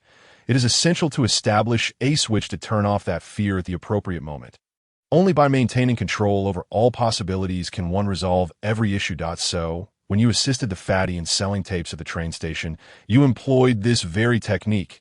At that moment, Hu Bai finally understood. You hypnotized everyone. Hypnosis? Hu Tutu looked at Hu Bai. You are vastly underestimating this matter. If I possess such capabilities, I would simply head to the bank. No need for such theatrics. It is merely some psychological suggestion. But there is a prerequisite. The counterpart must possess a genuine desire to purchase, whether it arises voluntarily or is incited through my prompts. The latter, indeed, carries a higher failure rate and may not succeed under certain influences. Nevertheless, you seem to be holding up well. At least the feng shui techniques over the years have fortified your mental resilience. All right, there's nothing more to be done here. We should return. Yes, it is time to head back. Hu Bai nodded. However, barely had he spoken when they heard the cries of Wang Fatty and Ingzi. "Help! Little fool! Where are you? Your fat brother is dying." After a cacophony of Wang Fatty's wailing, a relentless barrage of gunfire ensued, accompanied occasionally by the sound of explosions that that intense. The two recognized the urgency and quickened their pace. Upon arriving at the scene, they were momentarily taken aback that a swarm of colossal bats descended upon them, their wings spanning nearly 2 to 3 meters, with grotesque heads resembling savage wild boars. Good heavens! Where did all these ghastly creatures come from? Hu Bai shouted, and without further ado, he pulled the trigger, unleashing a furious barrage. "I have no idea," Wang Fatty bellowed. "Ingzi and I were merely following you too, but soon lost track of you. After searching for a while, we ended up being targeted by this horde of hideous beings." As he spoke, he hurled a grenade into the fray. Boom! Fortunately, while passing through the munitions depot, the trio had stocked up on enough weapons and ammunition, as long as their firepower remained coordinated without gaps. They could fend off these bats. Even if there were occasional breaches, Hu Tutu would swiftly intervene to deal with any stragglers. Yet, it must be acknowledged that dealing with such creatures was far more effective with firearms. "This feels off." After dispatching a stray bat, Hu Tutu furrowed his brow. "What is it?" Ingzi asked, perplexed. "Tutu, I still have a gun in my bag. Take it for protection." No, that is not it. Hu Tutu shook his head. Bats generally exhibit a nocturnal nature and seldom attack humans, unless you fools have intruded upon their territory. Even so, their first instinct would be to flee rather than confront you. Fatty. Hu Bai suddenly turned to Wang Fatty. "Did you let her guard down and provoke something?" "I did not. I swear on this great man." Wang Fatty exclaimed hurriedly. "Ingzi and I have been together this whole time. You can ask her. Brother Hu Tutu, Fatty truly did nothing, Ingzi affirmed, nodding in support of Wang Fatty. Chubai then turned his gaze to Hu Tutu, since it was not they who had provoked these creatures, yet they were still approaching. Hu Tutu tilted his head in contemplation. Instinctively, they have witnessed so many of their kind perish. Even if they are dim-witted, they should realize we are not their match. Logically, they ought to turn and flee. Even without intelligence, animals possess an innate ability to seek fortune and avoid danger, Hu Tutu continued, gazing at Ubai. Yet, these bats are still charging towards us, defying the very essence of biological instinct. Upon uttering these words, the three realized the gravity of the situation. Indeed, if it had merely been the initial encounter, it could be overlooked, but now, with the ground strewn with bat corpses and blood, it was clear they were not to be trifled with. Logically, these bats should have retreated by now. Why were they still causing trouble?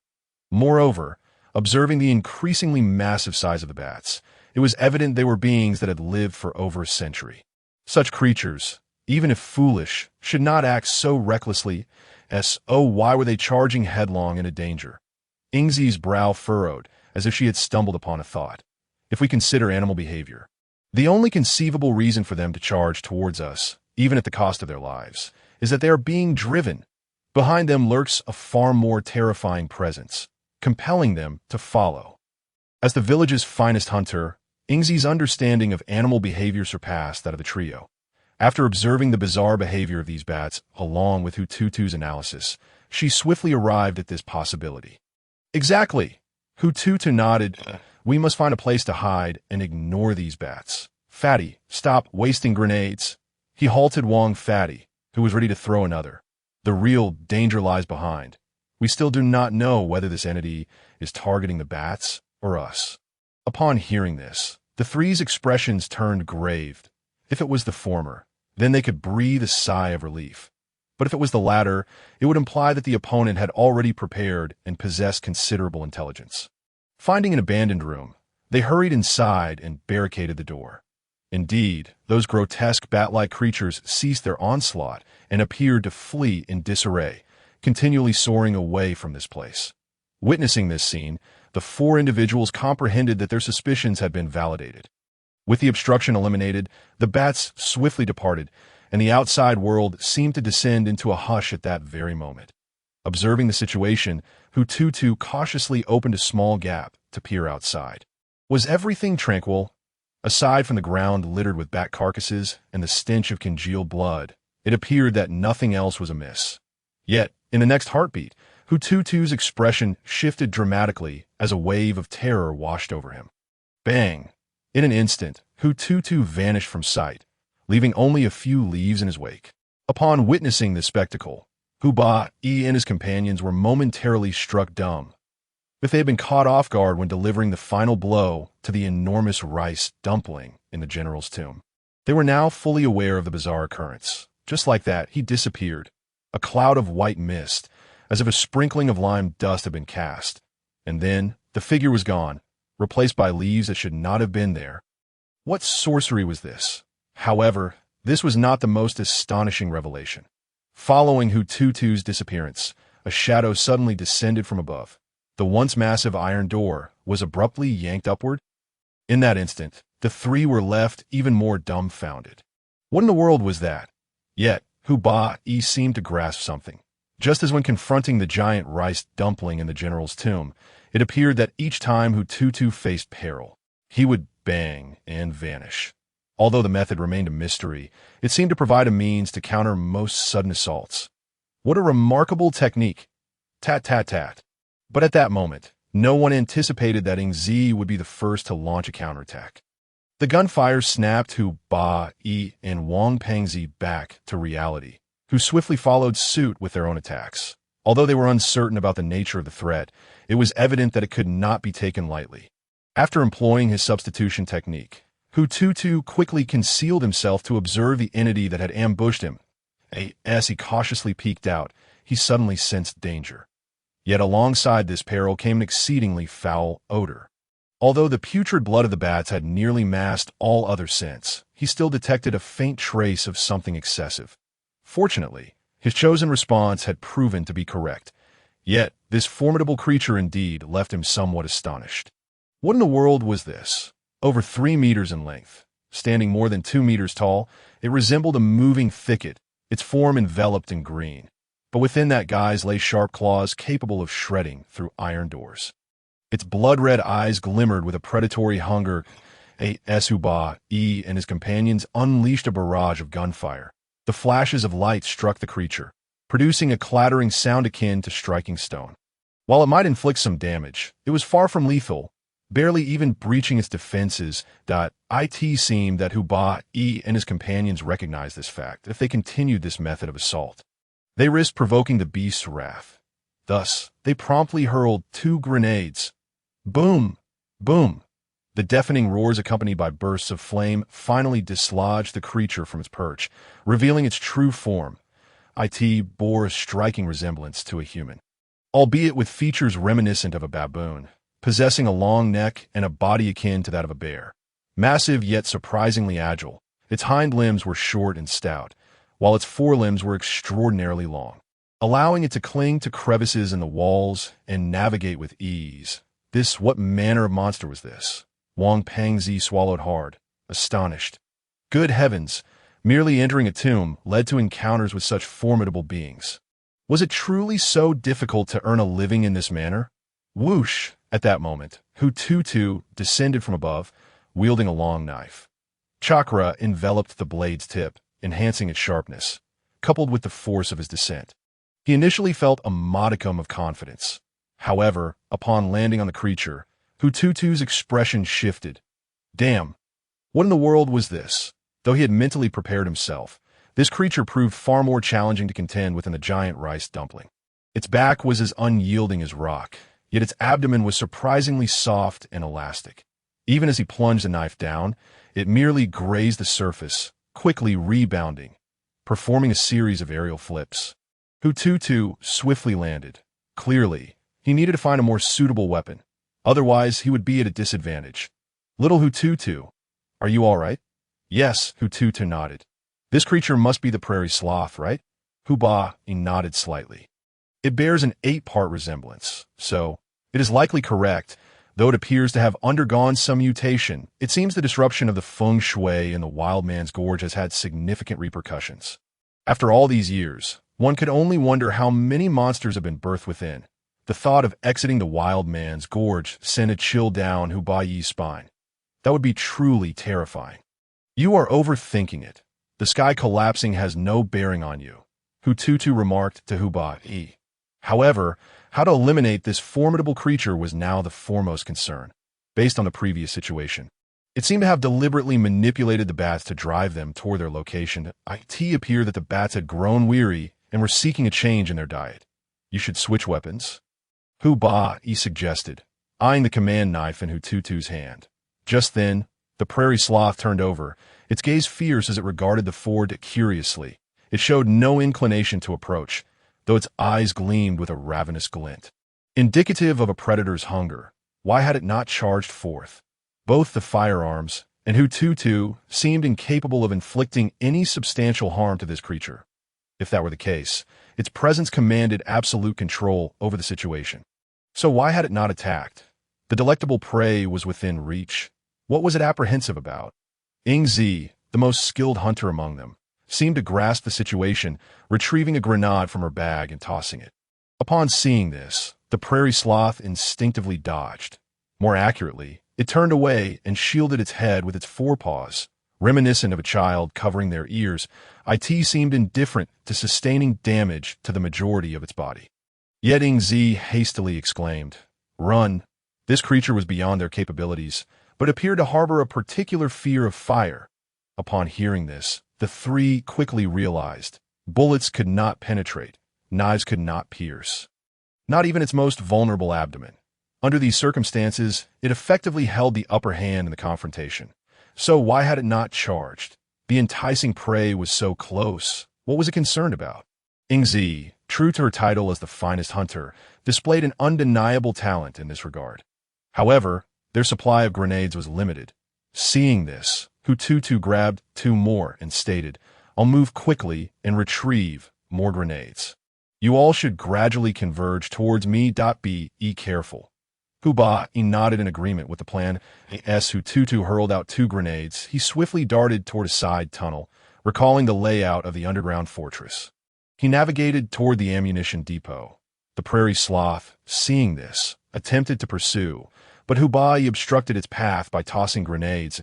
In that moment, the prairie sloth erupted into a low, rumbling roar. Clearly, its actions indicated that this creature was not devoid of intelligence. However, it seemed that its intellect was limited. Otherwise, it would not have been intimidated by the flames produced by the grenades, and forgotten to glance at the mere 5 remaining tokens held by Hu and his companions. Meanwhile, Hu Tutu continued to accelerate, yet the scarcity of chakra, coupled with a series of exertions without adequate recuperation, rendered him increasingly feeble. Could it be that a proud member of the Uchiha clan, upon returning to the primary world, had become akin to Kakashi? Such a sentiment was far from pleasant. In the past, he was aware of his limited chakra, but paid it little heed. However, it seemed that this time, he could not afford to be indifferent.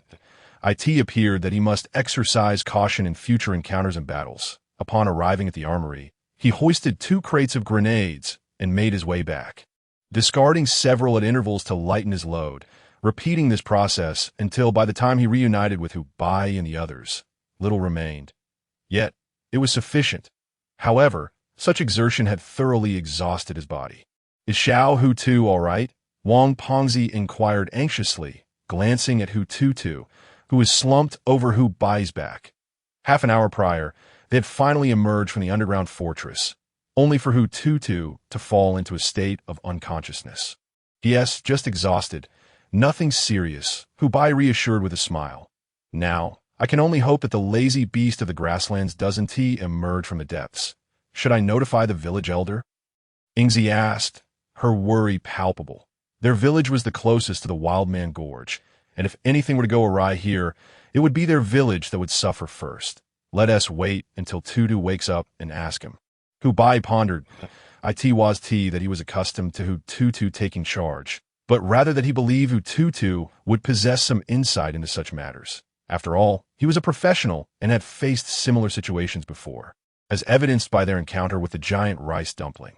According to Hu Tutu, he and his mentor had participated in relevant scientific expeditions. Given this, how had they handled analogous situations? In any case, Hu Bai understood that ordinary troops were utterly incapable of managing such affairs.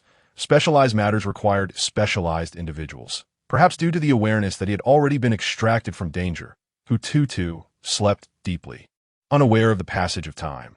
When he finally opened his eyes, he found himself beside a small river. Observing his surroundings and his own delicate hands, he smiled. It seemed that as long as the time was right, even in a state of slumber or unconsciousness, he would arrive in the world of Hokage. Murmuring softly, Hu Tutu swiftly adjusted his state, ensuring everything was in order before immediately checking his wallet. A total of 21.6 malevolent currency coins, prompting an exclamation of astonishment. Had he finally struck it rich? This single venture into the tomb equated to more than the entirety of his previous decade's earnings. Insight increased by 20 points. In an instant, Hu Tutu could distinctly perceive the flow of chakra within him, nearly tripling in speed.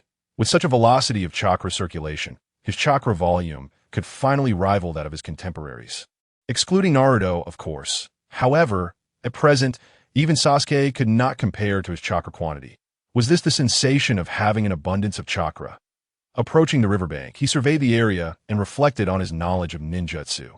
Swiftly forming hand seals, fire release, great fireball technique. At that moment, as chakra coursed through his body and approached his throat, it suddenly surged with incredible ferocity and heat that a force compressed and ravaged within his mouth, ultimately forming a fireball that erupted forth. The instant it left his lips, the fireball expanded exponentially. Boom! The fireball, towering half a person's height, crashed into the river, sending sprays of water mist cascading outward. Was this the essence of ninjutsu?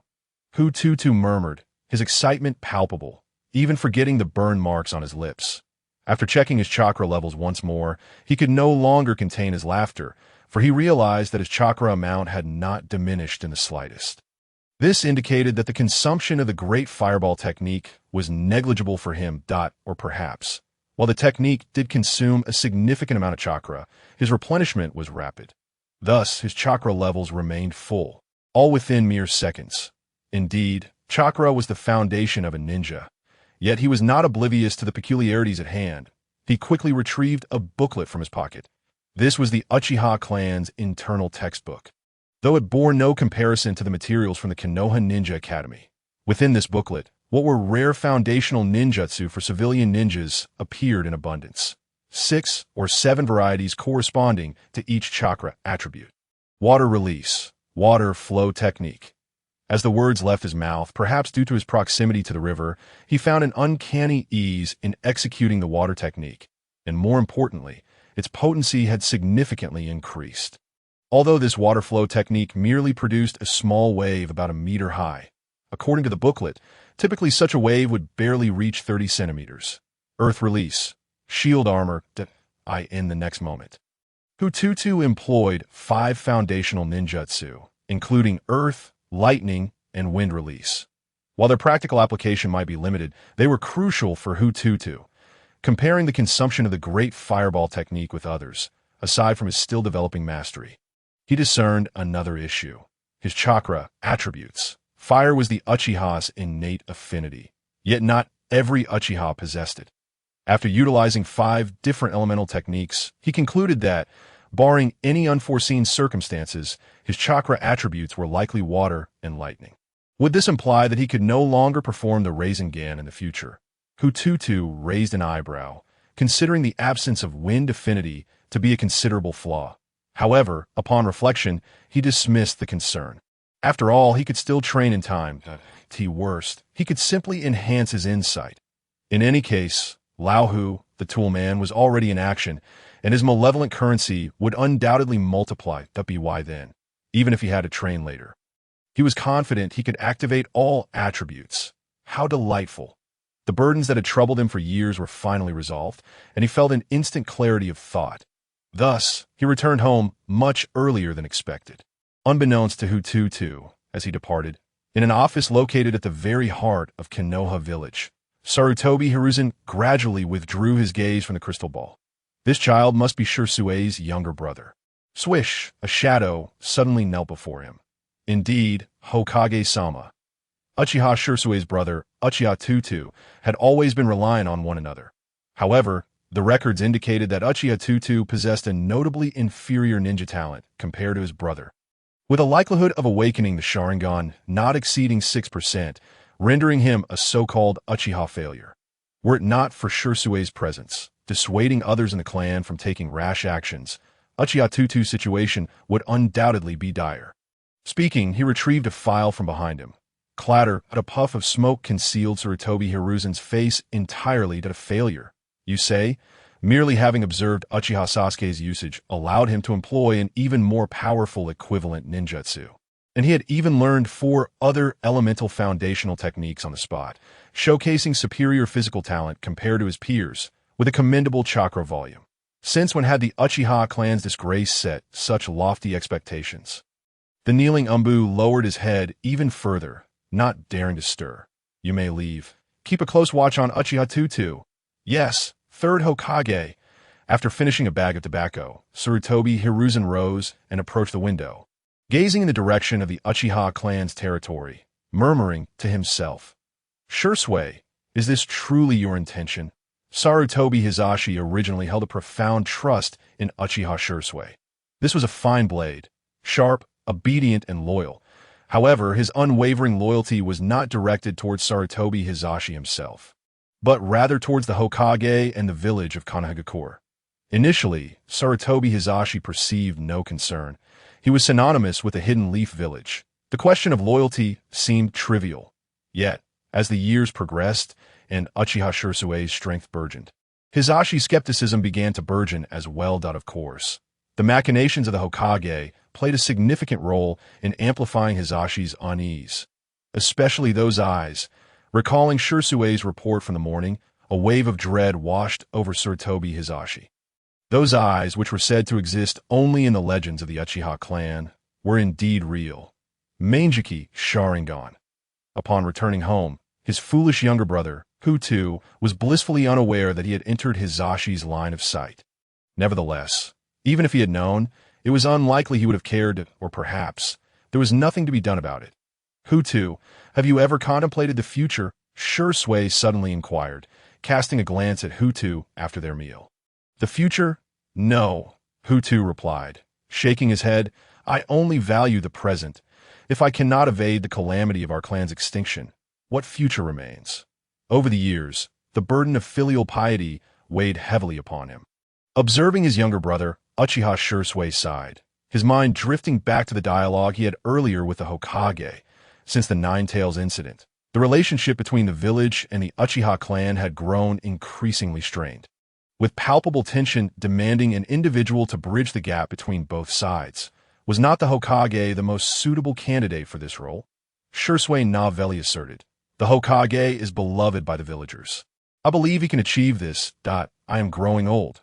Shui, Sarutobi Hizashi murmured, lowering his hat brim as he continued to puff on his old man's pipe. You are well aware that the other major ninja villages have never relinquished their intent to undermine Konoha. External threats and internal strife must never erupt simultaneously. That is my bottom line. Yes, I understand, Hokage-sama, Uchiha Shui replied, inhaling deeply. As he raised his head once more, the three tomo within his eyes began to spin rapidly, ultimately forming an unprecedented gaze. Mangeki Sharingan. Reflecting on their earlier conversation, Shui sighed. Hu Tutu, let me teach you the Uchiha swordsmanship along with my body flicker technique. An inexplicable urgency surged within him, a troubling sensation that left Shui feeling restless. You seem off today, Hu Tutu remarked, observing Shui. He then nodded. How about we exercise a bit after dinner? The Uchiha swordsmanship primarily focused on offense and destruction, thriving amidst chaos and numerous foes. In contrast, my Shui swordsmanship synergizes with my body flicker technique for optimal efficiency, emphasizing speed. Yet during execution, I often amalgamate both styles, adapting based on the environment and opponent. As he spoke, Shui commenced his movements. The long blade danced swiftly in his hand, creating fissures in the ground beneath him. Yet his figure remained elusive. Hu Tutu understood this was not merely a lesson in swordsmanship. It also served as an introduction to Shui's body flicker technique. Though he had witnessed it before, he had been bewildered. However, now, merely observing granted him profound insights. His mind could rapidly analyze and extrapolate, albeit slowly, which was already daunting. The realization of the formidable nature of 30 points of comprehension dawned upon Hu Tutu as Shui's speed intensified, and his swordplay grew increasingly sharp and ferocious. Fixating on Hu Tutu, he felt a piercing sting in his eyes.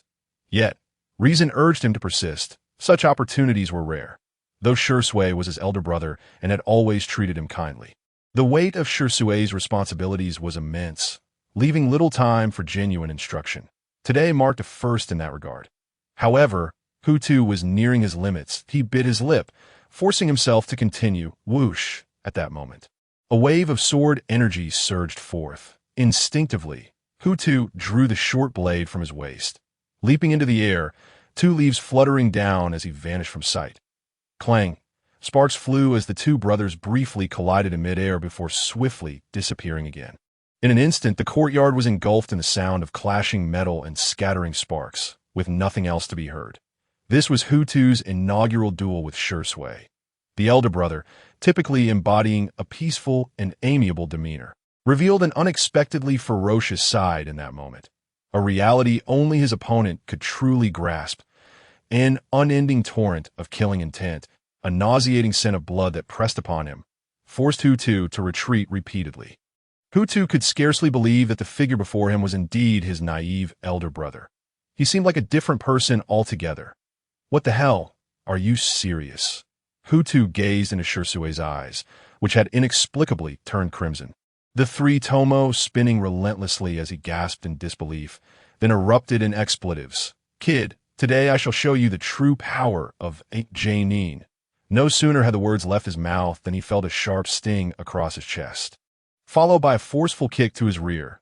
Hiss! The sudden pain drew a sharp intake of breath from Hu Tutu, yet the next moment he charged forward like a raging bull, short blade raised. Let us go for it. Hu Tutu was eager to witness the extent of Shirsui's prowess. However, while charging forth was valiant, the outcome proved to be tragically grim. Damn you, Uchiha Shirsui! Hu Tutu continuously employed the body flicker technique to evade Shirsui's relentless onslaught. Yet his eyes could not lock onto the elusive Uchiha kill. With each slash, Hu Tutu's blood splattered across the courtyard, painting a grim tableau. Faster. I need to go faster. Hu Tutu murmured to himself, even as his body reached its limits. His chakra reserves utterly depleted.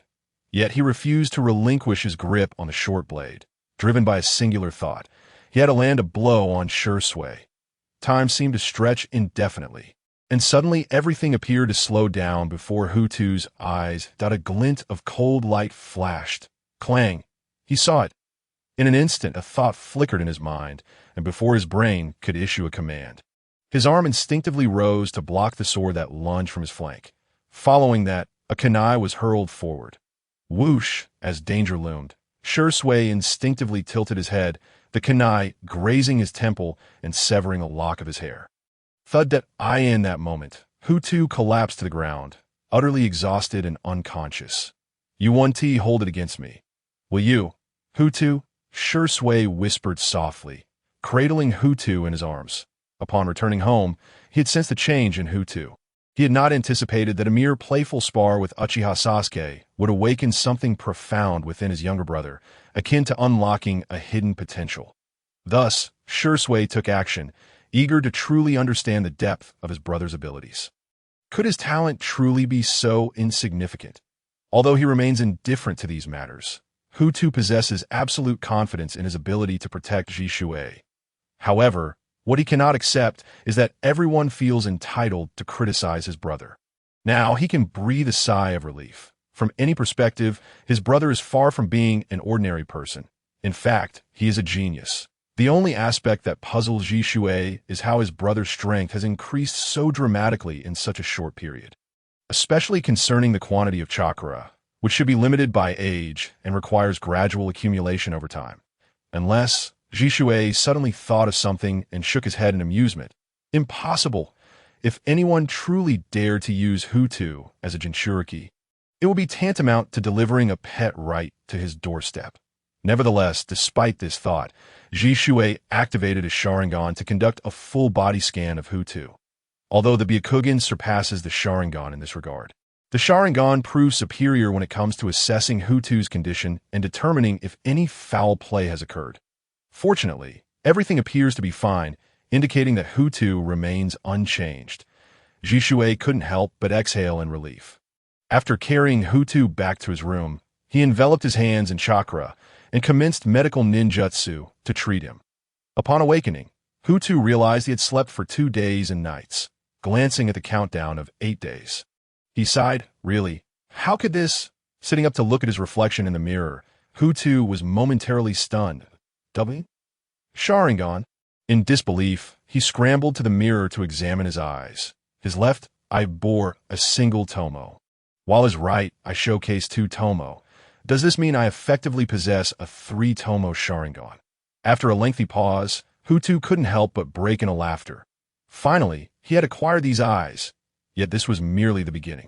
Following the storyline, it seemed that the night of the Uchiha massacre was imminent.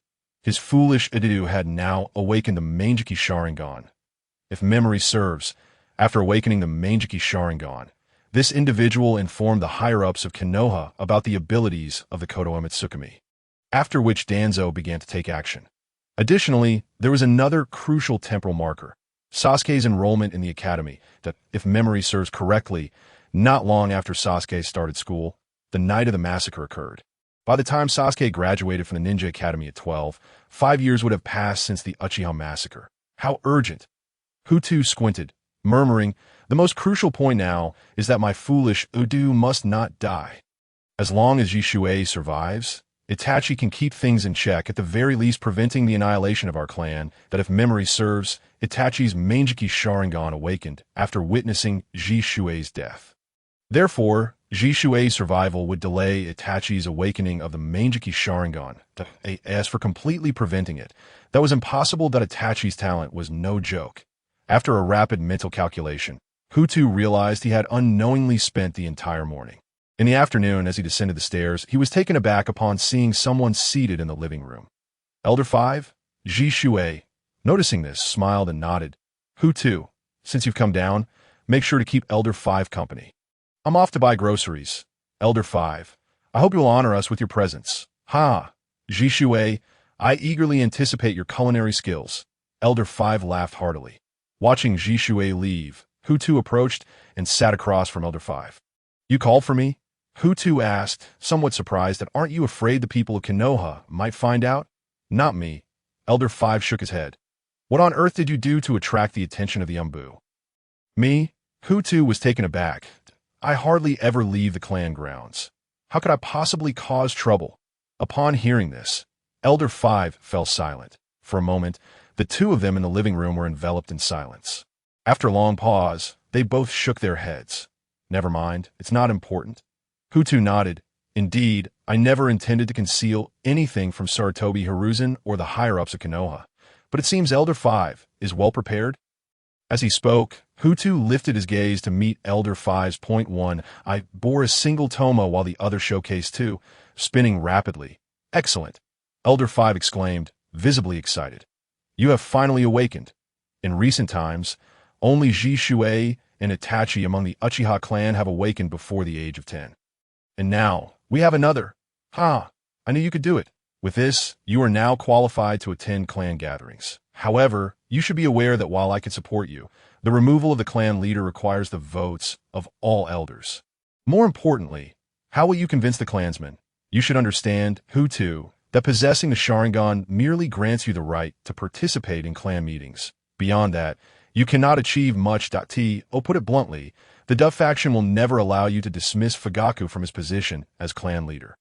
By then, not only will you have to worry about the repercussions from the higher-ups of Konoha, but Fugaku himself will not let you off the hook. And O1 will tolerate the presence of someone who poses a threat to their power, even if that person is just a child. Elder 5 sighed and shook his head.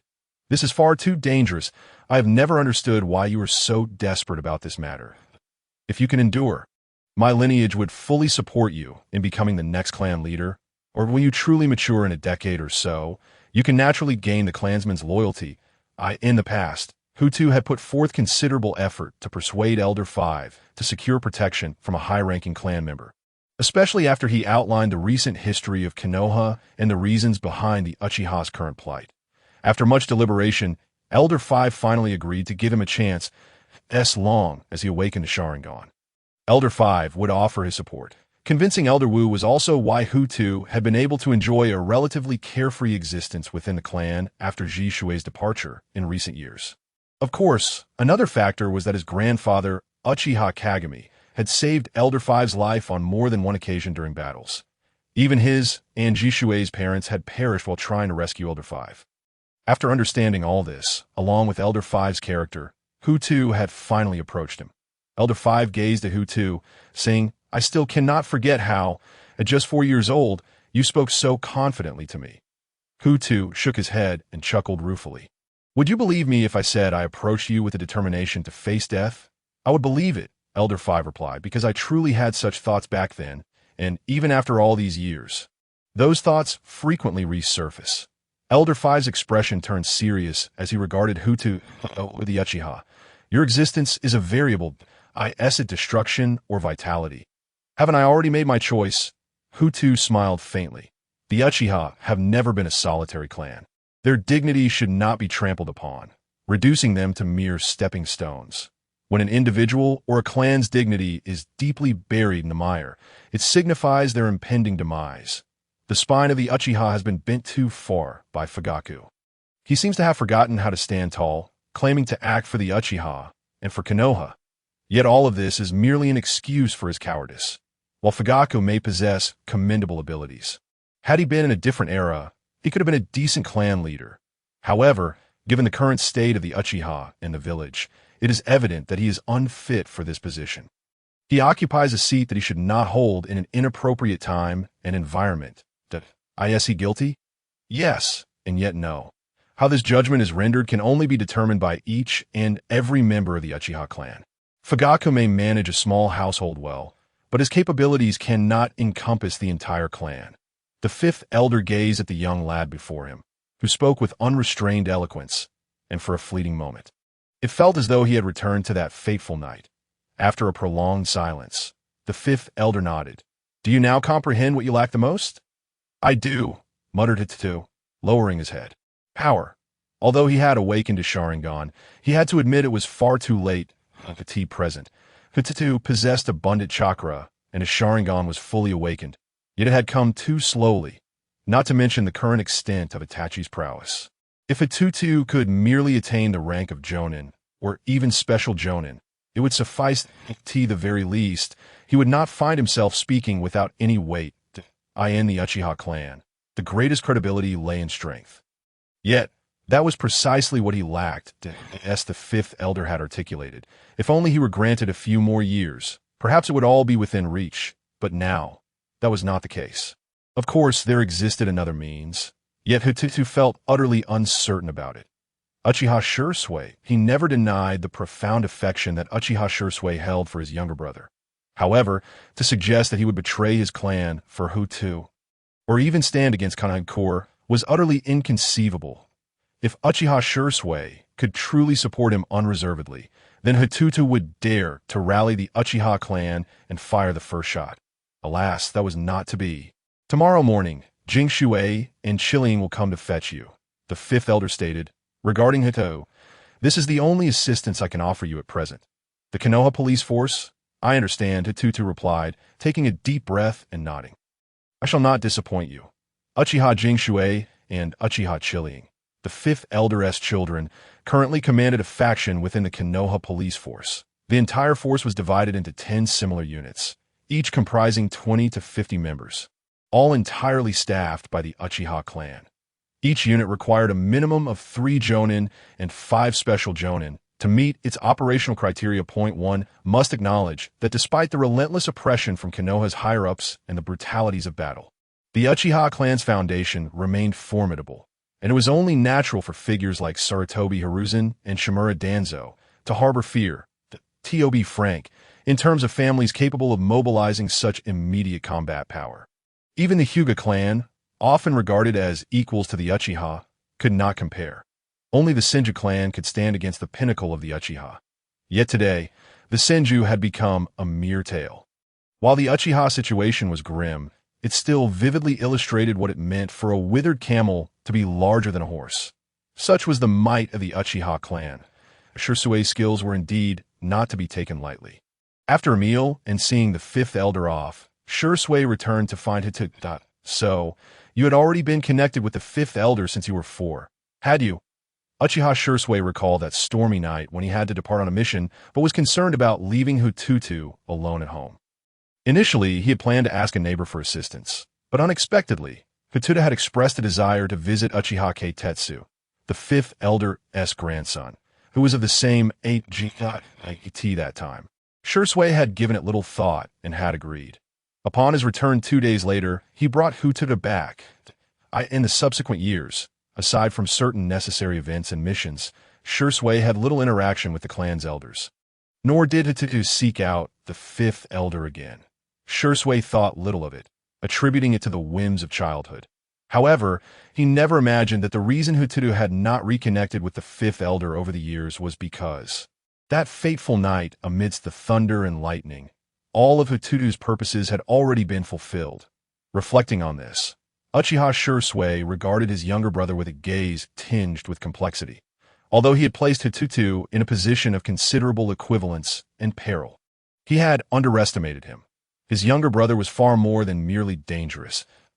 If previously Shursui had only imagined, now he pondered the intentions of the elder who possessed real power within the clan, yet had always seemed neutral. What was he plotting? Was it merely the awakening of the Sharingan that had granted Hu Tutu such audacity? Shursui's tone was imbued with authority, his eyes spinning with the tomo of his Sharingan. The moment the 3 tomo materialized, an overwhelming pressure surged forth. The terrifying force made Hu Tutu acutely aware of what it meant to face the suppression of bloodline. Under the gaze of Shirsui's three-tomo Sharingan, he found himself unable to activate his own eyes to counter the might. That it was impossible. Simply impossible was the disparity between the Sharingan so vast. Though he had prepared himself mentally, the revelation left Hu Tutu astounded. It turned out he was still so far behind. Awakening the Sharingan did not equate to possessing sufficient confidence. Currently, within the clan, there were at least 50 individuals wielding the three-tomo Sharingan as immediate combatants. Under the absolute suppression of a Sharingan, he couldn't even open his eyes. Listening to Shirsui's words, Hu Tutu understood their meaning. He was being informed that, despite having these eyes, their utility was severely limited, for no matter what he sought to achieve. The clan's elite would not heed his commands. Strength was the only foundation upon which he could assert himself within the Uchiha clan, in the shadow of higher-tier Sharingan. He was nothing. Such dangerous yet captivating eyes. Hu Tutu mused, retracting his earlier impulse to forcibly activate his Sharingan. He lifted his gaze to Shui and remarked, "But what have you accomplished with these advanced Sharingan you possess? Your existence seems to squander their potential. The honor and valor of the Uchiha have been buried by you." "No, that is not true," Shui countered. "Hu Tutu, you are still too young and your perspective too narrow. This is not merely an issue for the Uchiha, but for the entire village and even the entire ninja world. The Uchiha clan's ambition grows daily. Have you considered the repercussions should conflict arise with the village, if Konohagakure were to descend into chaos?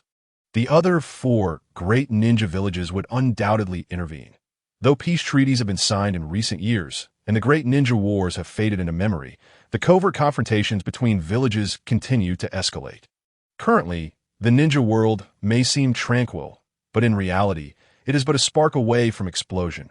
Konohagakure has always been the target of all villages.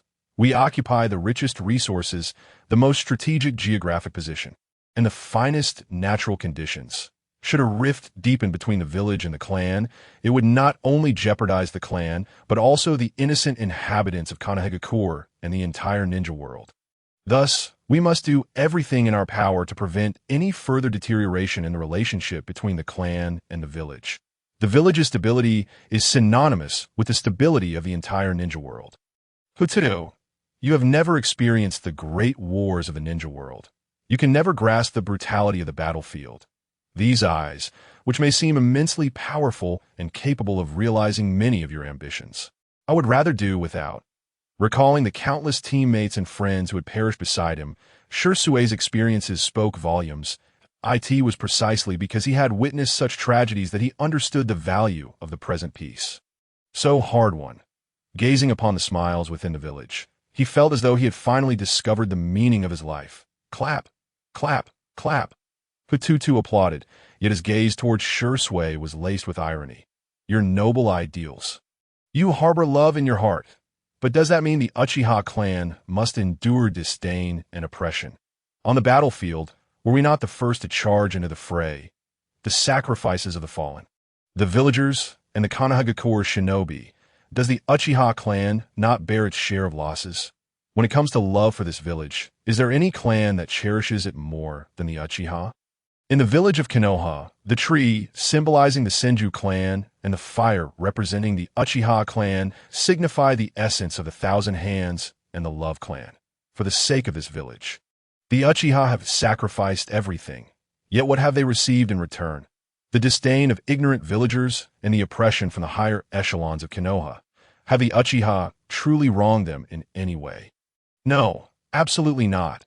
It is merely that the strength of the Uchiha clan has instilled fear in others. Over time, even the Senju clan has waned, while the Uchiha have remained resilient, consistently producing prodigious talents every few generations to uphold their legacy. Thus, they tremble at the sight of these eyes, do they not? Unbeknownst to anyone, Hu Tutu's Sharingan, under the pressure from Shui, quietly awakened, and as emotions surged, the three-tomo began to spin rapidly. The speed increased, culminating in the transformation of his eyes into the double-tomo Sharingan. Outsiders label the Uchiha as a malevolent clan, yet we understand that they embody true love. Each evolution of the Sharingan is fueled by the profound empathy of love, prompting emotional shifts. Without love, Without deep-seated feelings, how could one possibly veer into extremes? The Uchiha have never sought power from Konoha, nor have they coveted the position of Hokage. The emergence of such individuals within the clan is not a result of ambition, but rather a response to relentless injustices and a yearning for equitable treatment amidst repeated disappointments and despair. If Konoha cannot provide fairness to the Uchiha, then why can the individuals who dictate the village's direction not be replaced? All the Uchiha desire is equality and fairness within this village, just like every other clan. Why is that so difficult? You speak of righteousness and love. Has the Uchiha not exemplified these virtues? The sacrifices made by the Uchiha on the battlefield surpass those of any other clan in Konoha. Were they not sacrificing for the village, even though they harbored discontent towards the village's leadership? Did they ever hesitate even for a moment during each war? They claim that the Uchiha harbor ulterior motives, striving for greater prestige and influence within the village, hence their relentless efforts. But in reality, have the Uchiha truly gained such accolades? Are not the other clans within the village pursuing the same objectives? Brother, is it so wrong to be honest? Why is it that the Uchiha, the founding family of Konoha, cannot pursue what other clans can? Instead, they face ostracism, and even the names of their sacrifice kin cannot be etched upon the memorial stones. Why? Is it merely because their surname is Uchiha that they are deemed unworthy of being called heroes? The villagers' foolish and ignorant behaviors are, in fact, the result of manipulation by the village's higher authorities. Are they not? Shursui Uchiha, awaken to reality. If you review Konoha's history, you will find that those exceptionally gifted youths met untimely ends without explanation. Have you seen such occurrences in any other ninja village apart from Konoha? The Konoha of reality is no longer the idealized version you envision. It is time to wake up. The Uchiha merely seek to reclaim what is rightfully theirs. Peace in the ninja world has never rested upon the shoulders of a single individual, a family, or even a ninja village. You overestimate your own importance and greatness. To forsake the clan for the sake of the village and even the entire ninja world? How laughable, Shursui Uchiha, having experienced war and pushed his eyes to their limits. How can your mindset be so naive? What is the essence of war? It is the plunder of resources, as you have acknowledged. Is it not? The great ninja wars are merely a reflection of unequal resource distribution among the villages. What does this have to do with the Uchiha clan? The future is uncertain, yet history provides clarity. Were the Uchiha the instigators of those great wars? You bear the Uchiha name, Shursui, yet how can you place such blame upon your own kin, with your mind consumed by the will of fire? Do you genuinely believe that Sarutobi Hiruzen is a paragon of virtue? Step outside and observe. After enduring several wars, the various clans within the village are recuperating. Even the Uchiha clan's foundation is nearly at its breaking point.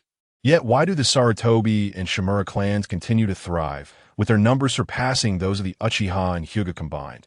Their elite combat prowess may be lacking, but that is already a daunting situation. We are acutely aware of the difficulty in nurturing a jounin, and a critical factor in that process is having a sufficient number of ninjas. Only through such a process can true talent be unearthed. The Hokage, the leader you perceive as devoted solely to the village, is, in truth, a hypocritical and despicable individual. Since his ascension to the position of third Hokage, has Konoha truly become stronger or weaker?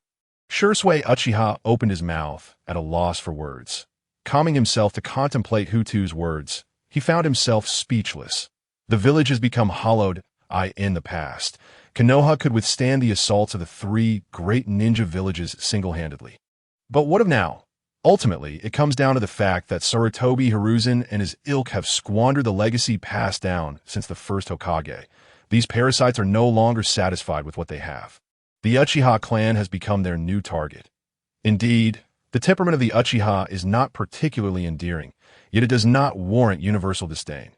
Even the second Hokage, who was most wary and resentful of the Uchiha, did not resort to the same extremes as Sarutobi Hiruzen when dealing with them, but he consistently sought to diminish the Uchiha's influence through division, understanding that, as Hokage, one cannot allow personal preferences to dictate decisions.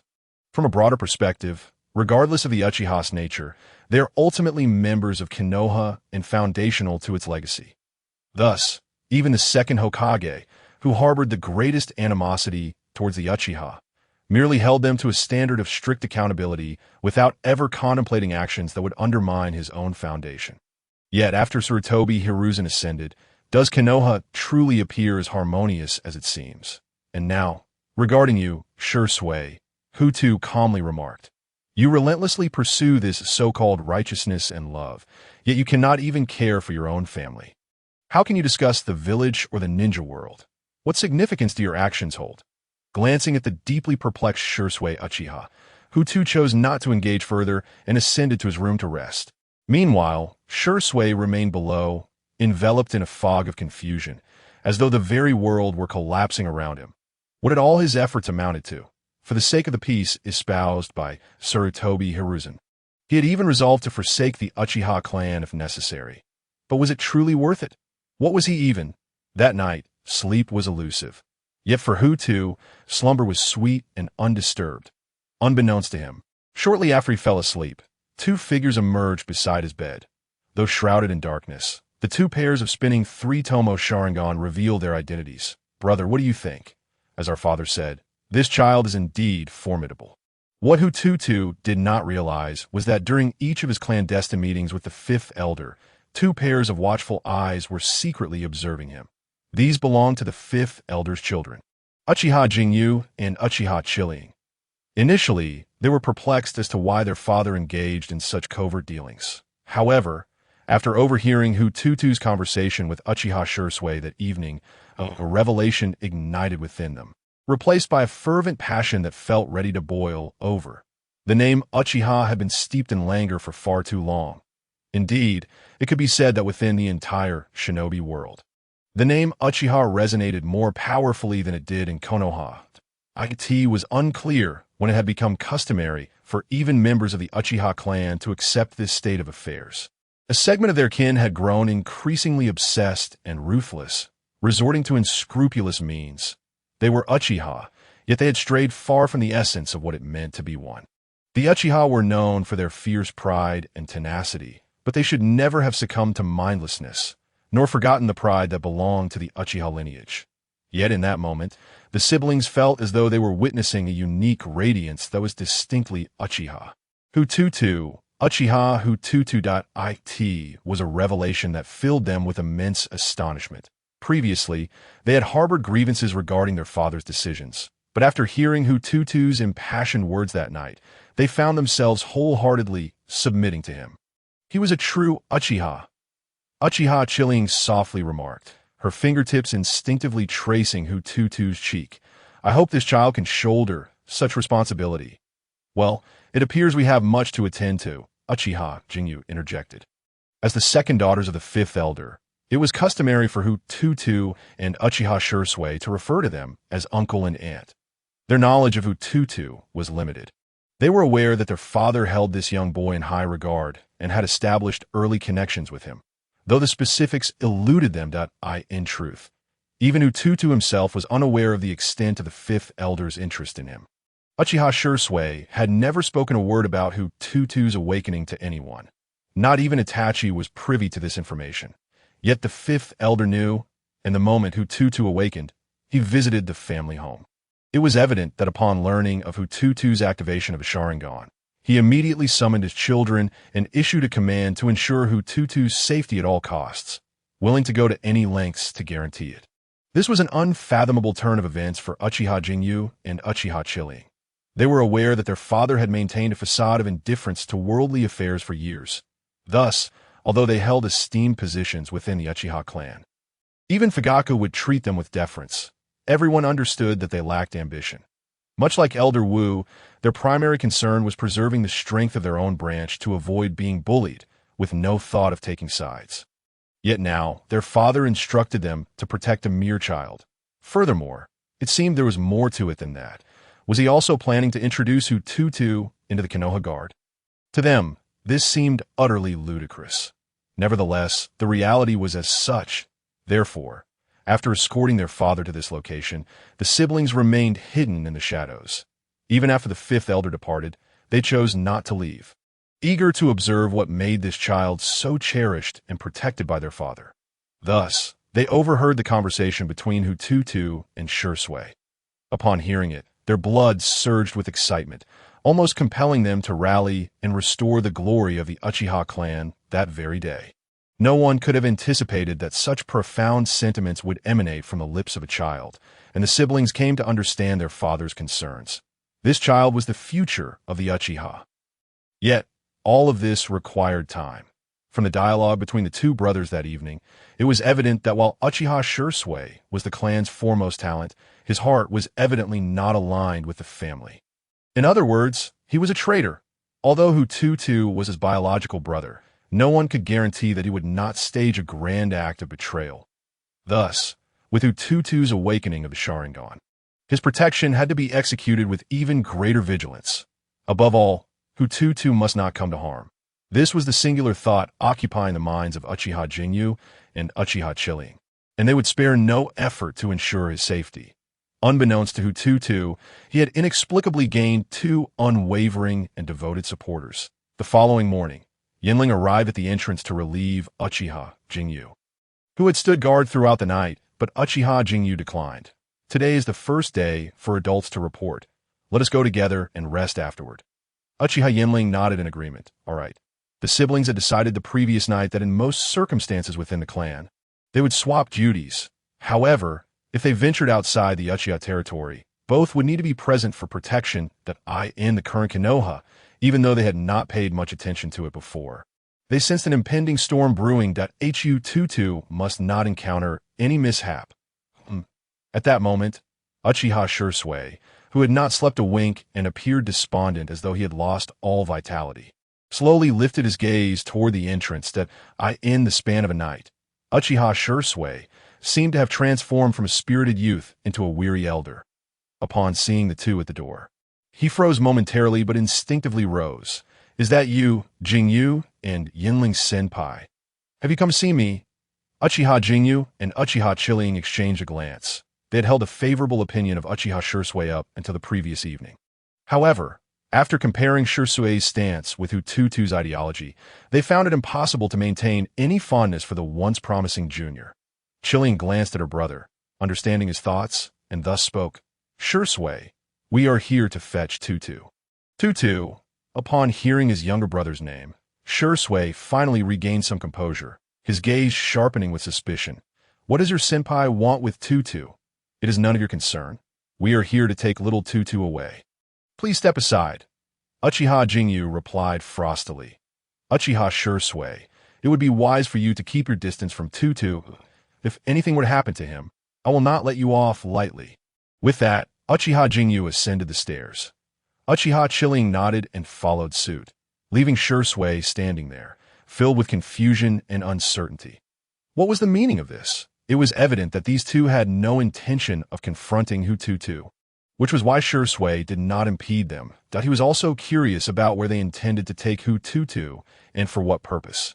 After all, the sudden visit from the fifth elder last night and the arrival of his children today was laden with significance. However, the specifics required further investigation. The thunderous words spoken by Hu Tutu the previous evening had indeed left a significant impact on him.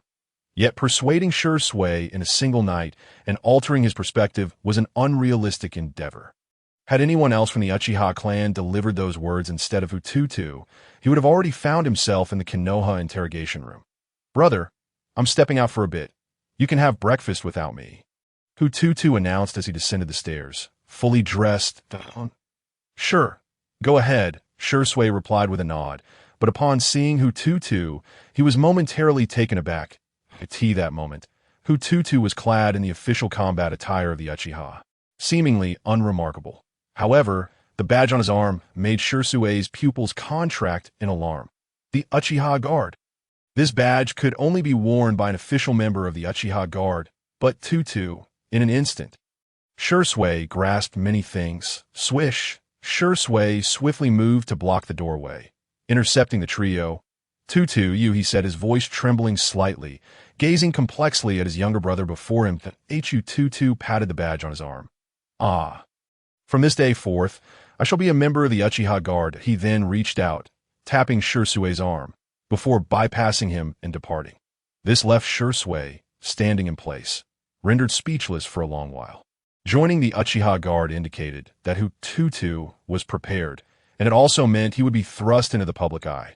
This signified that Hu Tutu would soon confront numerous uncertain dangers. And more importantly, following their conversation last night, he understood precisely what Hu Tutu aimed to achieve by entering the Guard at this juncture. Young and lacking in strength, this was not something that could be remedied in a short span. However, if one wished to swiftly garner a certain degree of prestige within the clan, or even sufficient support, then joining the Uchiha Guard was undoubtedly the best choice aside from engaging in battle. He and Itachi had chosen the former path, shining brightly on the battlefield and ultimately becoming renowned Uchiha prodigies.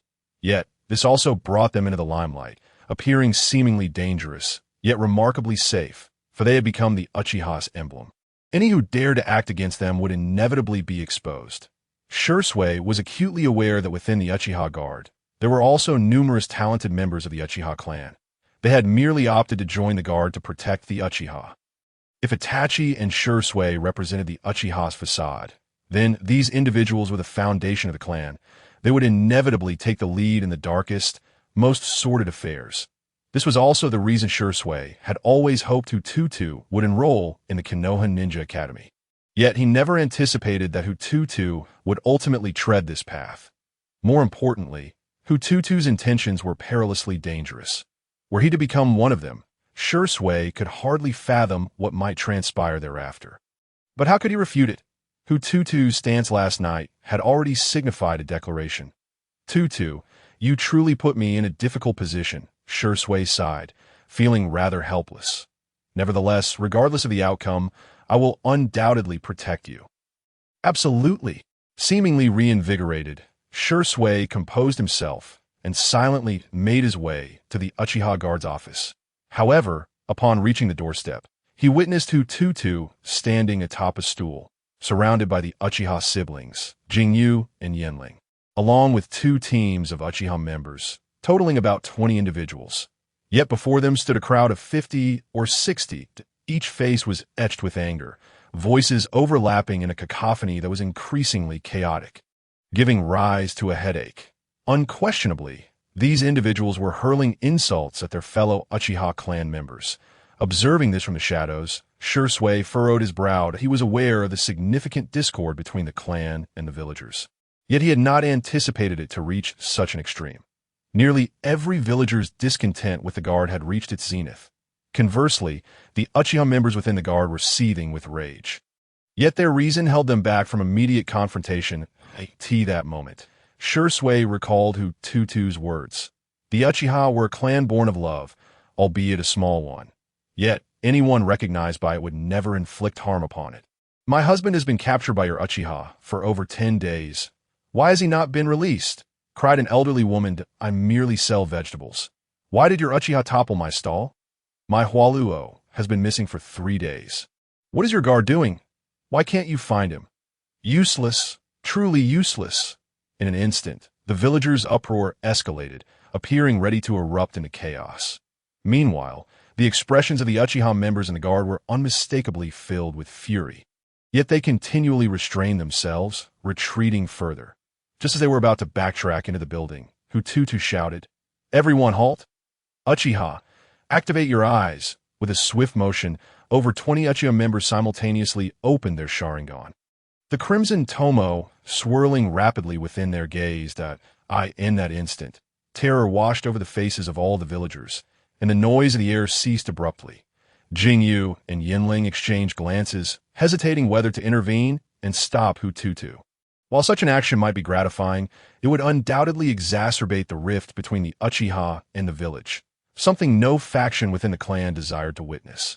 Although the hawkish faction had been vocally advocating for war, even calling for the overthrow of the third Hokage, they were not devoid of reason. Without thorough preparation, their actions would only lead to the clan's utter ruin. With Hu Tutu's command, the scene had now reached a stalemate. The villagers before them were the most ordinary folk, not shinobi. It could be said that any random Uchiha clansman present could effortlessly annihilate them. But then what? Matters could not be assessed in such a simplistic manner. As expected, as fear gripped the villagers, their first instinct was to resist. What? What do you Uchiha intend to do? How dare you? We are the villagers of Konoha. On what grounds do you think you can act against us? Fear mingled with defiance, for they too were eager to see if these malevolent Uchiha would dare to strike them. In days past, while they had feared the guard, they had never truly cared. They knew the Uchiha would never genuinely harm them. Over time, they even developed a sense of superiority. The guard? What of it? You, one of the villagers accused, the wild vegetables you sold contained toxins because you did not wash your hands while foraging. The sap from the herbs you collected recently contaminated the vegetables. 4 villagers from Konoha are currently hospitalized.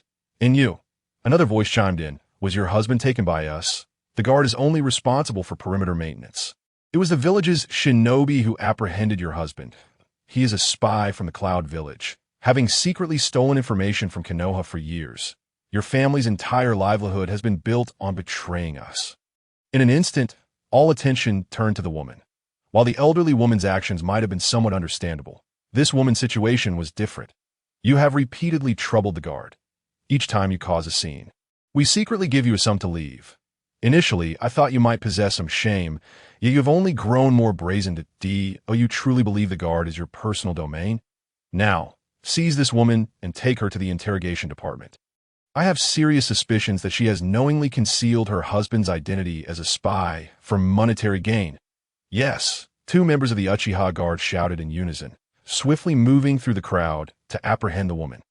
Finally, Hu Tutu turned to another woman. Hualuo. I only want you to help me find Hualuo. Hu Tutu glanced at her. This is the guard. We are here to maintain the village's safety and order, not to assist you in searching for your lost dog. If you wish to find Hualuo, go to the ninja building and post a mission, but doesn't that cost money? The woman retorted, her voice tinged with sharpness. Now, everyone listen closely. If you are here to conduct business with the guard, then line up and wait your turn.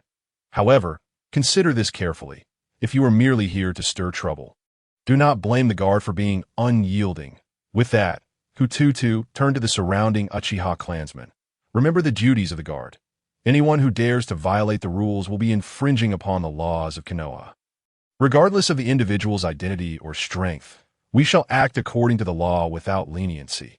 Since the village has entrusted such a significant duty of the guard troop to our Uchiha clan, I must not disappoint the village's expectations and will diligently perform my duties at every shift. Remember, our Uchiha clan does not seek trouble, but we are not afraid of it either. Moreover, we have the entire Konoha village standing behind us as our support. We shall act in accordance with the law and regulations, and from this day forth, anyone who dares to disturb the normal operations of the guard troop will be arrested for disturbing the peace, with serious offenders sent to the interrogation department for further scrutiny. Do you all understand? The gathered Uchiha clan members exchanged glances, their eyes filled with emotion, yet still hesitant. What? Are you all deaf?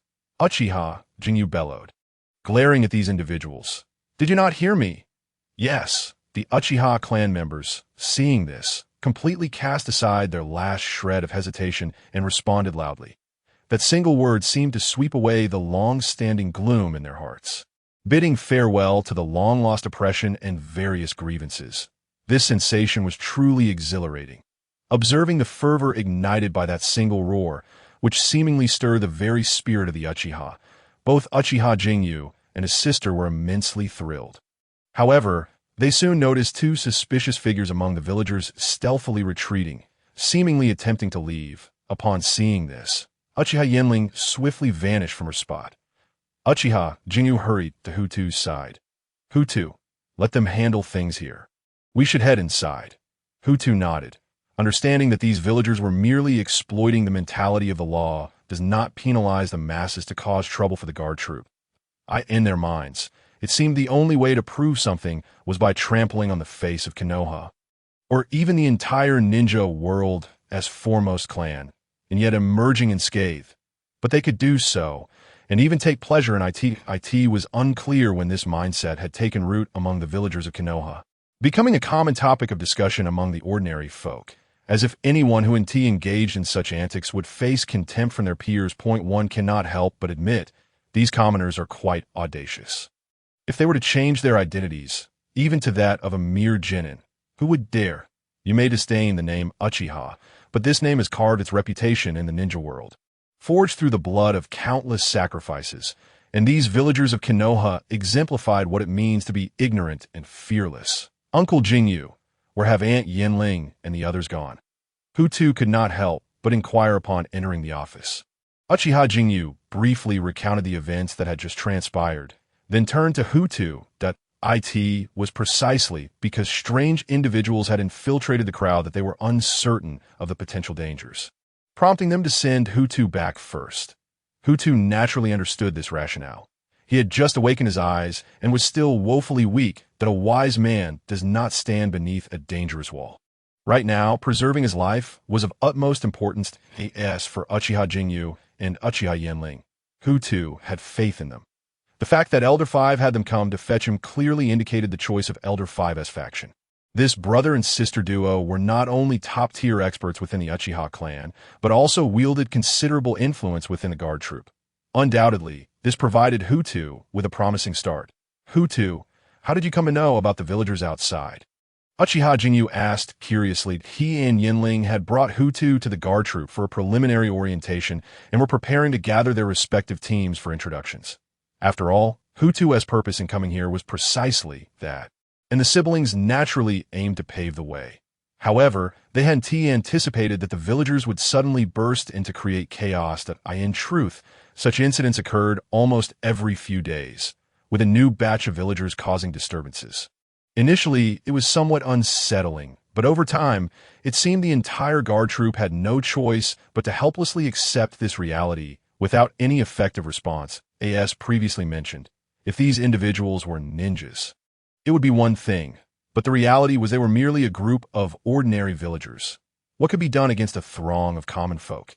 In the end, it would be the Uchiha clan members who would suffer. When did this situation begin? It seemed like an eternity ago, as if from a distant past.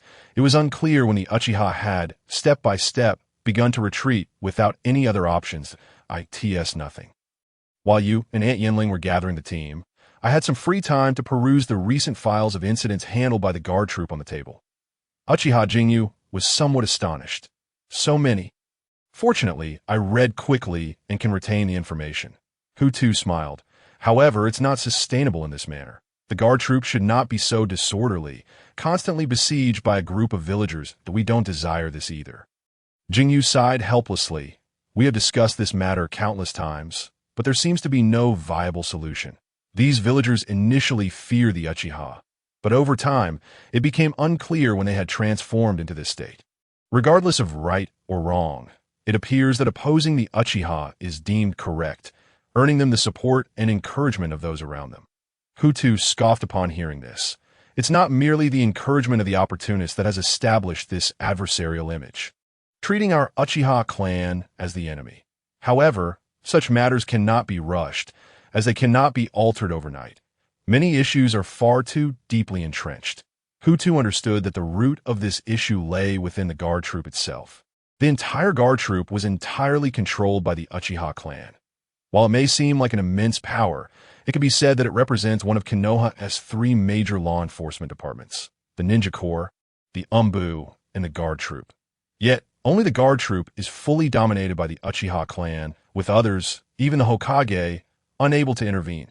Although this may appear to be an acknowledgement of power, in reality, it is undoubtedly a hot potato, a ticking time bomb that could explode at any moment.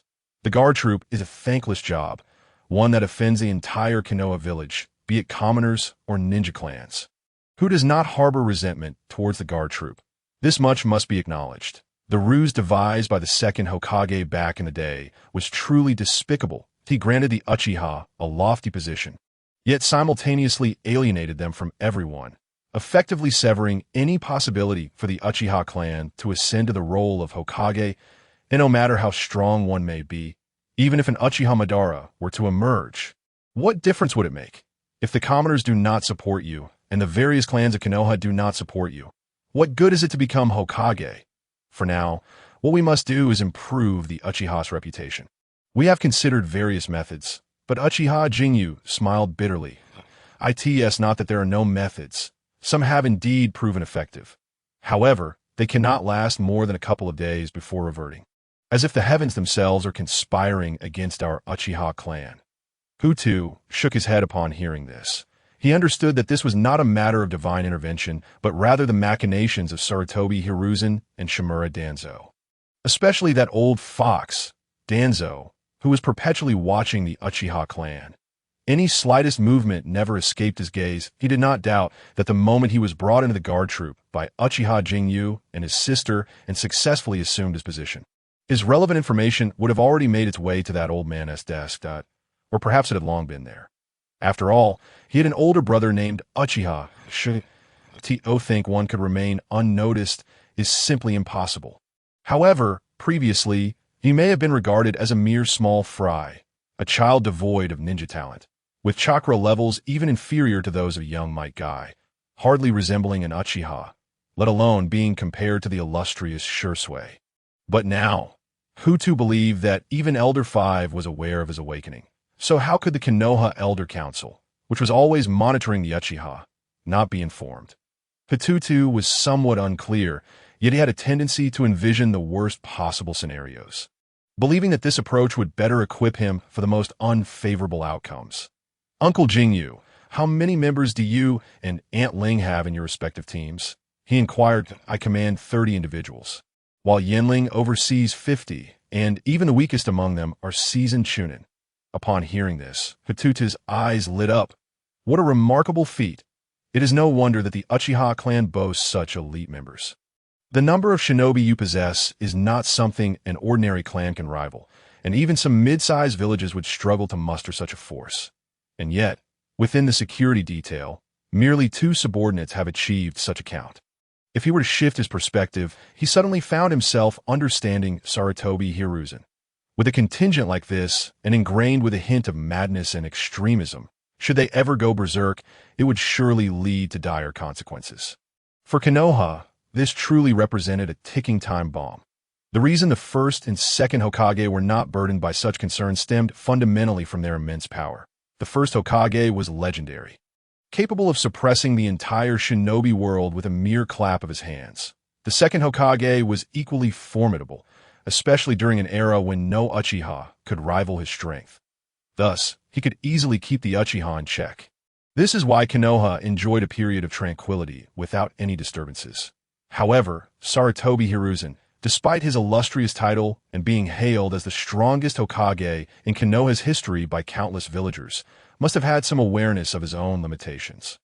In the end, it seemed even he had succumbed to the comforting illusion of that flattering lie. 80 individuals. From tomorrow, let us divide into 2 teams, one to handle regular duties, while the other will follow my directives. Hu Tutu whispered his plan into Uchiha Jingyu's ear. After a moment of contemplation, Uchiha Jingyu's face flushed with embarrassment.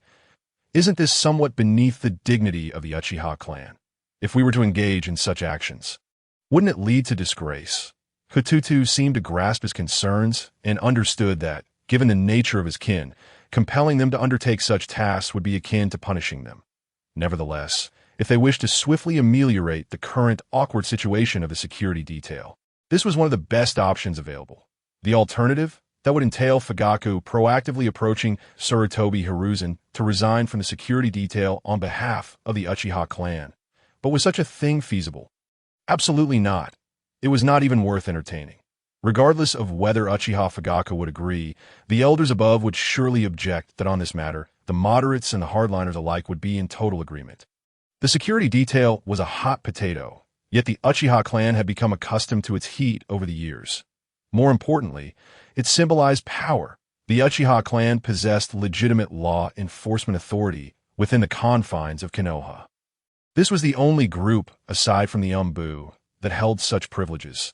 Therefore, despite knowing it was a burning issue, they were reluctant to relinquish it. One cannot deny that the second Hokage strategy was indeed a success. He accurately predicted the Uchiha's disposition. They would never let go of such temptation. Thus, once this thought crossed his mind, Hu Tutu dismissed it outright. Apart from this, There remained but one viable solution, that if it came down to saving face, they could always utilize transformation jutsu. Hu Tutu pondered for a moment and declared, "However, remember to employ the transformation jutsu openly at the entrance of our clan grounds. Maintain it thereafter. Do not attempt a second transformation or evade those watching in secret. Do not give the impression of being guilty." Uchiha Jinyu nodded in acknowledgement. While this approach might still be awkward, it at least provided a semblance of resolution. "Hu Tutu, how did you become aware of the surveillance outside the Uchiha clan?" Given the information provided by his father, Hu Tutu had never stepped outside the Uchiha compound in his life. Fortunately, since the Uchiha clan relocated to the outskirts of Konoha, their territory was vast, replete with mountains, rivers, and forests, a veritable natural sanctuary. So Hu Tutu did not feel particularly stifled. Yet, how then did he acquire knowledge of external affairs, especially regarding those tasked with surveillance? Even now, Hu Tutu did not believe he possessed the capacity to detect them. After all, the Umbu specialized in such covert operations, and discovering them was no easy feat, I guessed. Hu Tutu replied with a slight smile. Bang! At that moment, the door was abruptly kicked open from the outside. "I'm furious. This group of fools truly takes the cake." Hu Tutu paused, taken aback by Uchiha Yenling's furious entrance. "Sister," Uchiha Jinyu gestured, then inquired, "Did you not go after those two individuals?" "Don't even mention it." Yenling's volatile temperament was in full display, her anger palpable. "Those two were exceptionally cunning. They seemed to sense my presence, and just as I was about to capture them, they resorted to poison and committed suicide. Damn it, how crafty! Suicide!" Uchiha Jinyu was momentarily taken aback. They chose to end their lives for this? Could it be that they possessed some other identity, and their motives for infiltrating the security detail were not pure, thus fearing exposure? Why didn't you simply eliminate them? He began to ask, only to halt upon catching Hu Tutu's Hu Tutu. Noticing this, smiled and waved his hand dismissively. He understood Uchiha Jinyu's intent. After all, the fact that they would rather take their own lives than reveal their secrets indicated their complexity, perhaps even suggesting they were spies sent by other villages with ulterior motives against the Uchiha. Therefore, this matter warranted serious attention. Just because they had committed suicide did not mean they had left no clues behind. Especially in the shinobi world, as long as the head remained intact, one could extract a wealth of information, particularly from those who had just perished. This was why many shinobi employed sealing techniques on their brains, to safeguard against unforeseen circumstances. However, it ultimately depended on who was stronger in the end, such as the Inuzuka clan, which specialized in such skills. Although the Uchiha were not particularly adept in this area, it did not mean they lacked methods. While it could be handed over to the interrogation department, the relationship between the Uchiha and the various departments of Konoha had been rather lukewarm, even icy at times. It could be said that despite being merely a clan, the Uchiha had cultivated an impressively versatile internal structure, akin to a small bird possessing all its vital organs. Therefore, Uchiha Jinyu's question implied that he was curious as to why Uchiha Yenling had not severed the heads of the two individuals. "Oh, I certainly know why," Uchiha Yenling retorted. "Just as I approached to take their heads, unexpectedly, they detonated. Damn it." The more she thought about it, the angrier Uchiha Yenling became, unleashing a torrent of curses. Their meticulous and enigmatic nature only served to underscore the fact that their intentions in infiltrating the security detail were nefarious. If it were something mundane, would they have resorted to such extremes? They would rather die than leave a trace behind. Upon hearing this, Uchiha Jinyu fell silent. If that were indeed the case, the situation had undoubtedly escalated. "Hu Tutu, do you think we should report this to the elders?" Uchiha Jinyu pondered for a moment before asking. Hu Tutu had remained silent, listening intently, almost like a ghost at tea that moment. Uchiha Jinyu's words brought him a sense of relief regarding the two siblings. Up to this point, he was quite satisfied with their attitude towards him. They had not belittled him due to his age or perceived lack of strength. Instead, they had sought his opinion. This final decision underscored the significant regard in which they held him and reflected their level of trust. Although Hu Tutu was somewhat puzzled as to why this brother-sister duo held him in such high esteem, he was content with the situation. Just a word to the elders should suffice, Hu Tutu nodded. However, it may not be entirely necessary. Those two individuals likely lacked significant strength, correct? Uchiha Yenling nodded in agreement. At most, they were merely chunin, cannon fodder. Are you truly unable to deal with even two chunin now? Uchiha Jingyu remarked, shaking his head as he gazed at his sister. It was their first time demonstrating their prowess before Hu Tutu, yet they left no favorable impression, which stirred a hint of anger within him. Uchiha Yenling also grasped the gravity of the situation, her expression darkening further. It's all right. After all, no one anticipated things would unfold this way. Hu Tutu waved his hand dismissively. However, this circumstance undeniably highlighted a significant issue. The Uchiha clan had become a thorn in the side of various factions, a source of irritation. Whether these two chunin were from the village or spies dispatched by other ninja villages made little difference. You mean from the village? Uchiha Yenling gasped. How could they? Uchiha Jingyu remained silent, but a glimmer of realization flickered in his eyes, as if he had come to an understanding. Yet his expression was predominantly one of disbelief. Could it be that matters had escalated to such a degree? If it were indeed the village, they wouldn't resort to employing such lethal assassins. Indeed, if it were ordinary individuals, there would be no need. But what if they were from the Umbu, or even from Root? Once those words were uttered, both Uchiha Jingyu and the irate Uchiha Yenling's faces shifted dramatically, gazing at Hu Tutu in disbelief. Root, a name that even many of Konoha's own feared to utter. In fact, numerous jonin were unaware of the existence of this elusive organization. Had they not been the children of the five elders, or inadvertently heard of it, they would never have believed that such a clandestine entity lurked within Konoha. Yet, what knowledge did this child possess that eluded them? Their father.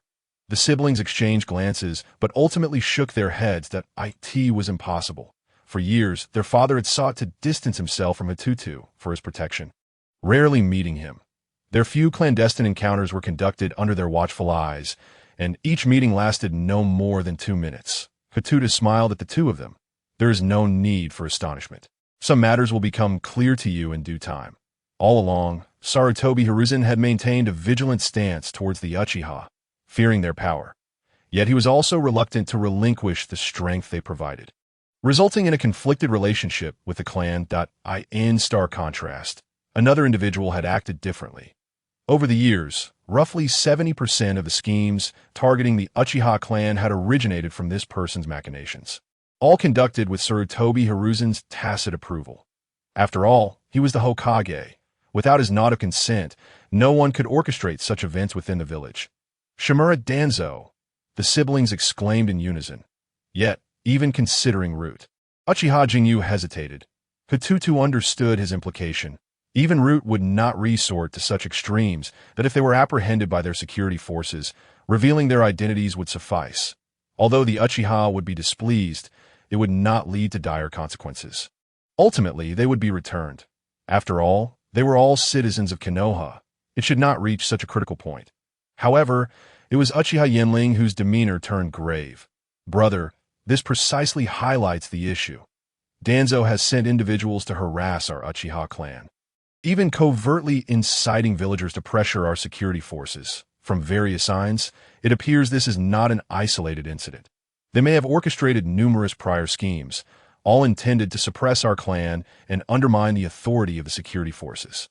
Whether for public or private reasons, both the Uchiha clan and the security forces find themselves in a precarious position within the village. The effectiveness of his plans had become evident, and once we began to perceive the underlying motives, resorting to such tactics to safeguard secrets signified something profound. What? Uchiha Jingyu was taken aback. Among the siblings, Uchiha Jingyu was typically the most composed, appearing to take charge of all matters, while Uchiha Yenling, true to her name, exhibited a fiery temperament, easily provoked. Yet in this instance, it was the latter who had a clearer perspective. Hu Tutu observed the siblings silently, having discerned their personalities through their behavior that morning. Uchiha Jingyu soon regained his composure, but his expression darkened further. This means they intend to pursue a relentless vendetta against our Uchiha family. Before this moment, neither he nor any senior member of the Uchiha clan would have believed such a conclusion. Yet, the reality was far more terrifying than they had imagined. Were they truly left with no option but rebellion? in an instant. The siblings turned their gaze toward Hu Tutu, for only this child seemed capable of providing them with a semblance of solace. Haha, you are overly pessimistic. At least we have not yet reached that juncture.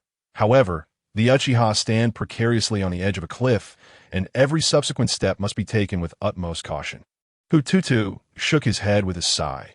Just as the elders summoned me last night, I understand the significance of time, yet the Uchiha are sorely lacking in it. Some individuals are intent on denying the Uchiha any time at all. A lack of time for the Uchiha equated to a lack of time for every member of their clan. Did he not understand the value of survival over the years? Uchiha Jingyu and Yinling nodded, finally grasping the gravity of their situation, unable to believe the extent of all.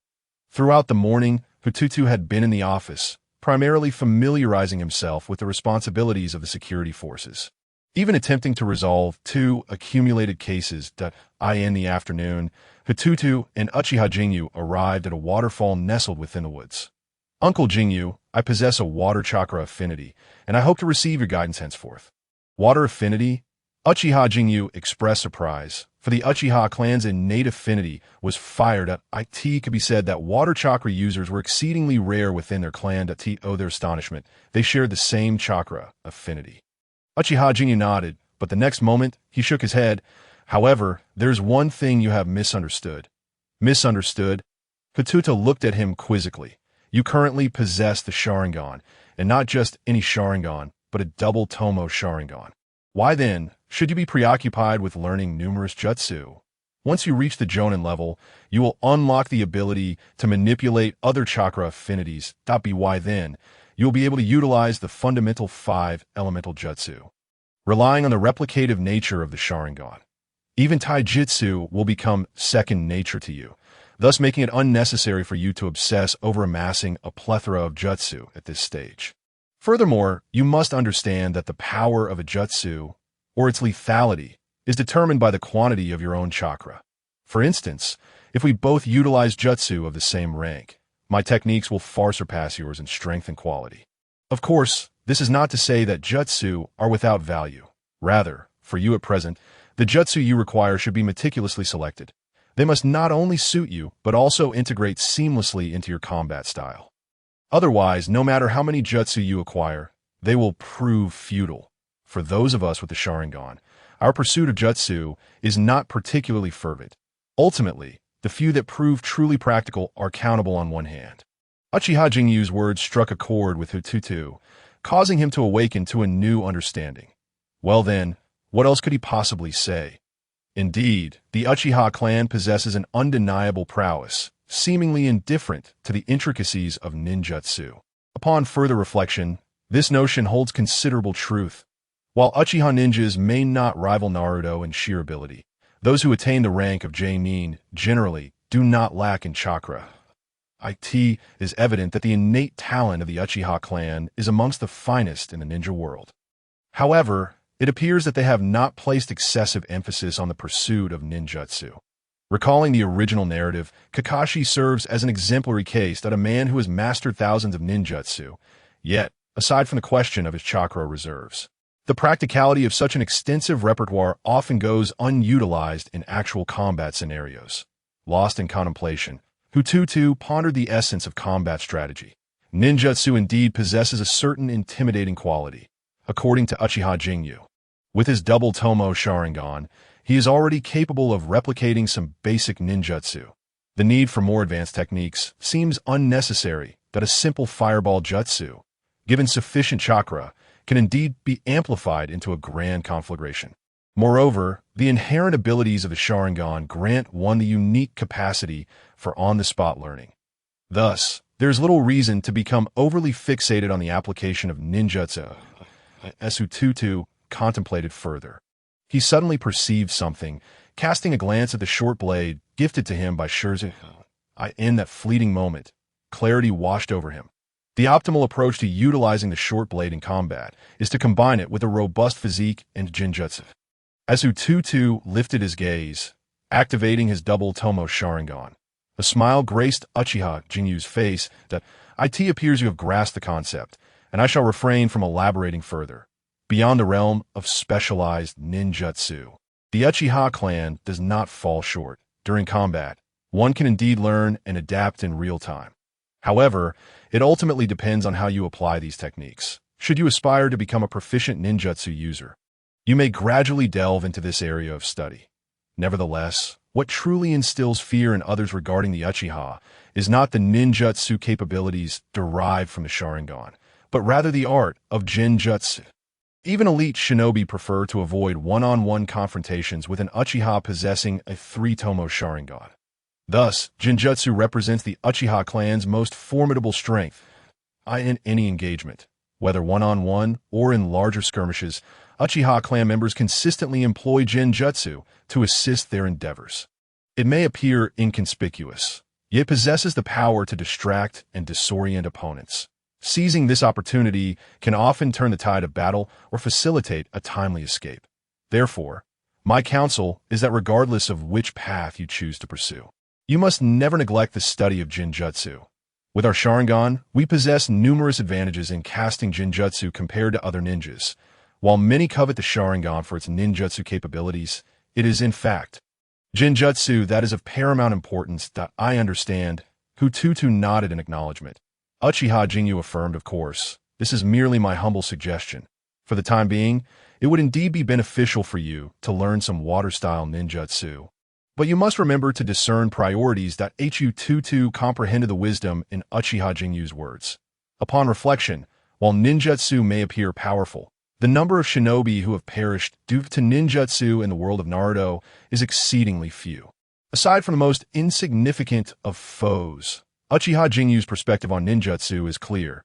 He does not place undue importance on it, save for exceptional techniques. For instance, Kakashi's self-developed Raikiri series or the 4th Hokage's collaboration on the Rasengan series. However, mastery of Genjutsu changes the equation entirely.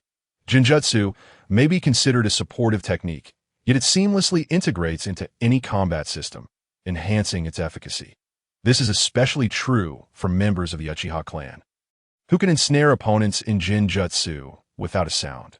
When all is said and done, the Uchiha clan can be likened to six-sided warriors, and it is precisely this versatility that enables Uchiha ninjas to develop comprehensively. With the Sharingan's ability to replicate ninjutsu, they naturally hold an advantage in that domain. Although their chakra reserves may not be vast, they are certainly ample. It is no exaggeration to refer to them as chosen ones, which explains the disdain they often attract. Having come to this realization, Hu Tutu shook his head, acknowledging his limited understanding of the Uchiha clan. His knowledge stemmed solely from the original narrative, yet now he must immerse himself in practical experience. I humbly request your guidance, Uncle Jingyu. Haha, fret not. I shall impart my knowledge to you diligently. Uchiha Jingyu replied with a hearty laugh. He retrieved a scroll from within his garments and tossed it to Hu Tutu. This contains ninjutsu that I am proficient in. You may peruse it, though I do not recommend you attempt to master it just yet. Rather, familiarize yourself with its contents. My advice is to allocate a small portion of your time daily, aside from the necessary chakra training and physical conditioning, to acclimate yourself to water-style ninjutsu. The remainder of your time should be devoted to honing your Sharingan. Particularly, focus on utilizing the Sharingan in combat to gain experience, thereby developing a combat system that is most suitable for you. This is of utmost importance. However, Tutu, you must remember this. What is it? Hu Tutu was fully engaged in Uchiha Jingyu's discourse, but was taken aback by the sudden seriousness in his tone. I have faith in your innate talent. I believe you will achieve these feats sooner or later, and that does not concern me. But you must never confine yourself to a rigid framework, even if it is a combat system that seems most fitting for you. Always bear in mind that nothing is absolute, for your adversaries are not constant. Should you encounter a foe whose abilities inherently counter yours, you may find yourself unable to unleash your full potential. Thus, the balance here is solely dependent on you. You understand? Hu Tutu nodded in understanding, recognizing that Uchiha Jingyu's words were heartfelt and invaluable, far surpassing the mere transmission of ninjutsu techniques. Such insights are the true essence of a master-student relationship, a rarity compared to the sterile instruction found in ninja academies. Take, for instance, Kakashi's Team 7. In truth, neither Naruto nor Sakura are his disciples. They are more accurately described as his students or subordinates. Even when he later taught Sasuke the Chidori, Kakashi was merely fulfilling his role as the leading Jnin in light of this. It appears that today's first lesson will be rather challenging. Hu Tutu glanced at Uchiha Jinyu, a wry smile forming on his face. Do not worry, Tutu. I shall go easy on you. Uchiha Jinyu laughed boisterously, unfazed by Hu Tutu's astute deduction of his intentions. His first lesson, or indeed most of his subsequent lessons, would be rooted in combat, uncompromising and raw, designed to enhance Hu Tutu's combat experience. What value is there in practicing trivial ninjutsu, when in the face of real combat or life-and-death situations, if you cannot execute it, what worth does it hold? There is no need for one to possess exceptional capabilities or overwhelming strength. The foremost priority is to safeguard oneself. Hu Tutu shook his head, and after adjusting his state, the two of them vanished from their original position in an instant. This initial confrontation also served as an opportunity for Hu Tutu to showcase his prowess, providing Uchiha Jinyu with a clearer direction to guide him. Therefore, Hu Tutu held nothing back this time. Although it could be argued that he lacked proficiency in ninjutsu, the mere enhancement provided by his pair of Sharingan had already instigated a transformative change in him. Goodness, he truly did not anticipate such formidable destructive power within himself when giving his all. This realization filled him with a sense of bittersweetness, as the years spent honing his taijutsu due to the constraints of chakra finally bore fruit today. While still somewhat unrefined, it marked a commendable beginning.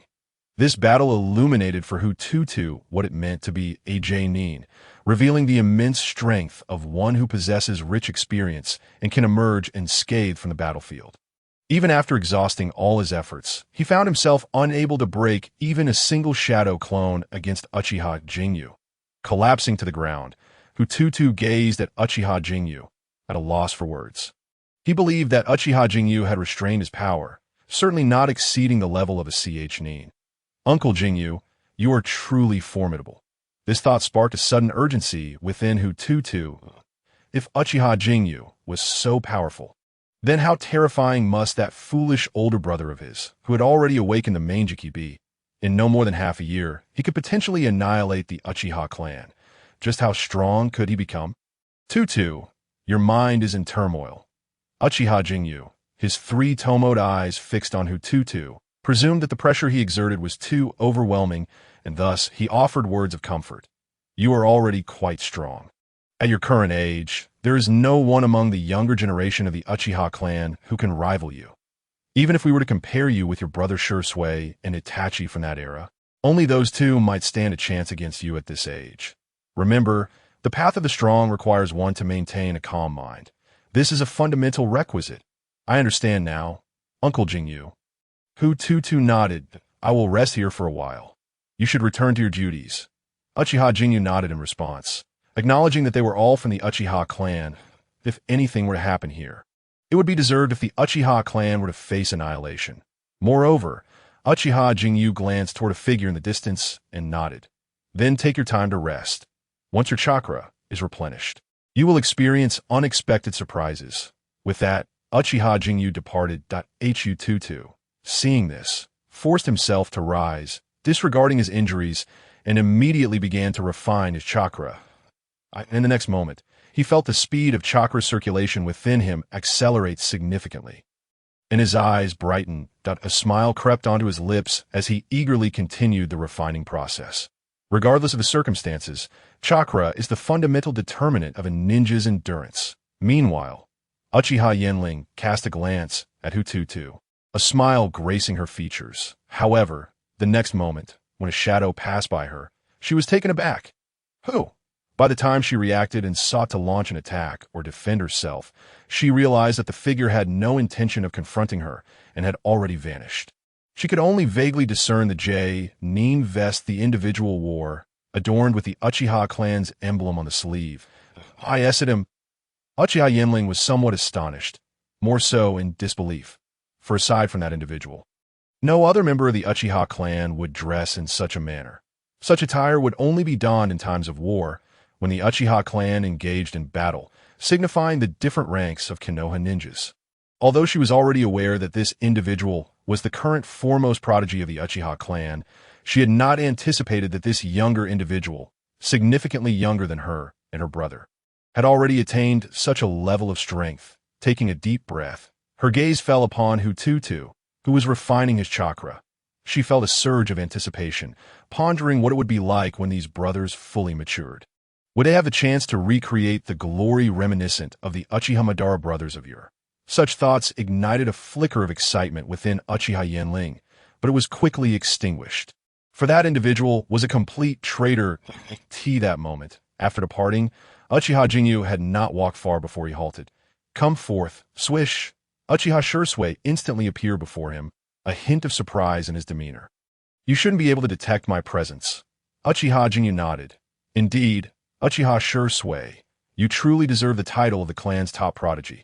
Your current strength is beyond my comprehension. It is both enviable and fearsome. While I may not sense your presence here, I am willing to take a gamble." Uchiha Shursui frowned slightly. "A gamble regarding your heart, whether in the village or among the clan. But is your brotherly affection for Tutu genuine?" Upon concluding his statement, he chuckled. "Clearly, I have WONT that moment." Shursui understood, a bitter smile emerging on his face. Indeed, when it comes to sheer strength, not even Uchiha Jinyu would be as matched in terms of raw power. There was no one within the Uchiha clan who could rival him. Yet, strength alone was insufficient. When it came to the intricacies of scheming and manipulation, he was woefully inexperienced at. Is there any issue with my teaching of Tutu? No, I'm grateful for your guidance, Senior Jinyu. You are far more competent than I am as an older brother. Shursui's expression grew even more melancholic. If anyone could adequately mentor an Uchiha, it would surely be another Uchiha. Especially one like Uchiha Jinyu, whose strength and experience were forged from the crucible of battle. He had sought counsel from Jinyu on multiple occasions, fully aware of the heights to which Hu Tutu could rise under his tutelage.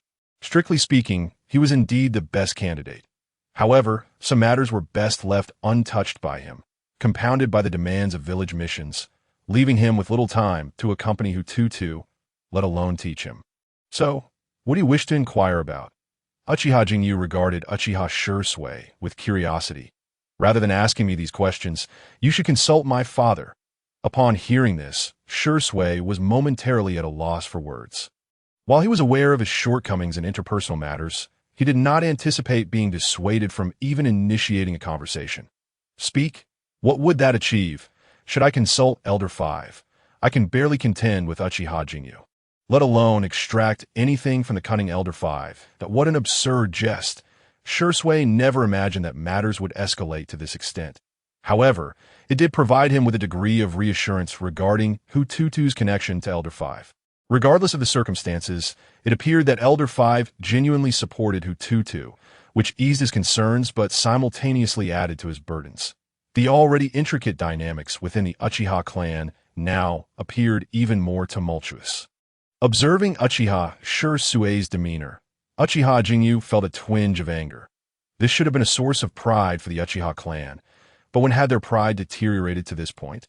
In that moment, he began to comprehend why Hu Tutu sought out their father instead of this capable individual who could have been his most trusted ally and older brother. Meanwhile, Hu Tutu remained oblivious to the unfolding events until deep into the night. When he slowly opened his eyes, the amount of chakra within him had astonishingly doubled. Was this result not exceedingly extraordinary? Hu Tutu shook his head, realizing that this must have been the outcome of his first intense session of training. And he doubted that such results could be replicated even with extreme effort in the future. Rising to his feet and stretching, Hu Tutu bore a smile upon his lips in his encounter with Uchiha Jinyu. Not only had the latter intentionally assisted him in copying some ninjutsu, but more importantly, he had imparted invaluable combat techniques that greatly benefited him, that he now understood how laughable it had been to isolate himself in solitary training. Yet, more crucially, was the application of the Sharingan. The capabilities of those eyes were indeed worthy of the envy of countless individuals. If he were to continue engaging in battles like the one he had with Uchiha Jinyu that afternoon for another 10 days or half a month, his strength would undoubtedly stabilize at the level of a CH Nin, At that moment, all that was required was to evolve the Sharingan to the 3 Tomo, thereby essentially attaining the status of a special Jonin, or even that of a Jonin. This realization instilled in Hu Tutu a sense of unreality, while simultaneously elucidating why the Uchiha clan held such a lofty pride. With the mere advancement of the Sharingan, members of the Uchiha clan could leap directly from Genin to Chunin. In other words, had it not been for the formidable challenge of awakening the Sharingan, the combat prowess of the Uchiha clan would be utterly terrifying. While not every individual might reach Jonin level, they would certainly be close. It was only at this moment that Hu Tutu comprehended the true strength of the Uchiha clan. Thus, the training methods of the Uchiha clan were, in essence, quite straightforward. As long as one possessed a sufficient quantity of chakra, the elevation of strength was almost a natural progression. This applied equally to ninjutsu, jinjutsu, and taijutsu. However, this required an intricate mastery of the Sharingan's application and manipulation. But how could one enhance their control over the Sharingan? Hu Tutu began to ponder. Although lacking experience, he swiftly deduced some insights from the original narrative. Was it through hidden weapons? Recalling the skills of both Itachi, the dutiful son, and Sasuke, the manipulation of hidden weapons appeared flamboyant, yet lacked substantial lethality. At times, they even struggled to eliminate mere fodder. Yet why was there such fervor for mastering hidden weapons? The Sharingan. This was not merely an exercise in honing one's technique with hidden weapons. It was also a test of one's perceptive abilities. Hu Tutu recalled Itachi's training methods with hidden weapons and realized he needed to study this further the following day. Nevertheless, as he gazed at the waterfall nearby, he commenced practicing water release. Although ninjutsu was no longer his primary focus, it did not mean he would abandon it. Water release, water serpent bullet technique. As Hu Tutu formed hand seals, chakra surged forth, causing the lake's surface to ripple as a serpent of water coalesced and then surged forth with great force. Bang! A mist of water erupted, and Hu Tutu felt a sense of satisfaction at the display of power. Most importantly, this C-rank ninjutsu consumed relatively little chakra, making it a viable method for him at this stage. However, as the mist began to rise, Hu Tutu quickly formed more seals. Water release, hidden mist technique. Comparatively, although this ninjutsu was merely a D-rank, its notoriety was far greater. After all, it was the first technique employed by a boss after Team 7 exited the Hidden Leaf Village. Thus it became widely recognized. However, this low-level ninjutsu was not exclusive to the Hidden Mist Village. It was merely that, due to geographical factors, the Hidden Mist Village utilized it more frequently, gradually leading to its association with them. Just as one instinctively associates the Great Fireball technique with the Uchiha clan, in reality, this fundamental fire release technique is known by Leaf Village ninjas and others as well. However, while low-level ninjutsu is widely disseminated and easy to learn, the true mastery and integration of such techniques into one's combat style is an entirely different matter. The classification of low-level ninjutsu, as such, is not solely due to its lack of power. More importantly, these techniques possess inherent flaws that are well known among ninjas from all villages. Even if one is unaware, such weaknesses can be exploited during combat. Conversely, the so-called secret techniques and forbidden arts of higher rank do not carry such concerns. Ultimately, the essence of a ninja's confrontation lies in the ability to gather intelligence. For instance, had Jiraiya been privy to the information regarding the Rinnegan, the outcome would have undoubtedly been altered. Ninjas of the same rank engage in a battle of intelligence. If Kakuzu's information had not been leaked, he would not have been so easily outmaneuvered by Shikamaru. The high-level ninjutsu cannot be unraveled in an instant, and the rarity of those who can utilize them heightens the difficulty of countering them. However, the Sharingan is an entirely different matter. Once a technique is copied by the Sharingan, whether it be ninjutsu, jinjutsu, or taijutsu, the core formula is instantaneously laid bare. To that point, not only can one devise countermeasures, but they may even elevate the technique to new heights. This is why, after Kakashi copies a technique, one notices that when he engages in the same ninjutsu, his hand seal speed is swifter, its potency greater, yet his chakra consumption diminishes. The swift analysis, optimization, and subsequent execution occur almost seamlessly, which is the most fearsome aspect of the Sharingan. it is precisely for this reason that Uchiha Shizen advised Hu Tutu that there was no need to become overly fixated on the study of ninjutsu. For the Uchiha clan, such endeavors were truly a waste of time.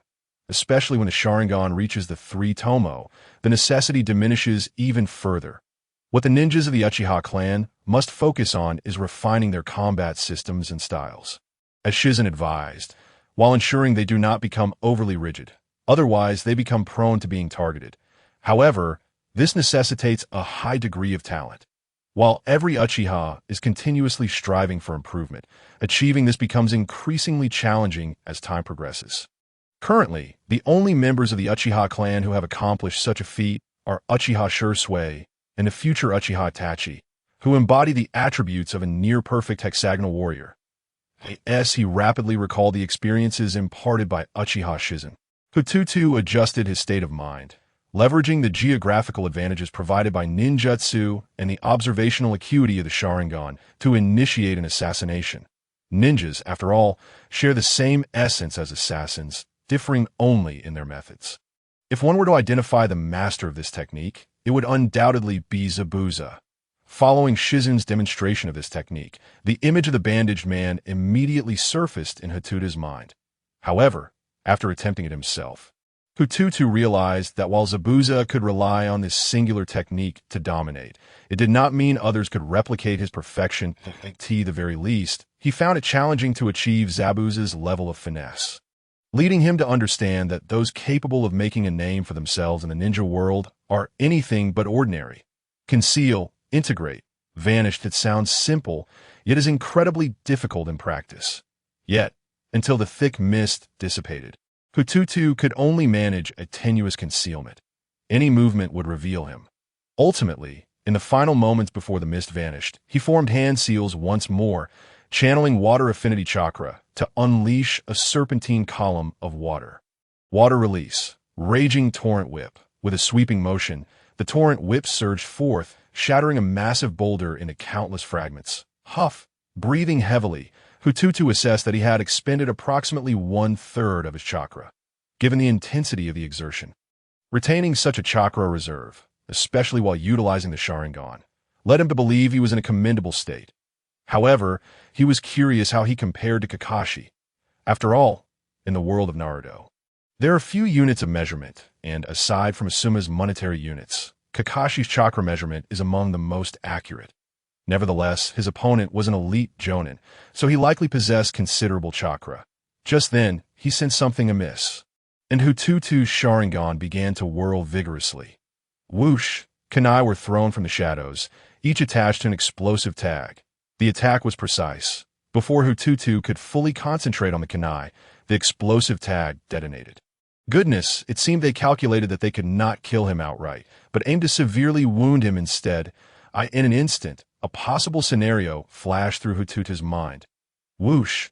As expected, the next moment, a figure emerged, radiating a chilling, murderous intent that sent a shiver down Hu Tutu's spine.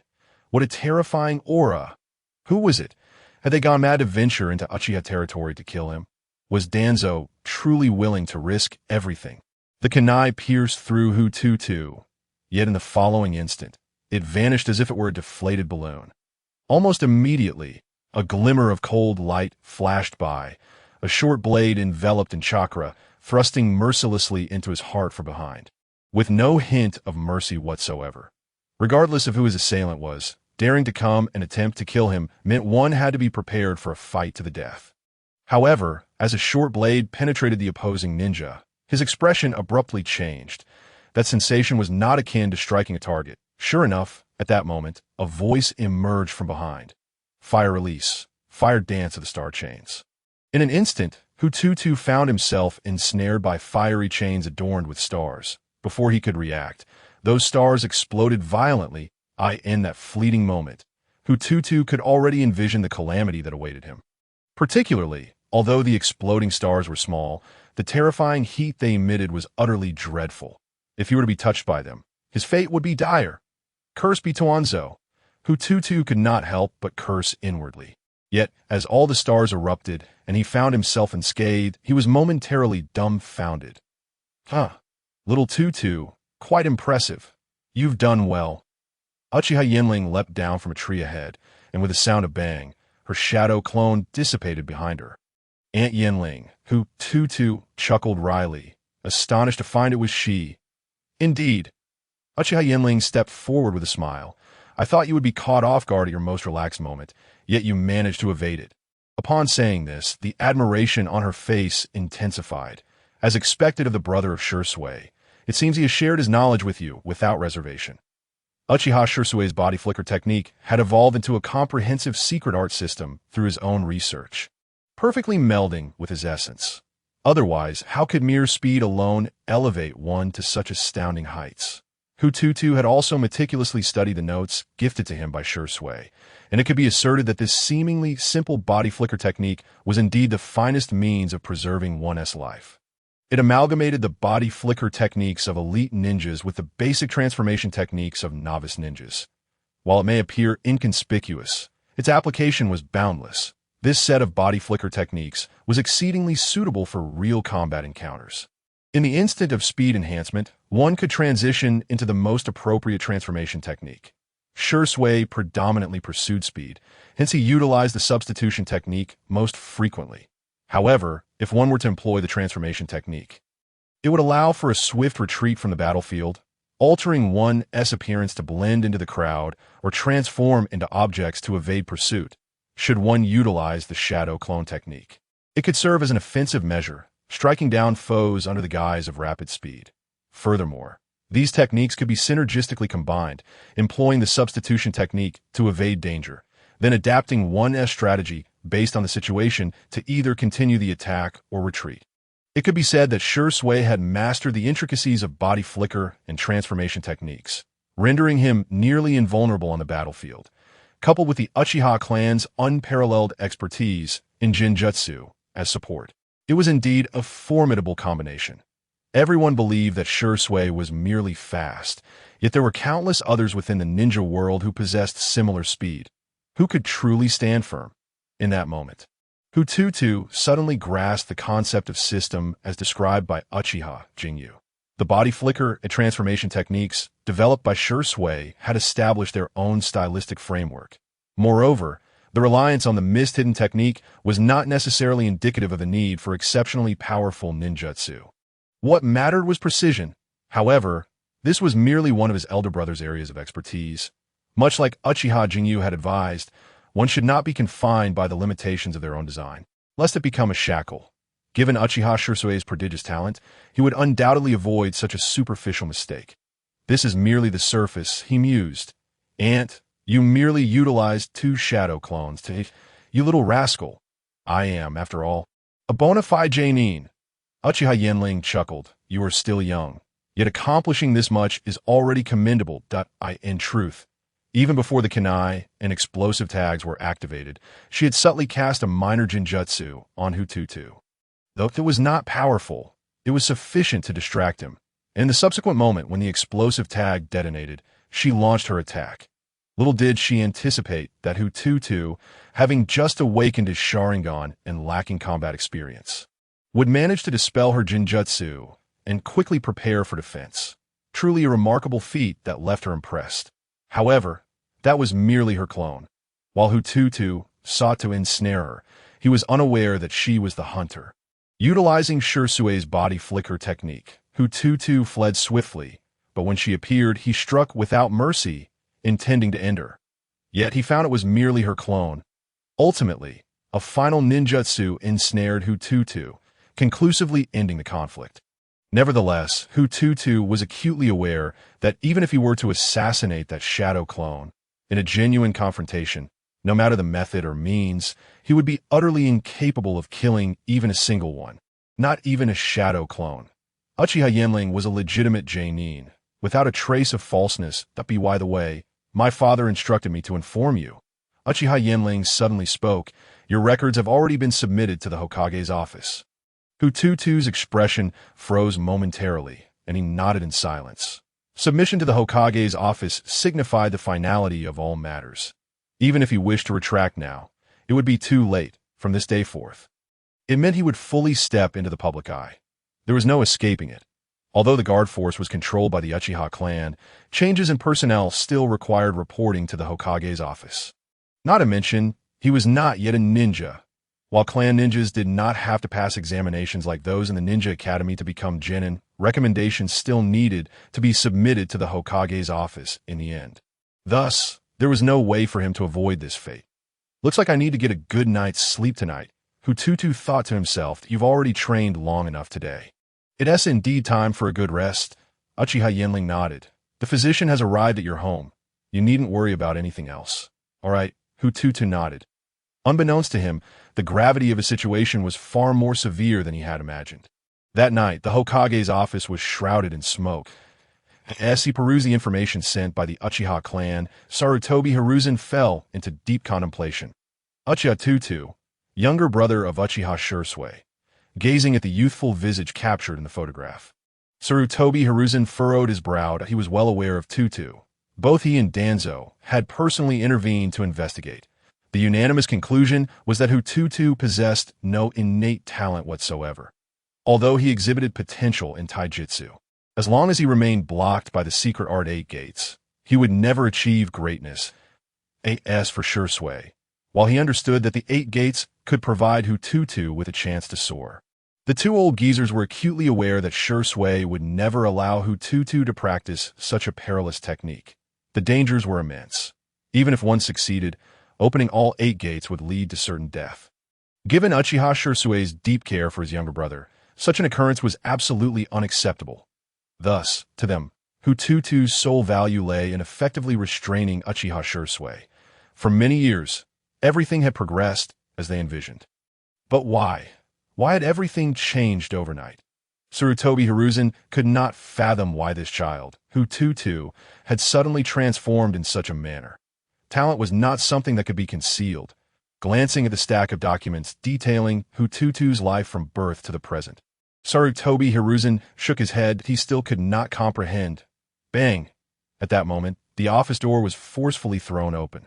The person who entered was entirely wrapped in bandages, leaning on a cane, and the only eye visible radiated a chilling malice. Hiruzen, I heard that Shursui's brother has become a ninja, and that he joined the guard force this morning. Those insidious Uchiha should have handed him over to Root for control from the very beginning. As the discourse drew to a close, Danzo's cane struck the floor of the Hokage's office with a resounding thud, echoing ominously.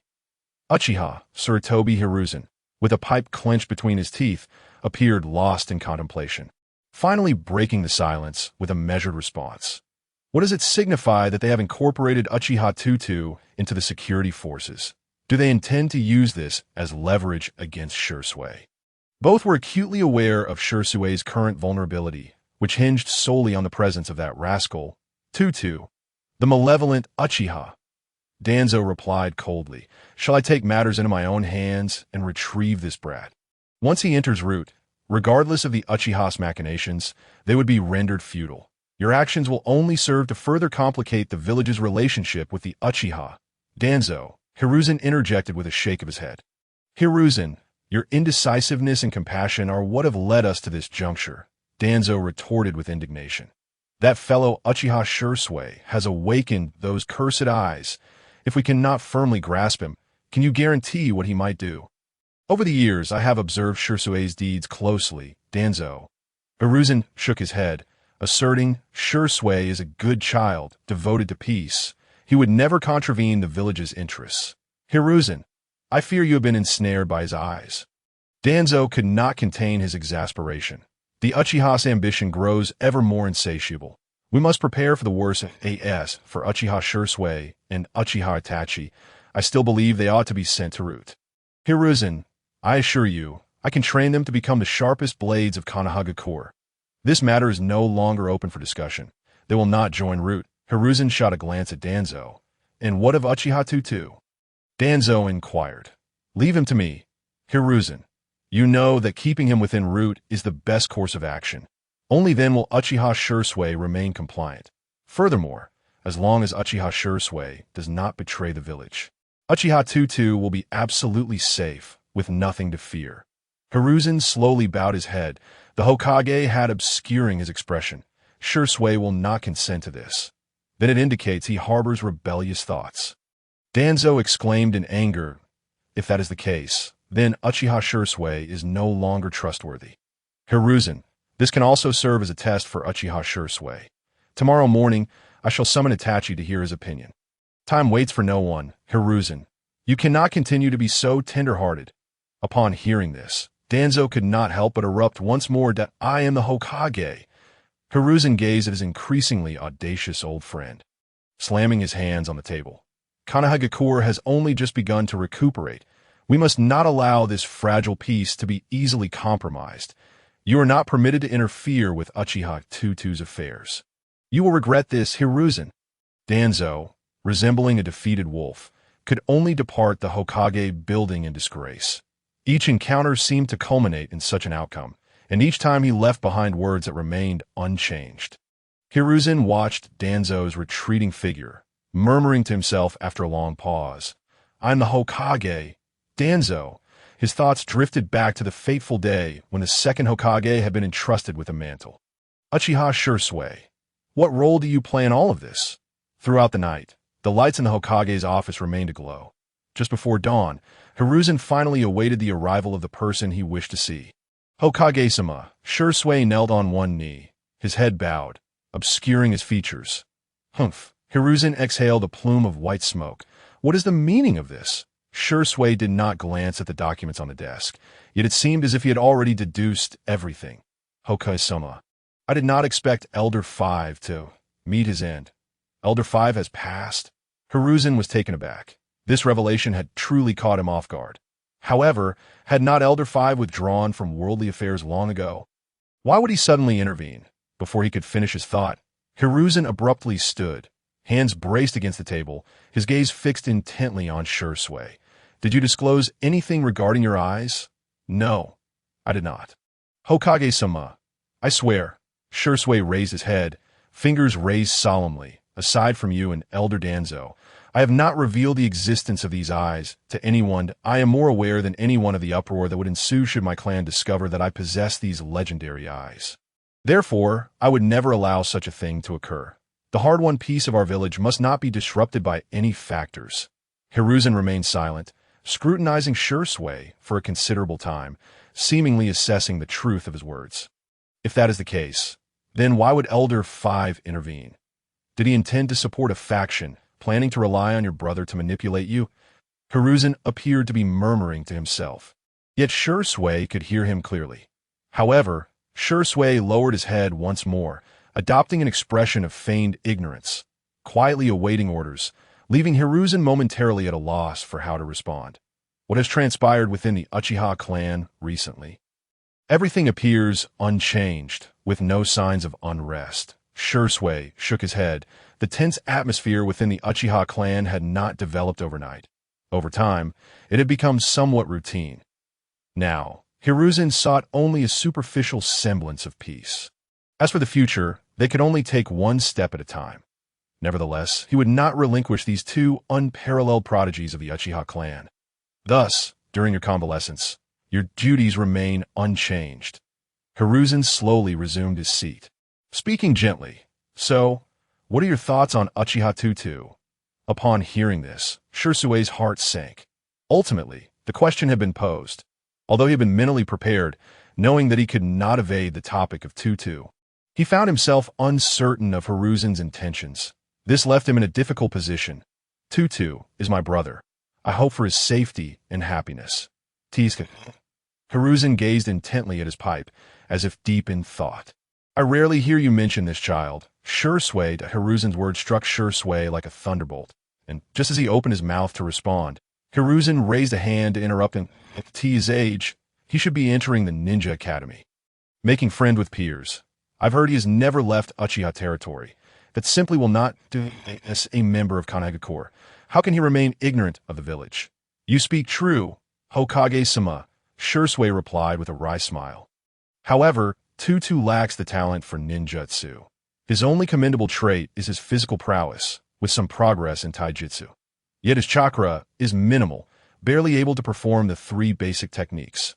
Upon discovering this, I even implored the clan elders to consult the clan's records, but regrettably, no answers were found. After all these years, Tutu's chakra capacity is less than that of a child who has only begun to cultivate chakra for 3 days. Thus, I concluded that he lacks the aptitude for a ninja and never considered sending him to the ninja academy. I had originally planned to wait another 2 years until Tutu was older and then take him out into the world. Firstly, to expose him to the villagers, enabling him to gain a more tangible understanding of the village. And secondly, to distance him from the clan and its ninja, thereby preventing him from feeling envious or discontented. After all, in this world, regardless of age or gender, no one is impervious to the admiration and reverence for the profession of ninja. It seems as though this is ingrained in every child in this world. It was for this reason that I initially harbored that intention. Within the clan, Tutu had limited contact, and due to my influence, the clan would at least not be overly hostile towards him. However, as he grows older, witnessing his peers become ninjas, he will undoubtedly feel disheartened. Thus, at that time, I intended to take him away from the clan's domain to live among the common villagers of Konohagakure. Regrettably, I never anticipated that Tutu would persist for so many years without giving up, even beginning to scheme and orchestrate plans long before. Even he was unaware of when the 5 elders had taken their positions behind Hu Tutu. It is worth noting that the level of scrutiny exercised by the 5 elders of the Uchiha clan surpasses even that of Uchiha Fugaku. Yet, who could have foreseen that the outcome would manifest in such a manner? Everything he had meticulously planned had been thrown into disarray by Hu Tutu. It was not merely the scheming of that young lad.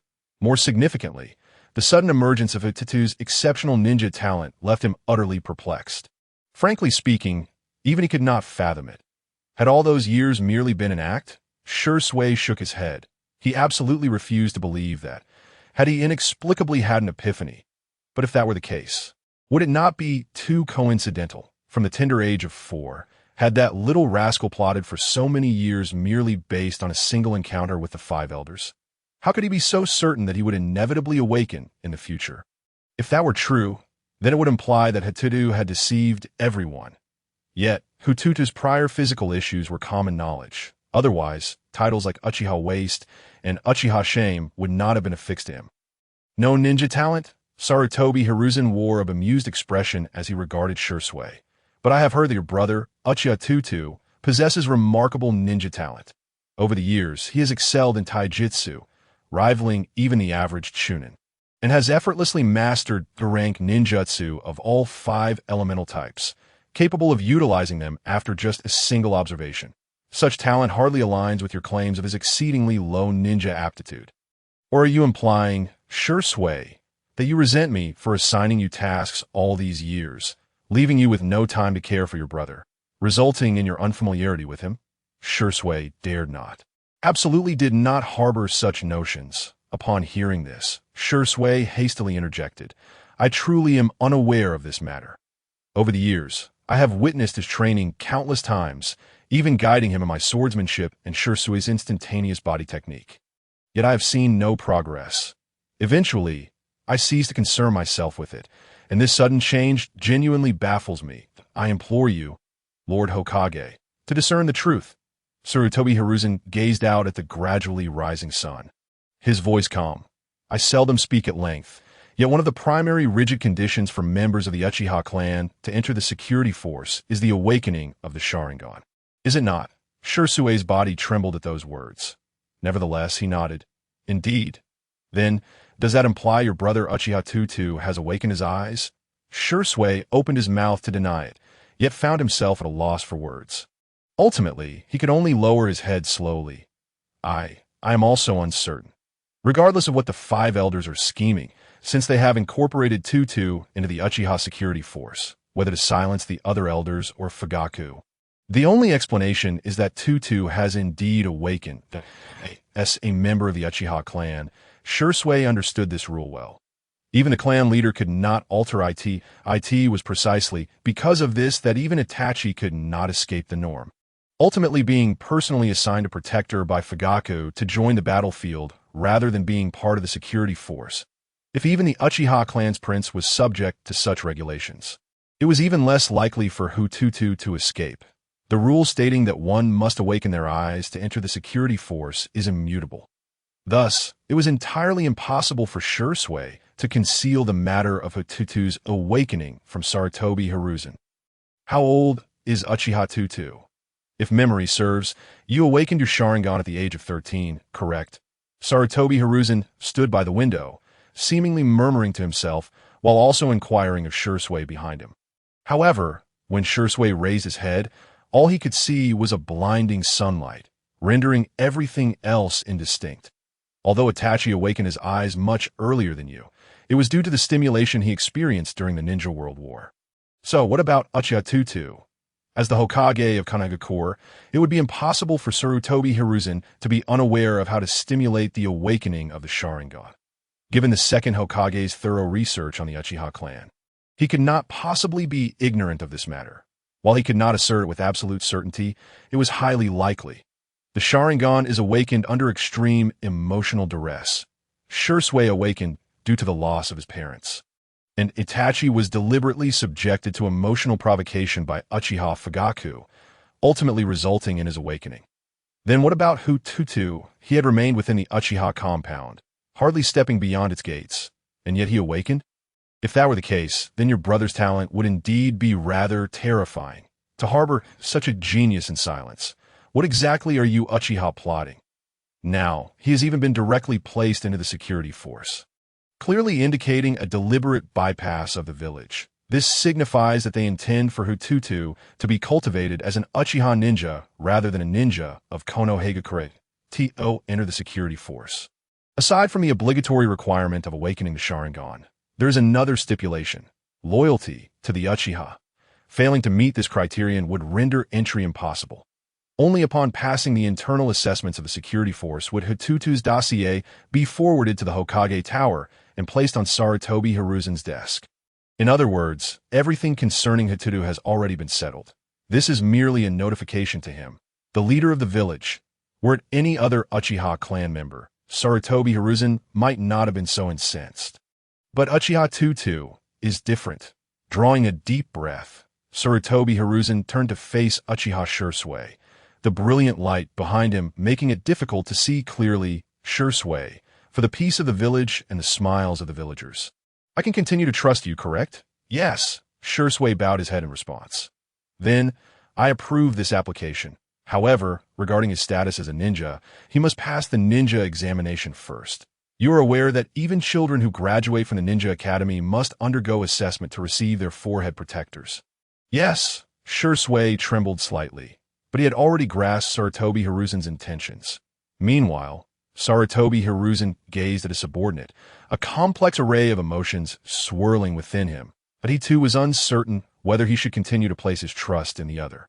Well then, let it be so. I will have Itachi notify you of the specific time. Yes, subordinate takes their leave. Shui nodded, and his figure vanished from the Hokage's office. Itachi. Swish.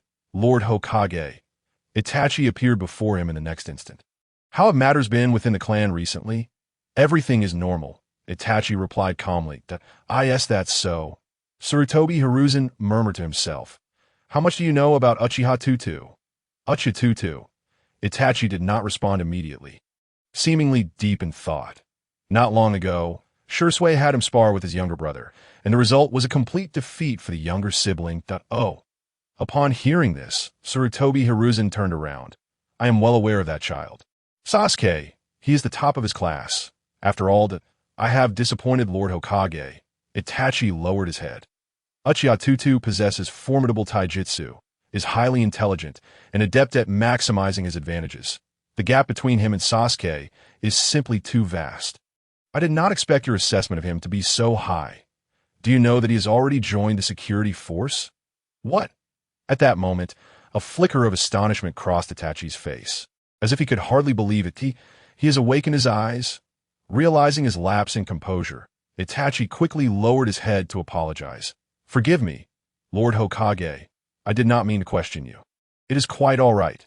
Sarutobi Hiruzen waved his hand, then gestured towards the documents on the desk. Itachi glanced over, and upon seeing the materials, he involuntarily gasped. Even with a mental preparation, he was still profoundly shocked at that moment.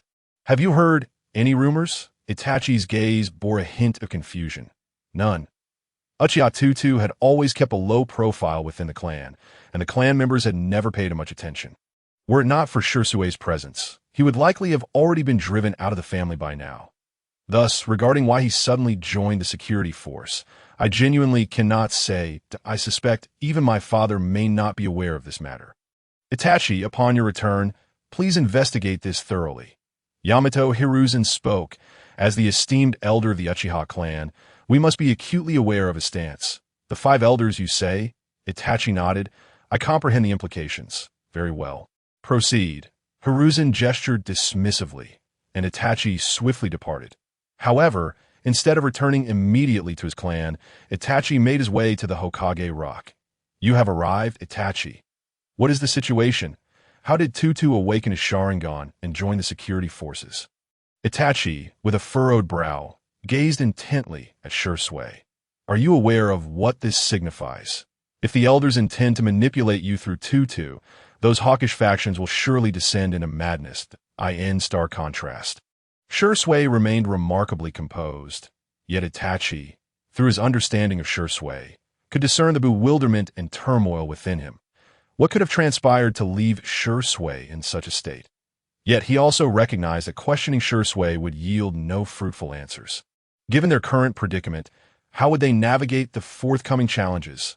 The perennial conflict between the clan and the village had always been a source of distress for them, and Itachi believed that only Shisui could resolve this discord. Yet, Shisui's current disposition filled him with concern. Tutu. After careful consideration, Itachi realized that the only one capable of unsettling Shisui's mind was indeed Tutu, much like himself. The mere thought of his dear Sasuke brought a fleeting smile to Itachi's icy visage. However, how had Tutu awakened his Sharingan? Itachi's smile quickly faded, replaced by apprehension.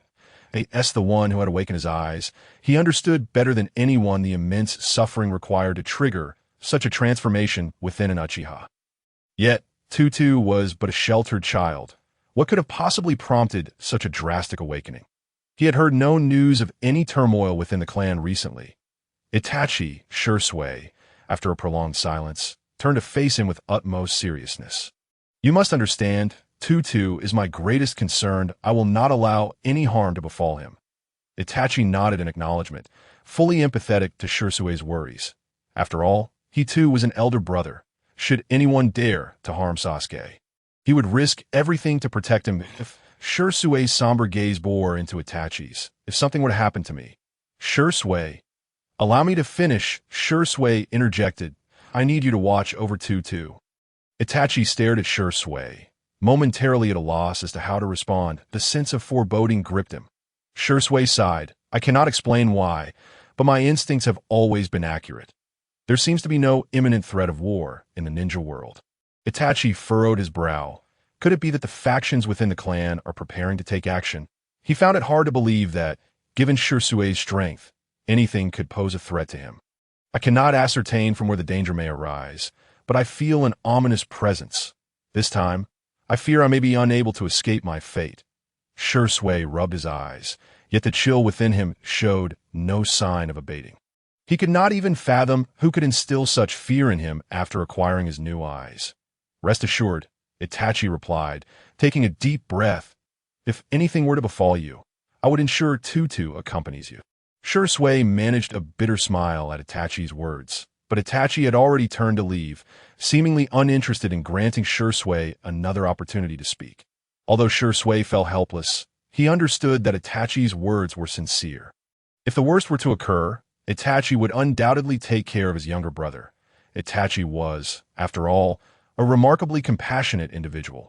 Unfortunately, Shisui's thoughts remained unbeknownst to Tutu, who would surely be perplexed by such sentiments. Why entrust one's fate to anyone but the paragon of the Uchiha clan? Would that individual truly care for him? With such thoughts, Tutu awoke in his home, feeling an inexplicable chill coursing through him. Even the warm sunlight cast upon him could not alleviate the discomfort. After briefly awakening his Sharingan to ensure his surroundings were safe, he rose. How peculiar. After dressing and heading downstairs, he paused in surprise.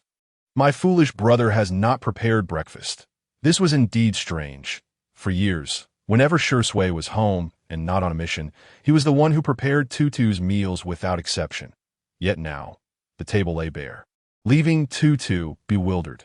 Turning to the kitchen, he hastily prepared 2 bento boxes, consuming one before leaving a note for Shui. As he stepped outside, he was soon joined by Uchiha. "Good morning, Uncle Saryu." "Good morning, Tutu," Saryu replied. "Regarding what you mentioned yesterday, I have arranged for personnel. Would you like to take a look? Is there still trouble brewing within the security forces?" Tutu pondered aloud. Saryu nodded, a hint of exasperation in his demeanor. "Such disturbances have become increasingly frequent, occurring nearly every day. I have dispatched a team to covertly follow Enriai, aiming to capture those causing chaos. Even if they are mere mercenaries, we can use this to demonstrate that the recent incidents within the security forces are premeditated attacks targeting the Uchiha clan. The Uchiha's blade must be wielded outward. This strategy had been formulated by their father after he learned of the recent events.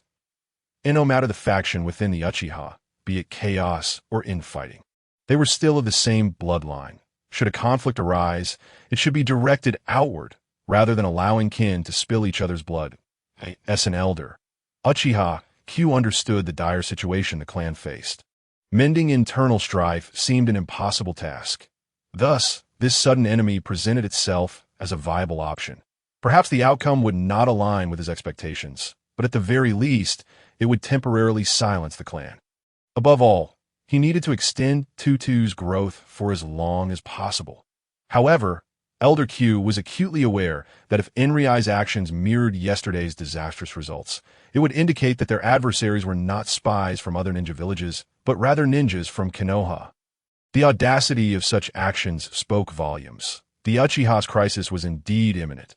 Was the village signaling for the Uchiha to act, with the intent of exterminating the entire Uchiha clan? Although the Uchiha possessed considerable strength, it paled in comparison to the village as a whole. Even with Shui standing by their side, unless they wielded the terrifying might akin to Madara or Hashirama, rebellion would only lead to a dead end. Yet, if they refrained from taking action, where would the Uchiha find their salvation? Elder Q pondered throughout the night, yet the answers eluded him. In desperation, he placed all his hopes on Tutu. If there was any possibility, then Uchiha Tutu represented the glimmer of hope he sought. Just a little more time. The elder murmured to himself, turning as a shadow suddenly appeared nearby. "Elder Q, the Hokage requests your presence." Q observed the individual before him, recognizing the dark-cloaked figure as a member of the Umbu.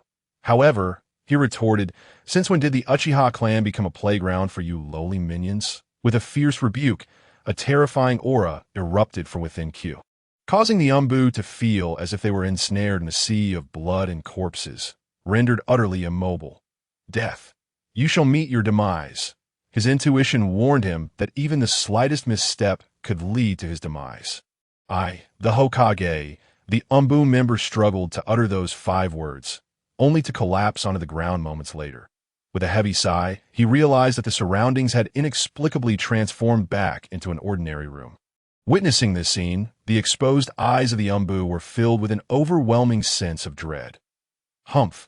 It seemed the Hokage's grip on the Umbu was increasingly tenuous. The voice of the old man echoed from the doorway. As he leisurely stepped out of the house, leaving the Umbu member behind, who lingered for a moment before hastily making his way to the Hokage building. Unbeknownst to these events, Hu Tutu was being protected by Uchiha Jinyu and 3 elite jonin, marking his first departure from the Uchiha clan territory to Konoha village in many years. Although the Uchiha clan territory was indeed part of Konoha, Hu Tutu had not ventured outside even once during all this time. There was little choice. After all, his brother was Uchiha Shui. He could not guarantee what mad schemes Danzo might concoct, especially if he sought to use him as leverage against Shui.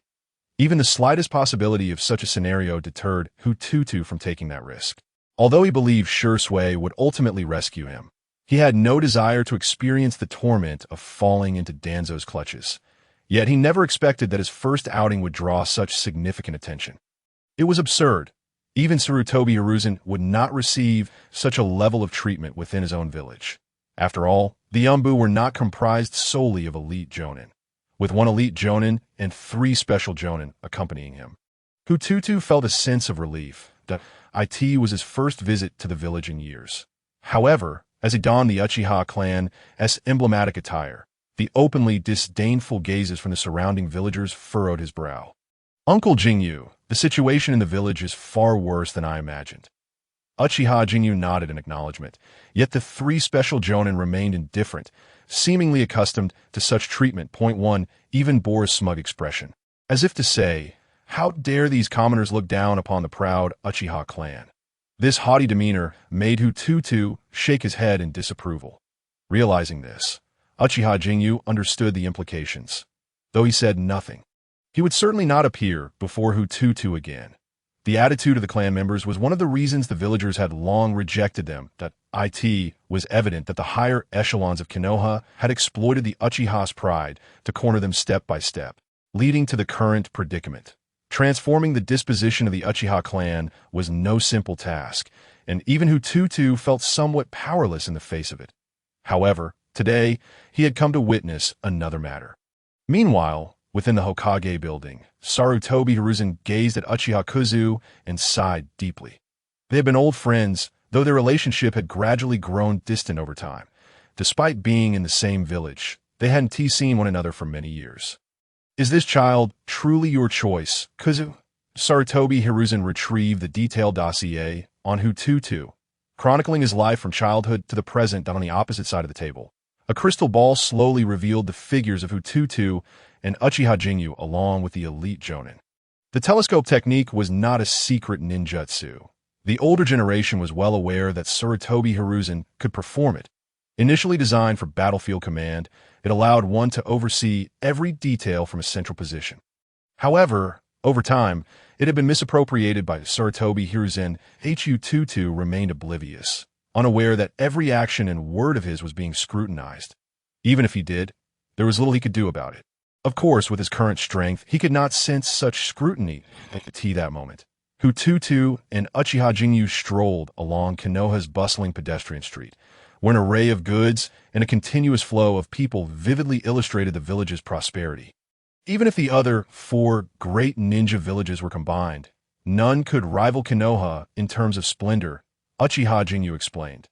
Indeed, while Kumogakure boasts the strongest commerce, the geographic and climatic factors of the other villages hinder their ability to achieve such prosperity. Hu Tutu nodded in agreement. Who could possibly compare to the first Hokage when it comes to afforestation? Afforestation. Uchiha Jingyu paused, momentarily taken aback. He recognized each character, yet when combined with the first Hokage's name, it felt oddly out of place. Meanwhile, Sarutobi Hiruzen burst into laughter at the mention. Uchiha Kuzu interjected. Indeed, all ninja villages envy our Konoha's position and environment. Thus, during every ninja war, Konoha is inevitably drawn into the fray. However, they seem to forget that Konoha during the Warring States period, much like the Land of Fire, was a barren wasteland, and it was the efforts of the first Hokage and Madara that transformed it. Sarutobi Hiruzen's smile faltered for an instant, quickly replaced by a nod of agreement with Uchiha Kuzu's statement. He could deceive others and boast about being the strongest Hokage in Konoha's history. But maintaining such claims in front of these elders would only invite ridicule. The location of Konoha was ultimately determined by a simple game of drawing lots between Senju Hashirama and Uchiha Madara. Subsequently, one plowed the land while the other planted trees, leading to the straightforward establishment of the present-day Konoha. Let us observe what this young lad intends to do, Uchiha Kuzu remarked, sipping his tea with apparent indifference.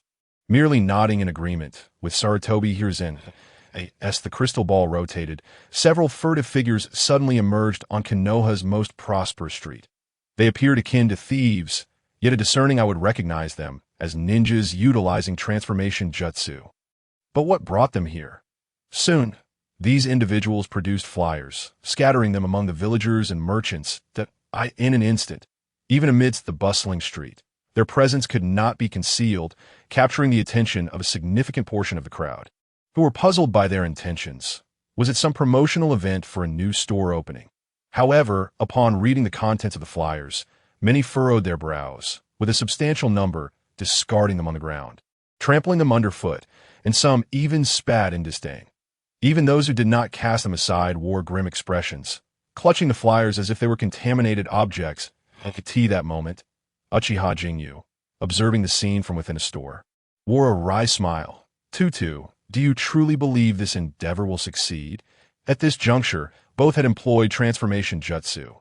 Otherwise, donning Uchiha attire in this setting would have led to their immediate encirclement, especially after the flyers were distributed. The situation would have escalated further.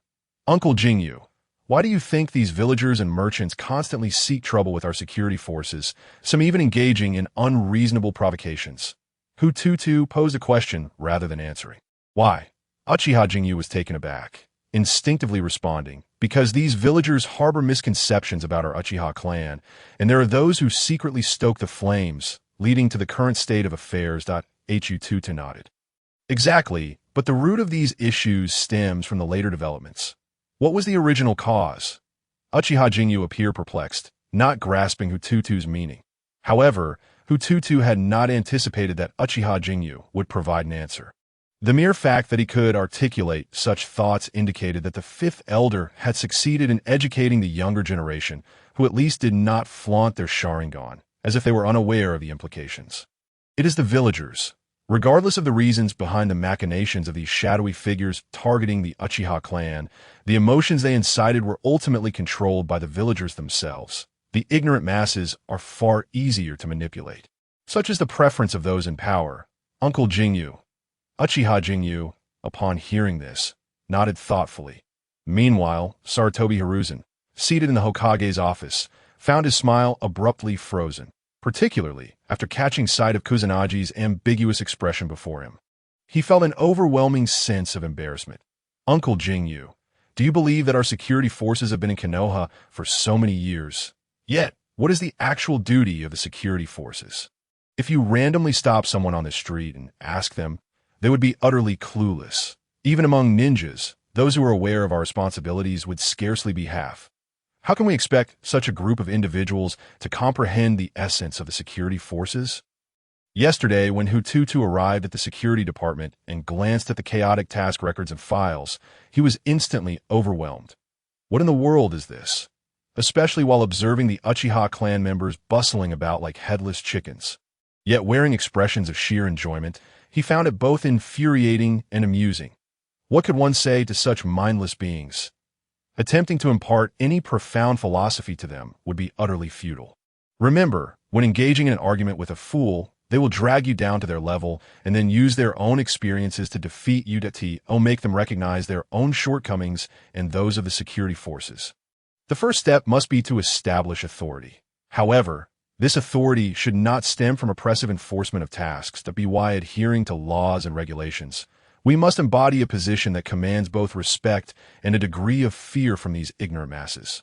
Furthermore, we must bridge the gap between us. They must revere the security forces while feeling a closer connection to us, the Uchiha. When did the role of the security forces become inextricably linked with the Uchiha clan? This is hardly a favorable situation. The security forces could easily be replaced by another clan or even by commoners. But what are the Uchiha? Will we continue to endure the scorn and derision of the Byakugan? That is unfair.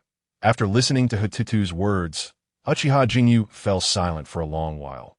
Nodding in contemplation, that moment, he felt that the figure before him was not merely a child but rather a mentor, a senior. This sensation was peculiar, yet he found it acceptable that up until now, Uchiha Jingyu had completely succumbed to this realization. He understood why his father had chosen this path.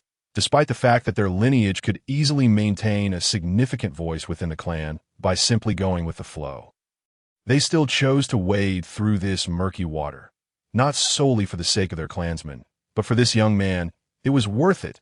The Uchiha may be tarnished, but they cannot be without a future. Regardless of whether Hu Tutu ultimately succeeds or fails, preserving him equates to safeguarding the future of the Uchiha. Even if failure ensues, it matters not. Such an outcome would only serve to make him stronger. Merely an accumulation of experience, although it may come at a great cost, with many lives potentially lost as a result. Yet Hu Tutu, even if we distribute flyers, it would be of little use. The villagers' disdain and entrenched perceptions of us are far too profound, rendering us powerless. Uchiha Jinyu gazed outside. Even though the team members were tirelessly handing out flyers, not a single person was willing to spare a glance, which was indeed disheartening. They could choose to ignore them, even discard them entirely. But that is of little consequence, for this is merely the beginning. As Hu Tutu's words faded, the second batch of security forces, utilizing transformation jutsu, appeared. After a flurry of activity, they amplified the responsibilities and requirements of the security forces established in Konoha, posting them every few steps along the street. The content on the flyers was essentially the same. The duties and jurisdiction of the security forces were all outlined therein. However, this time, once the postings were completed, they did not cease, but rather one individual stepped forward and began to read aloud vigorously. Suddenly, the entire street was filled with voices resonating from every direction. Not looking? No matter. You must at least listen.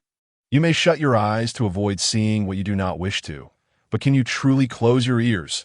The answer is self-evident.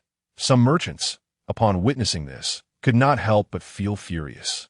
After all, these individuals reading out the responsibilities of the security forces severely disrupted their business.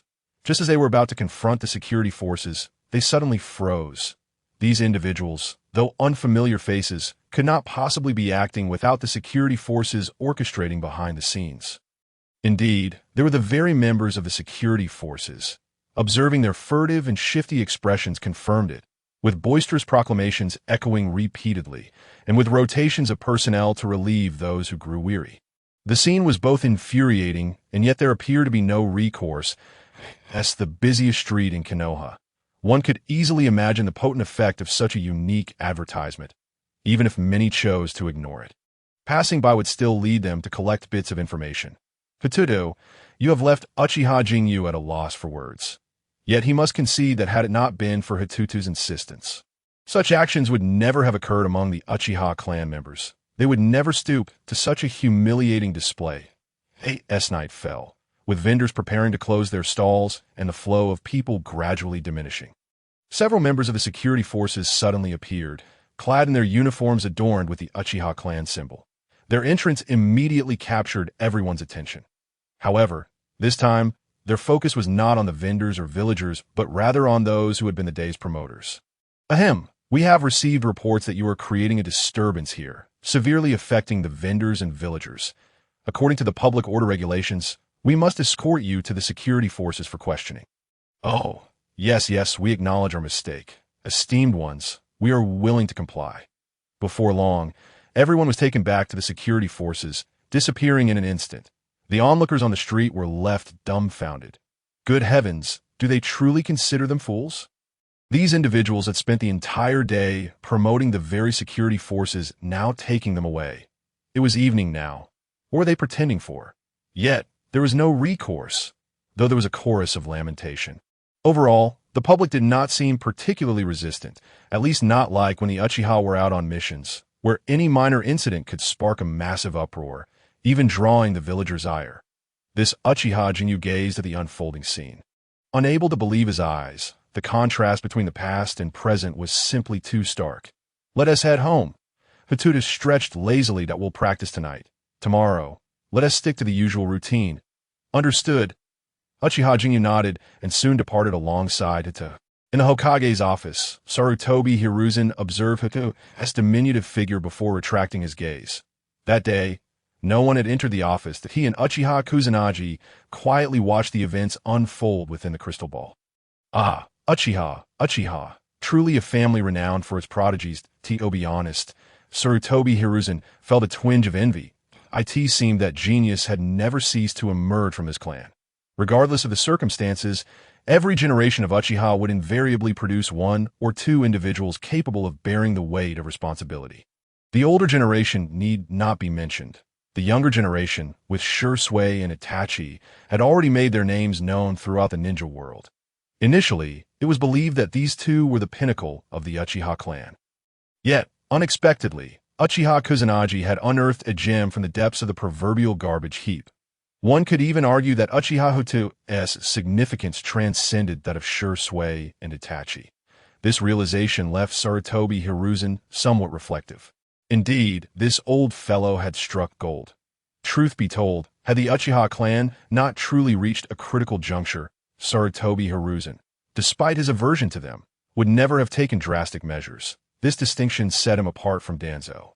For he understood that while one could despise the Uchiha and reject them, one could never underestimate the weight of the name Uchiha. From the Warring States period to the present day, which family that has managed to preserve its lineage has not been built upon countless heaps of bones? Especially for a clan like the Uchiha, which continues to hold a prominent position in the ninja world. The presence of the Uchiha makes a world of difference in Konoha.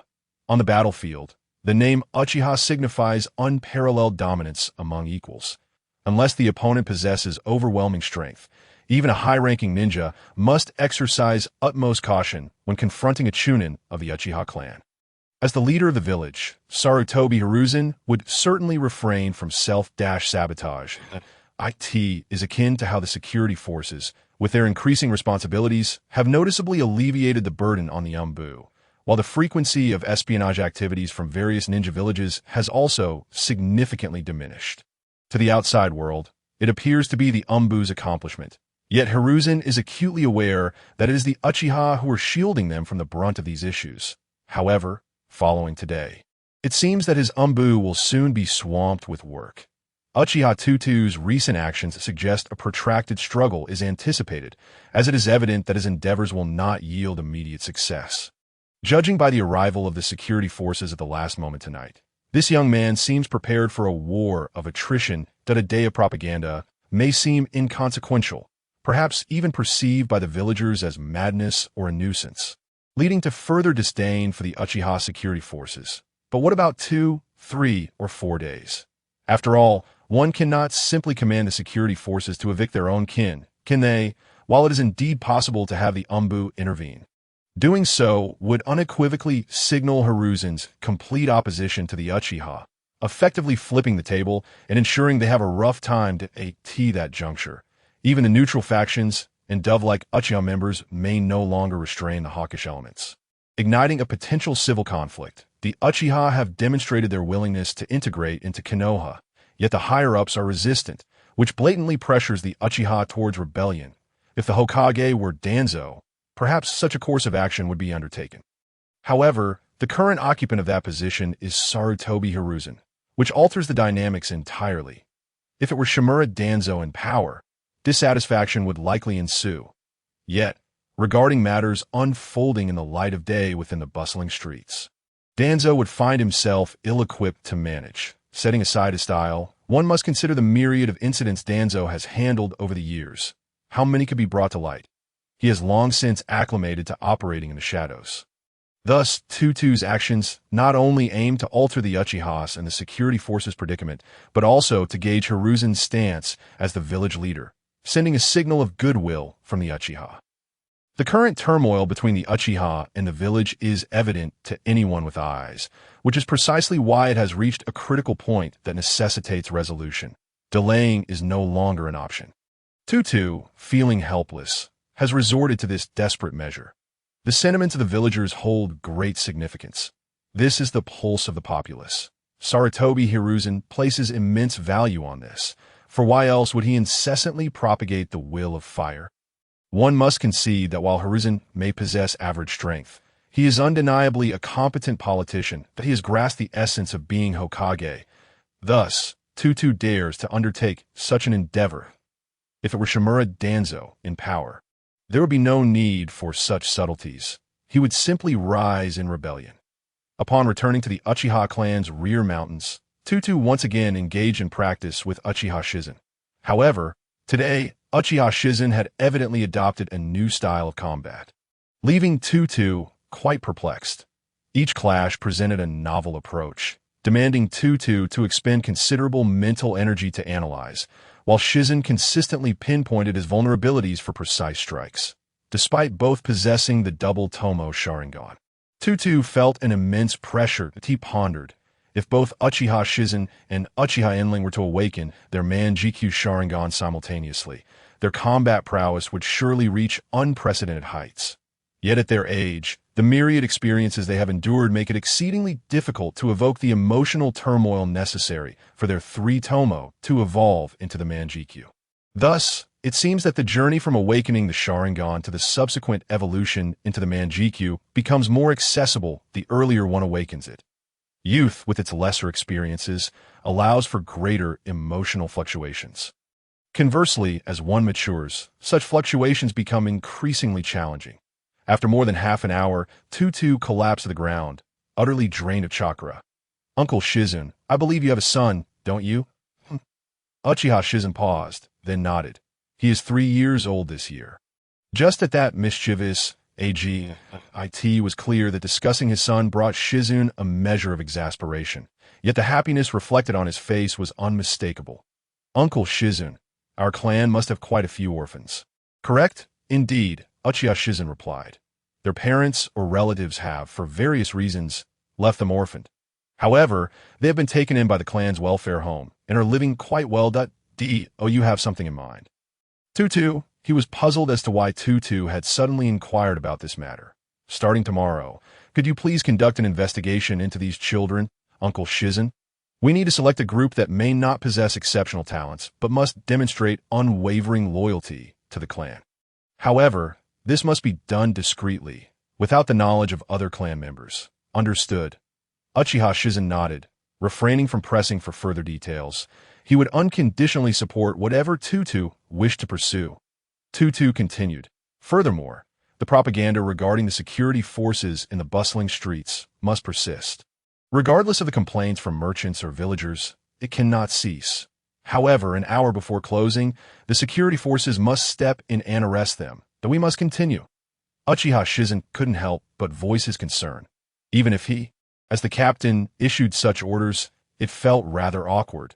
The proud Uchiha clan engaging in such disreputable activities and doing so brazenly before the entire village of Konoha seemed at odds with their aloof persona. Yet this is merely the beginning. Tutu declared, remember, as long as there are no Umbu ninja obstructing tomorrow, even the root members should be disregarded. If things escalate, let them escalate. It matters not. However, we must absolutely avoid any confrontation with the Hokage's Umbu. Should they intervene, all members of the security forces must return to the clan's territory immediately, and all clan members on external missions must also return without delay, sealing off the entire Uchiha territory. Hiss, Tutu, surely this is excessive? Uchiha Shizun stiffened, comprehending the implications of Tutu's words, but struggling to grasp whether the situation truly warranted such measures. Perhaps I have underestimated the situation. Tutu managed a wry smile. Of course, these measures are merely precautionary, advising the security forces to avoid provoking any disputes during this period. Regardless of the situation, they must steer clear or simply minimize their outings. I understand. Uchiha Shizun nodded. Lastly, ensure that those clan members participating in the propaganda employ varied transformation techniques. They must not all appear identical. While everyone may recognize the use of transformation jutsu, we cannot treat them all as fools. The security forces will post an announcement at the entrance, stating that those apprehended today violated Konoha's commercial regulations by recklessly promoting and disrupting the daily transactions of the streets, and thus a 7-day detention has been decided. All right, Uchiha Shizun chuckled at this. Whether others believe it or not is inconsequential. What matters is ensuring that no one can find a reason to trouble the security forces. The propaganda must not cease. Gradually acclimating the villagers to the presence of the security forces, helping them understand their responsibilities, while simultaneously instructing the clan members on what they should and should not do. Everything must be conducted strictly according to the rules established by the security forces. Disorder will not be tolerated. This is a pivotal moment for changing everything, so we must not falter. I know. I will personally oversee this matter. I will meet with the leaders of the other small teams within the security forces shortly and will directly inform them. However, Tutu, this matter may not remain concealed from the clan leader. Why must we keep it from him? Tutu inquired, looking at Uchiha Shizun. Have we committed any wrongdoing? Have we harmed the Uchiha clan or Konoha's interests in any manner? If that is the case, why should we conceal it from clan leader Fugaku or the other elders within the clan? Tutu's words left Uchiha Jinyu momentarily speechless. Indeed, why conceal the truth from Uchiha Fugaku? Had they committed some unforgivable transgressions against the Uchiha clan? Not at all. If that were the case, what was there to fear? Furthermore, with Hu Tutu now stepping into the light, could he truly remain hidden? Regardless, Uchiha Fugaku was the clan leader, and his status and authority were undeniable. Strictly speaking, even the elders would find it difficult to impede him significantly. Do you not agree with my perspective? Leader Fugaku. Hu Tutu shifted his gaze towards a dimly lit grove. Fugaku. Uchiha Jinyu felt a jolt of surprise, only to hear the rustling of trees in the forest, followed by a figure gradually emerging from the shadows. By the light of the moon, the identity of the individual became clear. Uchiha Fugaku, the leader of the Uchiha clan. Swish! Uchiha Yinling also appeared behind him in an instant, her expression grave. How could this be? If even she, hidden in the shadows, had not detected it, how had Hu Tutu managed to? Chuckling, Hu Tutu remarked, "Why the tension? Am I not an Uchiha? Even if the esteemed leader wished to punish me, he wouldn't resort to direct action." Hu Tutu felt a degree of confidence regarding Uchiha Fugaku. After all, Uchiha Shursui stood behind him, and no matter the circumstances, Fugaku would not truly harm him. Moreover, Uchiha Fugaku was a man of great principle. As long as Hu Tutu remained an Uchiha, he would not act recklessly. "Uncle Jinyu, it is getting late. You should attend to your duties," Hu Tutu suggested. Remember what I just said. Perhaps I should wait a bit longer. Uchiha Jinyu furrowed his brow. "There is no need," Hu Tutu replied, shaking his head. "With the leader present, is there any reason to worry about my safety?" Uchiha Jinyu shot him a glance. It was precisely because Fugaku was present that he felt concern. However, upon seeing Hu Tutu's demeanor, he refrained from further comment. Then, "Leader Fugaku, I shall take my leave." Fugaku nodded, seemingly indifferent to Uchiha Jinyu's departure. After glancing at the two, Uchiha Jinyu sighed, and then left the scene. Witnessing this, Uchiha Yinling slightly bowed, and then vanished into the shadows, her senses heightened to the utmost. She was worried about the potential conflict between Hu Tutu and Uchiha Fugaku, contemplating her approach while remaining vigilant for any other lurking threats, ensuring she would not be caught off guard again. Since the leader has been observing for quite some time, a moment longer should not matter. Hu Tutu mused. "Please proceed." Uchiha Fugaku narrowed his eyes, scrutinizing Hu Tutu before uttering two words. Subsequently, Hu Tutu began to refine his chakra, striving to quench the thirst of his body, parched like a barren land. Uchiha Fugaku was taken aback. He had not anticipated Hu Tutu to be so unguarded. Was this young lad truly so trusting? At this distance, if he wished to strike, even Uchiha Yinling would not be able to intervene, let alone as he regarded Hu Tutu. Fugaku's emotions became exceedingly complex. He had not foreseen such cunning from Shursui's younger brother. Now, it was too late. Yet he still desired to observe how unique this young man truly was. Only by witnessing it firsthand could he grasp the truth. All prior information regarding Hu Tutu now felt like mere scraps of paper. As Hu Tutu continued to refine his chakra, Uchiha Fugaku's initial calm gradually transformed into astonishment. When Hu Tutu finally opened his eyes, disbelief flickered across his features. Back then, with your physical afflictions, Shursui scoured the ninja world. Yet no one could resolve your issues. Logically, your potential as a ninja should have capped at that of a genin. That I never expected this. Hu Tutu was slightly taken aback. He had not realized Uchiha Fugaku was so well informed about his condition. Yet upon reflection, it made sense. After all, who could forget his older brother's blend of naivety and foolishness? "Leader Fugaku, you flatter me.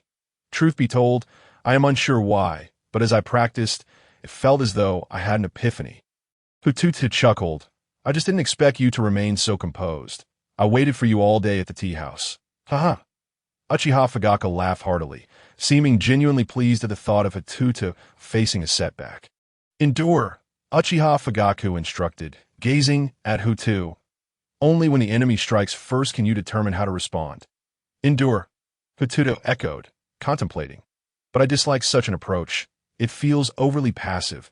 Has the leader considered that while this guarantees a lack of mistakes, it also traps you in a defensive position? Always waiting for others to make the first move means you must ensure you do not suffer harm, necessitating a retreat. If you keep retreating, have you thought about the point where there is nowhere left to fall back? Do you realize that this behavior may appear to outsiders as a sign of weakness, as if you're easily bullied? You have transformed a fierce tiger into a creature that anyone passing by can toy without a commander. Your every action influences the hearts and minds of the clan members. Have you ever contemplated that the very essence of Uchiha has never been about retreat? Turning the pages of our family history from the Warring States era onward, the Uchiha have never known the concept of yielding to this juncture. Hu Tutu burst into laughter. Leader Fugaku, you are indeed pioneering a new chapter for the Uchiha clan. Ha! Yet, Uchiha Fugaku's expression darkened to the utmost, for he had never anticipated Tutu would be so audacious, especially since his life was currently in Fugaku's hands. Did he truly believe that merely relying on Uchiha Yenling would suffice? Even with Uchiha Jingyu and his sister collaborating, they would not be his match, so what emboldened this young man? Fugaku's rise to clan leader was not solely due to political maneuvering. It was also because, prior to Shursui, he was the preeminent powerhouse of the Uchiha clan.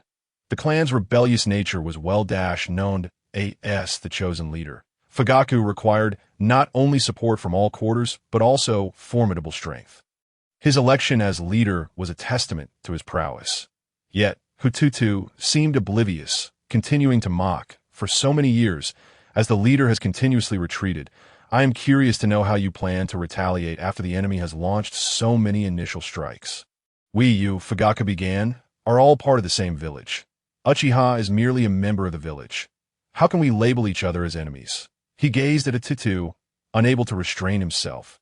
Tutu was momentarily stunned. Incredulity etched across his face as he looked at Uchiha Fugaku. So, you are the true architect of the Dove faction. Taking a deep breath, Tutu's gaze turned complex. He had pondered Uchiha Fugaku's stance for quite some time, as had the elders within the clan. Ultimately, the conclusion drawn was that Fugaku should be neutral, as this aligned best with his identity and interests as clan leader. Balancing the clan's interests with those of the village was his ongoing endeavor. Thus, neutrality was deemed the optimal approach. The worst outcome would be a split within the Uchiha, potentially leading to the loss of a portion, if not the majority, of the Uchiha clan to Konoha. Nevertheless, the Uchiha name would endure, unlike the Senju clan's tragic fate. Yet it seemed they were all mistaken. It was not just Fugaku who erred. Everyone had misjudged him. Uchiha Fugaku was nothing short of a cowardly dove. This man, even now, clung to his delusions. How laughable, how tragic. Originally, even the leader of the Uchiha clan appeared in such a manner. In an instant, Hu Tutu felt a pang of disillusionment that if he were to leave now, the most he would face would be the risk of being pursued by that old schemer Danzo. Yet if he could cling to Shursui's influence, there might still be a chance, at worst, he could expose himself to seek out Ant Snake. He was confident that he could pique Ant Snake's interest, and if he could quietly develop under her wing for 2 years, he would no longer harbor any fear. However, this notion was swiftly suppressed. If possible, Hu Tutu did not wish to depart from this place. Fugaku gazed at Hu Tutu and spoke. While there is still time, cease your actions. Regardless of your intentions, they will not succeed. The strength of the village cannot be countered by the Uchiha clan. We are merely a spark away from an explosion, and for years I have worked tirelessly to suppress this matter. I do not wish for you to become the catalyst that ignites it. Once it erupts, anyone nearby will be obliterated. Suppress. Hu Tutu retorted, Leader, what use has your suppression been after all these years? The emotions of our kin only grow more fervent. Your restraint serves only to stoke their anger. When the day comes that even you, the Uchiha patriarch, can no longer contain them, the explosion will be all the more terrifying. As soon as he finished speaking, Hu Tutu's expression twisted into something far more grotesque and terrifying. His gaze fixated on Fugaku for a prolonged moment, uncertain whether his assumptions held any truth. If they did, it would be utterly horrifying. The Uchiha Fugaku seemed to intend to eradicate all those within the clan who harbored rebellious thoughts. What a ruthless heart! In that moment, Hu Tutu finally understood from whom Itachi had inherited that filial demeanor. Fugaku did not refute but also did not affirm that he merely regarded Hu Tutu, and a flicker of turbulence appeared deep within his calm eyes. As if he could scarcely believe that this young one before him had deduced so much. If you were to choose between the village and the Uchiha, which would you select? Why must the Uchiha make a choice and forsake one? Hu Tutu shook his head in amusement. The village can exist without you, without me, without Sarutobi Hiruzen, and certainly without the Uchiha clan. Why must the Uchiha be confined within this village? Would the Uchiha cease to exist without Konoha? How naive! Do you not realize the immense pressure associated with the name Uchiha? How many eyes are watching us covetously? Fugaku scoffed coldly. Do you understand that whenever we Uchihas undertake missions, our failure rate is the highest, and our casualty rate is also the highest? Without the Guard Brigade, Uchiha ninjas would scarcely earn a living. Because of these eyes, the moment we venture out, we are targeted by countless ninjas. This power instills fear in them, yet simultaneously drives them into a frenzy of obsession. Do you think our forebears were unaware of the burden the Guard Brigade imposed on the Uchiha? Yet why continue? Because without this role, the daily expenses of Uchiha clansmen become a pressing issue. Not every clan member is named Uchiha. Assures that's the clan leader. I must prioritize the welfare of the majority. This is the reality from which we Uchiha cannot extricate ourselves. No, Hu Tutu interjected. It is not that it cannot be changed. He did not respond immediately, waiting until Fugaku had vented his frustrations and calmed down before speaking slowly. Your cowardice prevents you from daring to change anything. For you fear the consequences of failure, asked the Uchiha Patriarch. You lack the resolve and courage to traverse this path. You dread facing the accusations of your kin, terrified of facing the ancestors of the Uchiha in the afterlife. You fear that your descendants will be subjected to the reproaches and scorn of the clan for generations to come. Uchiha, Fugaku, admit it, Hu Tutu shouted. You're utterly unqualified to be the leader of the Uchiha. From the moment you chose to become the Uchiha Patriarch, it was a mistake. His final words echoed through the forest like a deafening roar. The establishment of Konoha bore half the merit of the Uchiha, a truth no one could deny. Yet now, Konoha sought to cast aside its very creator. How absurd! It was merely a divergence of paths. What of it? The Uchiha without Konoha is the true Uchiha. Do not forget, the Uchiha carved a bloody path from the Warring States era. Why should it be impossible now? The Uchiha are wolves, their very essence infused with the blood of battle. The reason for their current predicament lies in the fact that their leader, their alpha, is but a sheep.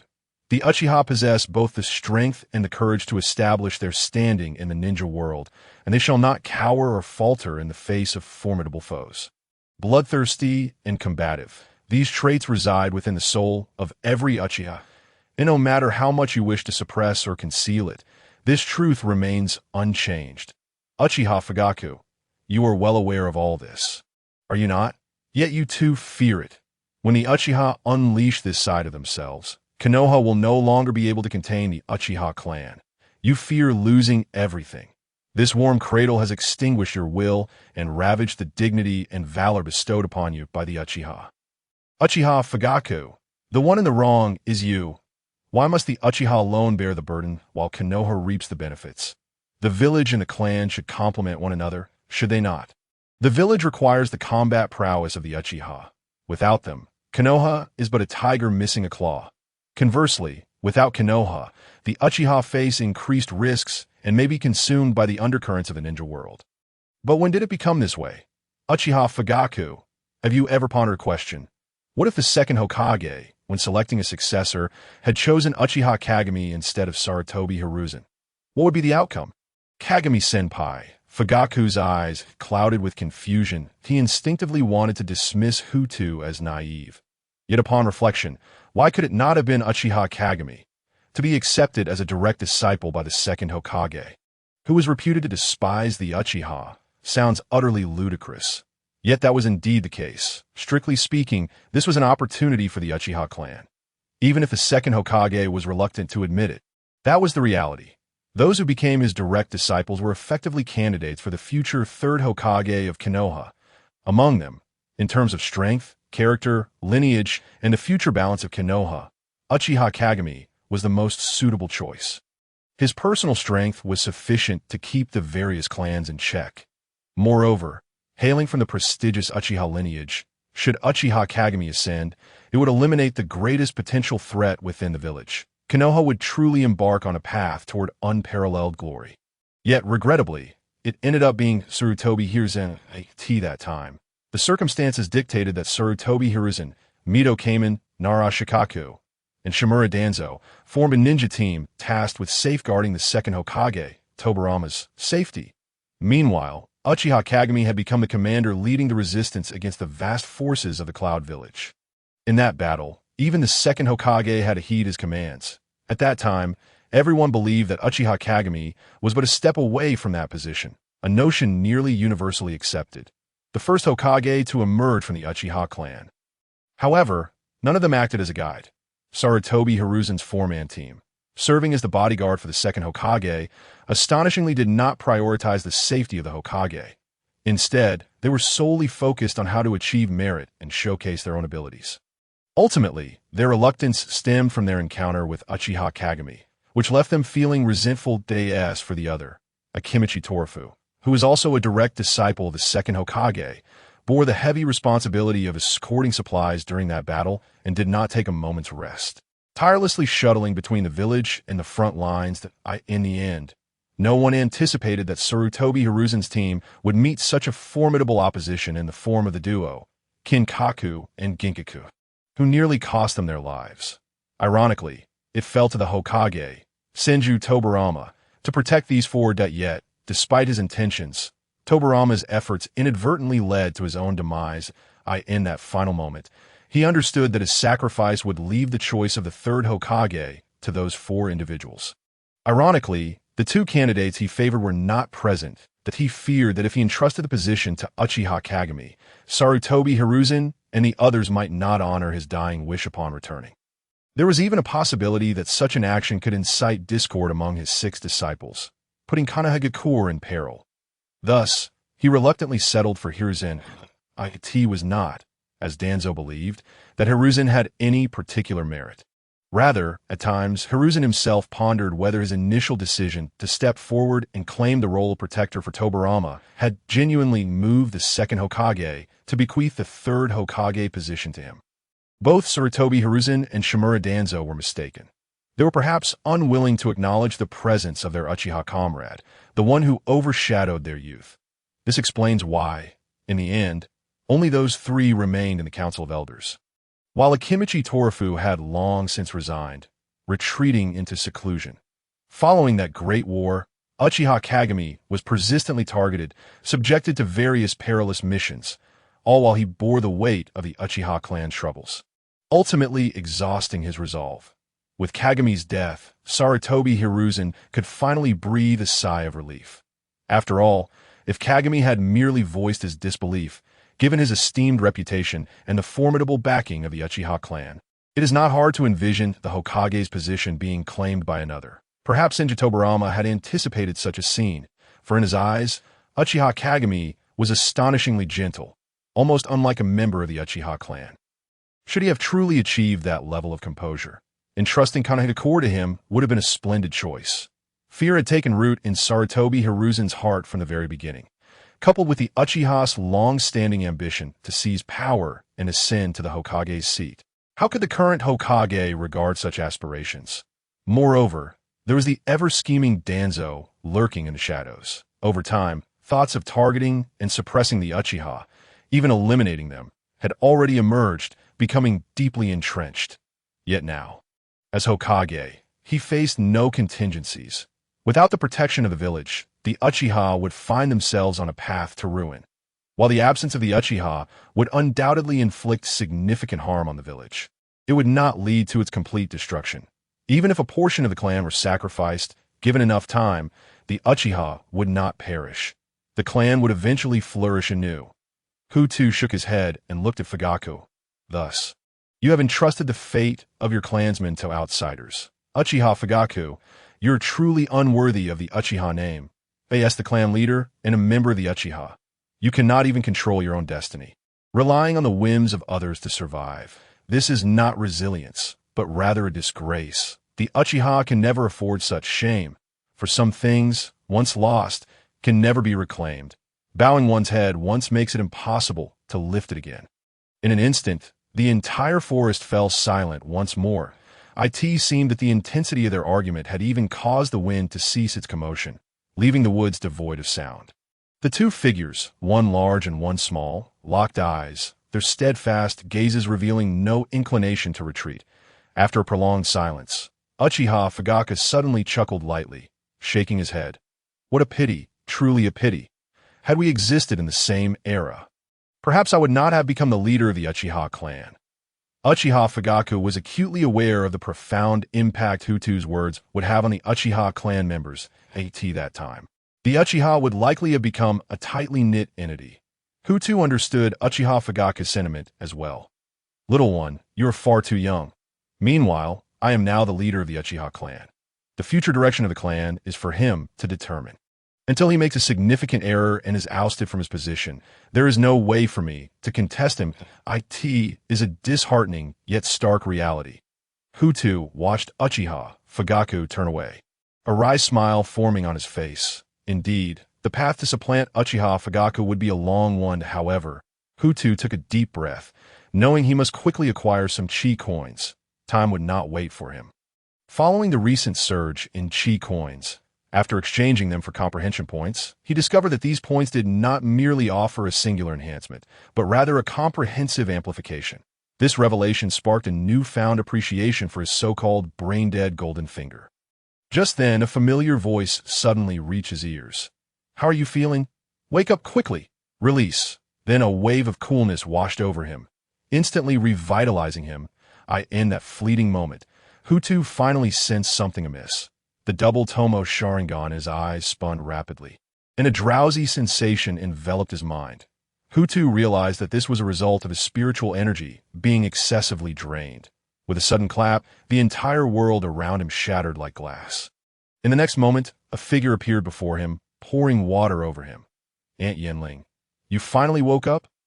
Uchiha Yenling sighed in relief upon seeing him. That I dispelled several jinjutsu, but the effects were minimal. Thus, I had to both disrupt your chakra flow and utilize external methods to awaken you. After speaking, she wore an expression of caution. Speaking of which, it has been a long time since I've seen clan leader Fugaka take action personally. I had initially thought he was perpetually sullen and that his strength had waned. However, I was taken aback to find his jinjutsu had reached such heights. Even my 3 Tomo Sharingan could not dispel it immediately. I could only disturb Hu Tutu's chakra while pouring water over him to stimulate him. Then, together, they performed hand seals and finally broke the jinjutsu. When did it start? Reflecting carefully, Hu Tutu shook his head, completely devoid of any memory. Is this the power of the Manjiki Sharingan? Hu Tutu understood that perhaps he did not even need the Manjiki. For someone of his novice caliber, the seasoned veterans with 3 Tomo were more than sufficient. While the power of the Sharingan was indeed formidable, far surpassing his peers, the suppression between each level of the Sharingan was equally significant. A 3 Tomo easily overwhelmed a 2 Tomo. I don't know. Uchiha Yenling shook her head, recalling the moments when Uchiha Fugaku might have acted. I only realized it when I saw him turning to leave. And you were still frozen in place. How long had that clan leader been gone? Hu Tutu inquired with curiosity. That guy just left a short while ago. You two seemed to merely exchange a glance. And then the clan leader departed. A fleeting moment. Hu Tutu was surprised to hear this. He had conversed with Uchiha Fugaku for quite some time, discussing numerous matters. Yet, in Uchiha Yenling's perspective, they merely exchanged glances, and then it was over. The Sharingan, indeed. Hu Tutu rubbed his eyes and murmured softly. Uchiha Fugaku is indeed the one who awakened the Manjiki Sharingan. However, he couldn't help but grow curious about the abilities that Uchiha Fugaku possessed through his Manjiki Sharingan. It seemed that throughout this entire time, he only knew that Uchiha Fugaku had activated the Manjiki Sharingan, yet the nature of his abilities remained a mystery to all. The Manjiki Sharingan, often referred to as the eye of the mind's reflection, grants powers that are significantly tied to the user's character. But what of Uchiha Fugaku's character? Was he weak? Cold-blooded? Hu Tutu shook his head, unable to come to a conclusion. Nevertheless, it was imperative to exercise caution around this individual. After all, before his foolish older brother, this man was undoubtedly the foremost expert of the Uchiha clan.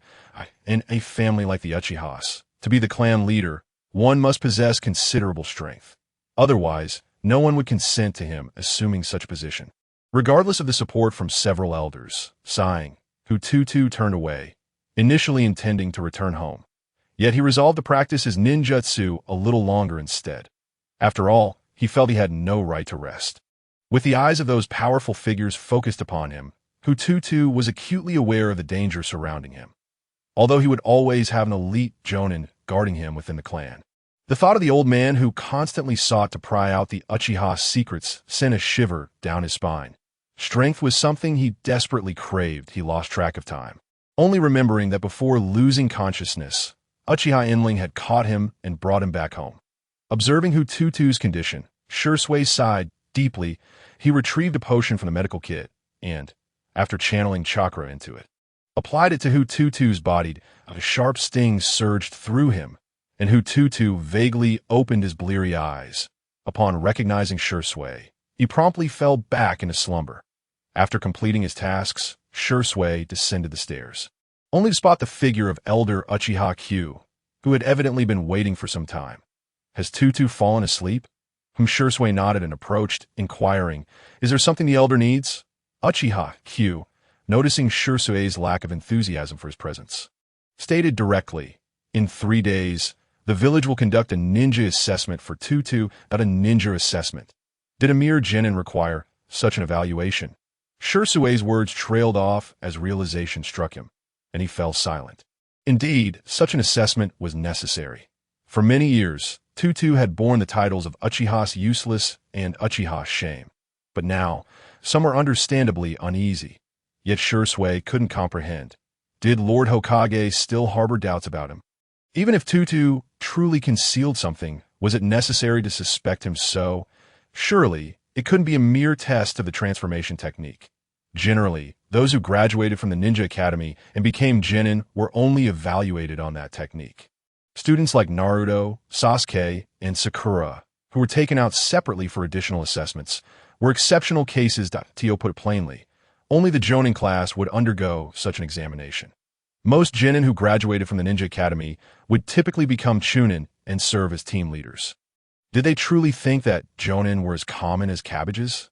Of course, it was primarily because those students were not from ordinary families, unless one were a true prodigy like Minato Namikaze or Jiraiya. There was little chance of ever associating with the jonin. The vast disparity in status made it exceedingly difficult to transcend such a class, just as the term Konoha nobility suggested. Even if only Sasuke remained, he still bore that title. Even though the Hyuga clan exerted considerable effort, they remained wary when speaking of the Uchiha clan. The strata were insurmountable. Now, to assess Hu Tutu was undoubtedly a spectacle that the upper echelons of Konoha, and indeed all clans within Konoha, wished to witness. After all, the current relationship between Konoha and the Uchiha was palpable, even to the ordinary citizens, not to mention the various ninja clans. At this moment, another prodigious individual had emerged from the Uchiha clan, and the storm was brewing. Yes, Lord Hokage personally selected a chunin to be Tutu's opponent. Uchiha Q informed Shui. His name is Mizuki, a commoner ninja. Though merely a chunin, he possesses considerable battlefield experience and excels in close combat, qualities that Tutu sorely lacks. Both Uchiha Q and Shui, with their strength and insight, could easily identify Hu Tutu's weaknesses.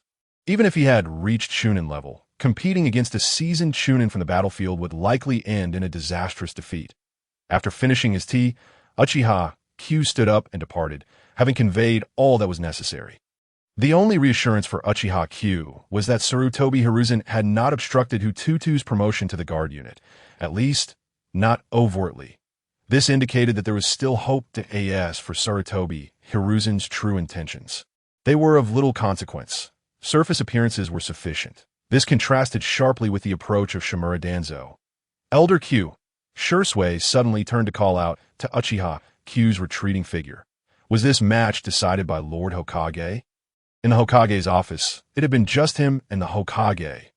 Uchiha Q spoke softly, but to Shui's ears, it weighed heavily. Lord Hokage. Shui took a deep breath, his gaze involuntarily drawn to the stairway. No matter what, he would never allow Tutu to come to harm.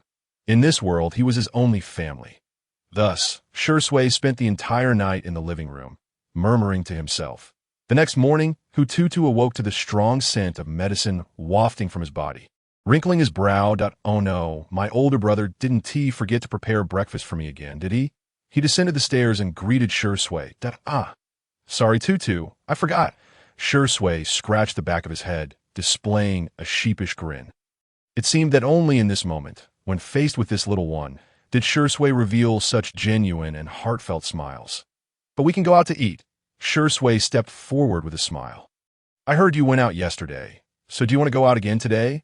Hu Tutu instinctively wanted to refuse, but for some reason, it transformed into agreement as he looked at Shui. Previously, Shui had tried countless times to coax him out. Yet each time, Hu Tutu had declined. This time, he initially planned to grab a quick bite before rushing back to continue training. However, seeing Shui's demeanor, he ultimately acquiesced. "Let us just have a simple breakfast." Upon exiting the clan grounds and entering the bustling morning market, Hu Tutu could distinctly feel the curious and disdainful gazes directed at the two members of the Uchiha clan. Yet Uchiha Shui maintained a perpetual smile, openly facing everything around them. In contrast, Hu Tutu appeared much more indifferent. Perhaps he simply did not consider these onlookers worthy of his attention. They were strangers, and thus he felt no need to extend them a smile. Walking and eating, they spent a full 2 hours indulging, and the two brothers couldn't help but burst into laughter. If the Akimichi clan saw us like this, they would surely think we share their genes, Shui chuckled. "Sometimes, I wish we weren't part of the Uchiha clan." The Uchiha clan, a family renowned throughout Konoha and even the entire ninja world, bore immense pressure. This was especially true for members like Shui, who possessed exceptional talent. "In a few days, you will be participating in the ninja assessment." Hu Tutu blinked in surprise. "Have they already arranged an opponent for me so quickly?" "I assume this opponent will be quite formidable, at the very least, someone well-suited to counter me." Uchiha Shui nodded in acknowledgement, not denying the fact. He is a nin, having participated in numerous ninja world wars, thus possessing an abundance of experience. After the era of peace settled upon the ninja world, he took up the role of a teacher at the Ninja Academy, a nin, rich in experience. Hu Tutu found this utterly amusing. Truly, the esteemed Hokage deserves such recognition. To be fair, while Sarutobi Hiruzen may not be regarded as the most powerful Hokage of all time, his teaching prowess is undoubtedly unparalleled. Just look at the trio of disciples he has nurtured, often referred to as the 3 great sins. These 3 have similarly inherited Sarutobi's exceptional teaching abilities, granting them an innate advantage in mentoring their own students. Let's not dismiss Jiraiya as merely a burden with poor aptitude. If he were truly lacking, how could he have achieved such heights? Sarutobi's discerning eye for talent has never faltered. Fortunately, our esteemed Hokage still possesses a modicum of dignity, refraining from assigning me a nin as a rival. Upon witnessing this, Shui contemplated speaking up, but the expression on Hu Tutu's face made him retract his words. How could the Hokage engage in such antics? Yet, if it were Danzo, one could be certain of such a ploy. That old schemer would undoubtedly disguise a nin as a nin and eliminate me during the assessment. Nevertheless, it seems our Hokage is not one to be easily maneuvered. Hu Tutu shook his head. That benevolent visage is not something just anyone is privileged to witness. Therefore, if I were to fail in this assessment, there must be some ulterior motives at play. Correct? Hearing this, Shui nodded. The Hokage has stated that should you fail this time, you will be required to return to the Ninja Academy for a review. But upon graduation, you may be specially permitted to join the Umbu and serve as a protector of the Hokage under his direct guidance. Listening to Shui's words, Hu Tutu could not help but marvel. One must acknowledge that the old man, Sarutobi Hiruzen, is indeed investing considerable resources. Such privileges are exceedingly rare among any clan in Konohagakure, let alone the Uchiha. At that moment, he suddenly understood why there had been such an unusual calm within the clan. Logically speaking, after the commotion he caused yesterday, even with the 5th elder backing him, it would be improbable for only Uchiha Fugaku to confront him. Now it seems everything makes sense. Regardless of whether he succeeds or fails, it is indeed a monumental event for the Uchiha clan that if he were to fail this assessment, he would become the 2nd individual to tread this path. And who was the first, you ask? That would undoubtedly be Uchiha Itachi, a prodigal son of the Uchiha clan. However, everything Itachi accomplished was laid out and manipulated by Uchiha Fugaku. In contrast, his own path was directly sanctioned by Sarutobi Hiruzen. The implications of these two scenarios are entirely distinct. Yet, it must be said that this method of assessment is unmistakably Sarutobi's style. Does he not fear that I might turn the ninja academy upside down upon my arrival? Hu Tutu chuckled. Speaking of which, I have always wanted to pose a question. What is it? Shursui paused, looking at Hu Tutu earnestly. I will certainly tell you whatever I know. No need to be so serious, Dot. I simply wish to understand how Sarutobi Hiruzen has the audacity to proclaim himself as the strongest Hokage in the history of Konohagakure at the Ninja Academy. Uchiha Shursui was momentarily rendered speechless. How should he explain this matter? It might be one thing to deceive others, but to pull the wool over the eyes of clan members is akin to jesting. Observing Shursui's reaction, Hu Tutu found even greater amusement. Seeing this, Shursui could only roll his eyes in exasperation, feeling utterly powerless. Our Hokage is too concerned with his reputation. But do you glean anything from this? Oniai-san, glean what? Shursui shook his head, bewildered. Have you not recognized the significance of public opinion? Hu Tutu gazed out at the villagers in the streets and remarked, Sarutobi Hiruzen is adept at manipulating public sentiment to establish a moral high ground, thereby achieving his own objectives. The actions I assigned to Uncle Shizen yesterday were no different. Thus, you need not worry that Sarutobi will seek to retaliate against me. This is merely a strategy of emulation, inspired by the predecessors. However, you must realize, Hu Tutu, that if the Hokage is displeased and wishes to take action against you, no one will be able to stand in his way. Shursui remained deeply concerned. Yet despite his words, should such a day come, he would undoubtedly place himself before Hu Tutu without hesitation. Moreover, while the Hokage is the leader of the village, there exists a council of elders. Throughout history, the elders have played distinct roles in assisting the Hokage with various affairs. Even the Hokage cannot oversee everything. That it is not the fear of the improbable that is worrisome, but rather the possibility of unforeseen circumstances. Hu Tutu, you are being reckless. In Shursui's eyes, Hu Tutu's actions were undoubtedly provocative toward the Hokage. Furthermore, they're exceedingly easy to misinterpret, especially given that the Uchiha clan is particularly prone to emotional volatility. Once clan members become impassioned, they are prone to act impulsively, leading to regrettable consequences at that juncture. The first to bear the brunt of the Hokage's wrath would be none other than Hu Tutu himself. Shursui wished to avert such a day from ever occurring. Fear not. That will not happen, Hu Tutu replied with a smile. Yes, you said. Oniai-san, we are the Uchiha clan. Sarutobi Hiruzen, as Hokage, governs the overall situation, which is undoubtedly correct. While he may not be overly concerned with other matters, he will certainly take a keen interest in anything regarding the Uchiha clan, whether significant or trivial. Especially now, with someone as unconventional as myself in the mix. His concern is magnified that if ever I were to encounter misfortune, Sarutobi would surely be aware of it. Even if not orchestrated by him, it would occur with his tacit approval. Upon hearing Hu Tutu's words, Shursui was left speechless with indignation. This little rascal was clearly indicating that should he meet his demise one day, it would be inextricably linked to Sarutobi Hiruzen. What then would he do? Seek revenge? That would amount to assassinating the Hokage. Would it be worthwhile to let the Umbu continue to be the subject of ridicule? Taking a deep breath to regain his composure, Shursui finally spoke. After all, he is his younger brother. Patience is key, for a ninja must endure. Have you not given any thought to the sentiments of our clan members? Such a humiliating situation is truly beneath the Uchiha.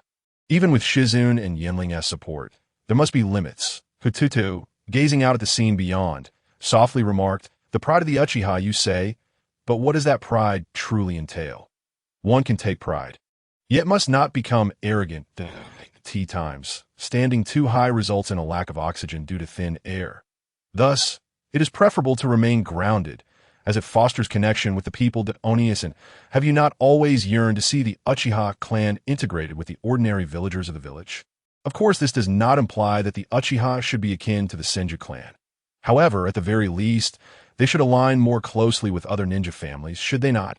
In fact, shedding some trivial pride could serve as an excellent solution. It allows the clan members to relinquish their haughty demeanor while also presenting a different side of the Uchiha to the villagers.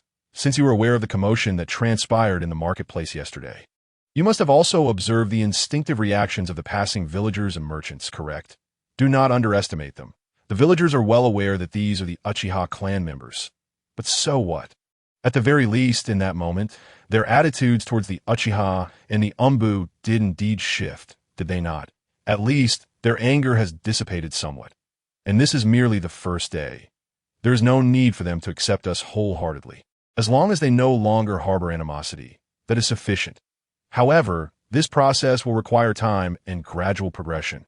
Regarding the attitudes of the clan members, while the Uchiha tend to be easily swayed by their emotions, it is precisely this sensitivity that allows each Uchiha to perceive emotions more acutely than others. Whether joy or sorrow, or anger and hatred, their instincts will guide them. This is far superior to commanding anyone on how to act. Perhaps initially they may not be accustomed to it, but once they experience the genuine goodwill and serene atmosphere, they will be more receptive than anyone else and willingly strive to protect it. Only then will the guard force truly embody its role that, as for now, Oni-san, I must embark on my training. This day has proven to be exceedingly busy. Stretching languidly, Hu Tutu sauntered outside. The moment he stepped out, several elite shinobi clad in Uchiha clan insignia appeared at his side to provide protection. Witnessing this scene, Shirsue's expression did not lighten. Instead, it grew more solemn. His younger brother spoke wisely, yet the necessity for such intense protection while venturing outside signifies something, does it not? Even within the confines of his own home, such measures are needed, ultimately reflecting a lack of trust towards Konoha, is it not? Konoha! Oh, Konoha! Upon exiting the shop, Shirsue raised his gaze towards the lofty Hokage rock, momentarily lost in thought. Meanwhile, Hu Tutu and Uchiha Enling arrive at the waterfall to commence their targeted training. With the upcoming challenge against Chunin already known to them, Hu Tutu recognized that since the opponent had chosen this particular adversary, he must confront his own weaknesses, strategizing to leverage his strengths while avoiding vulnerabilities that could be exploited in this moment. Hu Tutu gained a profound understanding of the significance of the Sharingan. Once its wielder perceives and replicates a technique, they can seamlessly adapt it for immediate combat engagement after a brief period of adjustment. What truly constitutes an external aid? The Sharingan is the genuine external aid. Hu Tutu mused inwardly. The replication of ninjutsu goes without saying. Uchiha Enling also tailored simulations to address specific issues Hu Tutu encountered during their sparring. She meticulously demonstrated methods of counteraction and correction through slow-motion exchanges, allowing Hu Tutu to absorb and amend his techniques. Remarkably, within a mere day, Hu Tutu felt as though he had undergone a metamorphosis. One must concede. The effectiveness was astonishing, and oh wonder the Sharingan is both feared and envied by countless individuals. It possesses undeniable merit. Uchiha Enling chuckled upon hearing this. Now you understand why our clan members harbor such reservations about whether they can awaken their eyes. The distinction between having the Uchiha's eyes opened or not is indeed substantial. Hu Tutu nodded in agreement, fully resonating with Uchiha Enling's sentiments that it's no wonder that the ninja world is rife with warnings against engaging in one-on-one confrontations with members of the Uchiha clan. The Uchiha's prowess is indisputable. With such innate talent and capability, it is hardly surprising that those who have awakened their eyes regard others with a sense of superiority. By the way, Enling, there's another matter you need to prepare for right now. What is it? Uchiha Enling was taken aback, initially assuming Hu Tutu had devised another strategy for the upcoming assessment. However, upon hearing the request, she couldn't help but feel a wave of frustration. Tutu, you shouldn't be worrying about these matters right now. You are well aware of how the village perceives us Uchiha. You are our sole hope now. We cannot afford to let them succeed in sending you to that ridiculous ninja academy. Rest assured, Aunt, nothing will go awry. Hu Tutu proclaimed confidently, thumping his chest. They surely won't shamelessly dispatch a jounin against me. It's merely a chunin, and I am confident. Strictly speaking, at present, his classification places him well within the chunin tier. Thus, Hu Tutu does not believe that as a member of the Uchiha clan, he would be outmatched by an ordinary ninja of the same rank, even if the opponent appears to hold the upper hand. It matters not if he were to truly lose, there would be no further considerations. He would simply need to contemplate how to evade the ANBU's pursuit after being expelled from Konoha. Thus, for the next 2 days, Hu Tutu underwent intense and focused training under Uchiha Enling's guidance. While the progress was evident, the constant barrage of blows left an undeniable sense of dissatisfaction. Ultimately, on the 3rd day, he was granted a reprieve.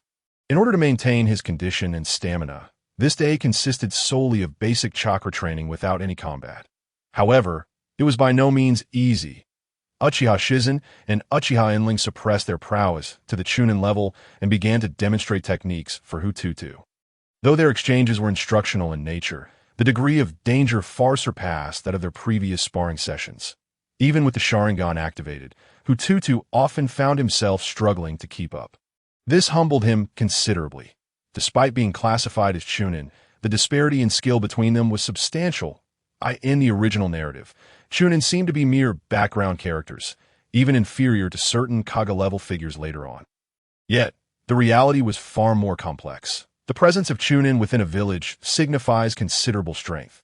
This explains why, in Konoha and the other 4 great shinobi villages, the presence of Chunin may appear diminished. It seems one must attain Jounin status to even venture outside. However, in the ninja world, Chunin are revered figures. Becoming a Jounin is a rare occurrence, with only one emerging from 1,000, even in the ranks of the 5 great ninja villages.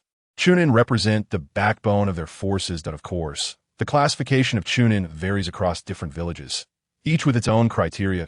In times of war, the standards may be relaxed, resulting in a surge of Chunin appearing, which may seem somewhat inconsistent. Fortunately, the double Tomo Sharingan does not yet suffer from any issues regarding visual acuity. Otherwise, after 2 days of intense usage, he would likely be experiencing symptoms akin to presbyopia. Returning home and lying on his bed, Hu Tutu suddenly felt curious about what abilities his future Manjikyu Sharingan might possess. Would overexerting the Manjikyu lead to blindness, forcing him to confront the foolish Oni-san? Yet perhaps, one ought not to speak ill of others behind their backs. Just as this thought crossed his mind, he heard Shursue's voice at the door. Tutu, are you still awake? Yes. Is there something you need? Could it be that he and Shursui truly shared a mental connection, compelling him to extract his eyes? However, upon reflection, that notion seemed implausible, for even if his eyes were taken now, it would be futile.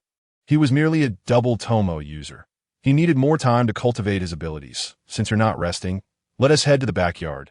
Bring your weapons. Hu Tutu paused, grasping a short blade nearby and realizing Shursue's intent. After changing into appropriate attire, he stepped outside, where Shursui also held a short sword, gazing at him. Tutu, this is the essence of my fusion technique, the Shunshinryu Kenjutsu. How much you can learn depends on you. With that, Shursui commenced his instruction that if the previous evening's sparring had seen Shursui exerting less than half of his strength, then now he was utilizing his full capacity. The power behind each strike transcended mere terror. It was slaughter, pure slaughter. Shursui's swordsmanship sought only to eliminate foes, devoid of any defensive measures. Every attack was executed with the intent of swiftly and efficiently dispatching the opponent through his self-developed fusion Shunshin technique. Shursui's swordplay's lethality had been elevated to unprecedented heights, and this was merely the essence of slaughter. Observing the whirl of Shursui's eyes, the Tomo glimmering within, one could only imagine the devastation that would befall any adversary facing Uchiha Shursui at this moment. The Sharingan could serve as both a primary weapon and a supplementary tool, a veritable panacea. Shursui refrained from delving into excessive teachings beyond the Shunshinryu Kenjutsu. It was not that he lacked knowledge in other areas, but rather that it was unnecessary. Shursui had no intention of confining Hu Tutu within a framework that would limit his future growth. Moreover, merely mastering the Shunshinryu Kenjutsu, even to a fraction of its potential, combined with Hu Tutu's current physical prowess and chakra capabilities, would be more than sufficient to dominate Chunin-level shinobi. Observing Shursui's swordplay, Hu Tutu was particularly earnest that he recognized that while these techniques may seem inconsequential in the ninja realm, what about when he returns to the main world? That would be quite different. The use of ninjutsu in the main world is constrained by the chakra from the Naruto world. More importantly, he has a premonition regarding this ratio. Even if he adds more points to his comprehension, it will not significantly affect the outcome. In other words, to wield ninjutsu freely in the main world is rather unrealistic. Therefore, the swordsmanship of his brother is certainly worth his study. Furthermore, the most crucial aspect is that he requires an absolutely robust physique in both worlds. This is paramount that it seems he needs to devise a plan to see if he can acquire the 8 gates technique from Kai. Previously, Hu Tutu was hesitant to try, but the circumstances have changed and his understanding of the path of a ninja in both worlds has deepened. Thus, some matters need careful planning. However, for now, he should focus on mastering the Shunshin-Ri swordsmanship. With a sudden draw, the short blade in his hand gleamed, and Hu Tutu began to practice earnestly. Simultaneously, he was also honing his control over combat with sure sway, especially the utilization of the Sharingan, under Sure Sui's guidance. The power of the Sharingan was magnified to an unprecedented level, transforming it from merely an offensive or supportive tool into something utterly versatile. Mastering its use allows one to unleash its potential precisely when needed. The physical techniques and copies of ninjutsu, along with the stealth of genjutsu, enable one to eliminate enemies without a sound. For a ninja, regardless of the mission or the pursuit of an enemy, the foremost task is to gather as much intelligence on the opponent as possible. For instance, if your information has been fully divulged to your adversary, then what they know of you is already a worst-case scenario. The Uchiha clan's double Tomo Sharingan, water-style chakra, Nin-level taijutsu, and adeptness with hidden weapons. Having executed his techniques, Sure Sui turned to Hu Tutu and said, "But what do you know about your opponent? Therefore, when you engage tomorrow, do not merely pursue results. Until the final moment, no one can predict what will transpire. Thus, for your best chance of victory, you must first gather and utilize all available intelligence on your opponent." "Do you understand?" Hu Tutu nodded, wiping the sweat from his brow, and replied, "If I employ the Shunshin-Ri swordsmanship now, I can manage approximately 8 strikes. This not only depletes my chakra, but also highlights my physical limitations." Why did Sure Sui not teach him the Shunshin-Ri before? At that time, his taijutsu had reached a basic level and was usable, but his chakra reserves were woefully inadequate to sustain it. After all, no matter how Sure Sui refined the technique, it remained 8J Nin-level ninjutsu, demanding a considerable proficiency. Now that the chakra issue has been addressed, he has merely entered the threshold. To wield it with the finesse of Sure Sui would likely require him to at least reach the J-Nin stage. Not to mention the chakra consumption associated with the Sharingan, which is no trivial matter for Hu Tutu. No. After returning this time, he must be quicker. He cannot afford to dawdle with old Hu. Resolute in his decision, Hu Tutu prepared himself thoroughly. 8 strikes will suffice. Sure Sui nodded. Those 8 strikes are a combination, each possessing the potential to deliver a lethal blow. If Hu Tutu utilizes them effectively, even a single strike could turn the tide in his favor. Furthermore, Hu Tutu has already displayed considerable prowess in employing Sure Sui's Shunshin techniques, making him more than capable of dealing with a mere Nin. However, in the next moment, Sure Sui's eyes began to whirl rapidly. Transitioning from the 3 Tomo to the kaleidoscopic Sharingan, an overwhelming aura of killing intent surged forth, enveloping Hu Tutu. What the hell? The exhausted Hu Tutu did not expect Sure Sui to unleash this at such a moment. Good grief, caught off guard. An ambush, such a breach of martial ethics. Given the disparity between them, it would have been a simple matter to incapacitate him with Genjutsu, let alone activate the mange kawaii. It's not as if he has gouged out your eyeballs.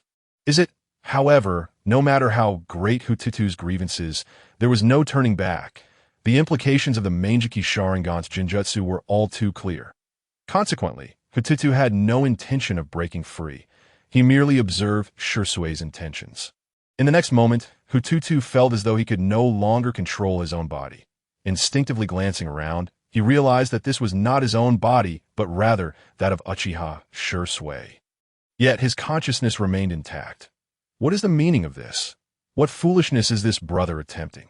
Surely he wouldn't intend to possess me like some elderly spirit to assist in tomorrow's tournament. Yet, just as he was lost in thought, the next moment he began to move. Within a dense forest, Shui narrowed his eyes as he spotted a series of ninja figures ahead. In an instant, the once tranquil woods were shrouded in an overwhelming aura of murderous intent. The rustling sounds becoming eerily haunting that moment. Hu Tutu felt as if he were experiencing it firsthand. He could even sense the prickling of goosebumps and the hair standing on end. Killing intent is invisible, intangible, yet undeniably real. This sensation was utterly terrifying this moment. He comprehended Shui's intentions. What were his own shortcomings? Despite receiving full support from Uchiha Shizen and Uchiha Yenling, nothing compared to the experience of traversing the battlefield himself. Simulation is ultimately a falsehood. But this was different.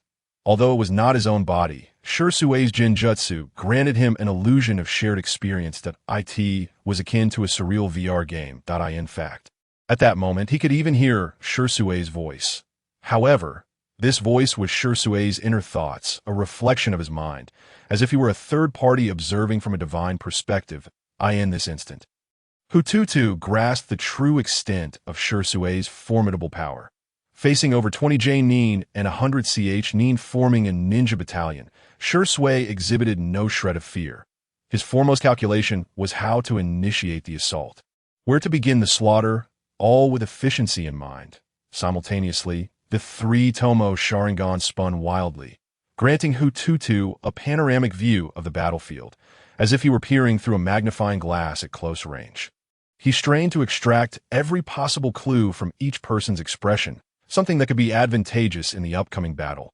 Perhaps it was merely a trivial detail, even a loose thread on their clothing. In the crucial moment, it could be the decisive factor. Hu Tutu understood that this was not merely a lesson from Shui. It was a glimpse into Shui's mindset in that very moment. What he saw was a retrieval from Shui's memories. Hu Tutu had never imagined that Jinjutsu could be employed in such a manner, allowing him to feel such empathy. In the next second, Shui sprang into action, with a swift motion of his short blade. The suffocating killing intent binding Hu Tutu shattered in an instant. He even faintly heard the sound of something breaking and tearing. Terrifying.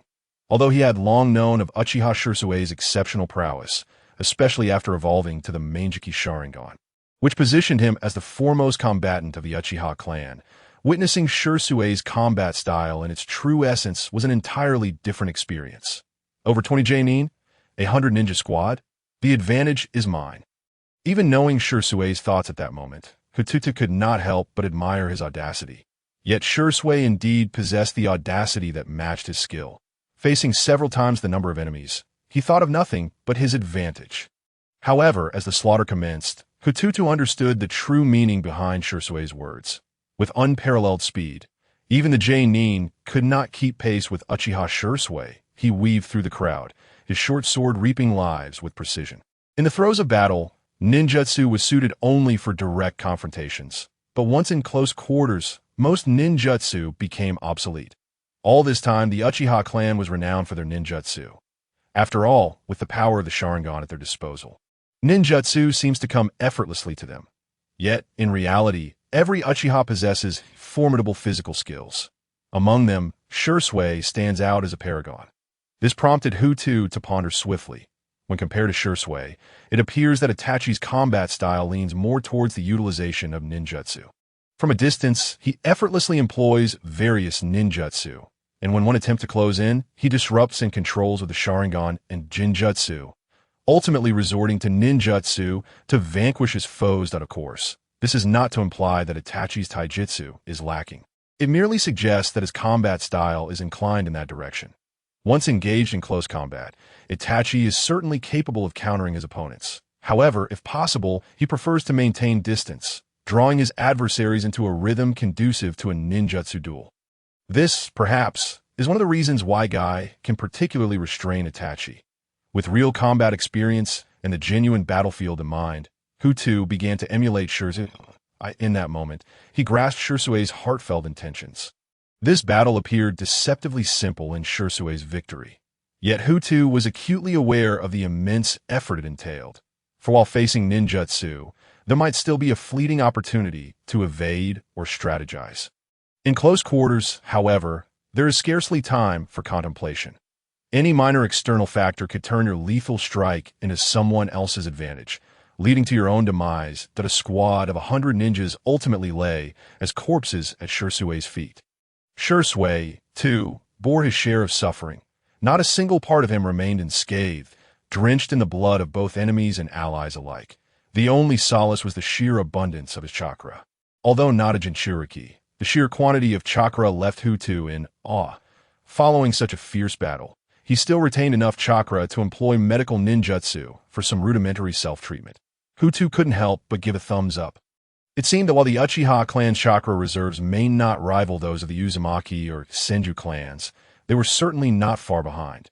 Taking a deep breath, Hu Tutu subconsciously began to recall the recent battle, continually simulating and reviewing it in his mind, accompanied by the thrill and relentless peril of life and death experienced on the battlefield. Remember that feeling. At the very least, he wouldn't falter like Naruto and Sasuke did against Orochimaru during the Chunin exams. Would he? Time passed, and Hu Tutu felt his mind growing heavier, ultimately succumbing to an unconscious slumber. Outside, Shusui's eyes streamed with 2 lines of blood tears, the side effects of the Manjiki already manifesting. However, upon seeing Hu Tutu collapse, he rushed to his side, cradling him in his arms. Perhaps he could learn something from this experience. Rubbing his aching, swollen eyes, Shui carried Hu Tutu back to his room. This form of teaching took a considerable toll on Shusui's ocular power. Despite being mentally prepared, he was still taken aback. More importantly, the physical burden of activating the Manjiki exceeded his expectations. Yet, gazing at Hu Tutu's smiling face, even in unconsciousness, Shui felt that all of it was worthwhile. After placing Hu Tutu gently on the bed, he turned to leave but was halted by the sound of Hu Tutu mumbling incoherently in his sleep. Kill! Annihilate them all! So impressive. Only then did Shui realize. Though his younger brother was mentally mature, this was still his first encounter with such matters. Even in this manner, it was evident that he had been significantly impacted. He had forgotten to consider whether Hu Tutu's psyche could withstand such experiences. After a moment's thought, Shui decided to stay the night. Tobarama, return my eyes. Suddenly, Hu Tutu shouted, even in his slumber. Shui immediately sensed the murderous aura emanating from him. In Shusui's recollection, Hu Tutu had never taken a life. Even his encounter with Uchiha Sasuke was likely his first. Yet now, how could he sense such a deadly presence? As someone who had seen battle and was already on the path to becoming a shadow-level powerhouse, Shui was certain he was not mistaken. Tobarama, Shusui's eyes transformed into the Manjiki Sharingan. Yet the next moment his brow furrowed in confusion. What dream had Hu Tutu been having? Eyes, the Sharingan. But why would he be requesting the Sharingan from Elder Tobarama? Shui was engulfed in puzzlement and intrigue. Throughout the night, he listened to Hu Tutu's ramblings. Random and chaotic, some comprehensible, others not. It was the first time Shui had seen his brother in such a state. Filling him with a sense of unfamiliarity, he realized he had never truly understood this little guy. Hu Tutu, on the other hand, remained oblivious to the fact that no matter how many worlds he traversed or how rich his experiences were, he had never encountered anything quite like this. The brutal and bloody nature of the Naruto world is indisputable. Even in the main world, where the underground realm is filled with wonders, it still exists within a civilized context. However, in this realm, the ninja profession is intrinsically tied to bloodshed and slaughter. Untimely death is all too common. This is an experience that cannot be found elsewhere.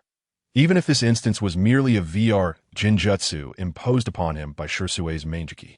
The visceral shock of confronting bloodshed is terrifying both physiologically and psychologically. This is why the first true lesson for young ninjas, after graduating from the academy, begins with witnessing blood. Although it is something they must inevitably experience as ninjas, not everyone possesses the courage to take action or withstand such a trial. Moreover, what Shui imparted to Hu Tutu was the memory of a battle he had recently endured. Not only was it fresh in his mind, but the raw aura of killing intent was palpable. Even seasoned ninjas who have seen battle may struggle to bear it, let alone Hu Tutu, who had yet to see bloodshed. Orochimaru's ability to intimidate Naruto and Sasuke with mere killing intent is no joke. Now, Hu Tutu resembled someone recovering from surgery, still under anesthesia, occasionally mumbling incoherent phrases, leaving everyone in uncertainty. Yet for Shursui, this was a source of amusement. However, the nonsensical ramblings of Hu Tutu only deepened Shursui's curiosity. How could this sheltered child, who rarely ventured outside, possibly know such things? It was perplexing. Nevertheless, he firmly resolved to investigate further if given the chance in the future. But for now, gazing at the sun gradually rising outside, and then at Hu Tutu, still lost in slumber, Shursui smiled. Let him sleep a little longer and recover his strength. After all, no one had informed them of the exact time for the assessment. Had they, today, the Konoha Ninja Academy was particularly lively. Many students noticed their usually busy parents had chosen, quite unusually, to accompany them to school today, and, after dropping them off, they did not leave, but instead turned towards the school training grounds. The training field had also been cordoned off by the teachers, suggesting that something significant was about to unfold. You're all doomed. Suddenly, a mocking laughter rang out, and the first thing that caught the eye was a yellow spiky head, accompanied by a pair of blue eyes and whisker-like markings adorning his face. The ninjas present furrowed their brows at this sight, a flicker of disdain flashing in their eyes. Only those from prominent clans displayed a complex expression upon seeing this child. It must be that the academy is secretly holding a parents' meeting. You lot will surely be in for a beating when you get home. Naruto Uzumaki remained utterly indifferent as he unleashed a barrage of words directed at the entire ninja academy. One might say he had grown accustomed to such displays. After all, if this were a parents' meeting, he would be the sole student without a guardian present. For the little ones at the ninja academy, the mere mention of a parents' meeting wielded an extraordinary power of intimidation. In an instant, what had begun as a cheerful morning transformed into a cacophony of wails, as if the sound were contagious, spreading from one child to another.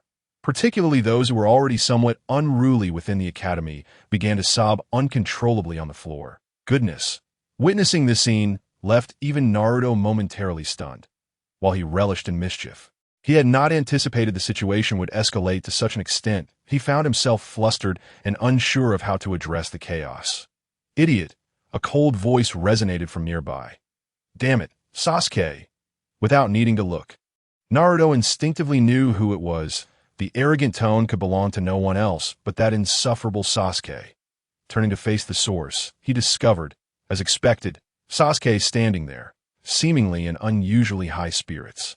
Beside him stood a larger version of Sasuke, bearing a striking resemblance, which caused Naruto to pause in surprise. Without thinking, he stepped forward and, under the astonished gazes of both Sasuke and Itachi, poked his finger into Itachi's thigh. Then, like a curious child, looked up at Sasuke and exclaimed, Sasuke, Sasuke, is this a transformation technique? How impressive! You can transform like this. Teach me. As Naruto spoke, he began daydreaming about returning home and transforming into a larger version of himself. Yes, he would call himself Uzumaki Meiji. Then he would finally have an older brother. Yes, he must make sure to look handsome. At that moment, Naruto's mind began to sketch a warm picture of having a family. Idiot! Are you not aware of the word brother in this world?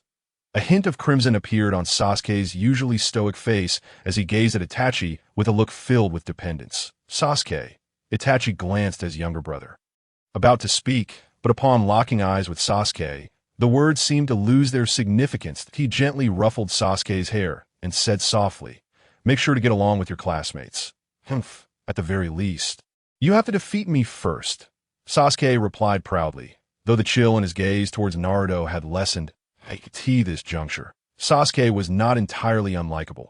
He simply carried that distinctive pride of the Uchiha clan.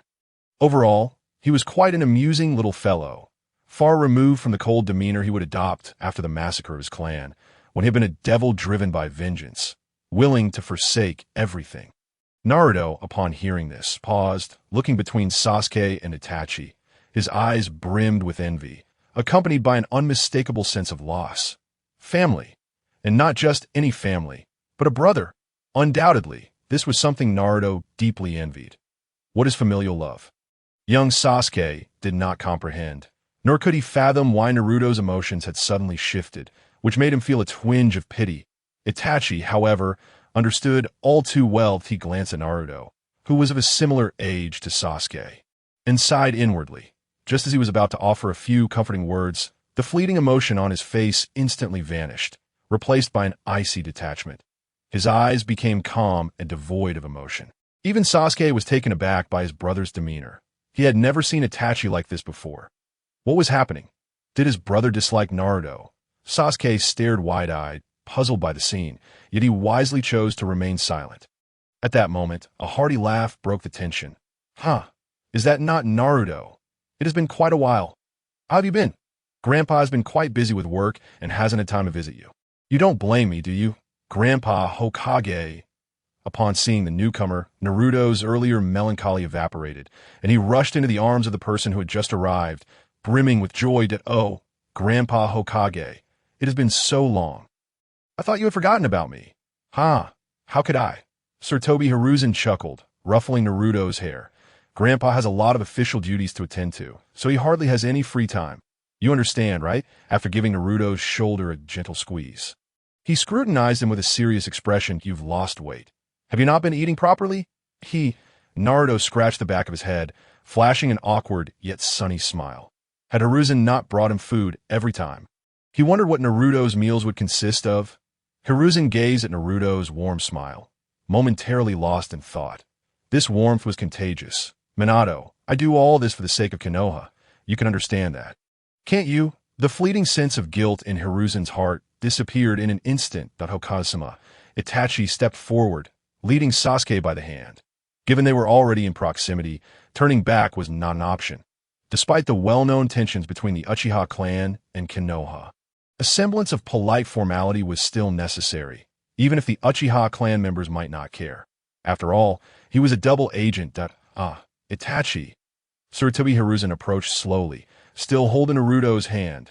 Is this your younger brother? Indeed, he's my younger brother. Itachi nodded, instinctively starting to introduce Sasuke, but seemingly recalling something that made him halt. Sasuke, feeling curious, noticed his brother's behavior might come off as somewhat impolite, especially considering he was speaking to the Hokage. Just as he was about to step forward to introduce himself, Naruto beat him to it. Grandpa Hokage, this is Sasuke.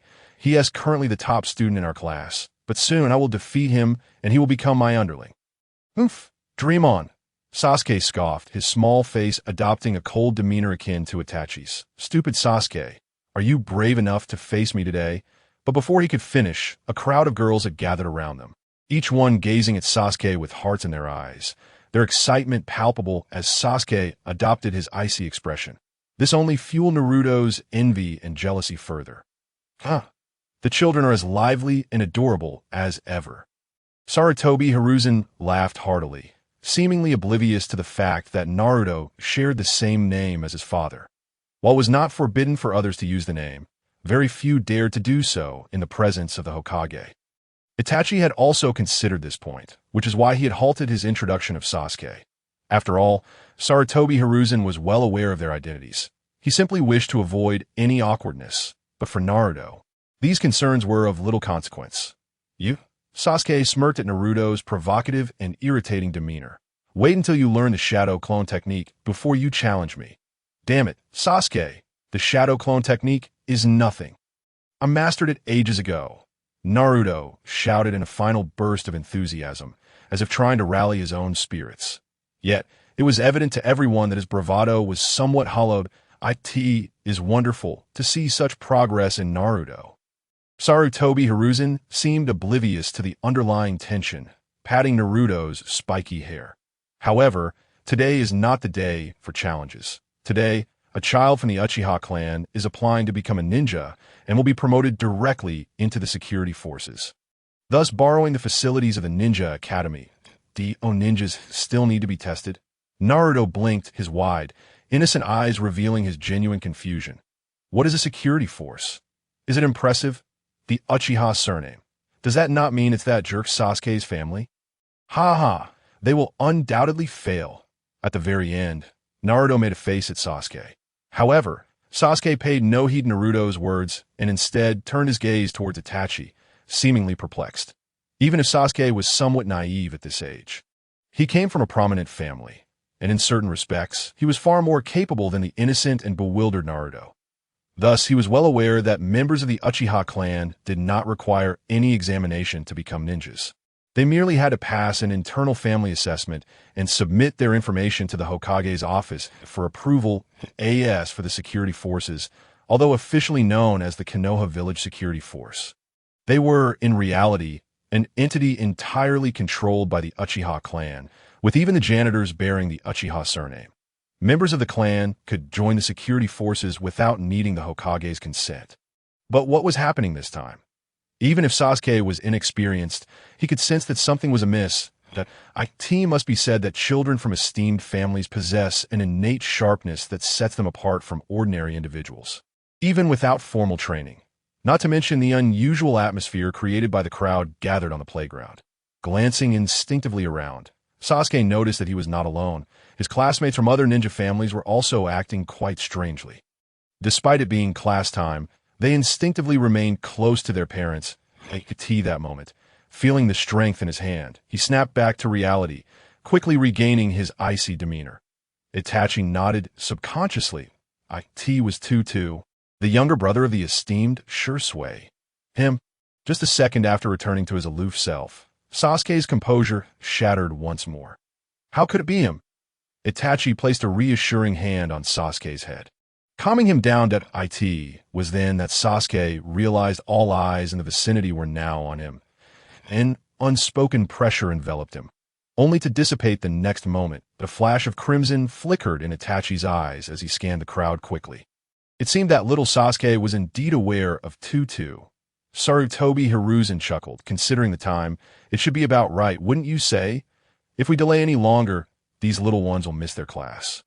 Yes, I shall return to the clan to check on how Shursui is preparing. Itachi glanced around and then focused on Sasuke. Leave Sasuke to me. Sarutobi Hiruzen inserted his pipe behind his waist and extended his other hand. Little Sasuke, would you like to join Grandpa over there to watch the competition? Sasuke instinctively looked at Itachi, yet his eyes betrayed a hint of excitement. After all, this was the Hokage. Itachi nodded. Thank you. Hokage-sama. Haha. It's no trouble at all. I love spending time with these children. Sarutobi Hiruzen laughed heartily, pulling Sasuke along, presenting himself in an approachable manner. The bewildered villagers watching this scene began to praise him. As for those from the ninja families, they wore insincere smiles, flattering him. Thus, Sarutobi Hiruzen led Naruto with one hand and the second son of the Uchiha clan with the other, slowly ascending the highly anticipated podium. Meanwhile, Itachi vanished from the ninja school. Upon arriving at the Shursui household, he was momentarily taken aback to see Shursui still guarding the peacefully sleeping Tutu. Tutu is merely sleeping and hasn't awakened. It wasn't my doing, Shursui said with a gentle smile. Itachi had merely sensed the remnants of a genjutsu on Tutu, mistakenly assuming Shursui had intervened to prevent Tutu from participating in the competition. However, it now appeared otherwise. The preparations at the ninja school were complete, and the Hokage had arrived. Itachi regarded Shursui with a serious expression. Recalling the crowd at the school, he remarked, "This matter has become public knowledge. Does Tutu have the confidence? I actually believe it might be for the best if he fails. Let him spend a few years studying at the ninja school, and then he can apply for graduation. In due time, he could enter the Hokage's direct umbu, where I could oversee him. Both Tutu and Sasuke should be allowed to distance themselves from this turmoil rather than dive deeper into it. However, I also feel they are not puppets for us to control. They should carve their own paths." Shursui looked up at Itachi earnestly. "Our lives and futures are already bound by fate, but we should not allow them to be shackled as well. My conversations with Tutu these past few days have made this clear to me. It's a sharp blade. We can no longer change. Yet at the very least, we should enable them to soar freely. They deserve futures of their own, unrestrained by anyone's influence or limitations. Now, while we remain sharp as blades, we should do our utmost to help them sever all latent dangers." Shursui. Itachi was genuinely taken aback by Shursui's words. He had not anticipated such a significant shift in Shursui's perspective within just a few days. This left him bewildered. That moment. a sound of snoring reached his ears, drawing his attention back to Tutu. Everything suddenly began to make sense. If it were Sasuke, he would likely respond in kind, perhaps even more resolutely. Yet the Hokage's intentions stirred a twinge of conflict within Itachi. Since that fateful night, he had understood that although Sarutobi Hiruzen had not explicitly stated it, he intended for Itachi to keep an eye on Shisui. Initially, he thought Sarutobi Hiruzen was making a mountain out of a molehill, for he trusted Shisui's loyalty to the village unequivocally. But now, Itachi felt a sense of confusion. What should he do? Shisui said nothing further, turning to look at Tutu, who had kicked off his blanket, a warm smile on his face that he approached gently. Tutu, cover yourself up. Tutu groggily opened his eyes, and upon seeing Shisui, instinctively exclaimed, "Silly big brother, I want to eat live curry." "Haha, no problem." Shisui laughed heartily, placing the prepared clothes aside before heading downstairs to prepare breakfast for Tutu. His demeanor showed no urgency, as if there was no rush regarding the ninja school. Thud. Tutu lay sprawled in a starfish position on the bed for a while, seemingly just waking up, but the next moment, he froze. Itachi. He instinctively patted his head, questioning whether he was seeing things. Uncertain if he was imagining it, Tutu thought he spotted a hint of a smile on the otherwise stoic face of Uchiha Itachi. How strange, truly strange. Had the southern city really changed him? The formidable ice prince, Uchiha Itachi, was smiling at him. Blinking, Tutu pinched his thigh, but that fleeting smile from Itachi vanished just as quickly. Tutu remained unsure if he had truly seen it. Nevertheless, he was certain that the person before him was indeed Uchiha Itachi. What was happening? Don't forget what you need to do today. Hurry and eat. With that parting remark, Itachi disappeared from the room in a flash. Today? What was I supposed to do? Tutu felt a wave of fog clouding his mind, as if his intelligence had been dulled. However, the memories soon returned to him. Hiss, the ninja assessment. He shouted and dashed out the door, only to be yanked back by Shisui, who grabbed him by the collar and tossed him to the dining table. Don't fidget. Eat your meal first. Tutu glanced at the time. Is there still time? Yes, there is time. Shisui gently patted Hu Tutu's head before turning to stride into the kitchen. Observing this, Hu Tutu resigned himself to the situation. He ascended the stairs to change his attire and leisurely enjoyed breakfast with Shisui for a full hour, only to be whisked away to the ninja school by Jisui's instantaneous technique. In an instant, countless gazes fixed upon him. Hu Tutu felt as though he were laid bare under their scrutiny. Regardless of what was concealed within, there was nowhere to hide beneath their penetrating stares. Witnessing this scene, Jisui contemplated but chose not to intervene like Itachi. Instead, he cast a glance at Hu Tutu and proceeded to stand beside Itachi at the edge of the arena. "You've worked hard," he remarked. For Itachi to seek him out undoubtedly indicated a command from the Hokage, Sarutobi Hiruzen. Furthermore, with Sasuke seated next to Sarutobi in the VIP area, everything became clear. Thus, it was evident that Itachi's report upon returning would require careful articulation. Itachi merely nodded, maintaining his aloof demeanor, which Jisui had long since grown accustomed to. With arms crossed, he surveyed Hu Tutu in the arena while also assessing the audience surrounding them. Little did he expect the sight to be so astonishing. Virtually every notable ninja clan in Konoha had dispatched representatives to observe the event. Moreover, all the Jounin who were not out on missions had gathered to witness this match. And to his surprise, they were now approaching him. Although he had mentally prepared himself, Jisui's brow furrowed at the sight. Clearly, these individuals, who appeared indifferent on most occasions, were not as oblivious as they seemed. They simply preferred to remain uninvolved unless it suited them. However, given the opportunity, these ninja clans would not hesitate to take advantage of any misfortune that befell him. After all, the Uchiha clan was a tempting target. Rich with potential, the Jounin approached to greet him. Itachi furrowed his brow and instinctively glanced at Sarutobi Hiruzen in the VIP section. Jisui's heart ignited with indignation. What did these people want by coming over? Although he usually presented himself as a congenial person, his relationship with the Konoha Jounin was merely cordial, consisting of simple exchanges and pleasantries. After all, as a member of the Uchiha clan, these individuals would rather keep their distance than engage with him. Yet, now they were approaching him with intent. However, since they had arrived, he could not remain indifferent, so he donned a smile and greeted them. Unbeknownst to him, the two prodigious Uchiha, Ji Shuei and Itachi, found themselves surrounded by the Jounin of Konoha. Observing this spectacle, the ninja families instinctively glanced toward Sarutobi Hiruzen in the VIP area. Yet at that moment, he was engrossed in a pleasant conversation with Naruto and Sasuke, seemingly oblivious to the unfolding events below.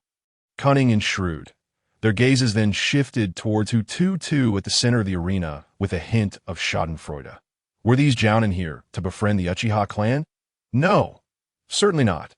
Their presence beside Shuei was merely to prevent him from impulsively rushing onto the stage should Hu Tutu falter during the assessment. Meanwhile, Hu Tutu stood resolute against the myriad of gazes, revealing no trace of trepidation. With his head held high and chest out, one might mistake this scene for an awards ceremony in his honor, although the glares directed at him were laden with malice. Akin to a barrage of gunfire, Hu Tutu remained undeterred, meeting each pair of eyes with a smile. Was another genius emerging from the Uchiha clan? Witnessing this, the onlookers sighed softly, particularly the Hyuga clan, who prided themselves on being the equals of the Uchiha. Their emotions were complex, especially for Hyuga Hisashi, who could perceive every subtle movement within Hu Tutu's being, despite the pressure from the surrounding gazes. His heartbeat remained steady, and the immense chakra he possessed far surpassed that of his peers, except for the Jinchuriki boy. Among the Chunin, when measured by chakra alone, Hu Tutu was indeed a standout. It was no wonder that the Uchiha clan remained steadfast while other noble houses like the Senju had to adapt. Hinata, pay close attention to this match, Hisashi instructed softly. This young man from the Uchiha clan will serve as your future role model. Yes, father, Hinata replied timidly, her pure white eyes fixated on Hu Tutu, as if fulfilling her father's expectations required nothing less. Noticing her unusual gaze, Hu Tutu turned to look at her, clad in a kimono, with a square face exuding an air of superiority and her striking white eyes. Hu Tutu could discern her identity even without prior acquaintance. However, when his gaze shifted downward to meet her timid expression, he initially perceived a hint of fierce determination, only to realize she seemed more like a fragile girl trying to appear strong. Hyuga, Hinata, Hu Tutu slapped his forehead, exclaiming, "No wonder I felt like I've forgotten something these past years. The world of Naruto is filled with beautiful women. Goodness, what had he been doing all this time? Was he truly a martial arts fanatic?" He felt as though he had lost a fortune. Hyuga Hinata. She was not a mere figment of imagination, but a living, breathing person. At that moment, Hu Tutu's eyes nearly transformed into two pink hearts. One might think he had experienced an anomaly with the Uchiha clan Sharingan. However, upon sensing the pressure emanating from Hyuga Hisashi, Hu Tutu's wolf-like gaze finally softened. Yet, the time had come. The assessment should have commenced long ago. Hu Tutu had kept these individuals waiting for over an hour. Now that he had arrived, his opponent was still nowhere to be seen, which was clearly intentional. For Hu Tutu, this was of little consequence. He was never one to dread time wasted in fact. It provided an excellent opportunity to observe the lovely girls of the ninja school like tea that moment. He found himself regretting not having agreed to Ji Shuei's suggestion earlier. He beheld the familiar faces before him. Hu Tutu felt a sense of awakening. The famed Konoha 12 had finally come into view. It seemed that Hu Tutu was adapting increasingly well to the arena, and Sarutobi Hiruzen's plan appeared to have little effect on him. Silently signaling, the Umbu responsible for protection sprang into action. Moments later, a white-haired man clad in a Chunin vest emerged from the teaching building. With his appearance, the audience straightened their postures. Hu Tutu instinctively understood that this must be his designated opponent. However, white hair, generally, such a hue indicated either an exceptionally powerful individual or a novice. The only notable white-haired figures Hu Tutu could recall from Konoha were Kakashi Hitaki and Jiraiya. Clearly, this individual did not fit that description, as Kakashi was currently squatting at one side of the VIP area. Sensing Hu Tutu's gaze, Kakashi reluctantly set down the booklet in his hands, glanced at Hu Tutu, and unconsciously covered his Sharingan. A genius from the Uchiha clan, he mused. Yet, it was evident that Kakashi was not particularly concerned.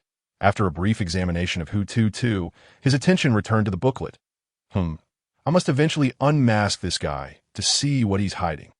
Hu Tutu nodded internally. Apologies for the wait, the Chunin said after greeting everyone and stepping onto the stage. Due to a last-minute notification, I was still conducting lessons for the children. Allow me to introduce myself. My name is Mizuki, and I am a teacher at the ninja school. At the mention of this name, Hu Tutu was taken aback. Goodness, the opponent they had chosen for him was none other than him. Strictly speaking, wasn't this fellow supposed to be a boss in Naruto's future? And now he was directly matched against him. Hu Tutu touched his chin, yet did not ponder too deeply. Greetings, I am Uchiha Tutu. I look forward to your guidance. Senior Mizuki. Oh, it's nothing much, merely a spar. Mizuki chuckled. I could see that moment. A member of the Umbu appeared on the scene. If there are no further matters, may we commence? Hu Tutu and Mizuki exchanged glances and nodded in unison. Observing this, the Umbu produced a kunai, glanced at the two to confirm there were no issues, and launched it high into the air, swiftly vanishing. As the kunai struck the ground, Hu Tutu and Mizuki also disappeared in an instant. Clang. In the center of the arena, sparks flew as Hu Tutu and Mizuki's kunai clashed. Truly, the Uchiha clan of Konoha is remarkable. At such a young age, Hu Tutu exhibited such reflexes. Mizuki was slightly taken aback. It's all right. I've always been referred to as the shame of the Uchiha, Hu Tutu replied with a smile, letting the kunai slip from his grasp. And in a flash, he lunged toward Mizuki's side. Bang! However, the seasoned Mizuki would not permit such a fate. He quickly pivoted and executed a powerful kick, sending Hu Tutu flying with a mighty leaf gale. Phew! Dusting himself off, Hu Tutu laughed. I've always had a keen interest in taijutsu. Today, I humbly seek your guidance, Senior Mizuki. Let us see what you've got. After their earlier exchanges, Mizuki recognized Hu Tutu's prowess in taijutsu. Thus, the ensuing duel was far from friendly. In an instant, the two figures, one large and one small, flickered across the arena, delivering a visceral spectacle that captivated numerous onlookers. Those adept in taijutsu were particularly invigorated. Such a scene was a rarity. Among the most excited was Guy, who nearly leapt onto the stage to join the fray. Yet soon, Mizuki sensed a shift. Initially, he had the upper hand, landing 5 strikes on Hu Tutu, while Hu Tutu could only muster 2 or 3 effective counters.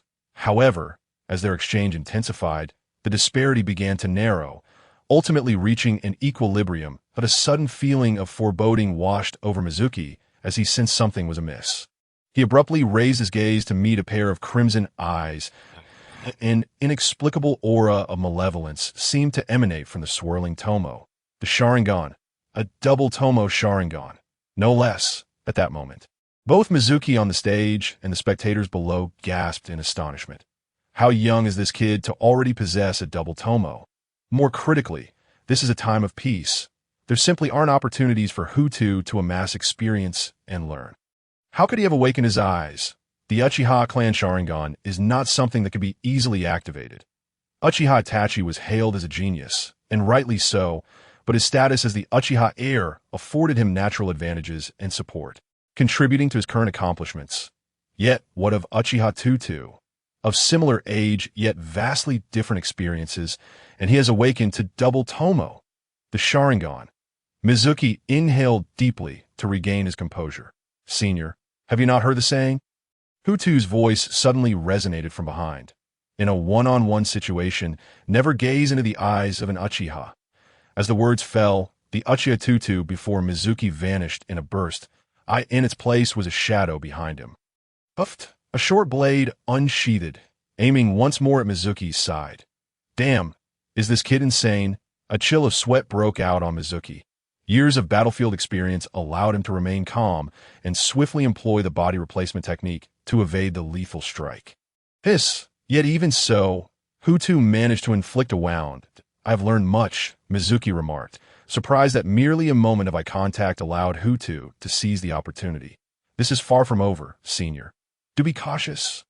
Hu Tutu smiled slightly and brandished his blade, preparing to charge once more. However, Mizuki's combat experience was indeed extensive. With a sweeping gesture, he unleashed a rain of shuriken to obstruct Hu Tutu's advance. Clearly, he understood that engaging in a taijutsu contest with such an opponent would only render him a mere sparring partner, amplifying his own weaknesses and providing Hu Tutu with ample opportunities to enhance his battle experience. The Sharingan is no trivial advantage. As a member of Konoha, Mizuki was well aware of this and would not grant Hu Tutu such an opportunity. Furthermore, the gap in their taijutsu skills was not insurmountable, allowing Hu Tutu to leverage the Sharingan's copying ability to learn continuously. Otherwise, if it were Guy, even if granted the chance to copy, he would not be able to execute it due to his body being incapable of sustaining such intense attacks. Before he could even attempt, his body would falter. In the next moment, Hu Tutu vanished from sight, soaring through the air with his blade infused with terrifying chakra. Shizen, it seems your brother has indeed inherited your teachings well, remarked a burly Jainin with a smile upon witnessing this.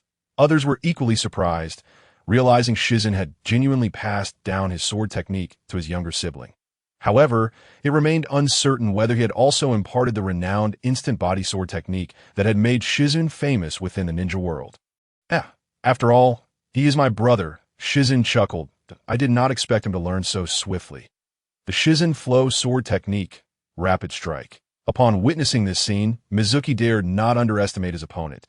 A massive windmill shuriken appeared in his hand, swirling forth, entwined with a slender thread. Fire release. Fire dragon technique.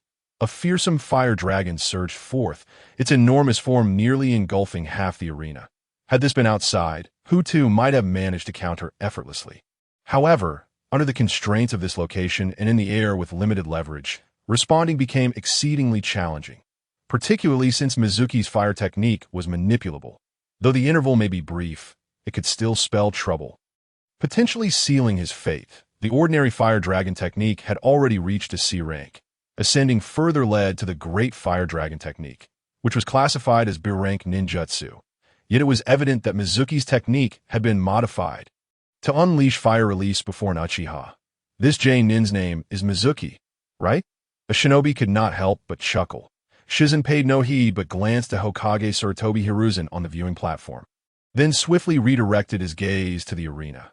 Initially reluctant to believe, it now appeared that this opponent had indeed been specially chosen by Sarutobi Hiruzen, for Hu Tutu's chakra affinity now encompassed both water and lightning. However, most of his prior training had primarily involved water techniques, and particularly beside a waterfall. Yet here, in a school devoid of water, utilizing water techniques posed considerable difficulty for Hu Tutu. Even if he managed to deploy them, the power and chakra consumption would be substantial. Water release. Water prison technique. As the fire dragon approached, Hu Tutu hastily invoked the water prison technique. However, while others used the technique to ensnare their foes, his water prison ensnared himself. With his arms inverted, he turned his palms to rest on his waist, and in the next moment, a thick layer of water enveloped him entirely. This, before the spectators could fully process this unique application. The harsh sounds of sizzling filled the air. The clash of fire and water produced a continuous cacophony, accompanied by dense mist that shrouded the two figures in the arena, their silhouettes barely discernible. Kakashi, who had been engrossed in reading, seemed to awaken, his eyes beneath his forehead protector rapidly assessing the scene. Sensing the surge of power, both Shizen and Itachi immediately recognized it. The power of the Sharingan. And Kakashi was acutely aware. A hint of helplessness and curiosity flickered in his eyes, indicating he bore no ill intent. Utilizing the Sharingan before an Uchiha was perceptible, especially to a stronger opponent. However, Kakashi found himself at a disadvantage, as he possessed only the eye but lacked the Uchiha bloodline. Fascinating. However, upon discerning the circumstances within, he could not help but murmur softly, his gaze shifting to the figure of Sarutobi Hiruzen on the podium. Before redirecting his attention back to the scroll before him, as it fell to the ground, Hu Tutu swiftly restrained his aura, concealing himself within the shadows, while simultaneously retrieving several shuriken to commence an indiscriminate assault in his vicinity. The Sharingan was not the Byakugan. Although it could capture certain traces, it did not facilitate a complete understanding of the situation. Concurrently, he rapidly formed hand seals, water release, hidden mist technique. Since the opportunity had presented itself, He certainly had no qualms about leveraging it. The onslaught of Sunbon soon led Hu Tutu to swiftly locate Samu's position, and he charged forth once more, armed with a short blade. Clang, clang, clang, splash, observing the crimson stain upon his blade. Hu Tutu silently chuckled. Samu, noticing this, promptly began to counter. After all, he was a Chunin who had survived several fierce battles. Although his strength may not have been the greatest, his instincts in life and death situations and his methods for navigating adversity were remarkably acute. Wind release, great breakthrough. A whirlwind erupted from Samu's mouth, spinning rapidly as if to disperse the mist entirely. Yet it was precisely this that informed him. You have indeed employed the hidden mist technique. If it were merely mist, it would have dissipated by now that he wouldn't have even needed to utilize his wind release ninjutsu. The fact that it persisted indicated that the mist was infused with chakra interference. Rather than being mere vapor, TSK, Suemu truly lives up to his reputation as a senior. Hu Tutu emitted an odd chuckle, but in the next moment, a massive wind shuriken struck at his previous location, only to find him vanished, having evaded the attack. In that instant, Suemu appeared to grow enraged, forming hand seals once more as another wind release. Great breakthrough was unleashed. The dual whirlwinds twirled, completely dispersing the mist. After all, Hu Tutu had initially expended little chakra, and given his geographical disadvantage, his power was inherently halved. With a swift somersault, Hu Tutu charged at Suemu once again. From his demeanor, it seemed he still intended to conclude the matter through close-quarters combat. Yet Suemu would not permit such an unfavorable turn of events. Fire release. Great fireball technique. A straightforward and low-cost ninjutsu was rapidly employed to obstruct Hu Tutu's advance. However, upon witnessing his opponent's ninjutsu, Hu Tutu immediately formed the same hand seals, his feet propelling him forward without a hint of hesitation. Fire release. Great fireball technique. In the midst of their rapid exchange, Hu Tutu executed the ninjutsu without hindrance. Achieving such a feat required extensive training and combat experience. Yet as far as they knew, Hu Tutu had remained confined within his home for years, never even stepping foot in the Uchiha clan's territory. How could he possibly possess such skills? As for the intelligence regarding Hu Tutu within the Uchiha, it was hardly difficult to uncover. After all, there was nothing of significance to conceal. Thus, such an opportunity was virtually implausible. Was it sheer talent? The Hyuga Hinata murmured, pondering when she had awakened her Byakugan, then glanced down at the timid woman beside her, feeling a sense of helplessness. Hinata, be sure to learn from him well. Ah, yes, Hinata replied promptly, activating her Byakugan to fix her gaze intently upon the two combatants in the arena. Although her Byakugan, even when activated, could not lock onto the two engaged in battle. Senior, I am indeed an Uchiha. Hu Tutu shook his head, contemplating the level of ninjutsu being employed. Even if he was not particularly skilled in fire release, he was not incapable of using it. Thus, he dove back into close combat with Sumu. Utilizing the sharp edge of his blade, Hu Tutu inflicted varying degrees of wounds upon Sumu, and before long, the surface of the arena bore a new layer of crimson, a S for Hu Tutu himself. Though he had sustained a couple of injuries, he was faring far better than the pitiful state of Sumu. His gaze shifted momentarily, casting a glance at the podium where Sarutobi Hiruzen appeared benevolent, seemingly unconcerned as he observed Naruto and Sasuke playing.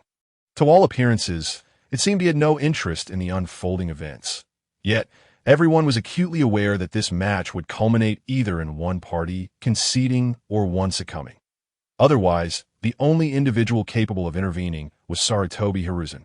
Each time Hu Tutu attempted to cast Sumu from the platform, the latter would manifest an unexpected resilience, pushing Hu Tutu back with a sudden burst of energy, stubbornly remaining on the arena. Hu Tutu understood that Suemu's tenacity was likely significantly influenced by Sarutobi Hiruzen. After all, the outcome of this match was crucial, and Suemu's performance would determine whether Hiruzen's aspirations could be fulfilled. Should he fail, it was likely he would exit the arena only to meet a silent demise. Thus, Sumu could not afford to lose. Conversely, Hu Tutu recognized that he could not truly kill Sumu. This was not merely a reflection of his own desires, but also of the Uchiha clan. He could eliminate Sumu, but that would provide Sarutobi Hiruzen and even Danzo, with a pretext to launch an assault on the Uchiha in that eventuality, not only would the old guards of Konoha shift their stance, but the sentiments of the villagers of Konoha would also transform. Let us not forget, Suemu is a commoner ninja. While they may disregard him, they could not underestimate the significance of the term commoner. It could only be said that Sarutobi Hiruzen was indeed a cunning old fox.